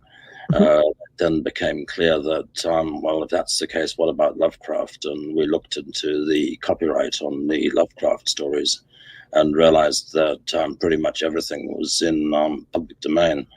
And at that point in time, my immediate instinct was to write an adaptation of the Dunwich horror. I really wanted to do Dunwich. The venture capitalist guy who was with us at the time in Montsegur said, "No, you've got to do Color Out of Space." And I tried to kind of weasel out of it and say, "Well, no, how can you do that? It's like how can you portray a color you can't see?" Tried to back away from it, but more and more people said, "No, you've got to do Color Out of Space." So eventually sat down and wrote Color Out of Space. Were there any restrictions on your direction of the film, or were you content with the way you brought it out to life? I'm pretty happy with the way it turned out, actually. Good. It's because I think the closest transition from page to screen of pretty much anything I worked on. It's it was a crazy thing because initially I thought to try and shoot it in France, and the initial script was in fact set in France. And then as it juggled around the world, trying to get it made, it was like, can you set it in Canada? So I rewrote it to set it in Quebec. And then there was a suggestion that, we can get the money, but it has to be in Ireland. Can you rewrite it to set it in Ireland? And then somebody else said, well, heck, we could do it, but we can do it. It has to be South Africa. So you really dropped the I boat. got tired of rewriting it to move it from one country to another, and just went, fuck it, I'm going to set it in Arkham and go back to the source story. Wherever we end up shooting it in planet Earth, we'll just have to make it look like Arkham, Massachusetts. Right. You did a good job. It kind of reverted back to being closer maybe to the original story that it started off being, Butch. Right. I'm so happy to hear that, because sometimes when you speak to directors or producers, there's those, I would have liked this or would have liked that. I love that you're very happy with the outcome. It's going to make people who haven't seen it want to run to it even more now that they know that it's as authentic as it gets. We just got a nice endorsement a couple of days ago from John Carpenter as well, who nice. That's nice. Congratulations. Yes. Gage. So the fact that Carpenter liked it, and that's really a good kudos right there. Yeah. Alpaca scene, I think, kind of. The alpaca thing was just killing me. I loved it. But I don't want to give away stuff. But yeah, we have an alpaca farm close to our house that we've been to. It's my daughter that I've gone with her. So it was just, it was like strange, alpacas, but loved basically, is what you're saying. Pardon? So, you like alpacas. I love them. They put them in little sweaters here in the winter. They're so cute. So Nicolas Cage, did you have to go to him? Did he come to you? Was he your first choice? Because Nicolas Cage loves this sort of stuff. So to me, he's just like a natural. But, because he's really into anything obscure. Yeah, I mean, again, I don't think that any of us necessarily had any choice. It felt like a series of sorry, Nicolas Cage. I like Nick Cage. That way, it was meant to be. Right. Nick was meant to be Nathan Gardner, and it just happened. Right. I mean, a script came into his hands during the shooting of Mandy. He's something of a Lovecraft fan. Color is kind of a family movie, and it's also, I think, a nice reach for Nick, because he's playing a very nondescript and well-meaning family man. Yeah, it's a very different role. I don't think he's been given kudos for with a hippie past. Yeah. Yeah. He did really well. Yeah, he plays a weak man. He's got Nathan's got his glasses. He's nervous. He's got poor hair. Then as we go into it, we also see that he's utterly incapable of genuinely dealing with what's going on. And I think the real fear, hurt, and incapacity on Nick's face at times is it's a very long way from Nick's normal from action. National Treasure. Yeah, Gone in 60 Seconds, Leaving Las Vegas. Yeah, it's very different for him. That's what I love about him, though, is that he's not afraid to try anything, because he was in Pay the Ghost. Yeah, he was. And that was an incredible film too, and he did really well. That's when you start to see him change his characters. I love that he doesn't stick to a certain genre. He does take challenges all the time, and I'm impressed that he doesn't go by his family name so that no one casts him simply because of who his uncle is. Right.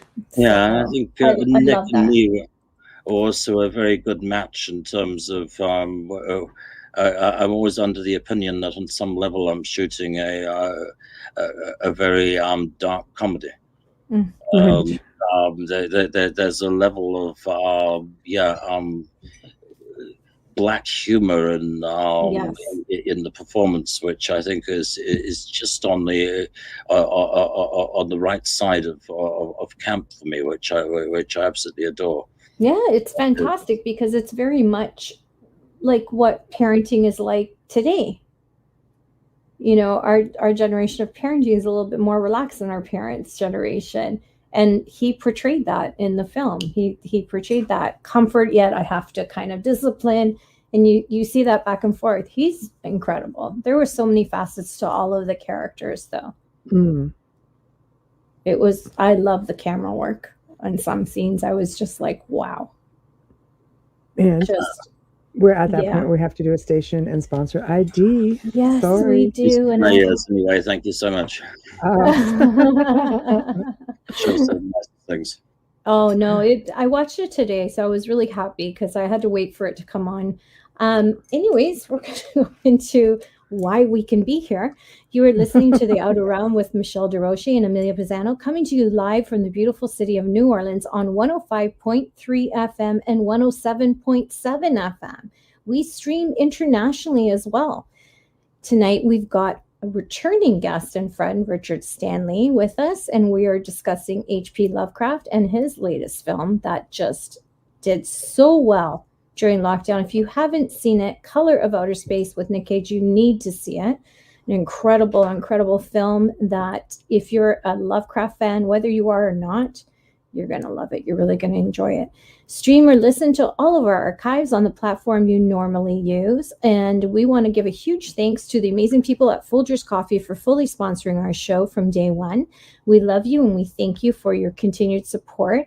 And a huge shout out and thank you for our intro and our outro to Dr. Snick, the sonic surgeon, Justin Snicker, award-winning composer and musician. You can find his music on Amazon and Bandcamp, and find him on Facebook and Instagram, where he's dropping clips of his music daily. And you can get a taste of all that great music. You know, there's a reason why he's won all those awards. He's fantastic. And if you're watching us on social media right now, whether it's YouTube, Facebook, wherever you're watching us from, Twitter, or all the 200 streams that we have, give us a like, give us a subscribe.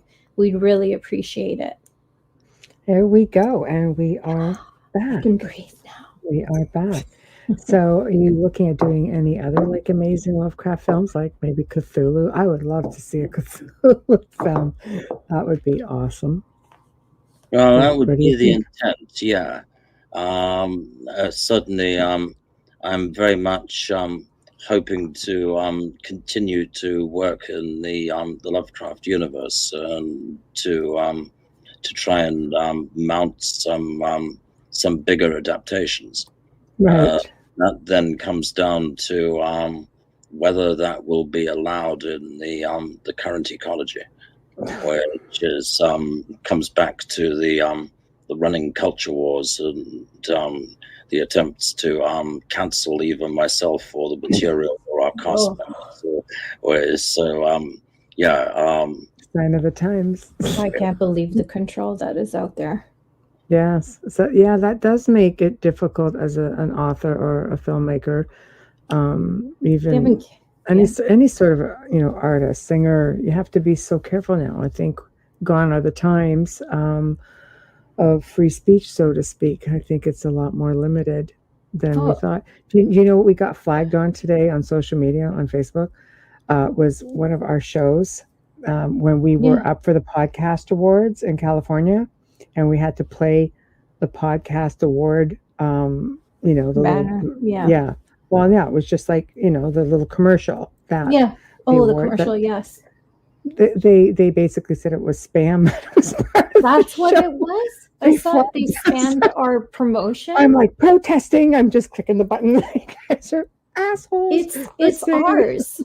I know. That belongs to us. What are we spamming? It's an it was award just show. advertising for the podcast awards that we didn't that's do. ridiculous. It was a network advertising of all the shows on the network that were put up for it. Do it every year. And I saw that. I was like, I was button clicking, and I was just ready to send some hate mail. When they put out that list of when they put out that list of books that they canceled, I went through my own personal library, saw what I had and what I didn't have, and I went and purchased them before I can't get them. Right. Because I couldn't believe the classics that they have canceled. And once the print is done, it's done. They're not printing them again. Yes. I'm like, these were books that were on the curriculum of school for me, for my English classes. I didn't understand any of it. I can't understand a lot of it because I don't live it. And I respect that. I just have a strong opinion that when it's something that's way back, you can't bring it forward. Focus on what's happening now. You know, and beyond that, it's just clearly something that needs to be resisted.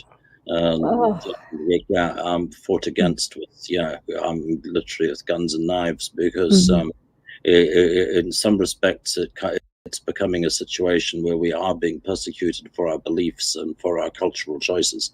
That's just wrong on any level, and if it ain't right and it ain't fair, and it isn't also about social justice most of the time, because of what I'm seeing time and again is decisions are being made at the back of lies and on the back of things which are being fully distorted, like this issue of are you prepared to cancel H.P. Lovecraft's work because it's crammed with N-words? So it's like a lot of works from then were though. When it comes down to the name of the childhood cat, it's ridiculous. It's no proof that the guy or the fan base are racists or white supremacists or anti-Semites or anything else, and it needs to be fully resisted. It cannot be cancelled. See, us Italians, we're strange. We see the mob movies and we support them. It's something that maybe we shouldn't, but we do. Richard is in France, Chris, so I don't know if he would know this, but Amelia, do you want to get that? Richard, does the UK have free speech? They're not as PC as we are here. That I do know. Yeah, I don't know the extent of the fear and paranoia in the UK. I suspect they're also pretty frightened. What about your neck of the woods? In my neck of the woods, I guess folk care less, but we haven't really got a local film industry here which is capable of turning out material and putting it into streaming. And of actually getting material into people's lounges or getting access to the distribution platforms. We're still essentially have to fight through the culture wars, which means having to ultimately stand up for I think for what we believe in. Because so long as we're saying, oh well, yeah, Lovecraft was maybe a terrible man, and maybe those are the times he lived in, it's we've got to separate the work from the artist. It's like, no, goddammit, I do not believe the guy is a racist. I do not think any of the people who are his fans or reading that material have anything to be ashamed of. And I think the reasons that we come to it is because of the otherworldly spectrum that it offers, and the sense of deep time in the universe that it's in. And I think we need to stand up for the things we like and apologize for it, and also demand that alternative points of view are represented in popular culture. Yeah, because that's some of the first things you find, like, you know, researching all the little ins and outs today, like the racist. That's why I said it. I'm just like, this is a very big belief system among many people. And that goes way back. Now it's even worse with, you know, I believe what we're, like you say, what we're allowed to say and not allowed to say. It's nuts on so many levels. I mean, we all know that those who don't learn from the mistakes of the past are doomed to repeat them. That by erasing the darkest parts of history leaves the way open for those things to happen again. Oh, history has a way of repeating itself. You know, history has repeated itself how many times? In cycles. Every generation has something repeating itself in one form or another. We don't seem to learn from our misgivings. You know, it just we get relaxed. I mean, I guess also another reason I'm pretty strident about the whole situation of cancel culture and the Great Reset, apart from the fact that I'm imminently in danger of becoming erased myself, along with pretty much everything that I love and adore, is the fact that I've been through this before. I lived in apartheid-era South Africa, where there was complete censorship, a lot of religious censorship, no pornography whatsoever, and not even breast nudity. I think some lingerie magazines was as far as it went. Pretty much everything banned. The Rocky Horror Picture Show banned. David Cronenberg's Scanners banned. Joe Dante's The Howling banned. Ridiculous movies that were criminal. Dawn of the Dead banned. South Africa, full-on censorship, very, very religious, and people Has it changed? Yeah, it is very. Did it change after you've left? Yeah, everything was decriminalized after the fall of the apartheid regime, which was wonderful because you could drive through Cape Town and all of a sudden there was like no law, and you were seeing on the first release all at the same time in cinemas Texas Chainsaw Massacre and I Spit on Your Grave, and suddenly all these movies that hadn't been released were playing stream releases. People were offering you marijuana or LSD when you were trying to buy hot dogs, and it was great for a short period of time. Right. Yeah, they're still doing that in Barbados, by the way. I was there just a few years ago. Yeah. But my girlfriend is from South Africa. She was born and raised and then came as a young child because of what was happening there. And they were a very wealthy family that even their servants were driving Mercedes. That's how well off they were. And they came here completely poor. Start from nowhere because they had to leave everything behind. Times don't change, but getting away from the point was that at that time under the apartheid regime, when we were all growing up under such incredible censorship that none of us even knew that pornography existed until we got out of the country. It's completely everything was completely airbrushed. At that point in time, per capita to the white population, we had like the world's highest rate of family slayings. More husbands came home from work and killed their children and shot the dog and shot the TV set than any other country. We had more one-day pattern killings. We had incredibly high murder rates. South Africa's probably still got one of the highest murder rates in the world. An incredibly high amount of sexual violence. Domestic violence. It did not lead to a kinder or gentler society. A situation of total censorship and where you cancel and keep away anything that might be disturbing, people's heads exploding, people turning into wolves, Tim Curry dressing up in ladies' underwear. Just we love Tim Curry. Yes, I do. You don't get a better, gentler, more egalitarian society. You get a nation of psychopaths. I made a comment about when Will Smith had smacked Chris Rock at the Oscars, and I called him a thug because anybody who gets up on a stage in a public place like that type of event is a thug. You're a bully. And I got called racist, and I'm like, I debated for 3 days if I should comment, and all I wrote was, based on what, you need to take a look at my family photo before you call me something like that, because I disagree with you. So I'm racist because I'm telling you that he's a thug. I'm defending Chris Rock. Aren't they both the same color? So anyways, you guys need to chill out there over stuff like that, though. Seriously, I don't pay any attention to people who have no time but to comment on things and then walk away like nothing was ever said. We need to be accountable for our actions. That's what's missing today, is accountability. Okay, question. Richard, what do you like about Lovecraft personally? Apart from the fact that he obviously loved his cat, which immediately endears me to him. I think he was a very quiet man, and his observations of the fantastical nature of the world around him often ring true to me.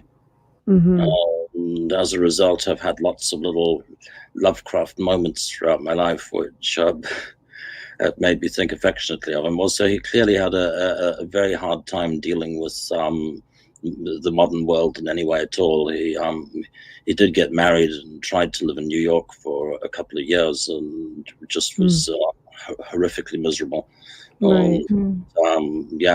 Was forced to retreat and try to get as far from the city as possible. I do feel sympathy for him. I think that's what a lot of people are trying to do now. I wonder how he'd fare up in this time, the way society is. I mean, I have hope, for society. I do. I have hope that people will just stand up and go for what they believe in.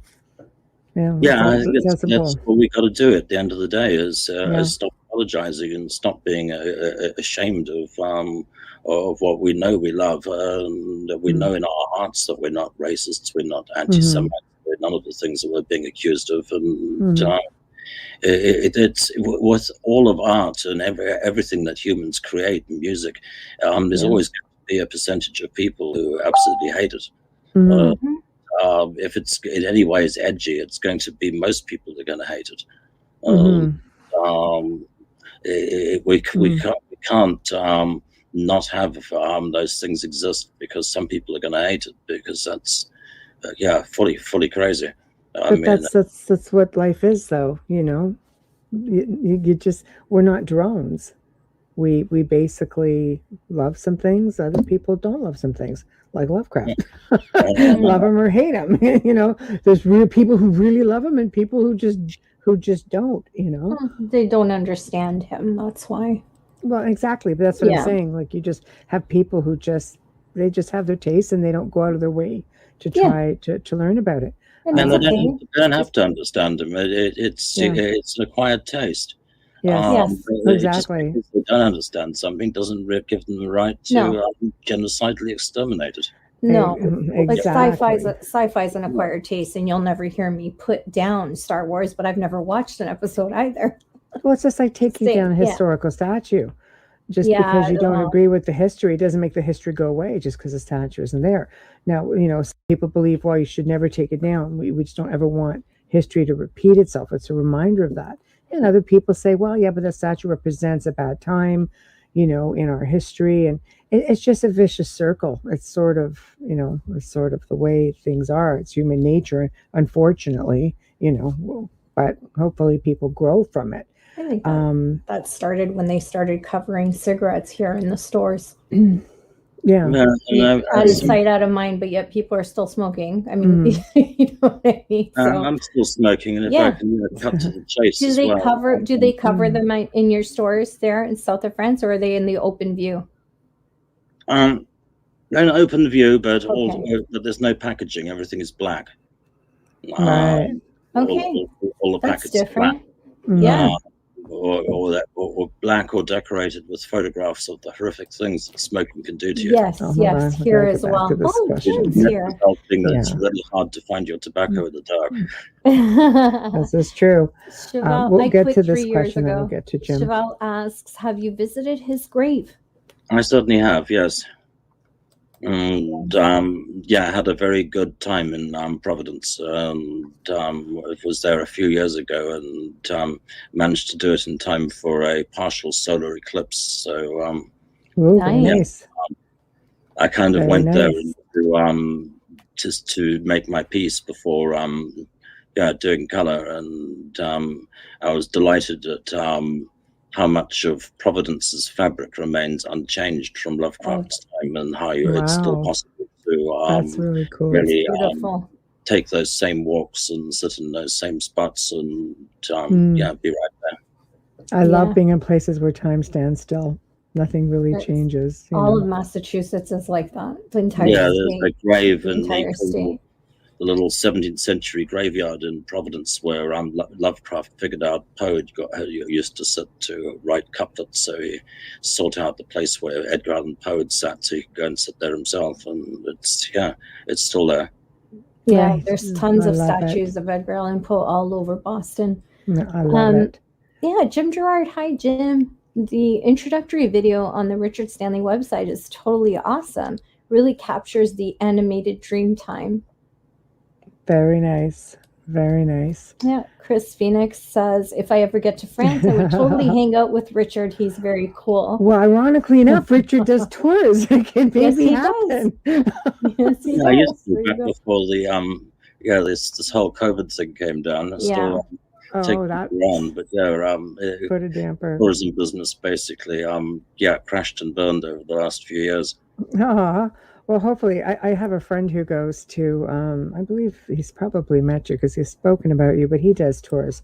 He lives in Texas, and then he goes to the south of France for a few months, and he's got his little niche in there, and people come from all over the world to sit and they'll do tours with him. I told Hamilton, I said, you guys should all collaborate because, he still goes strong down there. So how long that'll last, because he couldn't get to south of France when everything hit here. So everything sort of went quiet, and he went back and had a quiet time in France. And then the following year, it was just like this past summer, business as usual. So the course of life is semi-returning, but it's been a freaky year for all of us. I mean, it's been quasi-Lovecraftian, I guess. I mean, there've been a couple of in the sort of more actively threatening part of the Ukraine conflict when they started talking about around. There was a point when all of the solid Wi-Fi out here in these mountains went down for over 48 hours.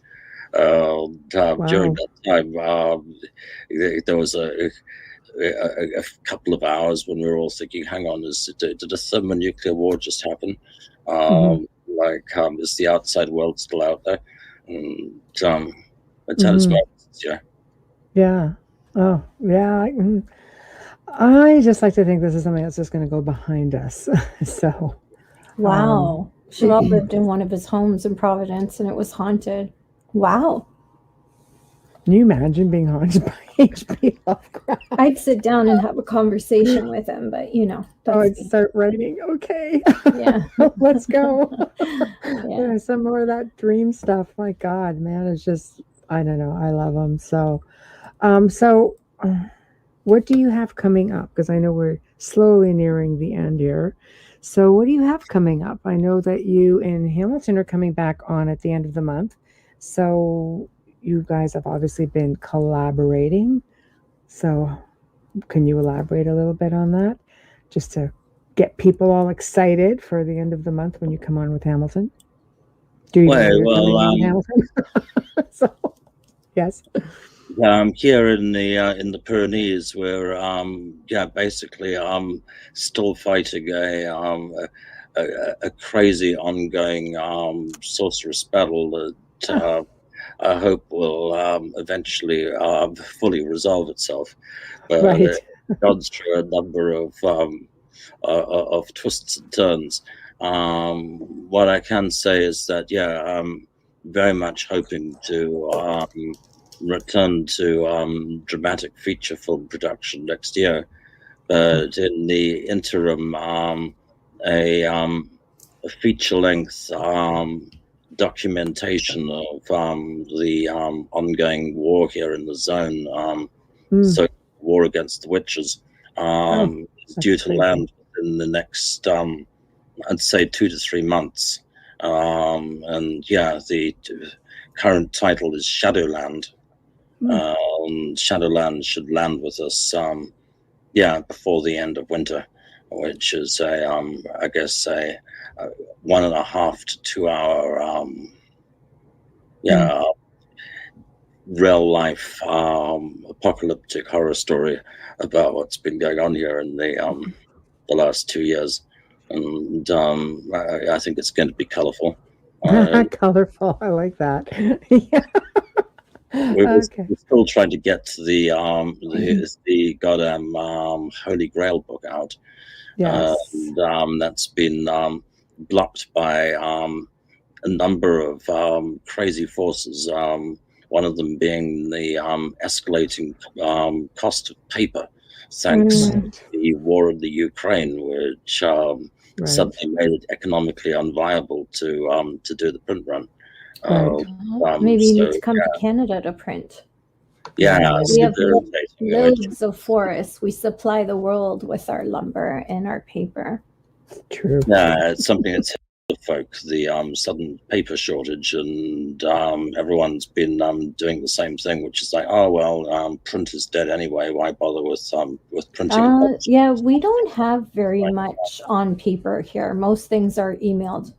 Yeah, We but started that years ago. I really want to see it as an actual book between the two. Yes, I'm finding a lot of authors feel that way, and I think it's a little bit harder to snag, too. You know, I when prefer everything it goes on digital, it just seems to get copied. And you know, I have a friend who's had like 4 books plagiarized because he had them as downloadable copies.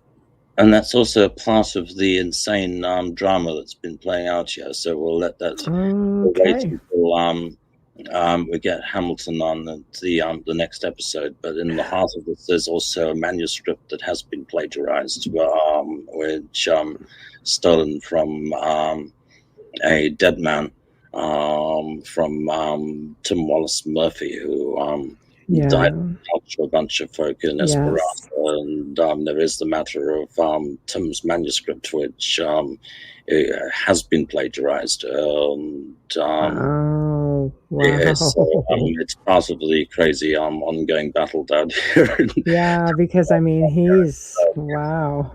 That's a shame. That is a shame. He's just another genius. I just loved him. Wow, it sounds like you've got your hands full over there, and you and Hamilton are back on the 29th. I think the big question is going to be, are we doing this live? I mean, you're good for live. Hamilton, not so much. He doesn't like staying up. I can't do during the day that day either. I know. So we're going to have to talk to Hamilton. We'll have to bully him. I know. Say, Hamilton, if Richard could stay up, you're going to have to stay up and do a live show. Will he be in France with you, Richard, when you're... The end of the month? Yeah, 29th. I don't know at this point in time, because it's really... it's crazy. It's between Christmas and New Year's. Crazy. I keep waiting for a quiet day. Right. But there's been some kind of state of malady running pretty much every morning. Open up for us as long as I remember. Okay, no problem there. We won't hold you guys to anything, so don't worry. I'm sure be happy with the late hour. Works for me. Right. Then we'll just bully Hamilton into staying awake. That's 4 against 1. Or 3 against 1. Right? I need sleep. She can't even count. 1, 2, 3. Cold medication. Cold medication. With 3. Yeah, maybe I'll leave you with the Necronomicon story. Yes, please. Because I was always convinced that the Necronomicon was a fictional trope made up by Lovecraft or coming from one of his dreams. Yes. Then a couple of times, first of all, I became aware that the Berlin University Library claims to have a copy. But then attempts to try to get the Berlin University Library to cough up their copy, then produced after searching for it, they claimed that they didn't have it anymore, that it had been lost in the war. Brian Yuzna, the producer of the Reanimator movies, went down the same path and also found that there's this record of the Berlin University Library having had a copy before World War II, which would seem very early for a Lovecraft hoax. Yes. So there was that, and then during my travels, I fell into the company of a Dutch smuggler who had smuggled a large amount of hashish back from Lebanon. Holy crap! Fund one rinky-dink terrorist movement or another. And I asked him in the course of the conversation, what was the weirdest thing that you ever smuggled? And he told me that he had once had to carry back from Baalbek in the Bekaa Valley a book of black magic bound in human leather and written in human blood, which he had to bring back to Europe for someone. the fun thing about the guy who was telling me the story was that he was dyslexic and boasted that he had never read a book in his life, that never heard of H.P. Lovecraft or the Necronomicon. The same guy who was smuggling the drugs back from the Bekaa Valley was also smuggling a copy of the Necronomicon. Oh my God. What surprises me is that Hamilton doesn't have one, because Hamilton's got everything else. Well, maybe he's not telling us. Yeah, I know. Of course, I'm just kidding. We did turn up a lovely copy of the Red Dragon the other day. This wasn't on Hamilton's watch, but the Red Dragon's a notorious French grimoire, and a nice copy of that one surfaced in Montsegur a couple of months ago. The occasional magic tomes do float to the surface sometimes. Definitely living on the wrong side of the world. I'm good. I'm safe here. I love South of France. I love South of France. I do too, but I don't want to get involved in all that. No, I can't wait to get back there. It's just beautiful. Not enough time to see everything, unfortunately. And clearly, I don't get to see all the cool things that are just all behind the scenes. So, wow, thank you for joining us. And sorry you had a problem coming on. I just tend to wonder if it's, why it was glitchy, just sitting in the background, because you definitely didn't surface up until the point where we brought you on. So, because I sent you probably 4 or 5 different links, like, where are you? Yeah, I kept hitting on them, and it kept taking me back into some kind of studio waiting room. Could you see us, though? No, I couldn't see you. No, then you weren't in the then waiting you weren't room. It's just weird. weird. You have to be able to, if you see us, you're in a green room. Yeah, you would see us, you would hear us, and then up I until... was doing me myself and saying you will be admitted. You can be admitted on air at any time or something. Oh God, that's crazy. Maybe you didn't enter studio. Oh yeah, if you have to actually click the enter and then it brings you in. That's crazy. You were just in cyberspace somewhere. Yeah, some I know. Chamber. Gosh, freaky stuff. But thank you for coming on. It was just such a pleasure. Love having you join us, and looking forward to having you and Hamilton on together. That's going to be a party right there. I'll just keep my mic on mute. You take care of that. Thank you, and you also. Thank you, and good luck with all the chaos that you're experiencing down there. So. It's kind of symptomatic of what the whole world's going through, but on some kind of crazy microcosmic level. Well, let's hope you still have a great Christmas, regardless. Yes, and this one is for you. CC sends blessings to you. So I guess you'll know what that means. But thank you, and I will say is yay Thulu. We'll take that as a perfect exit. Good night. Thank you. Sleep well. Take care. Good night, Richard. Or good morning. Well, that was awesome. I just feel so bad that he had such a hard time getting on the soundboard, because we would have had an extra, half hour of Mr. Richard Stanley, but we'll save it for his next time on. So guys, make a note of December 29th for Hamilton White and Richard Stanley together. So make sure you mark your calendars. But for now, we have come to the end of another fantastic segment right here on the Outer Realm. Big thank you, of course, to Richard Stanley for being a champion and staying up until the crazy hours of the morning, because I'm sure it's going to be daylight over there by now. Also, big thank you to Folgers Coffee. Big thank you to Dr. Snick, Justin Snicker. Feel free to drop us a line if there's somebody you want to see on the show, or if you want to see a certain topic matter.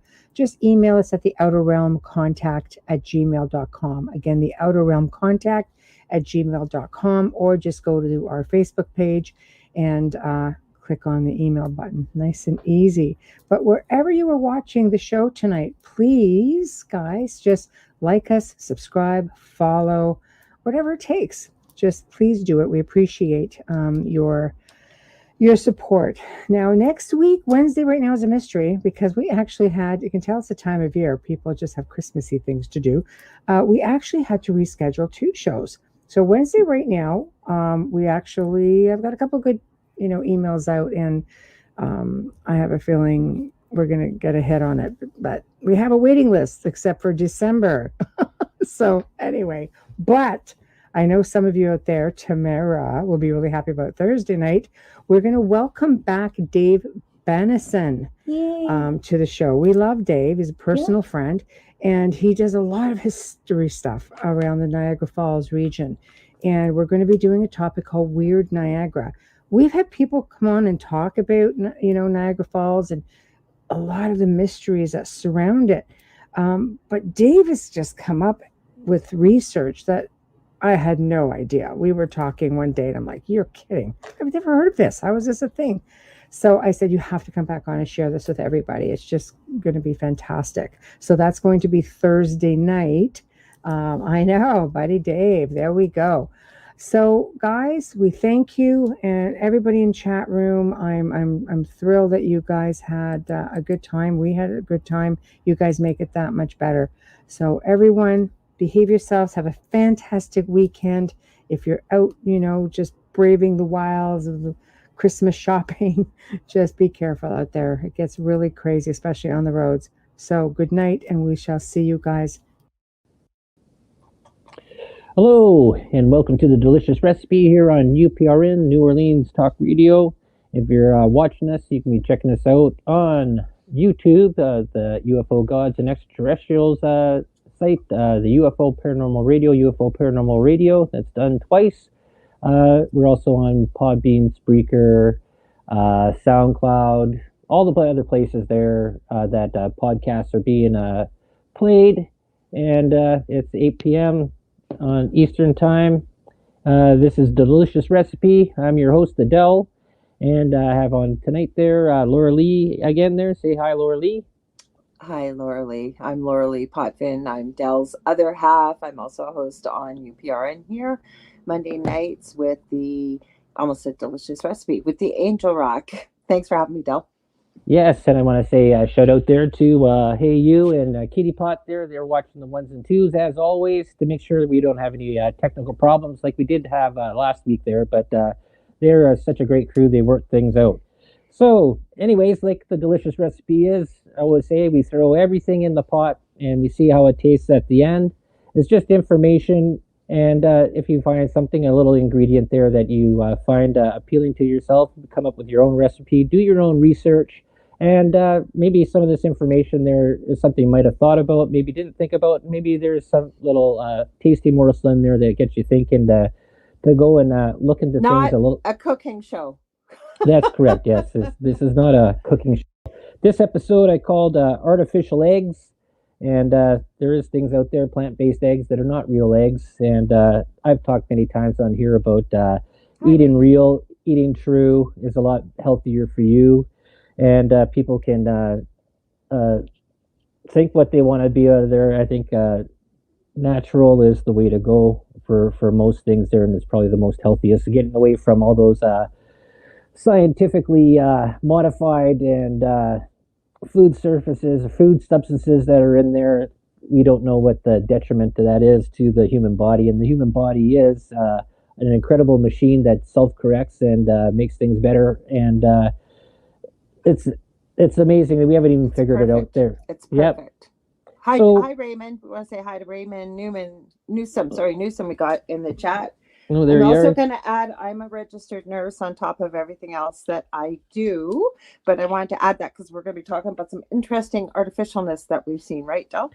Yep, that's true. There's a story that we'll be going into in a little bit there of dealing with eye implants. But I guess to start this off there, and where I started thinking about this back a long time ago, back when I started reading comic books, I guess, when I was back in a little kid, and thinking about the merging of technology with humanity and how you think about the superheroes that sort of had that, where they sort of merged tech and that. And I'm not anti-tech at all.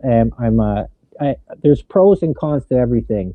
And like I think for the best part there is that if you use technology use it as an accessory, as a complement to something else there. You don't make it your primary function where it's sort of an appendage of yourself.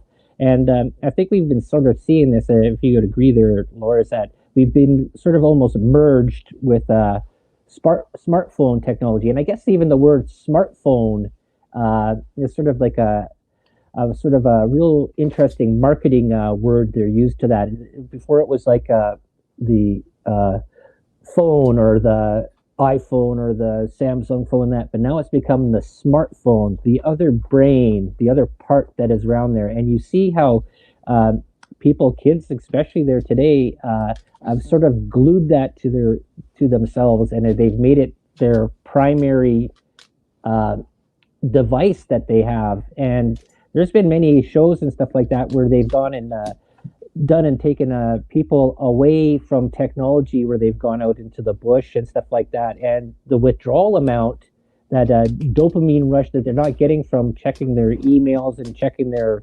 Facebooks and Twitters and whatever all the rest of those social platforms, is that some people actually go into a real withdrawal. What do you think about that, Laura? Well, I think that people are addicted, and it's not just smart TVs, it's smart technology, smart meters, we could do a whole show on that, smart TV, smart devices. Yes, and I've seen people that have actually been treated we can get addicted to just about anything. We definitely get addicted to their phones. We are seeing that. I find it, we've noticed this. I said our generation, you being in your, 52 and I'm 57. And I think we've come the most with technology versus pretty well any other generation, because we went way back when we were little to black and white TVs with one or two, channels, to where we are now. And like, yes, there are good things and there are bad things, or not so good things, I guess.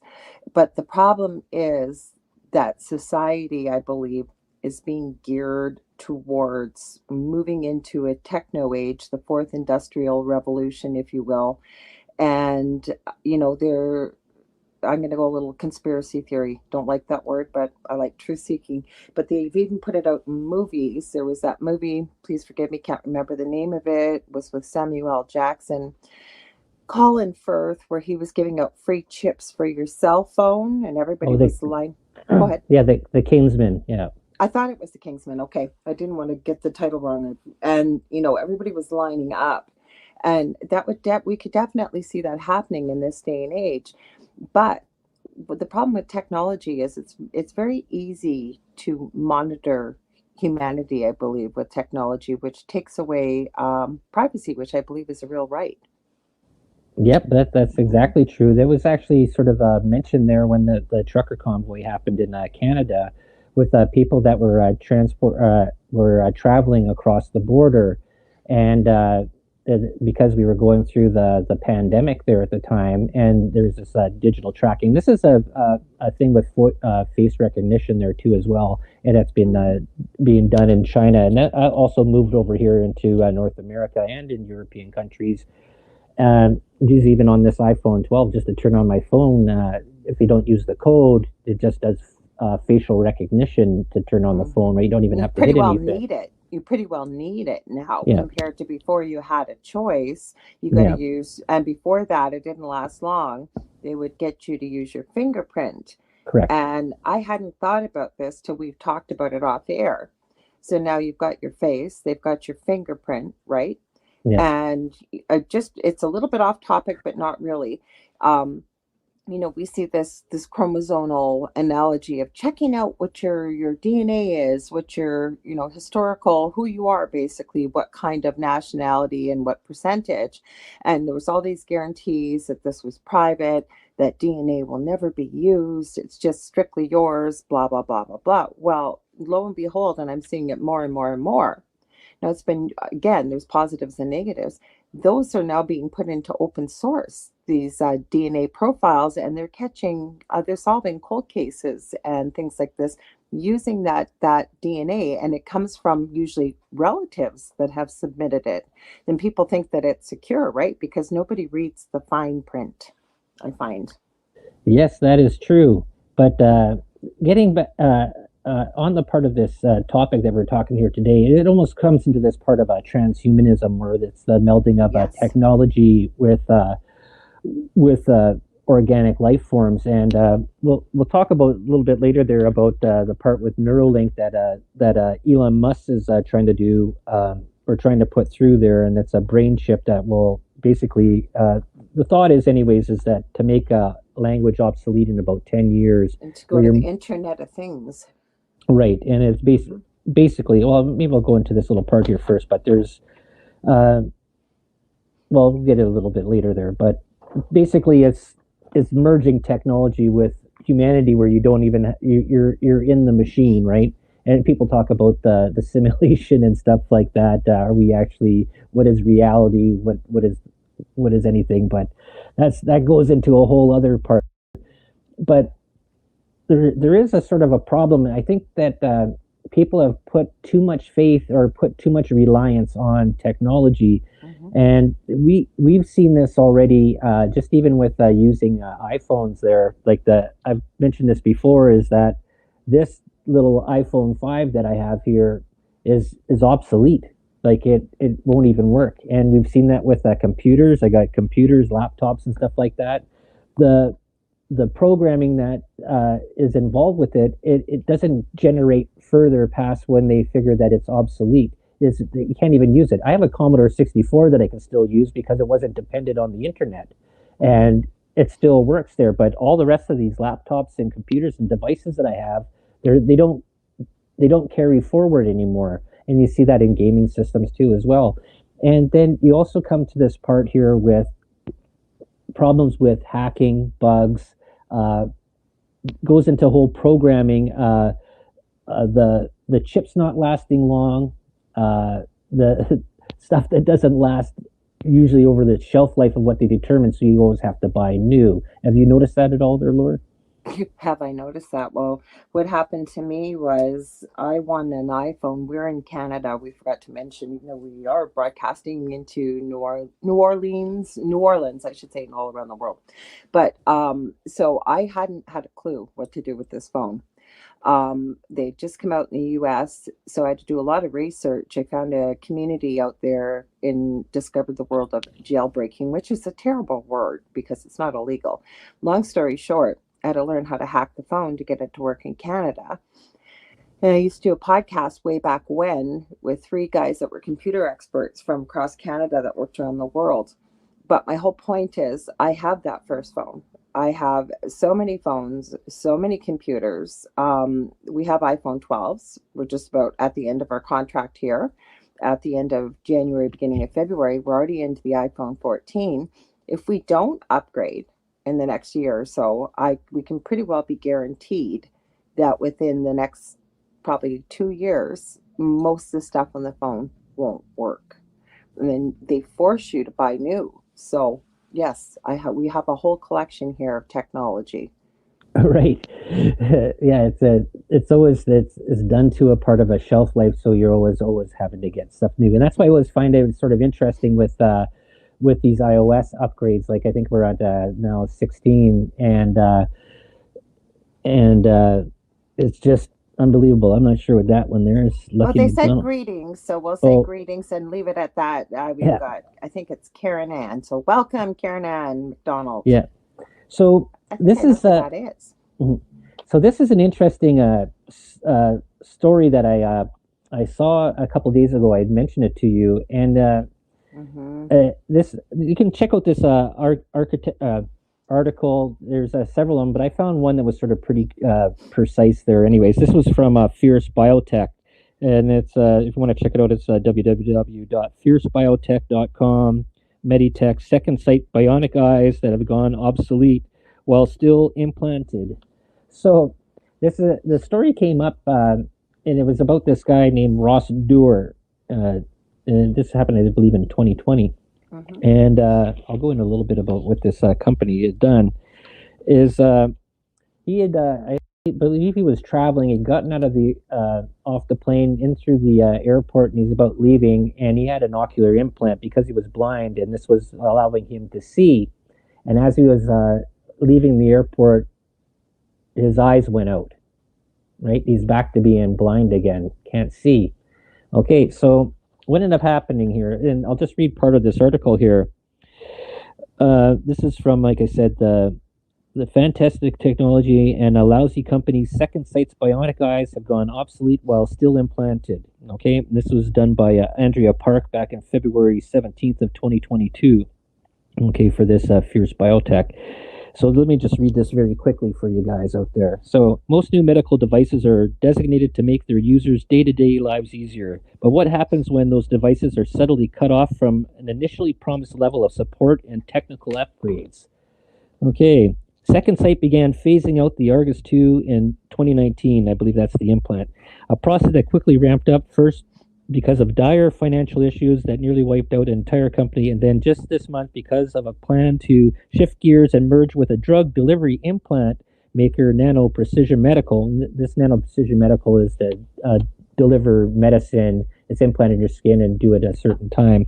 And that amid this uncertainty, Argus 2 users say they have been left in the lurch. With upgrades and repairs no longer available, many patients are merely counting the days until their vision-restoring implants go dark. So on his, with this Ross Dyer's, his went dark, and many others that were still working, theirs are just waiting for this process to finally fail. So Second Sight, well, originally on their website, Second Sight's website promised that the device is ever improving and offers Argus 2 users the capacity for future hardware and software upgrades. Well, that was all good. That was what the initial part of the company was, and they did get government money, grants, and stuff like that to do things to produce this stuff. According to the Spectrum report, however, it stopped offering upgrades in March of 2020 when it announced that more than 80 of its 108 employees were being laid off ahead in an orderly wind down of the company's operations. Patients told the magazine the company didn't inform them of this major update and that they had to find out about their implants' imminent obsolescence.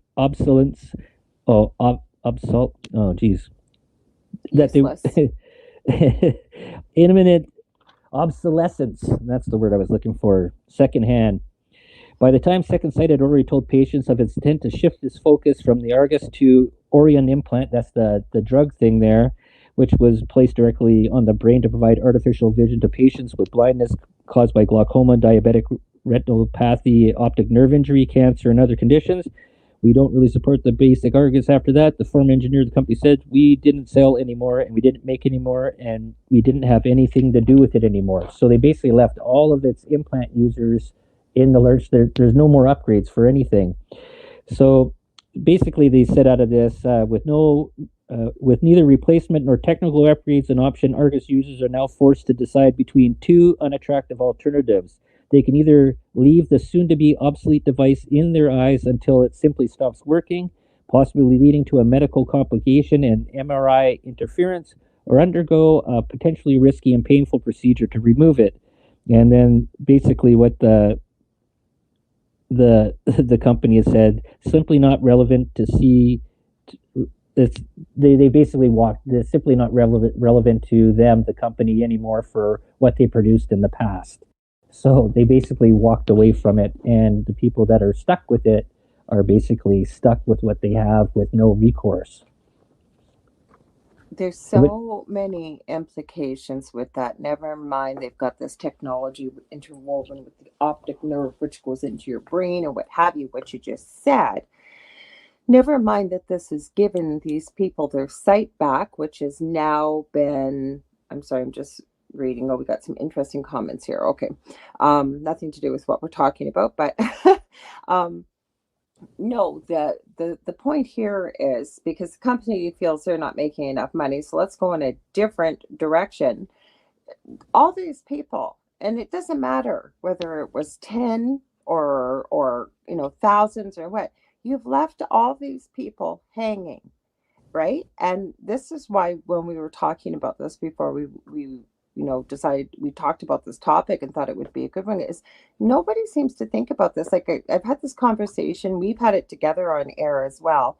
When people stop and think about this, and they don't, first of all, we go back even to school where cursive writing's not being taught anymore. You do need to know how to sign your name. I won't get too long-winded about that. I've run into people with 13-year-olds that have to sign when they cross into another country that this person with them is their parent and they can't sign.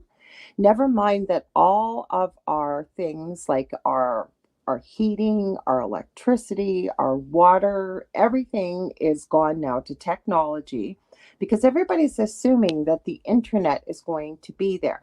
Never mind that we're getting into, back in the day, well, if you're around our age, you'll remember it, the bionic man. We're almost heading there with bionic body parts. But there's no guarantees because it's a company and there's nothing really regulating it or forcing it to continue with what it was doing. You're leaving all these people in a lurcher. What happens when this technology shuts down? And that's where I'm going with all the things I mentioned. It shuts down. We get an EMP strike, for example, just with all things that run your infrastructure in the city. What do? People don't think about this. No electricity, no water, no heat, no nothing like that. Then you get into human beings, which are very important. I mean, that's why we're all here. We've got human beings on this planet. And you've done something, you've given something back to people that thought they'd never have back. For example, with these eyes, to be able to see. Now the people that their device hasn't failed, they've got a really difficult decision to wait. They're basically sitting on a time bomb.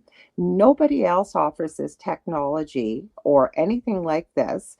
So now not only did they get their sight back, it could be gone in a second. And that's, I think, where we're going with this is people don't think about this. Never mind. I mean, you could do hours of a show about this with technology and people that, yes, it's the future, but it's not foolproof. We are dealing with a machine. We are dealing with technology. And there's no guarantees that you got to rely on somebody else to fix it. Whereas with your own human body, yes, you may have to go see a doctor. You may have to have health care and what have you. But the human body can heal itself. You do enough research. It's also part of what I do is healing and looking at different healing modalities. But we're dealing with machines. And like I said, electronics and technology, no guarantees it's going to function in the future or they'll even be there to maintain it. That is true. And that's the part that I guess a lot of people miss is that machines are fallible and they are created by the person that creates them. And there can always be problems. And as I was looking into this, I'll talk a little bit about Elizabeth Holmes if people don't remember who she is. She's been in the news there with Theranos. And what she had done, she actually got charged there. She was found guilty out of 4 of 11 charges, and basically they were mostly for wire fraud. But because she had bilked out people out of billions of dollars in funding. And 11 years, that's it. Yeah, 11 years. Each charge was supposed to carry up to 20 years. She got 11, but there's a lot of really funny things that are going into it. She's still free, and she doesn't go into probably into jail till the next year in April. But what she had basically done was and a lot of money and a lot of people, celebrity people, had stood behind this, had promoted this, had spent money into this. Even the government, the military, the U.S. military, a lot of billionaires. She had basically sold a widget, something that doesn't work, an imaginary device. And what this thing was to do, and this was supposed to go into all the drugstores and Walgreens and CVS's all around the U.S., used by the military and where else it was going to be used, was that it was supposed to take a drop of blood, and then it was put into this little ampule that would be put into the machine, into a cartridge, into a machine, and this machine would go and find 210 different problems that would be in your blood that would come from being that you have cancer. So it would screen for it. It would screen for it. Yeah, screen for these things there, and then they would know that you had leukemia or you had it wasn't just cancers, but anything. High cholesterol, Parkinson's disease, ALS, like stuff like that. Anything like that. There was whatever the 210 different things were, and she was ended up being called out. And one of the the head doctors. I just watched a little update on this again there today. Is that what she was promising was medically and technologically at this in time impossible. And she made billions of dollars in investments and stuff like that. And I don't even know how much she ended up having to pay back. I don't even know if she even paid back anything. But it was a really sort of interesting sort of story there. And this comes into these other devices. And this is another one if you want to check people out there on the internet. I found this one from the web there, www.nsmedicdevices.com. And this story is about 7 serious medical devices malfunctions that have led to urgent FDA recalls. And there's 7 different ones that are in here, but one I found was very interesting. And this was called the Medtronic insulin pumps. Now, you know what an insulin pump is? You want to explain that to them there, Laura? So what an insulin pump is, it's usually a needle that goes underneath the skin, and it's for people that have diabetes, which means that their body doesn't produce insulin or produces inadequate insulin depending on the type of diabetes. Now, the problem is a needle or a pill does not work effectively as a human body, but the pump is supposed to deliver micro doses of insulin, and then you give it a bolus. It's called, push a button when you're about to eat, like the normal body would work. So it's supposed to maintain a more stable blood sugar, basically. Okay, so this one here, this is an interesting story. And this is where I think that we've put too much faith in technology, and where there's failures that are inherent in a lot of this stuff there. Device failure, hacking, system problems with the code that's in there that can always break down. I found this one, there's 7 different ones, but I'm going to read this one here. This is the Medtronic insulin pump. This is pretty good. The Medtronic MiniMed insulin pump is used by people with diabetes to self-administer insulin in order to manage the condition. Exactly what you said. In August 2018, the U.S. medical device company was forced to issue a recall of more than 1,000 of these devices due to a potential cybersecurity risk, in which hackers could gain control of the pump's remote control. An unauthorized person could then instruct the pump to either over-deliver insulin to a patient, leading to a low blood sugar hypoglycemia, or stop insulin delivery, leading to high blood sugar, diabetic ketoacidosis, and even death, according to the FDA. However, in the March 2020, FDA has said that no one is aware of any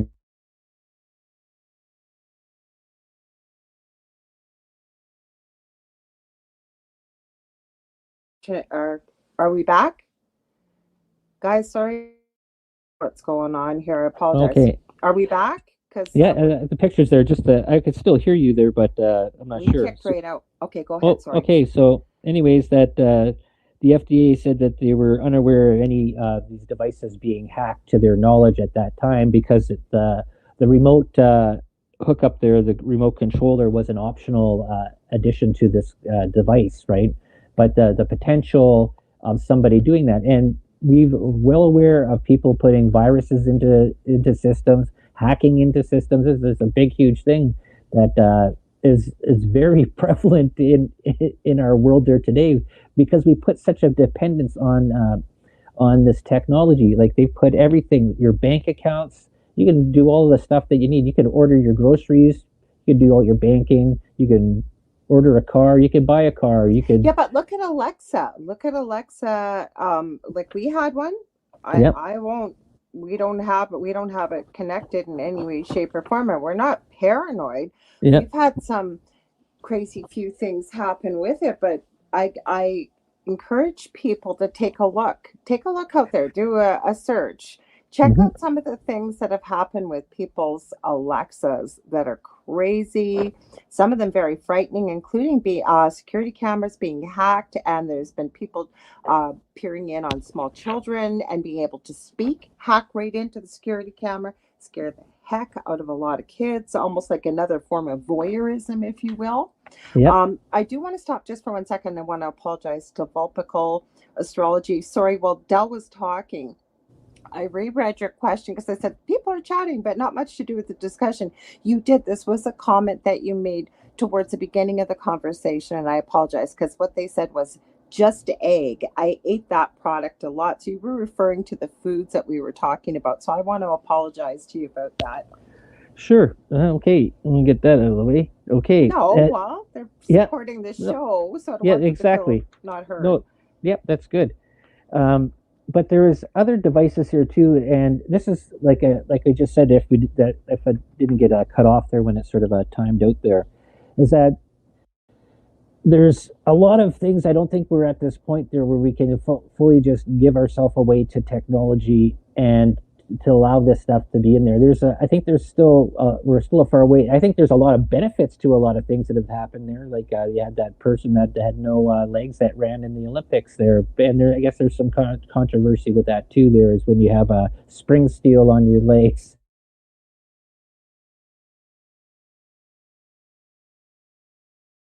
A lot of strange weather. So we keep cutting out here. I'm going to move over a little bit, see if that'll change things. Sorry. Yeah. Okay. So this is another one here that I found there. This is out of another part of failure, and this is not going to be just totally all negative, but there is things I think that you should look into before you get involved with, especially if you're implanting something into yourself.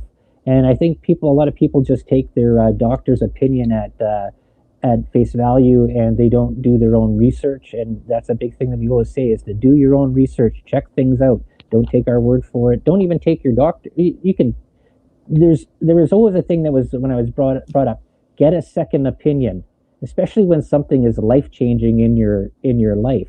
Especially when it deals with your body, when you're altering something with your body. And like we already said at the beginning here, the body is an amazing machine that does help and self-correct itself there quite a bit. Well, one thing I want to add, I just had this conversation with somebody recently, and they were told that, oh, no, nothing can be done for you. Nothing at all. They'd seen one doctor. And I said, we're just human.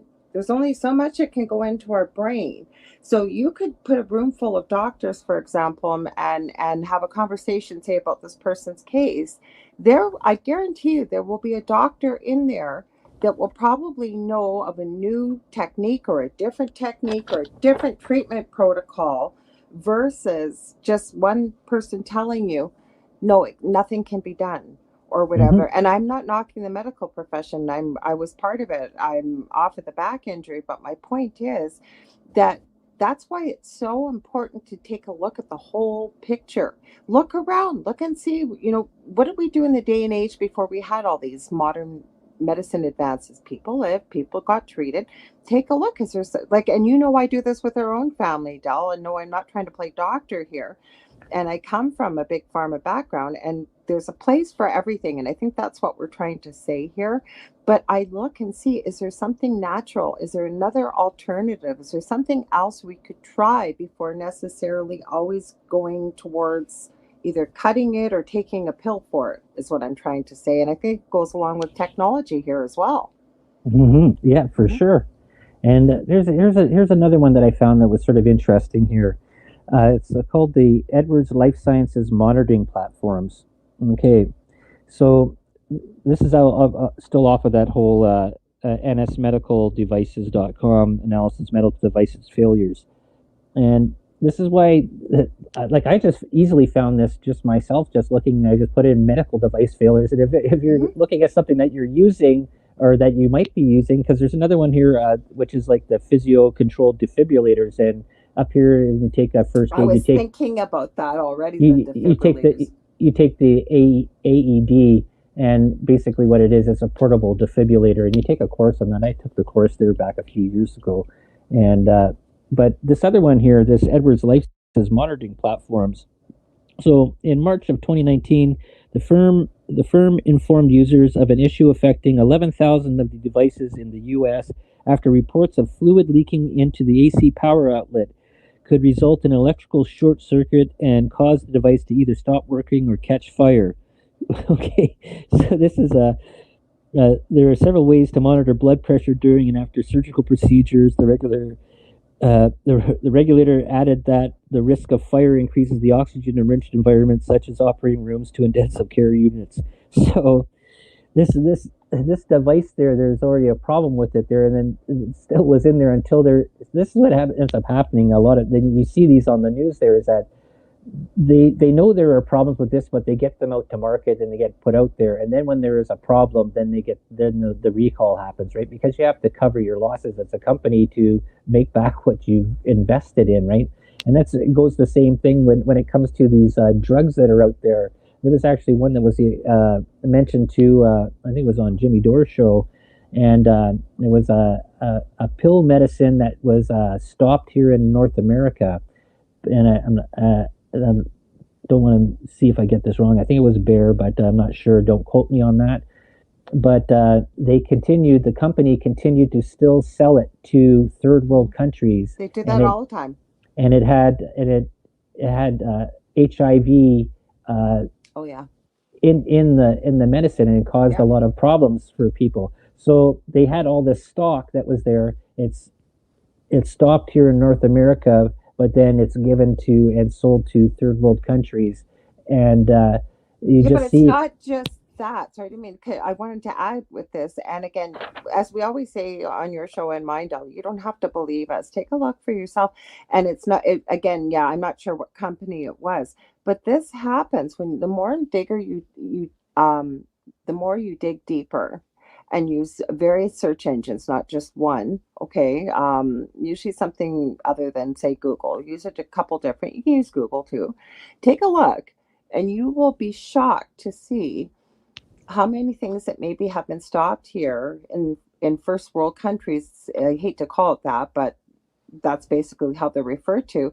And you start looking at the third world countries, or start looking at across the pond, and things that aren't safe, say over here in North America, get shipped over there. And what are they, different types of human beings over there, or what? Like, why would you do that? And it's money. They want to cut their losses, right?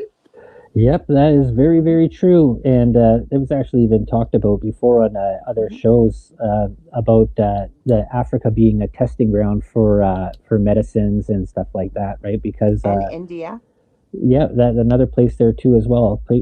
Third world countries with high populations, right? I guess that the news isn't really covering it, and plus the mainstream media news is mostly corporate run, or is corporate run. So, and it's they don't want to talk about their investments, don't want to talk about things that hurt their bottom line, right? Their stock values. So there's another one here that I'm going to do quick, and then I got this other part about it goes back into the phones and with young kids here with poor eyesight, and it's to deal with the amount of computer time and phone time and iPad time, or just time that hurting their eyes. But this is another one here. This is called the Verathon laryngogescopes. And a laryngogescope. Laryngoscopes. Okay, that's the word there. Mm-hmm. So when a camera can be attached to the blades of the laryngoscope to view the patient's vocal cords. Mm-hmm. A disrupted or unstable video image could lead to delayed tracheal tube insertion, intubulation failure, and other serious adverse health consequences, including low levels of oxygen in the blood, hypoxemia, and organ damage or death, according to the FDA. You should let me read that one with all the medical terminology in there. Yeah, so low oxygen that can damage the vocal cords. They could perforate the trachea. There is all kinds of things they could do if that was not functioning properly. Exactly what they're talking about. Right, and that's the thing, is that the technology isn't at the part that it can keep up to current real-time events as things are being put in, and they don't find this out till later on, till there's actually a problem, right? So, well, the one thing I wanted to add, though, very quickly, and I know you've got a bit of a schedule there, so I won't talk too long about it, is there's so many people, because we've seen when you said about transhumanism, so basically merging man with machine, but that's where we've been going with this. These are just small examples, but when you take a look at this and the whole principle of it, are we really at the point where we can actually even look at that with the technology? Because once it's in there, or something put in your brain, how do you get it out if it stops functioning or the company quits? Yeah, that's it. And this goes into that part that I mentioned before about Elon Musk says Neuralink brain chip will make language obsolete in 10 years. In this article, this was off of the Design Boom Technology Elon Musk Neuralink. Imagine if they say that makes that language obsolete, so that would mean that you're communicating with your brain and what have you. So how do you stop people from seeing what's inside your thoughts in your brain? Can you see where I'm going with this? Like, we already have problems just with viruses and hacking and all kinds of things with computers. Can you imagine if people can do that with your brain? Yeah. Yeah. I remember, what was that, Hitchhiker's Guide to the Galaxy. And I remember the one thing there is that at the very beginning, the universal translator, and there was like this little worm or bug or something that looked like this cute little thing, and he pops in the guy's head there, and I guess it attaches to the back of his cerebral cortex there, and it's a universal translator, and so he can understand every single universal language all through everywhere, right? That was the thing. If people remember the movie Hitchhiker's Guide to the Galaxy. But this is sort of thing there, when discussing the possibility of universal language, must state it, I think in principle you would be able to communicate very quickly with a far more precision language. I'm not sure what would happen to language, but in the situation like thought, it'd be kind of like the Matrix. You want to speak a different language, no problem, just download the program.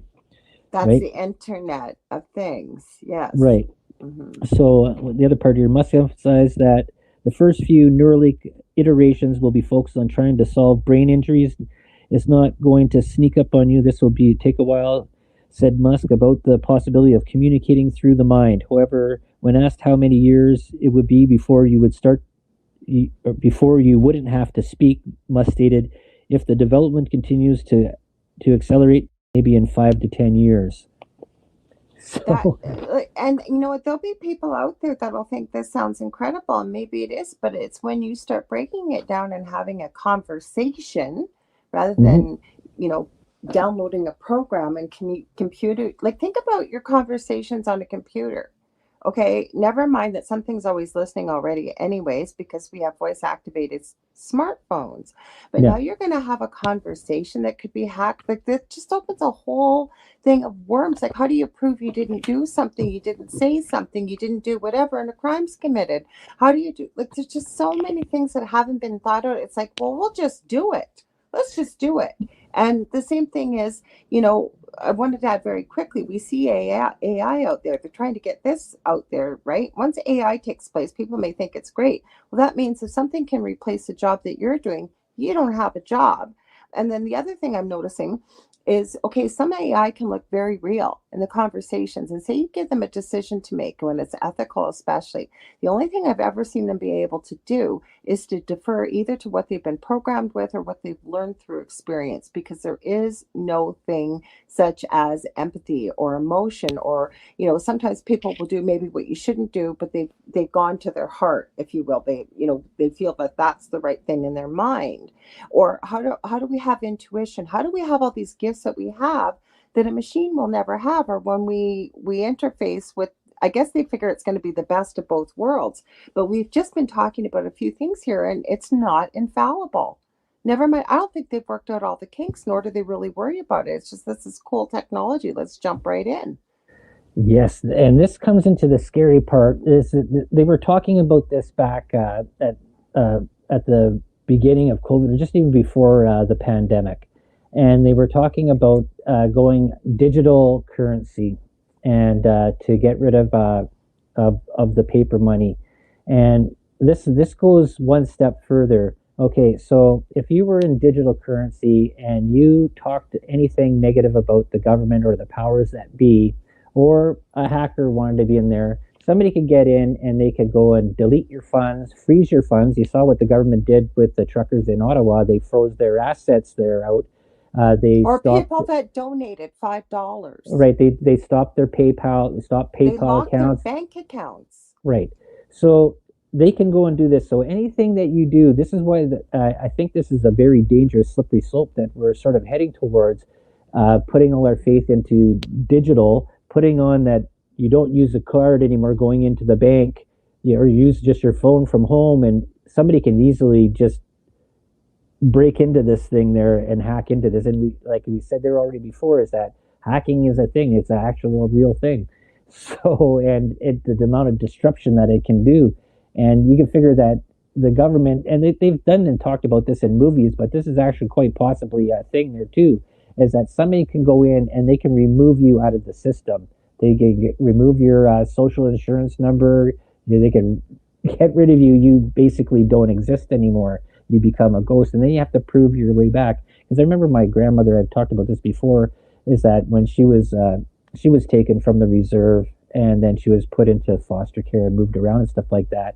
And when she had turned 65, there was a hard time to find out who she was, right? Because there was no real record about who she was, and she wasn't in the system. And I think they had to do a whole bunch of different things there. My Or aunts what and if we stuff get like to that. Minority Report where Yeah. and that could very well be happening. And again, people say, oh, that couldn't happen. It's Right.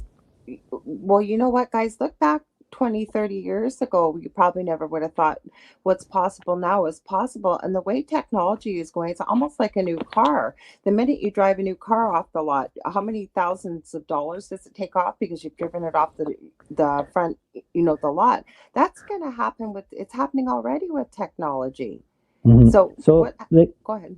Okay, so this is the part that what I wanted to get. This is the second, the worst part that goes there. So if you have this Neuralink thing put into your brain, which is accessing your brain and doing things like that, and I just had already mentioned this whole part about the Medtronic insulin pump.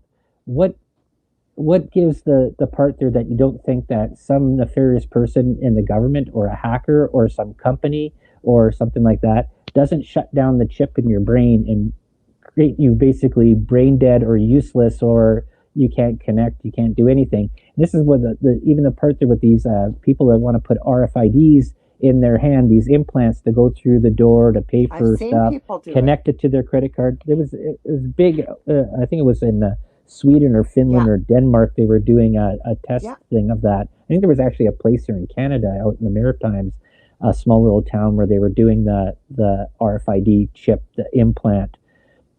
And I think this whole part about getting away from tangible money, like when they already got rid of the barter system because they wanted control of taxes, right? That was the whole reason for doing that.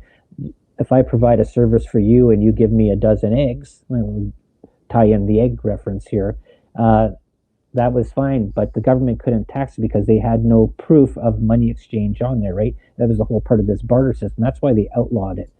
And this comes in this whole part with this brain thing, having a chip put into your brain. Like I said, is that how do you think that somebody might not screw with that? And I just find it really amazing that people don't think more about this, because you see a lot of people get very energetic about this and saying, this is the next wave, this is the best thing for us, this is the way to move to the future. And like I said at the beginning, technology should be a complement. It should be something that you use as a tool, not an appendage, not something that's connected to you that you have to depend on. Never mind that it's controllable, it's you can monitor it. And like you said, like people may say, well, they can't do that, like say for your bank account. Well, it did happen here. We're not even in a digital currency. People that donated $5 because they believed in the cause, say what our truckers were doing, and that happened. So imagine, like online, and we've seen it, like I've seen so many Bitcoin companies, and it's not Bitcoin per se, but digital currency, I'll say already, that's out there, that have just disappeared. Same thing, up and gone. And so what? You had your money in that, your money's gone. And then they used to say that it was unhackable, it was untraceable. Well, that's not happening anymore. It's pretty easy still to be able to get in there if you've got somebody that knows what they're doing. And again, human beings, I mean, hey, I'm going to give you a name. Yuval Noah Harari, the prophet, advisor to Klaus Schwab, World Economic Forum. Not going to say one way or another. Look for the video where he talks about humans being hackable animals. Yeah, for sure. So quickly before we end here, I just wanted to mention one thing that I said before there, is that there seems to be a thing that we're getting there because of using these devices that we have there. There's a term that's been called eye hunch. And what this is that, I'll turn sideways for people who are looking, is to be sitting like this the whole time, staring at your phone or your tablet or whatever. and basically it puts your neck into a very position, unnatural position that can cause a lot of stress. And they've done some sort of studies on this, is that being hunched in and being like this can cause things like stress, depression, low self-esteem. But also another part there is that they're talking about with kids and people that have kids out there, is that the amount of time that your kids play on these devices and stuff like that, there's a part that they're seeing there now in kids of nearsightedness and becoming myopic. Younger kids having poor eyesight, and they're seeing this more and more an increase. I think they said between the ages of 3 to 6, I think it's raised about 6%, and then from 6 to 10, 30% of kids having to wear glasses now because they are connected to this device that they're staring at constantly. And there's a thing there too about the anti-blue light or blue light that comes off of these devices, and that which can there's still stuff that's out there. They're looking more and more, the studies aren't done yet, about how that is affecting the pineal gland, the back of the eye, and causing kids to have poor eyesight. And they say certain things there is getting outside and disconnecting from devices and being outside in the air and using natural light. I think fluorescent lights, for all those people that went to school, those fluorescent lights with the buzz and the hum and the flicker while you sat there in school all day was a very negative effect and a depressing effect on kids that were going to school. So I just want to end on that one little part there of this artificial egg that we talked about there today. So Laura Lee, as we close out here, tell them about yourself and where they can find you. My name is Laura Lee Potvin. I'm Dell's other half. I'm also a host on UPRN here on Monday nights with the Angel Rock from 6 to 8 p.m. Eastern Standard Time. I'm trying to think who I have this Monday. My gosh, I have somebody booked. I can't remember their name. I'm so sorry, but it's going to be a great guest. I should tell you also very quickly, I'm a clairvoyant medium, crystal Reiki energy healer, Akashic Records practitioner, spiritual teacher and mentor, and a registered nurse. And if you ever want to get a hold of me, get a guest idea, a guest suggestion, maybe you want to book a reading with me, healing session, I do mentoring, get a hold of me on the angelrock.com facebook.com /angelrock. And thanks for having me, Del. Awesome. And this was The Artificial Egg, the delicious recipe. I'm your host, Adele. Thank you all for tuning in, and thank you, Laura Lee, for being on the show. And just like I said, just things to think about when you're thinking about technology and the human body and how it affects you from day to day. There might be other things out there that might be a little bit better, and do your own research. And we'll see you all next week as we go into this winter months. That's what the toot's about. Snow fell here in Northern Ontario. So we'll check you all next week. Thank you very much. Have a good one.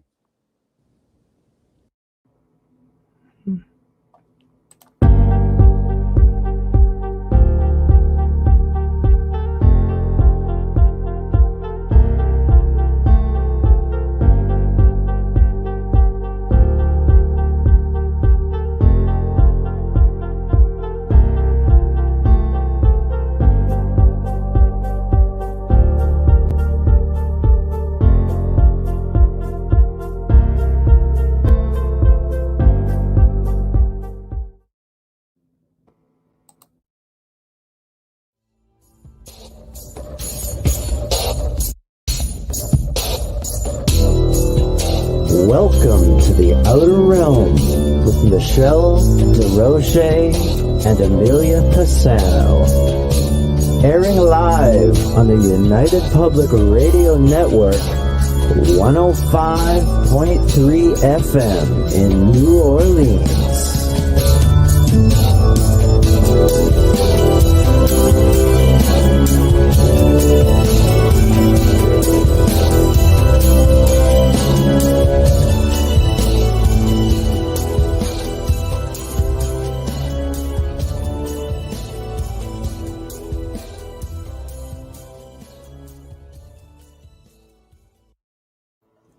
Good evening, everyone. Welcome to the Wednesday night segment of The Outer Realm. We're broadcasting live on the United Public Radio Network, UFO Paranormal Radio Network, 105.3 FM. Oh, and again, 107.7 FM in New Orleans. You heard that right? 2 FM stations. Double trouble. Anyway, more place to go and love us up.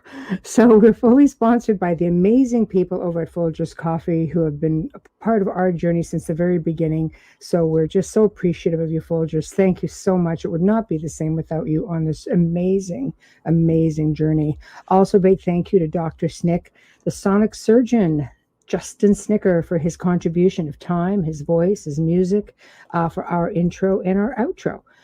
He's an award-winning composer of Halloween, horror, sci-fi, and dark wave electronic music, which can be found basically anywhere that good music can be found, specifically Bandcamp, Spotify, iTunes, Amazon. So please go check him out. Also, big thank you to Steve McGinnis, the artist behind the logos for The Outer Realm. So you can find him on Instagram and Facebook. Does a lot of custom stuff, amazing stuff, and he's got a lot of stuff just ready to go. Also, really big into the horror genre, so check him out as well. Tonight, for the very first time, we welcome Dr. Simon Hine, and he's going to be discussing not just Bigfoot, but the whole phenomenon that surrounds Bigfoot and sightings and more. He's going to talk about crop circles. It's just phenomenal, the amount of information that he has. So really looking forward to hearing what he's got to say. But if you guys want to connect with us, same old. Let's go to YouTube, UFO Gods, Extraterrestrials, The Outer Realm, UFO Paranormal Radio, and let's get over to Facebook with News on the Flip Side, Canada's Most Haunted with Michelle DeRoche, Joe Montaldo, UFO Undercover, UFO Paranormal Radio Network, and United Public Radio Network, and of course, The Outer Realm with myself and Amelia. Hello, Doreen. Hi. So yeah, lots of fun. I'm just going to go ahead and send off the banner. Okay, 1 minute. Off it goes. Bam. Did you hear that? It's going off to the guest people. No, but I can give a brief intro. Yes, please. I wasn't sure how to pronounce his first name, so it is Simon. Okay. Taking a guess, I'm sure he'll correct us. I hope it's right. Yeah, well, it's hard because is it Dr. Simeon or is it Dr. Simon? But Dr. Hine is a former university. It does. He's a former university professor in statistics and research methods. And in 1996, he actually he was introduced to remote viewing, and he was quite a skeptic and attended a class with surprising positive results, which later is the reason why he established the nonprofit Institute for Resonance and began teaching remote viewing classes in Boulder, Colorado, and continues to teach online. And as Michelle mentioned, he's interested in the topics of crop circles, unexplained aerial phenomena, and extraterrestrials. So it'd be an interesting night. Yes. Absolutely. He has a little write-up here. Says a Bigfoot is an ancient primate or undiscovered human. Why is the creature seen around balls of light? Other paranormal phenomena. He basically examines critical new scientific findings in coherent energy, matter, and how these ideas help explain seemingly paranormal phenomena like space-time anomalies, orbs seen around these beings, and other mysterious cryptids. So it's like, so I thought personally this was like a Bigfoot thing, but apparently this is a cryptid thing, which kind of goes back to a lot of what Ron Morehouse was saying when he was on the show back in October. So you guys should go check out that archive as well. It was really phenomenal show. I wonder if the cryptids and all these other interests came before or after the remote viewing. Right. Yeah. Yeah, which came first, the chicken or the egg? Seriously, because I know for me, remote viewing came after because I didn't know that I was doing it. Right. So I'm wondering. It's really fascinating. It'd be a good question to ask him because that's a great question. Thank you. Hello, Michael. Greeting my spookies. Hello, Sue. Hello, let's put up some of the greetings. Blessings from New Zealand. How is it in New Zealand? There we go. Hello, hello, hello. Everybody's starting to tune in. This is wonderful. Hello, everybody. Oh, guest of honor. Hello. Hello. How are you? How's it going tonight? Good. How are you? It's going a little colder. We are. Yeah, it's all over. Yeah. A little. Yeah, just a bit. I have to say, I've really been looking forward to this segment because I love anything cryptid. I really do. And there's so much information out there that, let's face it, people don't think about it. I think, there's a lot of theories and you have a lot of division, and you seem to be bringing some of it together, which to me is really fascinating. So I'm going to start off the way I usually start off, which is humble beginnings. Like, one does not just, wake up one day as a little child and go, this is what I'm going to do. But then again, there's some people who have said to me, yeah, actually, I pretty much wanted to do this, forever. Oh, look, we're worthy of porn again. Say when you're hot, you're hot. I don't know, honestly. That just means that there's a lot of people. They only do that to shows with large audiences. That's all. So it's a good validation. Unfortunately, it's disgusting, but it's a good validation. Right. I just want to jump in quickly because I'm going to stay quiet because I do want to learn more about you. We were discussing you before you came on, and I asked Michelle, what came first, the chicken or the egg with you? Is it the remote viewing or was it the cryptid's interest first? Wow, that's a really good question. Thank you. Yeah. Coming from the remote view. I would just say that I'm openly weird. I love it. Me too. I'm in the weirdo club. I'm proud of it. Yeah. I love it. Someone on Twitter described me that way the other day, and I think it's true. But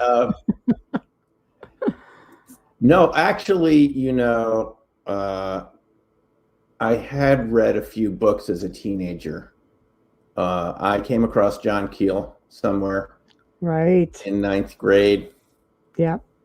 And that really was it made me think about. Right. The whole multiverse thing. And it's got me wondering, I think, at an early age, was there something more than we were being taught in school? And then maybe a number of years later in college, I came across Timothy Good's book, Above Top Secret. I think it was possibly at the University of Arizona. Right. So there was stuff out there pretty early on. I mean, John Keel, to me, really raised awareness on a different level, with UFOs and Mothman and multiverses and things like that. So I was pretty hooked when I heard about him as well. Yeah. And I had a UFO sighting with my mom in the Everglades in the early 1970s. I might have been about 11 or 12. You would. It's Florida. There's You lots left that down out. there. You left that out of your bio. Yeah. What's that, Amelia? I said you left that out of your bio. I would have led with that. Just saying. Yeah, well, I'll contact my agent and have her put it in the bio. It really happened. My mom was a bird watcher. She took me down to the Everglades in 70, I would imagine 73, 74, sometime around there. And, I saw something overhead that I thought was the moon.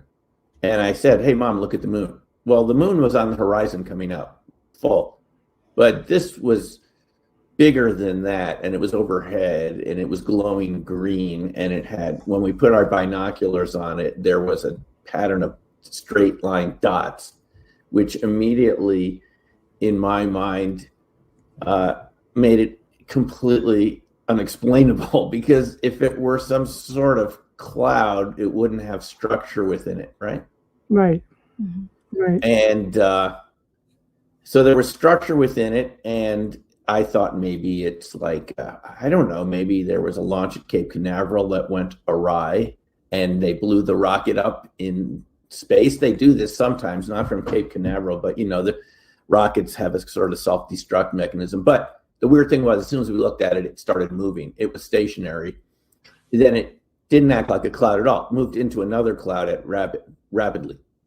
And then as it got dark, we saw there was a blackout in the whole area. And we go to the ranger talk at the amphitheaters they have at national parks.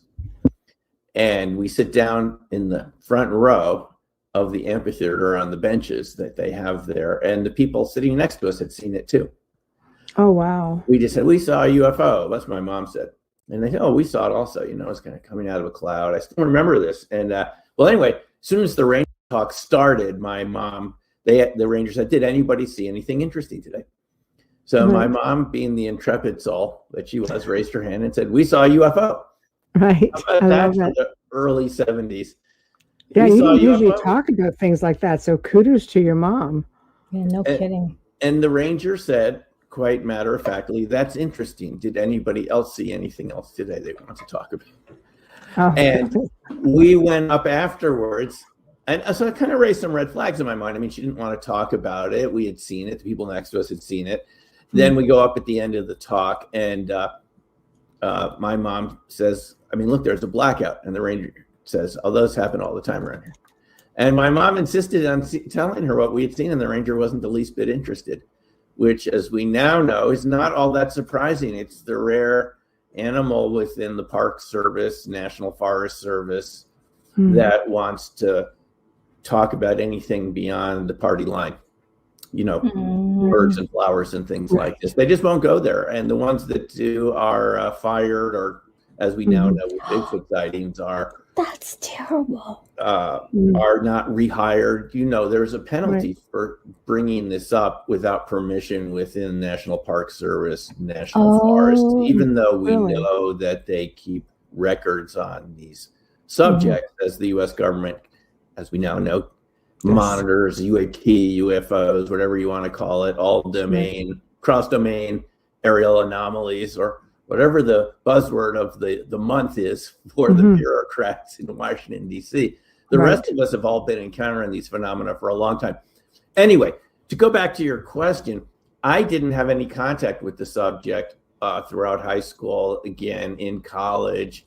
No, I didn't have a single conversation with anyone about UFOs, not Timothy Good. It just sat there on my shelf. I read it.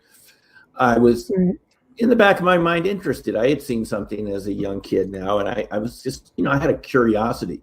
It wasn't until I came across remote viewing in 1996. I heard someone speaking on my local community radio station in Boulder, Colorado.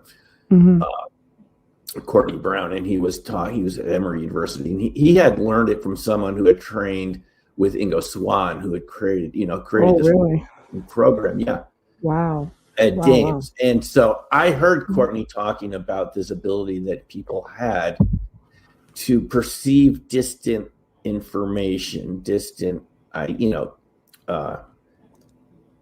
and people and places. And I was really sort of openly skeptical, but open-minded that maybe there was something. I told a couple friends in Boulder, and they said they'd probably hook you up to a machine, or I don't believe in that. And I really couldn't believe it. I bought Courtney's book, Cosmic Voyage.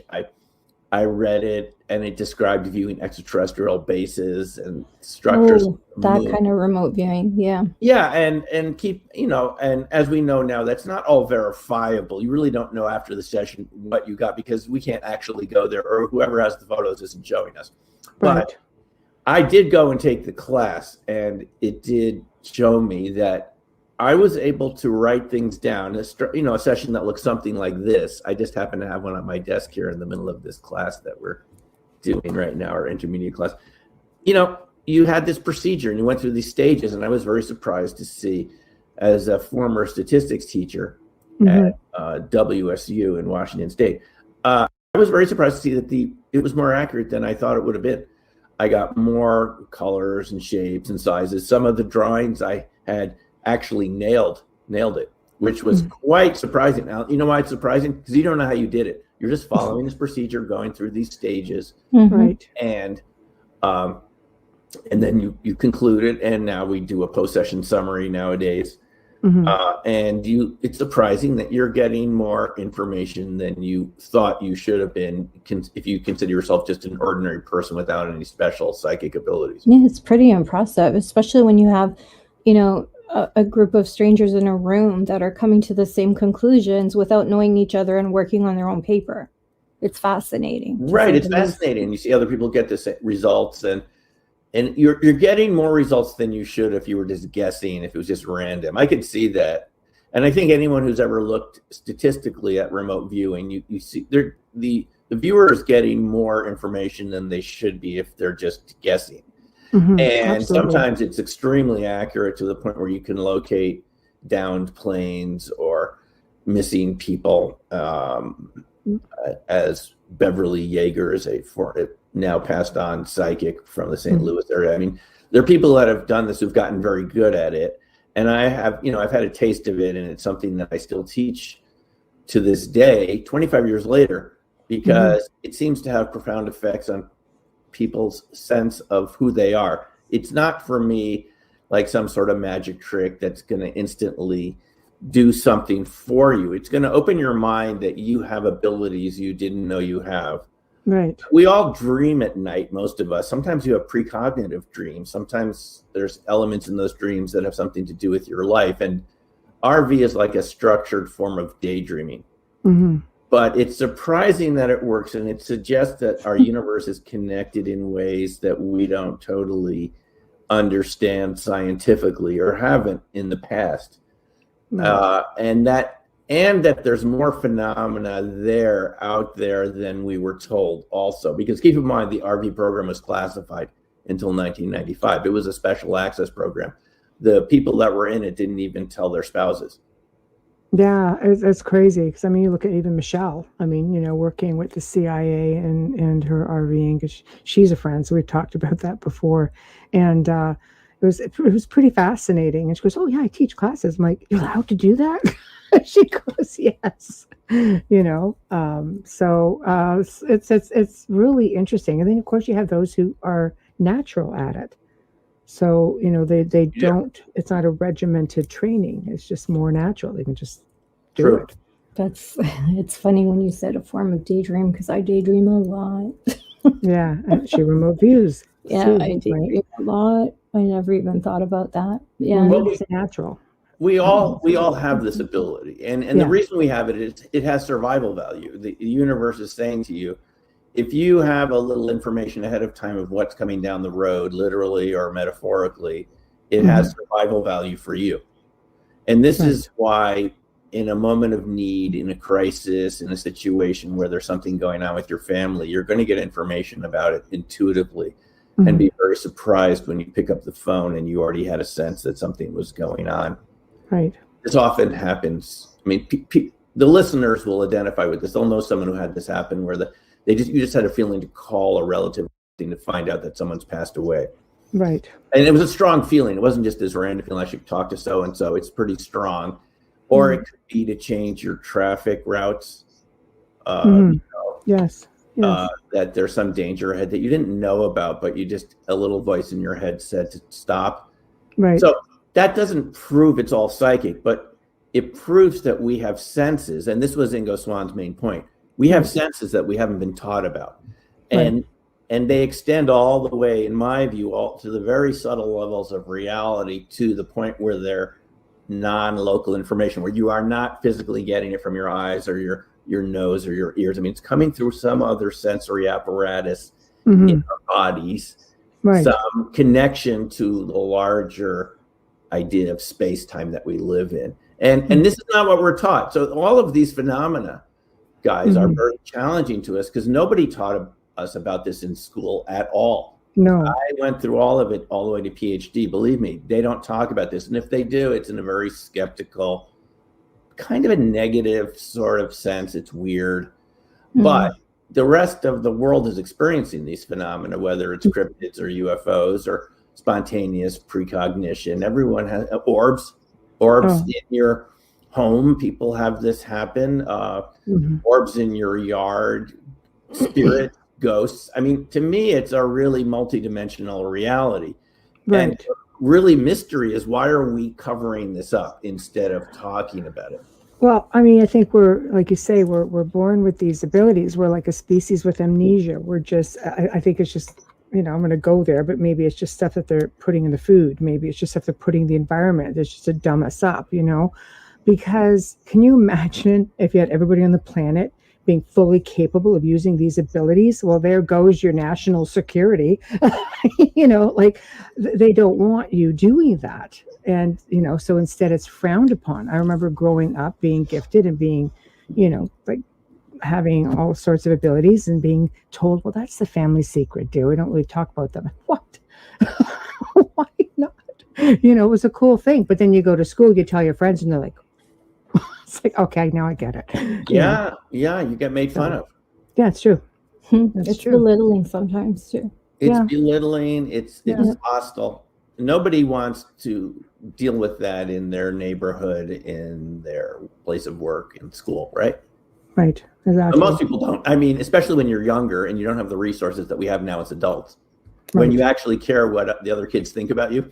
Right. Nowadays, you couldn't care less, really. But in those days, it mattered. Everything mattered what the in kids thought of you, and the other kids that you wanted to get to know better, and so forth. So you were really petrified of being ridiculed. It wasn't fun to have the kids around laughing at you. We all remember moments like that. I know a Bigfoot witness who took my RV classes, and he didn't tell me about this experience till recently, till I was working on the recent book, Dark Matter Monster. Crazy. Yeah, there it is. Yes. We have a link to your website right here for everybody to see. Yeah. He's mentioned in the book here, someone who saw one with his Air Force dad in the mountains of Colorado, coming over to Woodland Park, down to Colorado Springs. And the dad never wanted to talk about it again, said it was a bear, bear that just walks on two legs across the road with 5-foot strides and doesn't even stop for a fence, a tall fence, just keeps going. Right. Huge. So this fellow, I know, he said his mom, when he got back, she asked him what was wrong. And she was from Minnesota or somewhere where they have these. And she wasn't, she believed it was possible. But he told one friend in 9th grade who he thought would understand. And he said within 24 hours, everyone was calling him Mr. Bigfoot, crazy Mr. Bigfoot, and worse. Wow. With profanity. And he said it went on for months. Right. In 9th grade, that's pretty serious because that's the whole world is these other kids that I mean, it's a big part. Well, you're trying to be the cool kid too. You're forging your way. It's grade 9, Grade 9, and you care. And he said he regretted ever telling anyone. Well, he's not the only one. Anyone who's ever encountered these phenomena, whether it's cryptids or UFOs, this goes to military civilian pilots. I've talked to both of those groups. Right. Same thing applies. Law enforcement too. Law enforcement, National Park Service workers. Mm-hmm. It's really everyone is. What was that? Paramedics. Anybody in that first response. Yeah. Who see these anomalies, as we call them, they generally don't tend to talk about it because anyone who's in academics, anyone who's invested any time in a particular career.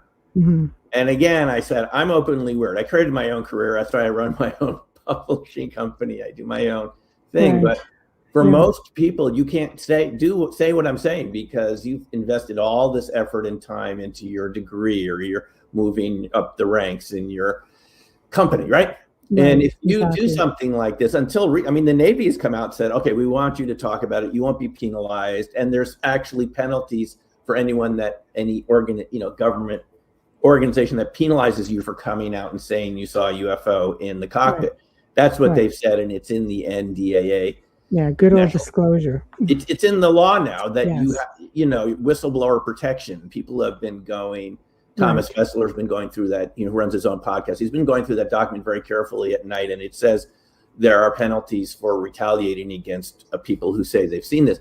But that's what the law says. But are people really going to come out, or are they still going to be afraid, like pilots I know who've seen these objects in the sky, and other pilots at the same time? They said, "Oh yeah, another plane 10 miles away saw it too." Strange stuff. Though it's hard to say what it is. whatever it is, Mhm. it wasn't a weather balloon, Right. and it wasn't Venus. Okay. Right, So- right. Or flocks of birds. But people are really under a situation of blackmail in the places that they work. And what we have is this culture of secrecy and repression in the US that's gone on for decades. Mhm. And it's gotten to the point where now Congress says we're going to order the Pentagon to release its UFO, report to us every year. And they're having these classified hearings, which we've heard about, but we haven't heard Yes. them. We've only heard tiny little bits. Right. Right. So it's a bizarre situation where all of this has been overclassified. And I'm not making that up. Hal Puthoff, who ran the RV program Mhm. at That's true. SRI and consummate UFO insider, that's what he told us at 2018 at the That's true. URBA SSE meeting in Vegas, that he had been involved with these programs since the early 70s. Yes. And that they didn't stop when Project Blue Book ended. Mhm. He told us he thought the secrecy had gone too far because, Michelle, you mentioned national security. Like if we all knew we had these amazing abilities to interact with a larger reality. Yeah, I believe so. The other side is it's a national security risk to not have people talking about this Mhm. because we're not developing the way we should. We're dumbing down. You said it. We're Yeah, dumbing yeah, down, I'm and, down. and that's Purposely. dumbing down. Mhm. And we've got to remove the fear around this. We need to have people who've been witnessed to these phenomena get together and talk about it. I started my own Bigfoot Zoom group a few weeks ago for people That's to get good. together, who contacted me and said, hey, why don't you come to the group and tell us your story? Because there's a lot of people out there. And so the risk is that other countries might develop whatever this is into a technology before we do, and we would end up with what Hal called a Sputnik moment. I'm just using his words. So this is someone who's been on the inside of these classified programs who feels that the secrecy has gone too far. I think so. I mean, it's all in the history, our ancient history. You just go back and you see petroglyphs, and you see, you see it in carvings, you see it in stone, you see it in monuments, you see it in power spots. I mean, it's everywhere. I mean, there's image of it, even biblically speaking. I always go back to the Book of Enoch. Him being like the very first abductee in Ezekiel. I mean, for people who follow religion. Right. So it's out there. All of a sudden, we have Roswell and everything just stops. No, this isn't a thing. Don't talk about it. It's a weather balloon. And nobody ever talks about it again. Weather balloon. So, and then you have, academia, even archaeologists saying, no, there weren't any UFOs in this. No, this isn't that. This isn't this. And all of a sudden, now people are coming on board and they're saying, see, this is camera phones, people taking pictures, internet, it's being passed around. It's not so easy anymore to say, no, you didn't see a UFO. It's just trying to figure out, is it one of theirs or is it one of ours? Technically speaking, reverse engineering. And so I don't know. Do you think we're heading into a world of false flags? I mean, we've had a lot of people come on talking about extraterrestrials and saying, no, you don't have to fear them. This is crazy. But, they've instilled that fear. Media has instilled that fear. So do we fear them? Is this why we're afraid to maybe progress? I think it's there. I think there's a fear there. I think even people that are interested in this topic, I mean, how would you react if a ship really landed in your backyard and these I'd be all over it. That's me. You would. But there are people, you would. But two of you would. Yeah. Oh, no, not two of us. Oh, just one of you. Okay. Just one of us. Be honest about no, it. this one would faint. No. I in my earlier book, Black Swan Ghosts, which was about all these UFO witnesses I encountered ever since I got involved with RV. They would come to the classes. They would share their stories with me at conferences. I just went to so many UFO conferences, and I just met so many great people and witnesses and so forth. And I took the best stories I had and put them into Black Swan Ghosts. So I have a witness in there who was a jockey for the Queen, Peter Leather, and he was walking on the downs in Surrey at 1 a.m. They were carrying a huge bust of a Native American kind of embossed in metal. Yeah. And I see this thing flash every couple seconds, blue, disc-like, and it's coming closer, and it lands on a hill 100 yards away from them. This lands, the door opens, and someone walks out. It was a Prince Philip. I know. Yes. He loved that stuff. He loved it. He was very loved disappointed UFO in the first men on the moon when he met them in person that they weren't giving him any Yes. information. But it's crazy. Yeah. I just want to make a quick note to everybody who's putting comments in chat and questions. We will get to those, especially as we near that part of the topic. So don't worry, we're going to get to it. We will get there. So Yes. this to finish the story, this is such a classic British story. So Peter wanted to meet this being 6 foot tall, skin tight suit with some red light in its hand, not necessarily a flashlight, just something giving off red light. It's walking towards them. You know, can you see this thing lands? It gets out and is walking towards you. And he said his friend completely panicked, peed in his pants. And he panicked so much that Peter started to panic. So this is the thing is that we all would like to meet these visitors and interact, but how would the people we're with, how would they react? And would that panic spread to the it's a hard pill to swallow. I mean, it took me, I started having memories of childhood stuff, but when it started happening as an adult and I realized, wait a minute, I don't think I was really having a paranormal experience. I think it might have been this all along, but it took me a while to get comfortable with it. So to try to spring that on somebody last minute and say, oh, hey, let's walk up to meet this visitor, you're going to have somebody just like flatline right beside you on the ground, Right. And we don't know, as Dolan and Zabel wrote in their book about disclosure, the day after disclosure. Right. Which is just a great book about, hypothetically, what would it be like if there were such an announcement? Well, we don't know if it would happen that way. But what I think their point was very good is, would people lock themselves in their houses and we would, like, the economy would stop? Like the war of the world sort of thing. Yeah, I mean, run for cover. Right. I mean, just look what happened with COVID. If you have people not driving their trucks, the supply shortages, factories shutting down for one part, all of a sudden you don't have enough chips they're making cars. They're saying, well, it doesn't have this option anymore, but we can't get the chips for that particular. Right. We saw fields of new and that's a virus. So if you can't have even if a small percentage of the population panics, or a larger percentage, if you imagine the knock-on effects throughout the economy, it could be larger than any of us would expect. And I would imagine the visitors don't want to do that to us.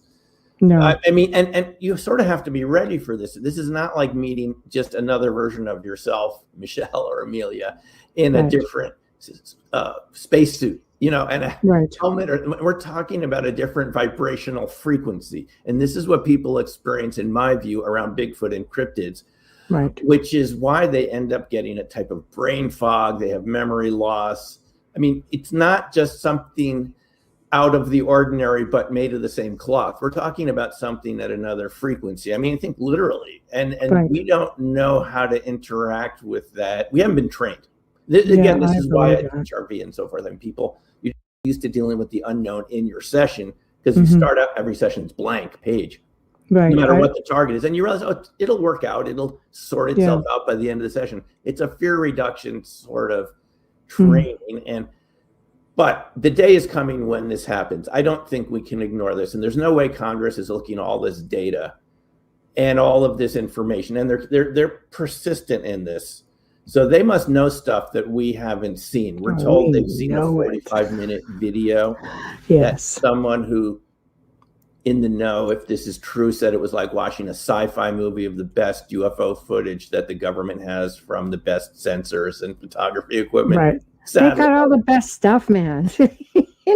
Like we want in. Yep. So they need to start sharing it with us, or you will create this mass panic. I mean, at agree with you. Point, someone's going to start talking, and the information will start leaking. We're told there's a triangular UFO footage over the ocean, 23 minutes, and some believe that's military. 23 minutes long. Of a triangle, something coming out of the ocean. And, this I think the longer we hold back from an adult public discussion about this, obviously you've heard other people say this recently, but I completely agree. I did attend the citizen hearing in 2013 in Washington, D.C. It was open to the public. It was at the National Press Club, 5 days of witnesses, a mock hearing with retired senator and Congress people, because they couldn't get any sitting Congress people or senators to show up, because even they told Harry Reid, who got the whole OSAP program going, oh, this could be bad for your career, Harry. And Harry said, I don't care. He knew this had been real. Other people he knew, Bob Bigelow had his family. Right. So it takes people with guts like Harry Reid to say, I don't care what the consequences. This is the right thing to do. If too few people around are willing to take that stand. So the citizen hearing had all these witnesses, and I heard 5 days of this test. Plus, at nighttime, they had special guest lectures from, experts and so forth. It was fascinating, but that could have been a national discussion, but C-SPAN refused to turn on their cameras at the National Press Club in DC. We're blocks from the White House, okay? We're sitting up there in the bleachers, and it's just one great testimony after other. FAA, John Callahan, and pilots, and people from around the world. And did C-SPAN even turn that on for 5 minutes?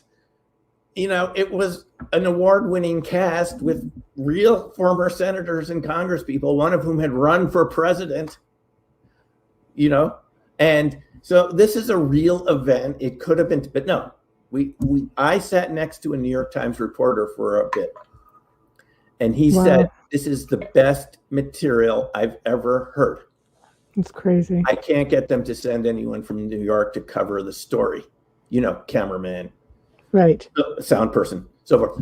So this is the story of it until 2017, when that New York Times article came out. Even though it had inaccuracies and so forth, it was something. It's progress. It's definitely progress. But look how slow it is, guys. I know. What was a decade later? It's like 5 years after the citizen hearing, and then the Washington Post. They all made fun of the citizen hearing. The reporters from the Washington Post, it was so glib, superficial. Why do old military men, believe in little green aliens? It wasn't serious. I mean, I can't believe you have missile control launch officers.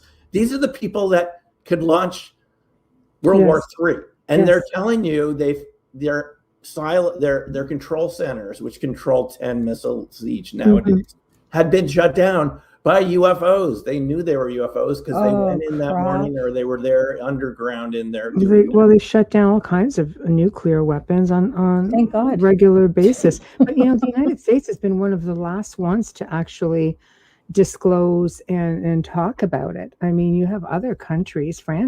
They've had a program for a long time where they have put it out there for people to tell their stories. Brazil, they have their secrets, and Peru, but they still do the same. They're a little bit more forthcoming. And Russia, believe it or not, have been forthcoming with all kinds of stories. They were doing CE5 before CE5 became a buzzword. I believe Russia, though, because they always want to stay ahead of the game. What about China?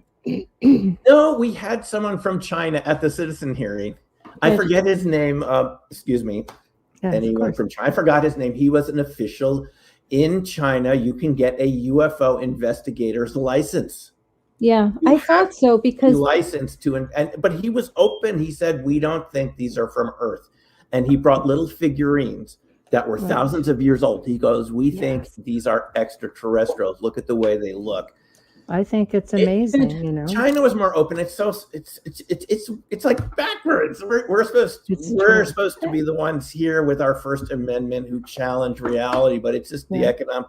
So anyway, here's what I think could happen if we don't start having a national discussion on this. We are going to have a Sputnik moment, right? And some of these videos that Congress is looking at, someone's going to bring their cell phone or something. It's going to leak, and do we want this to be a shocking encounter with the truth, or do we want it to be sort of mature adult? Well, if they're just going to sorry, go ahead, Amelia. No, it's okay. I imagine that if you work in one of these buildings that do have these documents or do have these files, on computer that you wouldn't be permitted to carry a cell phone into those rooms. No, you're right. So You're right. it's not going to come out unless they're tortured and leaked out, or if their their non-disclosure agreements have run its course or whatever, security levels and so forth. Because many CIA former operatives are coming out and saying, when people ask them, they're on social media everywhere,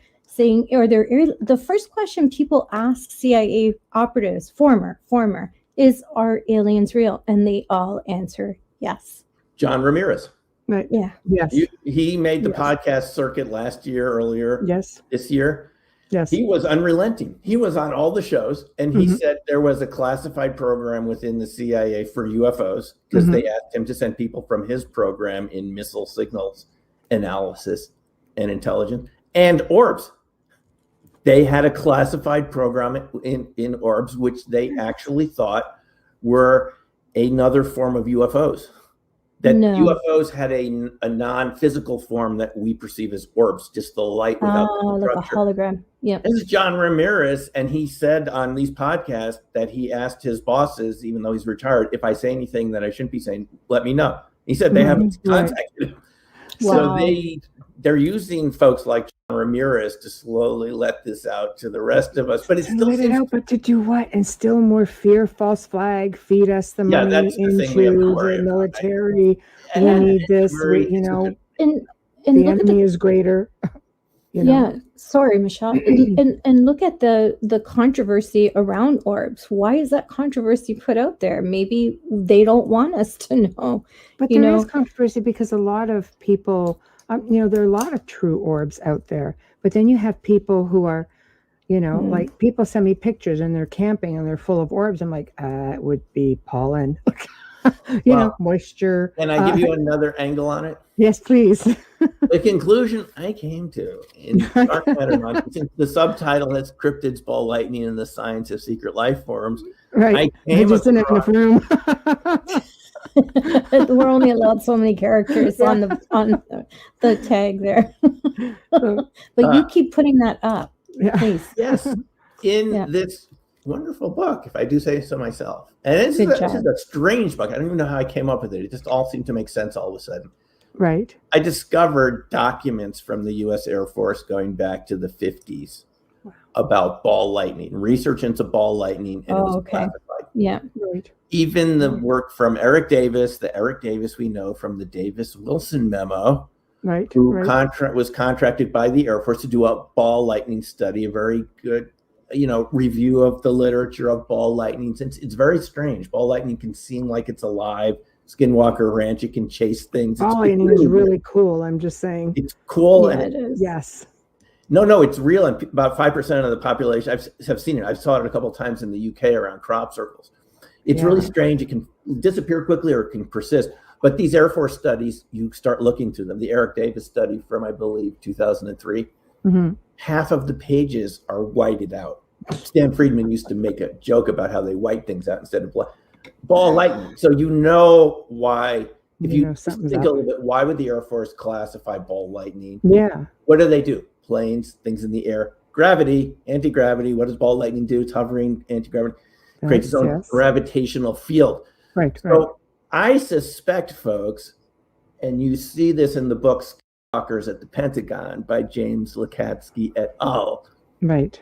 At the Pentagon. That's cool, though. Yeah, at the Pentagon, Defense Intelligence Agency, studying Skinwalker Ranch, orbs, and cryptids, and they see them when they go home, which they label the hitchhiker effect.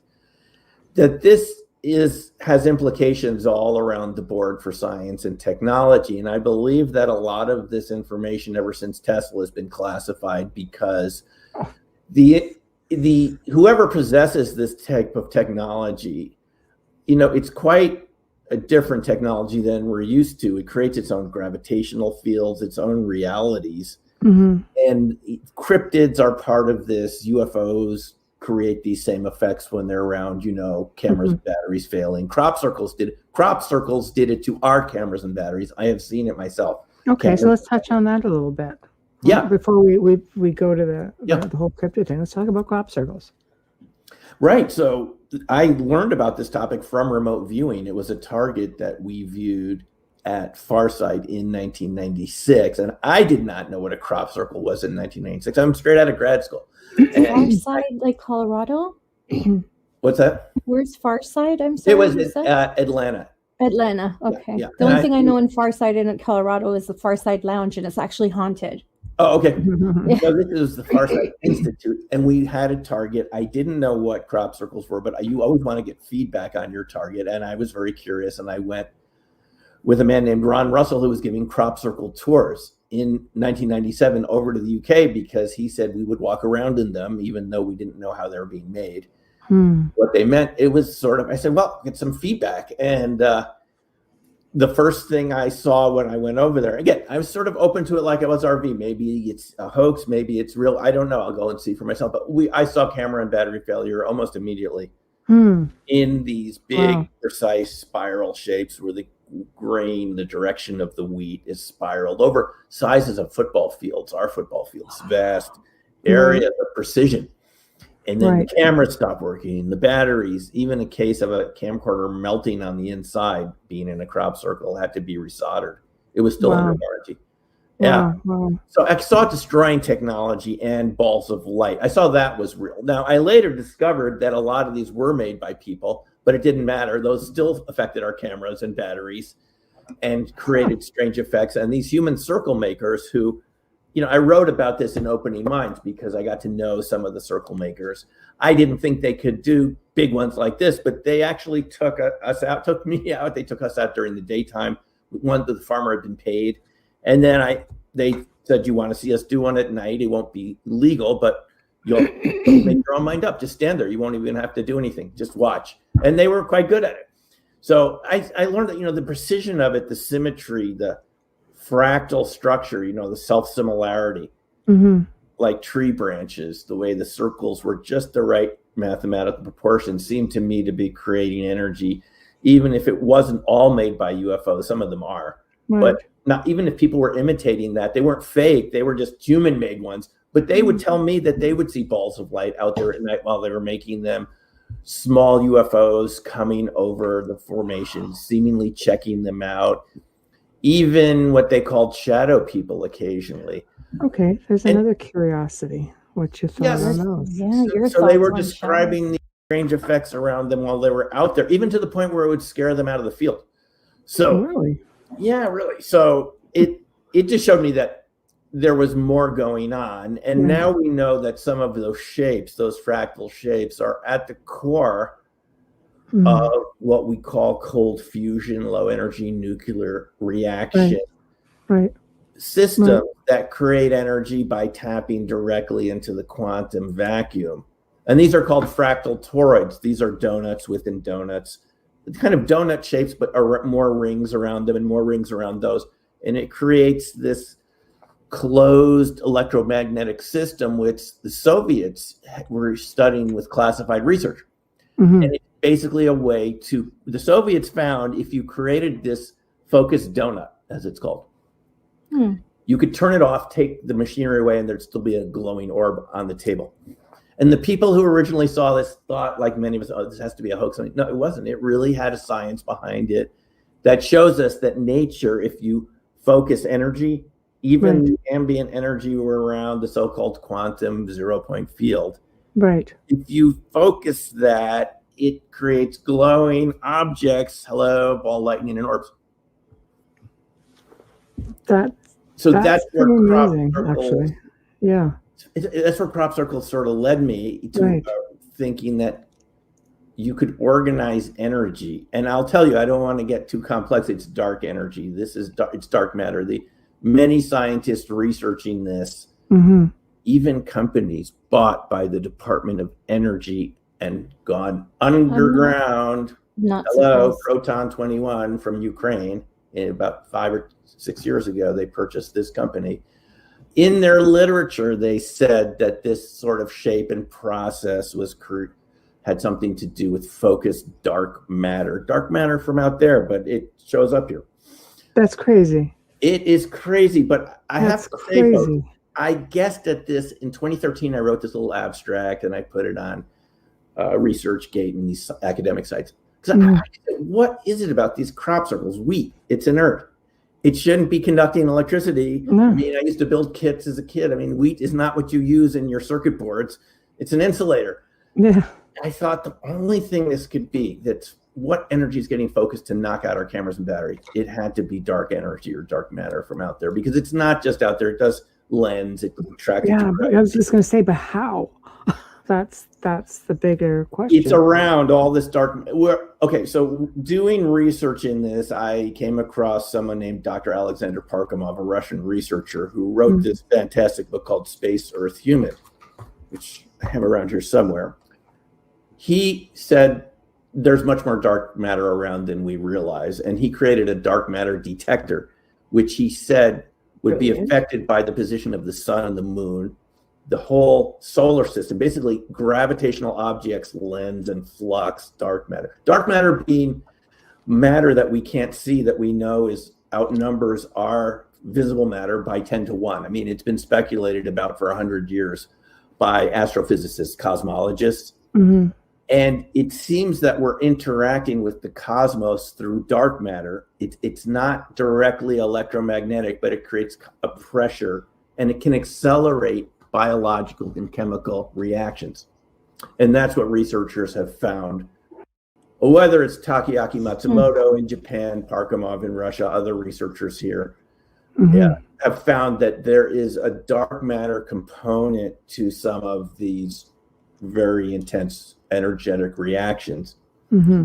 So we're interacting with the universe and the cosmos also in a very interesting way. And it sort of varies based on our position of our solar system in a galaxy to other galaxies, which is really hard to even think about, but that's what they found. So there is energy around. It's not just a quantum process. There's energy around from the background cosmic radiation from the Big Bang. It's called relic neutrinos. These are from the Big Bang 13 billion years ago. And guess how many you're in contact with per second of these relic neutrinos? They're relatively big and slow, not like the solar ones, which are really fast and go right through us. About 10 million a second. That's crazy. In your body. That's all I can say in this interview, I swear. It's like, what? That's amazing. We're interacting with cosmic energy every single second. And the reason I went in this direction is I'm speculating that cryptids probably can harness this like crop circles in some way, which gives them their extra special powers. You know, their speed and their invisibility and their ability to morph and do all sorts of crazy stuff in your mind. So, look like an animated character from tree to tree. Yeah. Okay, we're going to come back to that. Consciously holding my chin up. Well, we're going to come back to that. I just want to. It's just my ideas about it. I love it. You're wrong. I'm happy. I'm really digging it. It's actually really, really interesting. I just want to get a couple of these comments up because it'll segue us into it. Okay. Yes. Here we go. Okay, Simon, what is your definition of monster? Hi, Adrian Thobin. Okay. Well, that's a good question. I mean, what I'm describing in dark matter monsters is any sort of life form that we don't understand very well, that can scare people, that it's very loud, that's very fast, that can be potentially hostile. Very big. Yeah, I mean, monsters are partly just the way we imagine things that we don't understand very well. Right. Like giant sea squids used to be thought of as monsters. Right, and they're so logical. And they were huge, and they would attach themselves to ships, and we now know that they're giant sea squid. But it's sort of in our mind that it's things that we don't understand very well, and I think cryptids can fit into that. Are they literally monsters? Not necessarily, but I mean, they can certainly seem like that to some people when they're hostile. Are they maybe extraterrestrial, do you think, or are they, again, interdimensional, dimensional? All the possibilities are on the table, but in my mind, they are life forms that evolve beyond even where we're at in terms of their psychic and PK abilities. We just assume we're the most evolved creature on the planet, and we are taught this from a very young age that we're the most evolved, smartest thing around. But let's say it's not true. No, I agree with you there too. Yeah, it might not be true. And if the other creatures know how to become invisible, how to morph, how to do things that we're physically not capable or don't know we're doing it. I've seen PK demonstrations and levitation and all those, but right. If they did do this, they probably wouldn't be around all the time, would they? They'd be off in their own version of Earth doing what they want to do because, humans are a pain. I mean, do you want to be around humans all the time or maybe just some of the time? No, we're vicious. We're vicious and we're mindless in many ways. We're not good neighbors. That's where I'm going to leave it. Not good neighbors. So we're not good neighbors. So you can't blame them for going off into their own parallel reality and just popping in here when it's convenient, when they need to eat or whatever. Right, exactly. Yeah. But they can be very human too. We know Bigfoot stories where they rescue people. Let's be honest, they can be very cooperative. They can be the other way as well. They can be what? I mean, people have encountered, really aggressive ones, but we can get back to that. Let's get back to that. It's complex. Yeah. Nori Aval says, do you think Bigfoot could be intelligent beings that could have been crossbred or DNA manipulation for slavery from possible aliens that use this planet as a breeding ground for a slavery force and abandoned, forgotten Bigfoot force to hide? Oh boy. Well, that's someone who knows this stuff because that's a mouthful. So I'll leave it up for you.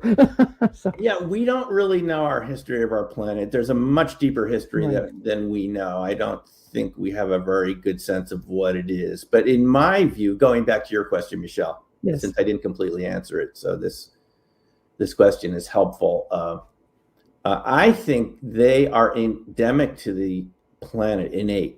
I think this is how nature evolves into coherent matter or life forms. Right. I think we're the ones that have been genetically manipulated by the ETs. This dumbing down that we have is not just from a secret government. Somebody dumbed us down because it's clear if these Bigfoot and Dogman and other cryptids are around, and there are many different types, even if some of them are pretty rare, they're out there. Right. And if they can do all this stuff like move in and out of portals and just disappear in front of your eyes, as many people report, even non-believers said they saw it, and it just, we don't do that consciously, right? So I think that they are actually nature's development. It's the logical development of nature, just like electric eels and the cuttlefish that can instantly blend in. They have these chromophores that allow them to instantly blend into their background. That nature just keeps evolving. I think we're the ones that seem artificially stopped in our evolution. We became very dependent on material technology. And even though we've had people like Nikola Tesla and others, and Einstein say, look, we have this ability to connect to nature and it could supply us with the energy we need. We haven't really moved in that direction. It's pretty slow in my view. Don't you think it's pretty glacial? It is, but that's what I'm saying. That we've been definitely dumbed down. But do you think it has to do with, like you say, maybe extraterrestrial interference, or do you just think it's our own government that's like, you know what, we can't, this will get out of control. Like we just can't let these people, fluoride in the water, all kinds of things. Like, So it's just like it's purposely keeping us from our natural evolution, I believe. Right. Our evolution is to have more and more abilities over time, just like we see in so many other species. Even other animals can navigate via magnetic fields.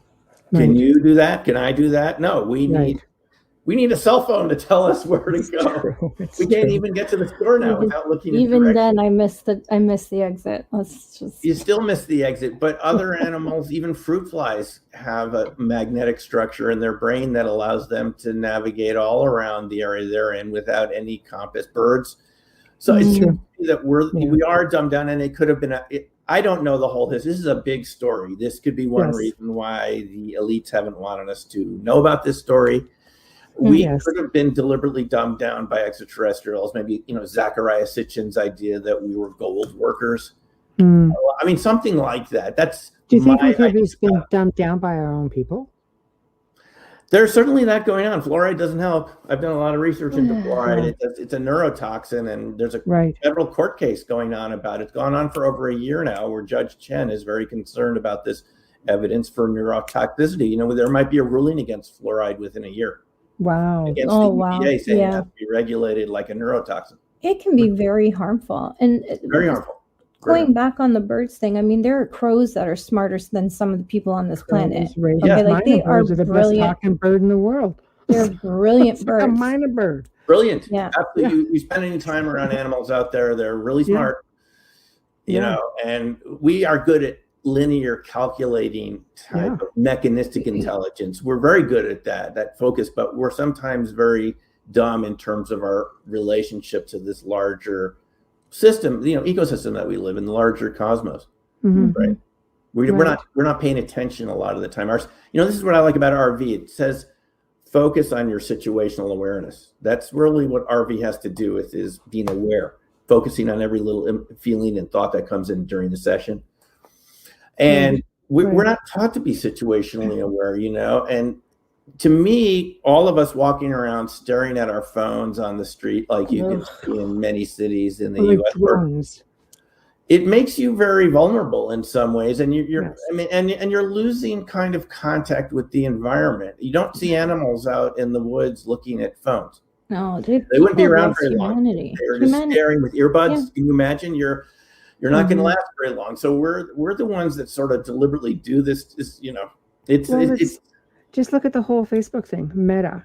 The whole Meta thing, virtual reality.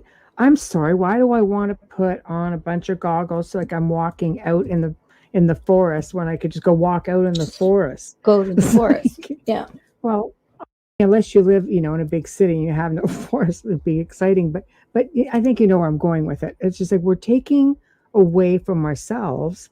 We're so enthralled with technology that we don't stop to think that we can be creating and manifesting our own reality in many ways. Right. True. Just get in tune with what's out there. You have all the software you already need there. It just has to be tuned up and trained. People are so into finding the next Instagrammable post. They're looking for a coffee shop. So do you know how many beautiful Instagram photos you can take in a park? And every large city has a park. And as long as you stay away from the park, your frequency is off, you're grounding everything. It's not healthy. Think about it. People spent a lot of time. I was born in 1969. We spent a lot of time outdoors as a child. This is ridiculous. And there's scientific evidence, Amelia, to back up that spending time in nature has really large cognitive and health benefits. There was a whole article in New Scientist just about the benefits of having trees. The less trees you have around, there's all these sort of negative things, even crime rates related to the number of trees that are around. Crime rates were a lot lower, and I know that because I work in crime. But I remember being a child about 9 or 10, and I'm not saying that you should do that now with your child because it's a whole other world. But I remember going to the park by myself, the park on our street backed off of a ravine. And I would walk down the banks of the ravine by myself. And I would take my shoes off and just walk in that clay, right? I loved it. As a child, I understood without understanding. World for sure. You couldn't send a child now. It's so unsafe. I work with missing children. I would not recommend it. But I do recommend you go with your child and let them feel the dirt. They're not getting their hands dirty anymore. No. They're not. And we know that that's related to rise in allergies because being exposed to dirt on a regular basis boosts your immune system. We're built to be in challenging situations outside with temperature changes and dirt. Antibiotic soap is a big one too for me. Right. So that's the thing. And by the way, since we're talking about that, this is actually what I wrote my dissertation about: is these sort of unintended consequences of what seem to be like technological improvements. But there's a downside to it. We know, being around all these screens that we're on can affect your eyes. Not being outside enough can affect your mood. Just doing things faster can make you feel burned out. And we all know what that feels like. So, no, it's totally true. And then the antibiotics thing is one of the most interesting because too much use of that makes the microbes stronger until you have these antibiotic resistant microbes that as the situation is now. I read about this in Science. Right. There's no more antibiotics against some of these bacteria because they've become so robust against all the ones. antibiotics are not being developed right now. That's not what I meant. Sorry, because we're going to get yanked for that on YouTube talking about medicine. I wasn't referring to that. Sorry, I was referring to the antibacterial soap. Right. Things like that. When you're using them over and over again, is that also a health thing? I better shut up. No. We'll get pulled. And it's whether it's antibacterial soap or antibiotics. We're talking about the same type of effect. Even used on your skin, you're killing the good bacteria. We're going to get yanked off of YouTube. We got to stop. This is so fascinating. No, we're talking about the microbiome. No, I know, but yeah. The microbiome is in every other issue of Science magazine. We don't know very much about our microbiome. The microbes in our mouths and our skin, thousands in our intestinal tracts. Okay, this is how little we know about the universe, let alone cryptids and UFOs. Leaving that, we don't even know what's on our skin.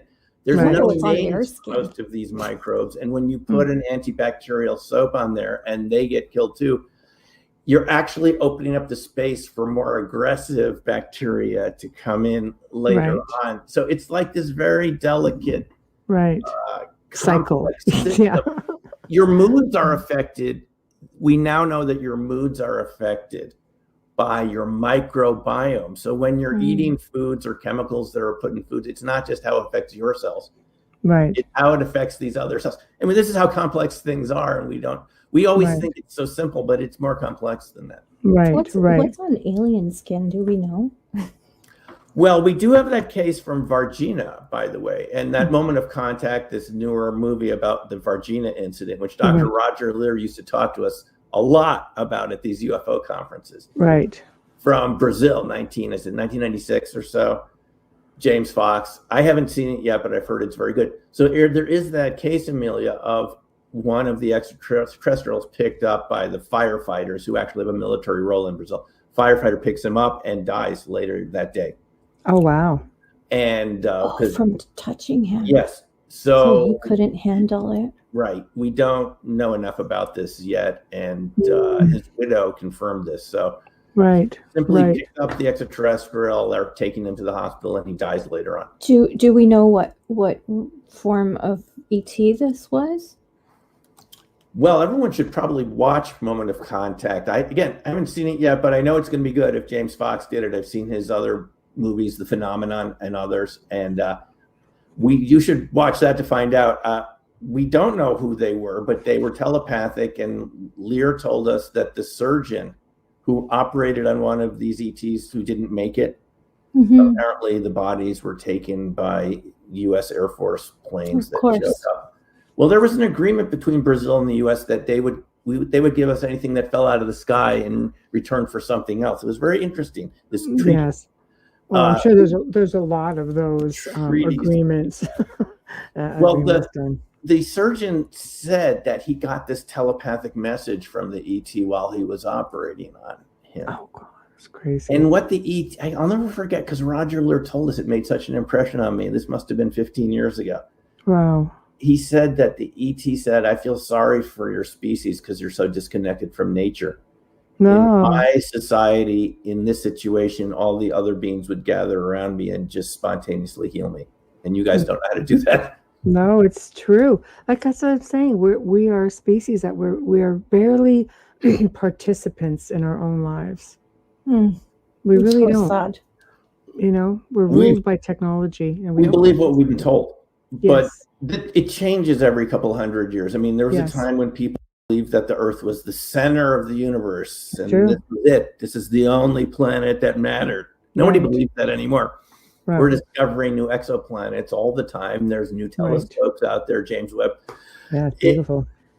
The universe is getting bigger and bigger. But the people that suggested this, Galileo, Copernicus, Bruno, they paid a heavy price. Copernicus didn't even especially in those times, though. Yes. They did, because there was one big authority. We've got it much better nowadays. Talk about repression. I mean, the government was the Vatican back then, and they said, you're not allowed to believe in this, the heliocentric idea. You have to believe that the Earth is the center of everything, because that's what Aristotle taught us. That's true. Yeah, but yet the Vatican's the first to believe in that. Yeah. They aren't nowadays. But back then they were very repressive. So, I mean, compared to then, we've got it good, guys. Right. Things change. They do change over hundreds of years. Well, I think that long, but Well, it's different times, and I think people right now are open also to wanting to know more. Some don't want anything to do with it, and some of it I think could be because of religious views as well. But I think you're finding people are starting to wake up a little bit, and they're willing, I think, to learn. And I think cryptids are one that they're easier for them to accept, amazingly, than an actual extraterrestrial, even though like they could potentially be one of the same. But I'm curious because I was watching one of your interviews on your YouTube, to which I subscribe to, and I really enjoyed it. And you talked about one of your witnesses and others reporting missing time when having witnessed one of these, like I'll go with Bigfoot, for instance. Right. The cryptids on average.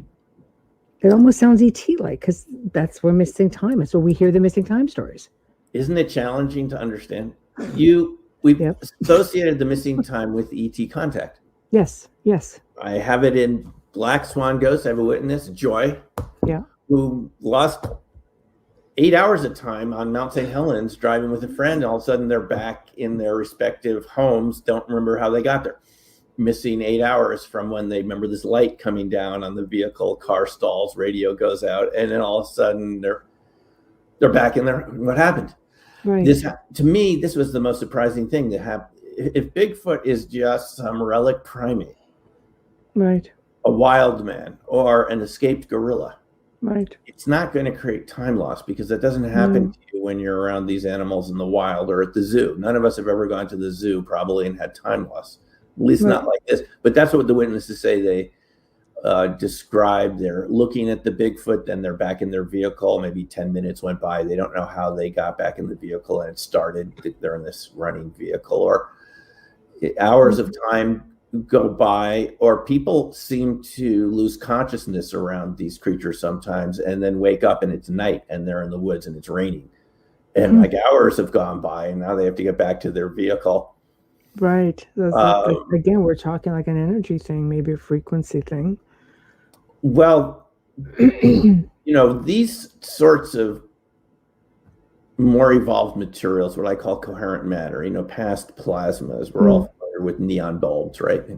Aurora borealis. But when you self-organize that type of ionizing material, you end up with coherent matter. However you make it coherent. And that type of coherency can change the structure of space-time. And it can even change something that's called the permittivity of space, which is sort of a fundamental electrical constant. It can change the speed of light. And people that have researched these orbs, ball lightning, cold fusion, Ken Shoulders, for example, who worked at SRI in microelectronics for the NSA before the remote viewing program. He wrote many papers before he passed away about this, about how these sort of coherent energy balls create their own structure of space-time. Like they're in a different reality than we are. They're in an envelope with a different permittivity constant than us, which would make their speed of light faster compared to ours, and all sorts of strange effects. I'm just speculating that being around that in a life form or in a technology like a UFO, however because people have had this missing time around ball lightning too, by the way. Really? They're near the orbit and all of a sudden minutes, hours have gone by. They don't remember. I think I have an example of that in Dark Matter Monsters. Right. That I heard on one of these Bigfoot type podcasts. And I think it might have been Dave Paulides' Missing 411 channel. And a woman describes encountering an orb on a bridge, and all of a sudden it's like a couple hours have gone by. It's very late. You run into people like this all the time in this subject matter, even friends who say that time they're in the woods. I have a case in here where someone I know in Colorado went for a hike in Estes Park. She and a friend of hers, they're 20 minutes into the woods on a trail. All of a sudden, they're back in the parking lot. There's a lot of stuff that happens in Colorado, though. I mean, well, Denver's huge. Yeah. It happens, but it happened. You're right. I learned about it from being in Colorado, from all these folks who gradually told me their stories. But I imagine this happens anywhere. What this suggests to me, I mean, you can have other alternative interpretations. that space-time is more malleable than we think it is. We've been taught that it's just constant, that Mhm. there's a fixed speed of light. But even Albert Einstein, Right.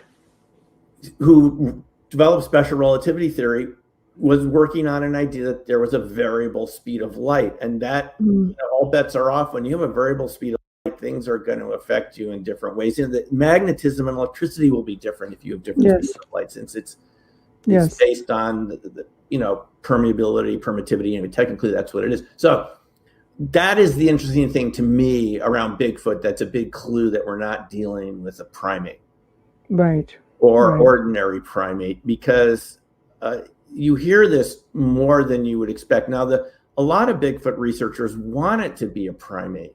I know some of these people. Some of them are my relatives. All these people also went to graduate school because I've talked with them recently. Right. They don't want any of this spooky stuff around their Bigfoot. They just want it to be the footprints. We all know what's going on. Everyone's heard this. The footprints and it's just a big Gigantopithecus. It's hard for some people to get their heads around something like that. Right, but this is what the witnesses tell us, and even the Native Americans have stories like this. If you look into the Native American traditions, they all have a different name for Bigfoot, and they talk about it having special powers and so forth. And so that's what makes it very challenging to understand. So, Michelle, this is normally what you associate with UFOs. And this is what makes it hard for people to wrap their minds around, is how something that seems ancient and primitive like Bigfoot have anything to do with UFOs. But my view is that Bigfoot is not, maybe ancient, but it's not primitive. It's highly evolved in ways that, whatever reason, and I don't totally know the answer, we went off in a different technological direction. We're definitely related to them. We look like them in a lot of ways. But they went off in a more paranormal direction. And they don't need houses. They don't need clothes. They don't need cars because they can run as fast as a car on the highway. It's seemingly, and other cryptids too. You've heard stories about this. Yes. Without even skipping a beat, they seem to be able to keep up with your car. Jonathan Dover, the Navajo Ranger, Yes. talked about a dog man keeping up with him on the highway at 85 miles an hour. I believe on the that. Navajo reservation. So what are we dealing with here? That's a good question. I tend to wonder, do they come in and out of portals, perhaps? Like the Loch Ness Monster. No way anything can survive there. We've never seen any evidence of habitat. There's nothing here that can feed them. Well, I don't know if you're coming out of the portal and popping back out. I guess it's not an issue. People see that. We have to hold that thought with a station and sponsor ID. Now we have to do the actual work part of this. Everything else is enjoyment.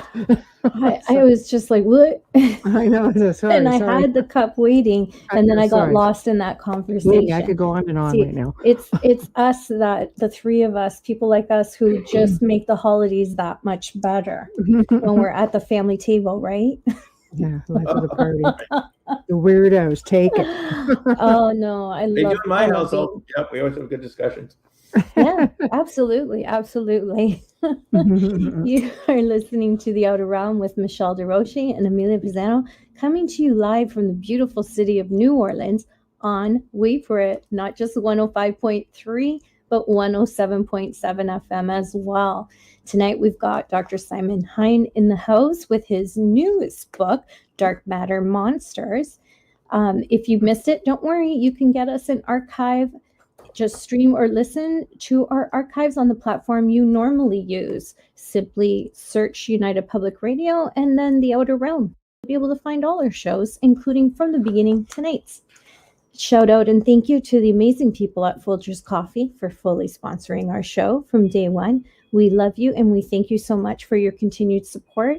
Shout out and huge thanks for our intro and outro to Dr. Snick, the Sonic Surgeon.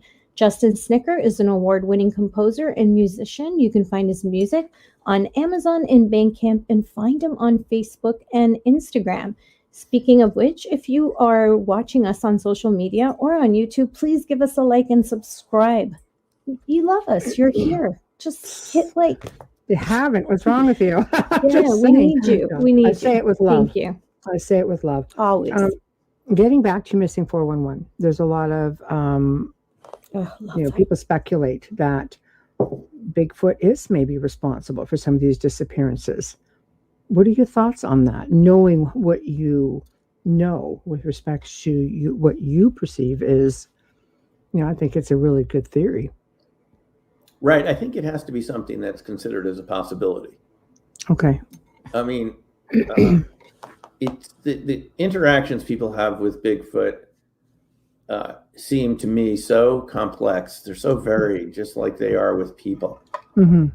As we were saying before, sometimes the encounters seem very helpful. They rescue people who've broken limbs in the forest. They bring them back down the path to cabins where they would have died up there. They feed them. Right. And they even keep away other wild animals while they're getting better. Wow. So they're saving them essentially. Dreams that have fallen in.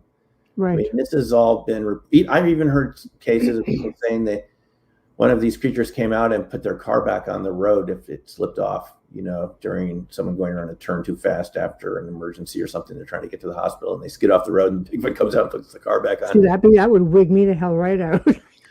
Yeah, but sometimes they can come and pull your car off the road too, and then and push it over while you're still in it. Exactly. You read about these cases where they push cars over ledges and things, and I don't know if the jury is in yet whether they're actually taking people. We've heard about these cases in the past of people explorers in the West, Albert Ostman and others, right?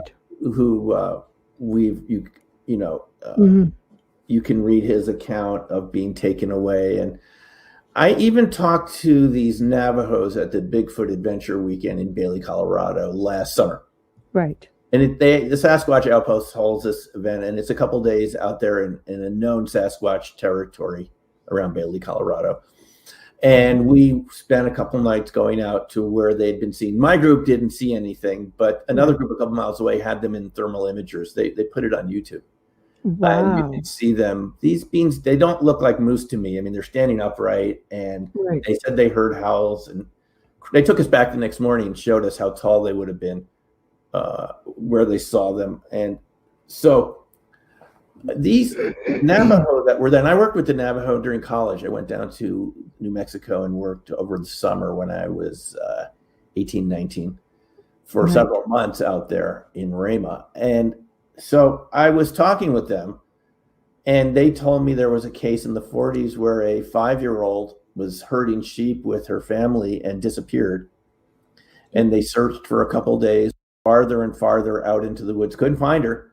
And then a couple days later, she comes back and says that she was with these tall, hairy creatures. And they said, bear, right? And she said, no, they walked on 2 legs the whole time. Bear would have torn her apart. And yeah, right. Bear don't do that. And most bears don't do that. So, but she said they fed her and they just wanted to spend some time with her. They weren't harmful. That's fascinating. And we do have cases of them talking to kids through walls and the kids will say they can hear them in their mind. The adults will see the Bigfoot outside, but they're talking telepathically. People report this, by the way, to another aspect of this is they can. Even Les Stroud from Survivor Man Bigfoot talked about having this telepathic experience, and he actually went to a psychiatrist to see if he was schizophrenic, which he wasn't. People report hearing them talking in your minds, sometimes, though, trying to trick you to go off the trail in the wrong direction. And with these kids, it just seems that the cases I know about, if the kid went outside, they just sort of played with the kid. It wasn't like they were harmful, but we don't know all of the stories, and we don't know if this is responsible for some. Well, I think kids are more in tune as well, right? Like psychically, they would be able to communicate telepathically. Like I said, the adults have been dumbed down, but the kids have got it together up until they get to that point where they're, fluoride and everything else. I think they're just more in tune. I don't know. I think it's fascinating. We've just been taught to fear everything, literally fear everything. So we're not open. We've had so many people come on the show and talk about Bigfoot with a lot of different theories, which I find it's all super fascinating. Like, don't do this, it's a sign of war. Don't do that, like they don't like that. Or I'm just like, I'm afraid to go anywhere. Just, go out in the woods and just don't touch anything. It's like, walk through. I know, just don't do anything. Just, don't tap a tree, don't make loud noises, and but you made mention of Skinwalker Ranch a little bit earlier. What are your thoughts on it? I mean, obviously with the TV show, you have a whole other generation of people that are curious about it. Whereas I was curious about it back when Bigelow was on it, when they had like crazy stuff going on. What are your thoughts on that? Yeah, well, you definitely have these areas, Skinwalker Ranch, Marley Woods in Missouri, which Ted Phillips studied. That was going to be the next half of my question. Other areas more sensitive than others to this native activity? Yakima area in Washington, Elbert County. I mean, these areas are named in Hunt for the Skinwalker, the first Skinwalker book, right? Wow. Okay. From Keller and Knapp, right? So there are areas, and I'm not sure exactly why these areas. I mean, you would just imagine that they would have a higher concentration of minerals and elements that allow this coherent matter to form more easily than other areas. That's how my scientific mind thinks about it. And it could be wrong, but I would imagine there's something in the area that makes that formation of orbs and ball lightning, coherent matter, and all the other. There's a mix of everything, literally. Comes along with that. That's the real point, is you don't just get orbs and ball lightning, you get life forms that travel that frequency too, like a paranormal highway. Okay. And Skinwalker Ranch is one of those places. I remember speaking to one of the witnesses who worked for Bigelow, and I met him in the crop circles, and he had spent time in front of the infrared cameras, he said, when they saw something like a doorway, a hole open up, and a huge Bigfoot-like creature step out of the road, out of just where there was nothing. All of a sudden, this creature comes straight up out of the ground, something like that, or drops out. I wasn't quite sure if it was down from a portal or up from the road, but he said they all saw it and they just walked away on two legs. And I mean, this is someone who actually saw it with their own two eyes. Right. So there are these areas where this happens, and I think it's important that we don't just create a lot of superstition around it. It doesn't necessarily mean that there are entities there. People often talk about the entities at Skinwalker Ranch. Right. Maybe I that's think it's just a generic term, really. I mean, a lot of people, if you're not really versed in I guess the terminology, what else do you call them? Like when you have a mix of literally everything. Like I imagine Bigelow's need or wanting to own this property for 2 decades and do the research is much different than, the current owners and the technology is different. But I mean, you're going to have a whole range of high strangeness activity. Yeah, that's okay. That's a perfect term. High strangeness. Where you have coherent matter phenomena. Yes. You're going to get space-time slips. You're going to have batteries and cameras. You're going to have cryptids showing up. Yes. And things you probably don't even have names for. Right. Because it's a big universe, and you're all of a sudden you're off the highway. You've taken the exit ramp from the typical highway we're on most of the time. Right. Into another universe where I think parallel realities become involved. And this is what Keller and Knapp say at the very end of Hunt for the Skinwalker. I'm going through the book. This is interesting. Finally, in the epilogue, they mentioned Hugh Everett III's many worlds idea. Hugh Everett being the grad student at Princeton in physics, worked under John Archibald Wheeler, very mainstream physicist, worked in Manhattan Project, right? And whoever comes up with this idea that there are alternate realities to what we see, which is he believes is the simplest explanation of quantum mechanics, not a wave function collapse. Just that there's all these descriptions of any area of reality, but we're only seeing a sliver of it, but all the other ones still exist. Well, how do you know they're not bleeding through to us some of the time, or that? Think about it this way. There are these walls between realities that keep us and you and me in the same one. We're having this conversation right now. Yes. Let's say the walls get thinner, just like we were talking about permittivity changing in materials and speed of light changing. Well, maybe it's not always constant and you get this bleed through from other realities. That's what a producer says all the time. Ghosts are just dimensional bleed through. I razz him about him all the time, but it makes the most sense. Your producer? Don't tell him. He's listening. Yeah. Well, he's got a science degree. He's ex-Navy, and he's big on UFOs. We still argue with them. Dimensional bleed through. Ghosts. That's what ghosts are. Yeah. You don't want him to know that. No, it'll never happen. So I agree, though. There are different ways of looking at many worlds. Some people don't believe Hugh Everett's there's newer ideas based on Hugh Everett called many interacting worlds, which is that the universe is actually a multiverse made of parallel realities, and that they do have slight influences. Mainstream scientists have said this. This is not weird, wacko, woo-woo stuff. This is mainstream physicists saying this is the easiest way to look at quantum mechanics, is that there's interaction with other realities. Even folks at Oak Ridge in Tennessee have looked at the idea of a mirror parallel Earth, just one type of parallel reality. And I don't know if they did these experiments, it's firing neutrons into materials and seeing how long it takes to decay free neutrons. And there's a discrepancy, and they should be decaying at a certain rate. They don't. And they're thinking that they're veering off into another parallel reality, like a time-sharing project coming back to ours.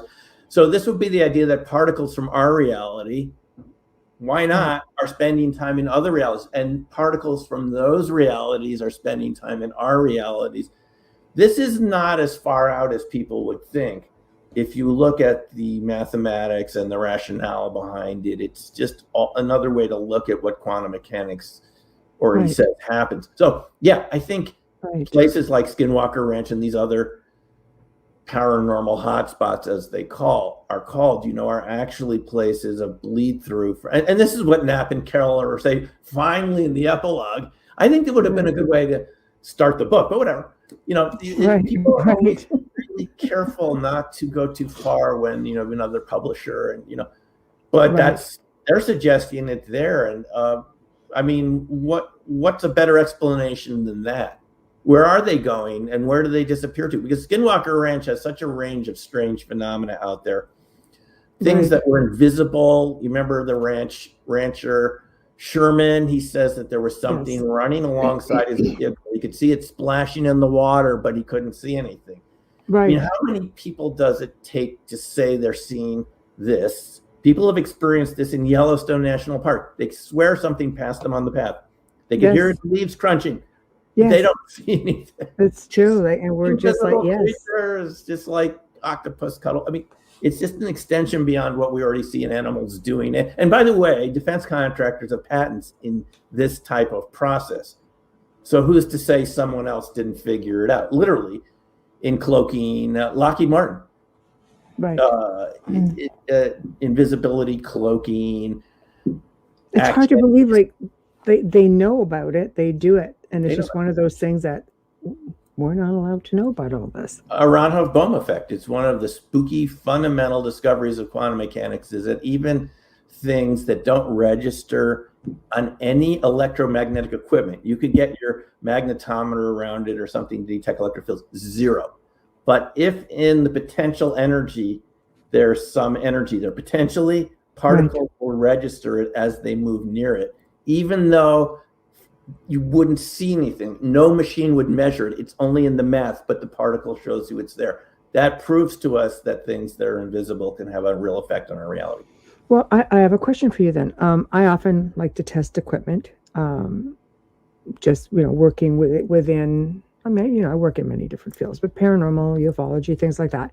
And I was testing a piece of equipment and just talking about time slips real quick, and just to see if this is what you would categorize it as. And we started listening to something, like something came through, and it was like an old prop plane. And I'm thinking, I've got to be listening to a bad 50s movie or something. This is crazy, right? And it wasn't.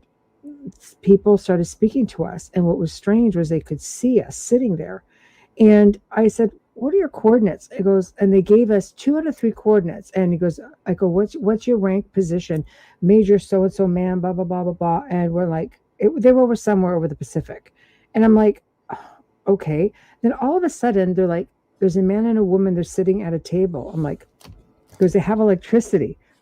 The door, it's open. I'm like, do not go through that door. Whatever the heck. I had this vision of this freaking bomber coming through my house or something. What would you categorize something like that? Is that indeed a time slip? Or it's intelligent. It wasn't just like a residual sound because they were responding. They were responding, but it sounded like something from the past. It sounded like something like in the 50s, obviously like maybe World War II era. No, this is real. I've heard too many cases of this, including friends. Wow. Where they literally went into restaurants or bars that next day they went back and they had been closed for decades. But they remember being there. Then everyone in the group remembered being there. They noticed that. Here's the thing about these time slips. People who go into these restaurants or bars or hotels will feel like something's off, just like you're saying. Right. They will get the feeling like this feels like something from another decade, but they go and eat there or spend some time there anyway, only to wonder later with the rest of the group or whoever they were with, what was that? They go back and it's not there. See, this was a full on, like I recorded it because. You recorded it. Well, right. I think other future and past is parallel realities to us now. Yeah, I agree. And they do bleed through, which is why you can do accurate predictions of the future sometimes if you take your time to do it. We did an experiment with it in our RV Institute in Boulder, and we're able to predict stock market activity a week ahead of time, 10 out of 10 times correctly. It was unbelievable. I couldn't believe it. It just is so out of what you'd expect. But I think tried a year later, exact same time, exact same date, everything. Couldn't get it. So you tried again later. Yeah. I tried a year later. I tried to recreate like, okay, maybe it's the way the planets were lined up. This the right circumstance. I don't know. Sort of thing. And when I've heard people discuss this at conferences and would go into one guy was around the Oregon vortex. And he said he and a snowstorm came in. It's around Bend, Oregon, somewhere around there. Right. Anyway, it goes in, and then everything was weird about this hotel motel. Right. I mean, it was $5 a night. It wow. Was, I'd be scared to stay in a place that was $5 a night in these days. Yeah, and there was a Chinese innkeeper, but they couldn't find him again later. So they had weird dreams the night. So let's get out of here. That's crazy. Storm passes. They go back, and then it's not there. They go back exactly where nothing there. And here's the thing, Michelle. I told this to another radio host the other day, and he said that he knew a woman had an encounter in the same area around the Oregon vortex where she slid off the road in a snowstorm. Right. She sees some houses, goes, knocks on the door. Very friendly guy comes out, gets his tractor, pulls her back on the road.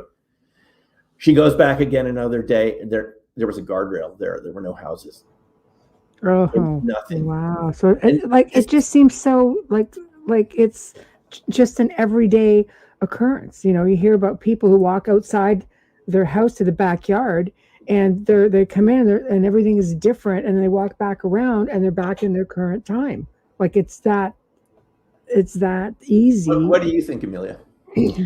I think time slips are real, but I also believe the multidimensional thing is a big thing for me, especially being a remote viewer and being able to read through.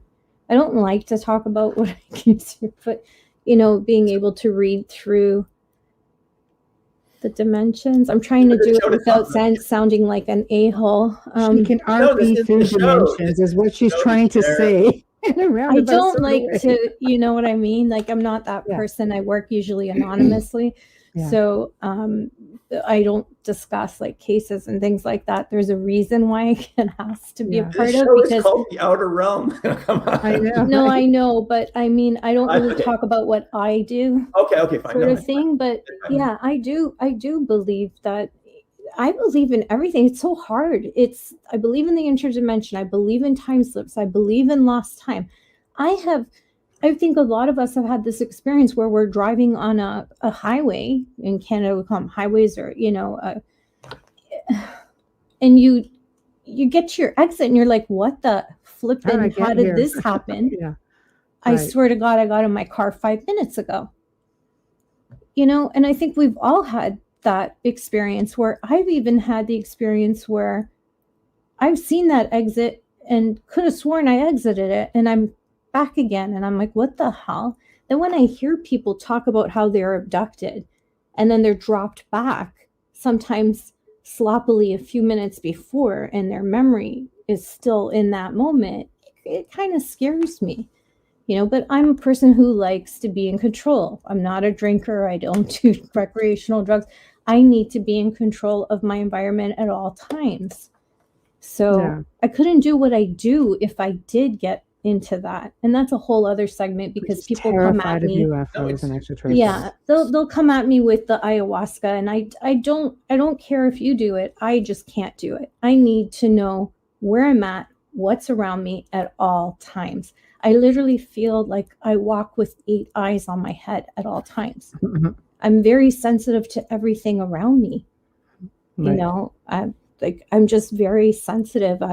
I remember I told Michelle this story. I'll tell it really, really fast because we're at the end, where I was in Emerge with my daughter, and my husband, and we're in Emerge at Sick Kids Hospital, and I could hear something before, I could see it and hear it before it was anywhere near me. And I moved my daughter and my husband into an examination room and closed the curtains and looked out, and there's a prison. They do take care of inmates there. And the guy was running from the police and security with the chain link on his ankles and wrists. And John just looked at me and said, I don't even know how you saw that. I go, I just felt it, saw it, heard it before it was even there. Yeah. That's who I am. So if you add alcohol to that, I can't function. Right. No. Yeah. It's a great story. Oh, thanks. And that's a great story. And a lot of people have had experiences like that from time to time or heard about them. And now you've shared another one where you had a precognitive experience. It actually caused you to take action, which saved you from injury or something. It's happened a few times. It's like premonition. It's happened with other people as well. Yeah. Deja vu is a big thing for me too that I don't understand. Do you have any opinions on deja vu? I think it's in the same ballpark here. I mean, when things need to break through your ordinary sense of reality, they find a way to tunnel through to warn you ahead of time, and you could ignore it like we do sometimes, and then you realize, wow, that was a real premonition. I should have paid attention to that. No, I think it's all, and this is why some of these topics are hard to talk about. I think the way nature designed us, we're focused on survival, what matters right in the next moment. It's not what's happening out there far away. And we're all curious about these topics, but it seems that our consciousness always wants to push us back to what's right in front of us, because that's has survival value. And then society, the way we're brought up, and this is in that fantastic documentary, A Flash of Beauty, Bigfoot Revealed, that newer documentary on Bigfoot. They have psychiatrists and psychologists at the end of the show for about 20 minutes saying, not only do people have PTSD from their Sasquatch encounters because they didn't think it was real, and there it is, and it's big and fast and loud, they might not even remember it. And so I'm beginning to wonder whether all of us have this reservoir of so-called paranormal phenomena that we've experienced that we don't remember. I mean, it would still be there. It would make sense. Yeah, maybe through hypnosis. Right. Yeah, because it's only so much your brain can handle beyond what you've been taught is real, and you agree with other people around you. Past a certain boggle point, it seems that you won't even remember the experience just because your mind is seemingly protecting you from something that doesn't fit in any box. Right. And otherwise, you might go psychotic or something. Oh, yeah, I believe it. So we're all challenged by the unknown, but I think it's healthy to explore it. I mean, this is reality, and do we want to believe a cartoon version of reality, or do you want to know what's really going on? Yeah. And it might be really cool. It's not just scary. That's something, I mean, this could be really cool stuff that we find ourselves learning more about ourselves. That's what always happens. And this is why we need to explore it. And I think it's about evolution. It's about for It's us. evolution. Who are we, and how are we related to these other life forms that are out there? Mm. You know, do, I mean, do you believe that some extraterrestrials are humanity from the future? could be. Yeah. Like that, some of the time, these messages that people get from these entities, Yeah. they say we're just you in the future, and we find a way to do time travel. Humans, certainly, yeah. some of us would probably going back occasionally and seeing how did they live back then. You know, how did they survive with all? Yeah, just testing the same equipment. I had a message that came through, and I asked who they were. It was just sort of not typical, and they said, "We are you, you are us, we're one." And I just kind of went, "All right." How do you respond to that? It's like, okay, great. That's a creepy message. Yeah. Creepy, but yet wow, right? Like, because we don't know how to handle that kind of We information. have these social identities we've all grown up with since we were very young.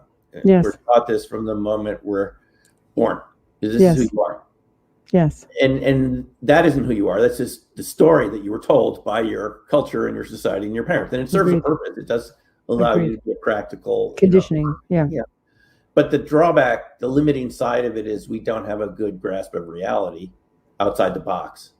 And I think a lot of us now are at a time where we really want to know what's outside the box because it comes into the box. If it's coming into the box, I think we should have a joint expedition, all of us, to go outside the box together. Right. And let's find out who's out there. And I think it's fascinating. And isn't this what inspires us to keep going, is that there's more to learn? So don't be scared then. Just be adventurous. Don't be scared. I mean, don't be scared. And don't be scared you're going to run in cryptids in the woods. That's my view. I mean, be prepared, pay attention, but don't stop living your life. I mean, I don't think that would be the purpose. I have been out in the outdoors so many times by myself for days, weeks, and months, and I've never encountered anything scarier than a moose or a black bear that might have had young cubs around or something. That's just me.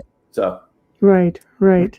Yeah, well, it's funny. I always tell the story. We have a family has a property, of about 100 acres, and it had a caretaker on it. And 5 o'clock in the morning, he said he could hear tree knocking. And he was indigenous, so, he goes, well, being logical, and it's 5 o'clock in the morning, it's dark. I know nobody's out there cutting wood. And I'm like, so what were your thoughts on it? He goes, well, it's okay. I get Panic, it. It's all right. panic. Yeah, don't go out there smacking pans around. Apparently, that's a sign of war. We didn't know that. See, we learn from our guests all the time. We learn from our guests. That's why we yeah. have you here. Yeah, so I don't know. We hear about encounters where friends go out into the woods, they encounter a Sasquatch or a dogman or something, and they never talk about it again, and they never are friends again after the encounter. Their friendship breaks up over what they saw. I could see it's traumatic. I could see how traumatic, and one says never talk about it again. It might affect my reputation, and it all of a sudden breaks down very quickly. And it happens to UFO experiencers too. There's something about that feeling of loss of control in a group. And you don't want to revisit it in your mind because it could feel scary, and the people don't want to meet each other again. We've heard this in so many UFO abduction experiences where the witnesses didn't want to talk about it with the other people that were there. In fact, they never wanted to see them again because it reminded them of this experience. Yeah. And some people are afraid of losing their jobs. Yeah, well, that's another aspect of it. But I think we should get beyond that. We should just accept that these are real phenomena. That's how I feel as a sociologist. Instead of pushing this away like we did with child abuse, it took a meeting in the 1960s, 2 meetings in Chicago and DC for professionals to get together to admit that child abuse was happening instead of it just being kids falling out of trees or bullies. They could not accept that parents were doing this to their kids, and no doctor wanted to confront any parents, but they had a meeting. I learned this from Ron Westrom, another sociologist who's written about this. It's a hidden event until it stops being a hidden event. And these phenomena that we're talking about here have traumatized far too many people. We know too many people that are afraid. I personally know people like this who are afraid to go back in the woods. No, I don't think it should be like that. I think we should have a conversation about what we're encountering out there and deal with it rationally. If they are abducting some of us and taking some of us away, we should know about that too. If that could be going on. But let's deal with it realistically and stop kids about this. That's what I feel. Right. Yeah, maybe start by walking in a park instead of going deep into a forest because it's like a car accident. if you don't get in the car right away, you may never drive again. You know, It's happened just to from me that after fear. minor collisions. You need Yeah, a right. collision to Happened follow. to You're a little jittery. It's happened to all that. You're just jittery for a while. You just have to keep Mhm. doing it Yeah. Take the bull Yeah. by the horns. That's until the right. next time it happens. But whatever. Yeah, Well, great. yeah, I've been in a few, but I You've remember been in my a few. first one. My dad, it was somebody who had hit me. I didn't even I was going for my license. I was with the instructor. But anyways, I was just proceeding Because on the that's green. not encouraging right there. You know, Right? just- No, yeah. it's just crazy. He came out of across the street and went across 3 lanes and asked his passenger Right. if the way was clear. So as soon as that went up in front of the judge, it was over for him. But anyways, I remember going home and my dad looking at me and saying, "You need to go in that car.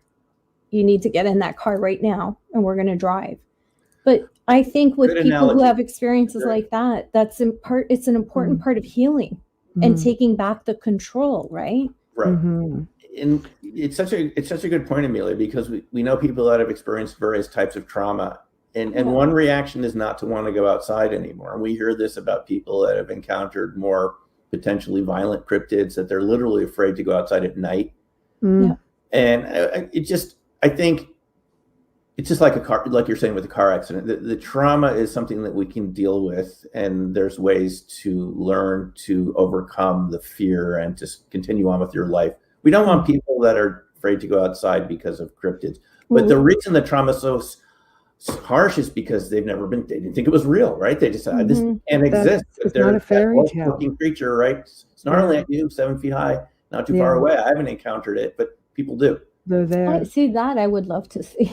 I mean, we share space with a whole other world of beings. We And do. I think that we need to realize that we ourselves, you know, are probably the low man on the totem pole with respect to how long we've been here.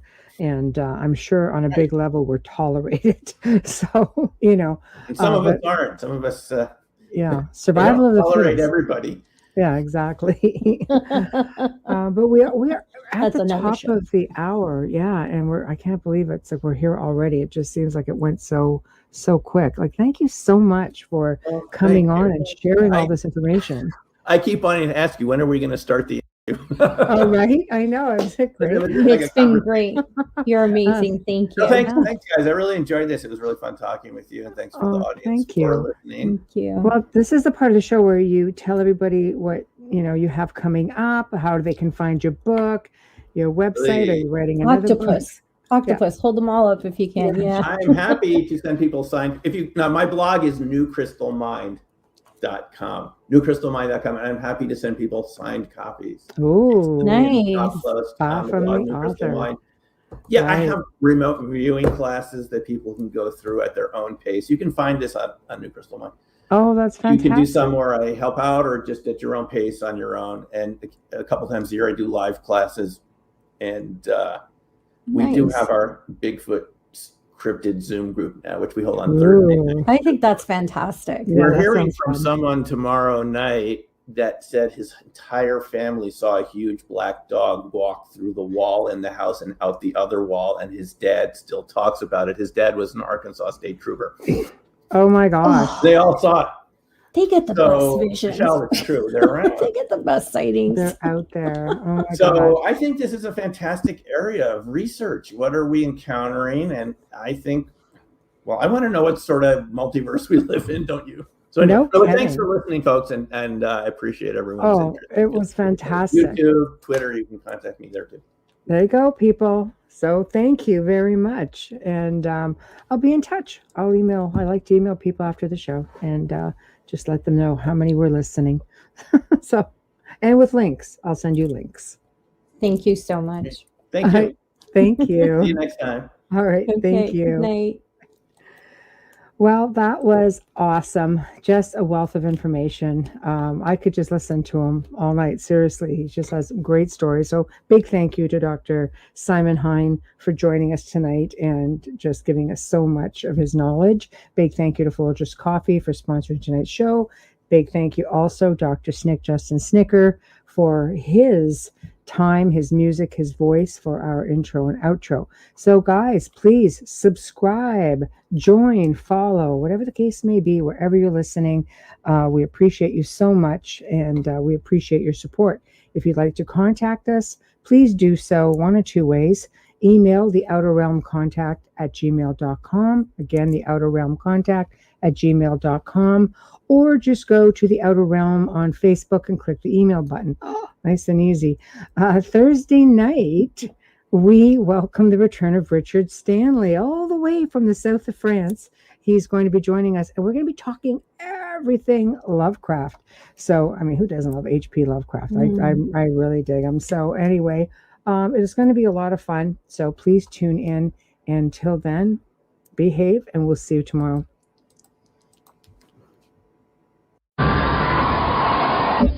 Feel free to contact me at 636-278-2272. Again, 636-278-2272. Or visit my website, angelathomas.org. I'm considered a psychic, so I provide accurate and detailed psychic readings for individuals as well as groups.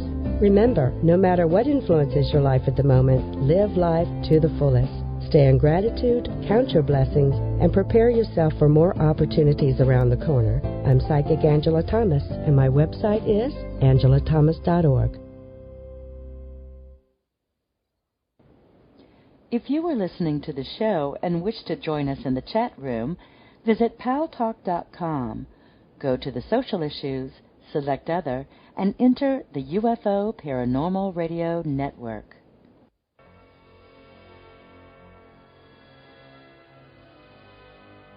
The UPRN family of shows would like to take a moment to thank our loyal listeners for tuning in to uprntalkradio.com along with 107.7 FM New Orleans. Broadcasting on multiple platforms like Live 365, Ustream, and Shoutcast has made the UPRN the longest-running, highly rated, and best source of quality, unique programming that is not afraid of the status quo in alternative media. This station has a solid course of shows and hosts that refuse to get stuck in a rut or be overrun by a groupthink mentality, because station owner, host, and iCar founder Joe Montaldo knows the value of letting his talented stable of hosts grow uninhibited. In this genre, that's an accomplishment which many in alternative radio are striving for, but are left consistently wanting. This is all made possible because of you, the listener, that tunes in live every night, who can tell the difference that independent thinking makes. The best way to show our appreciation is to thank you and continue to allow our listeners the ability to download the archives of all the shows free of charge on iTunes, Podbean, and SoundCloud. No monthly fees, no cost to download individual shows, and none of the constant hassling for donations. That's the uprnradio.com difference. So stick around, there's much more to come with new shows on the way. For now, feel free to join your favorite show live in the Pal Talk chat room, easily accessible off uprntalkradio.com, and share the experience of listening live with other listeners from around the world. So thanks for listening, and thank you for being a part of the uprntalkradio.com family of listeners. Tune in to the Mind Cemetery with your hosts Chip and Nicole every Monday night at 9 p.m. Eastern. Exclusively on the UFO Paranormal Radio Network. We delve into UFOs, abductions, ghosts, aliens, conspiracies, and cryptozoology. And how could you ever forget about those creepy topics you won't hear on your local news? This is where I would insert my obligatory skeptical statement. The Mind Cemetery, where the paranoia about the paranormal comes to rest. Follow us on Twitter and subscribe to us on Facebook. Also, check us out on our website, mindcemetery.com, for show updates and the critically acclaimed Mind Cemetery blog. It's not critically acclaimed, but you should check it out anyway, mindcemetery.com.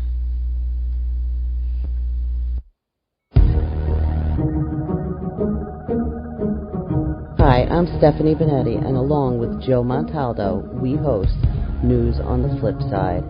Come join us every Saturday night at 7 p.m. Central for our 3-hour program. We have opinions on everything, and we're not afraid to share them.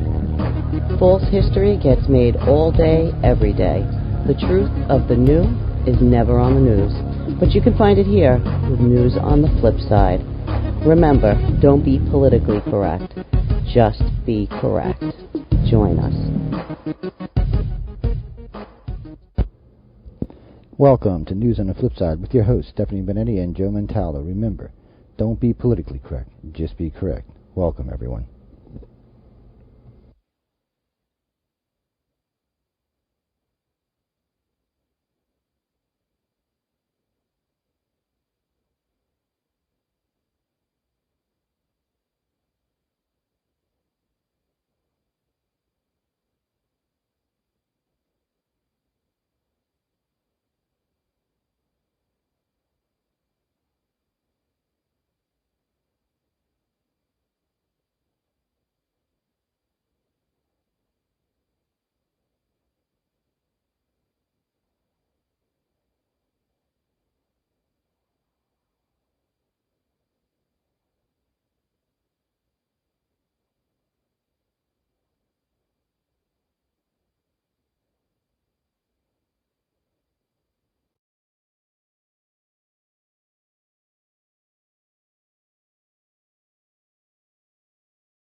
I'm Stephanie Benetti, and along with Joe Montaldo, we host News on the Flip Side. Come join us every Saturday night at 7 p.m. Central for our 3-hour program. We have opinions on everything, and we're not afraid to share them. False history gets made all day, every day. The truth of the new is never on the news, but you can find it here with News on the Flip Side. Remember, don't be politically correct. Just be correct. Join us. Welcome to News on the Flip Side with your hosts, Stephanie Benetti and Joe Montaldo. Remember, don't be politically correct. Just be correct. Welcome, everyone.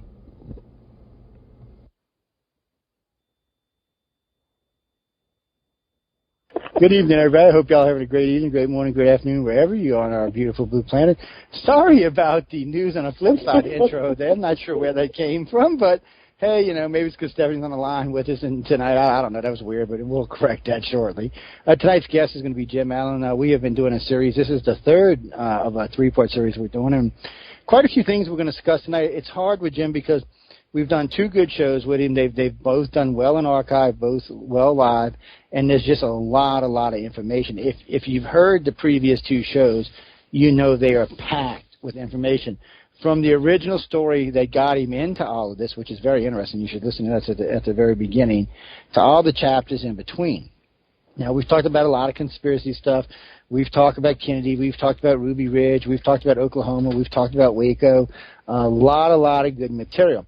Tonight, we're going to start off with 9/11. I was going to say 9/11, but I don't hear somebody gripe over your back. Wait. I know I'm a guest on your show, so Stephanie Benetti here, but Joe and I are no strangers. But I'd like to say something about Jim, if you don't mind, Joe. No, go ahead. He is like an unpretentious, he's just putting it out there. I believe him wholeheartedly. Like, he has his story and his information, and he just put it out there. And he's not like somebody who's like, oh, I've written 10 books and I'm pretentious, and not at all. You know, it's just genuine information, and that's important. No, it is. Also, for anybody listening tonight, a lot of stuff going on, which we're not going to get a chance to catch up on tonight since we started, but a lot of good UFO material coming out of Washington State and Oregon. I've been talking with some friends up there. A lot of activity up there. A lot of activity along the Gulf Coast recently. Not sure what's going on. A lot of wave flaps, which means there's going to be a lot of abduction reports. I've already started seeing the abduction reports coming in, which is good for us because we've got another project going on, which I'd love to tell you all about, but I can't. Oh, man, it's hard for me not to say anything. But anyway, moving on from that. A lot of other good stuff going on, so I want everybody to keep up. Currently, I'm talking with a couple people about maybe updating the iCar site. Don't forget, tomorrow night, Stephanie and I, Flipside Light. It's going to be fast and furious. There's going to be 4 topics tomorrow that we're going to probably talk about, which will probably get repeated on Saturday. And they're going to be fast and furious topics because, frankly, 2 of them are kind of serious but amusingly funny at the same time. So I really can't wait to get into them, too. And then, like I said, we'll rehash them again on Saturday because I'm sure by then these 2 people will have made yet more stupid. Well, have more information. Yeah, well, you know. It's just so be sure to tune in for Flipside Light, and remember, join us on Saturday night also. Coming on Fridays, you know, Jeffrey Pritchett's always there. Got 2 new shows coming on the network. They're already a done deal, just don't know where they're going yet. I got to talk to some hosts because I might be moving some people around, so y'all be informed about that. One of the shows is really good. Maybe one coming after us on another thing, maybe one coming after this show. But anyway, that's all for the future as well, just kind of bringing everybody up to date. Also, too, for my friends in New York, especially for my friends in New York, Hudson Valley. I got 2 really good reports yesterday of what appears to be an elongated disc hovering along about 500 feet above the Hudson River, moving north. So if anybody else has seen that, please write to me because the 2 people who wrote to me originally were abductees that had seen this sighting.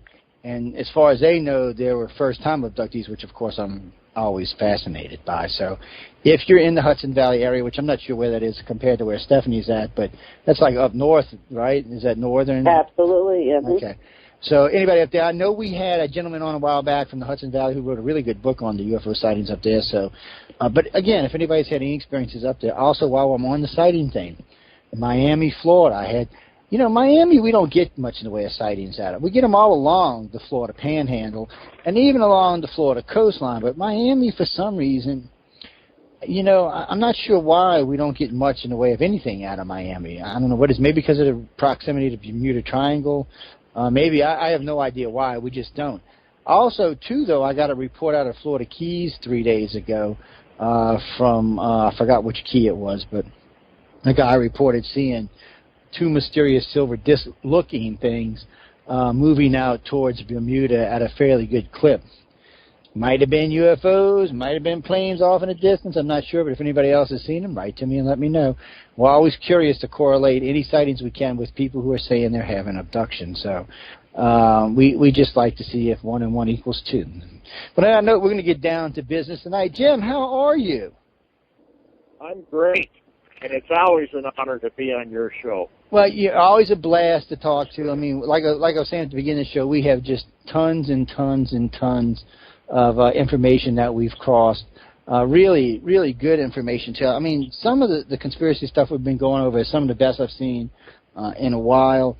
A lot of people do stuff like talk about Ruby Ridge or Waco or any of the subject matter we've talked about, but they always seem to do it from, how can I say this, from an ego-driven point of view. Like most people, when I talk about 9/11, it's always from an ego-driven point of view.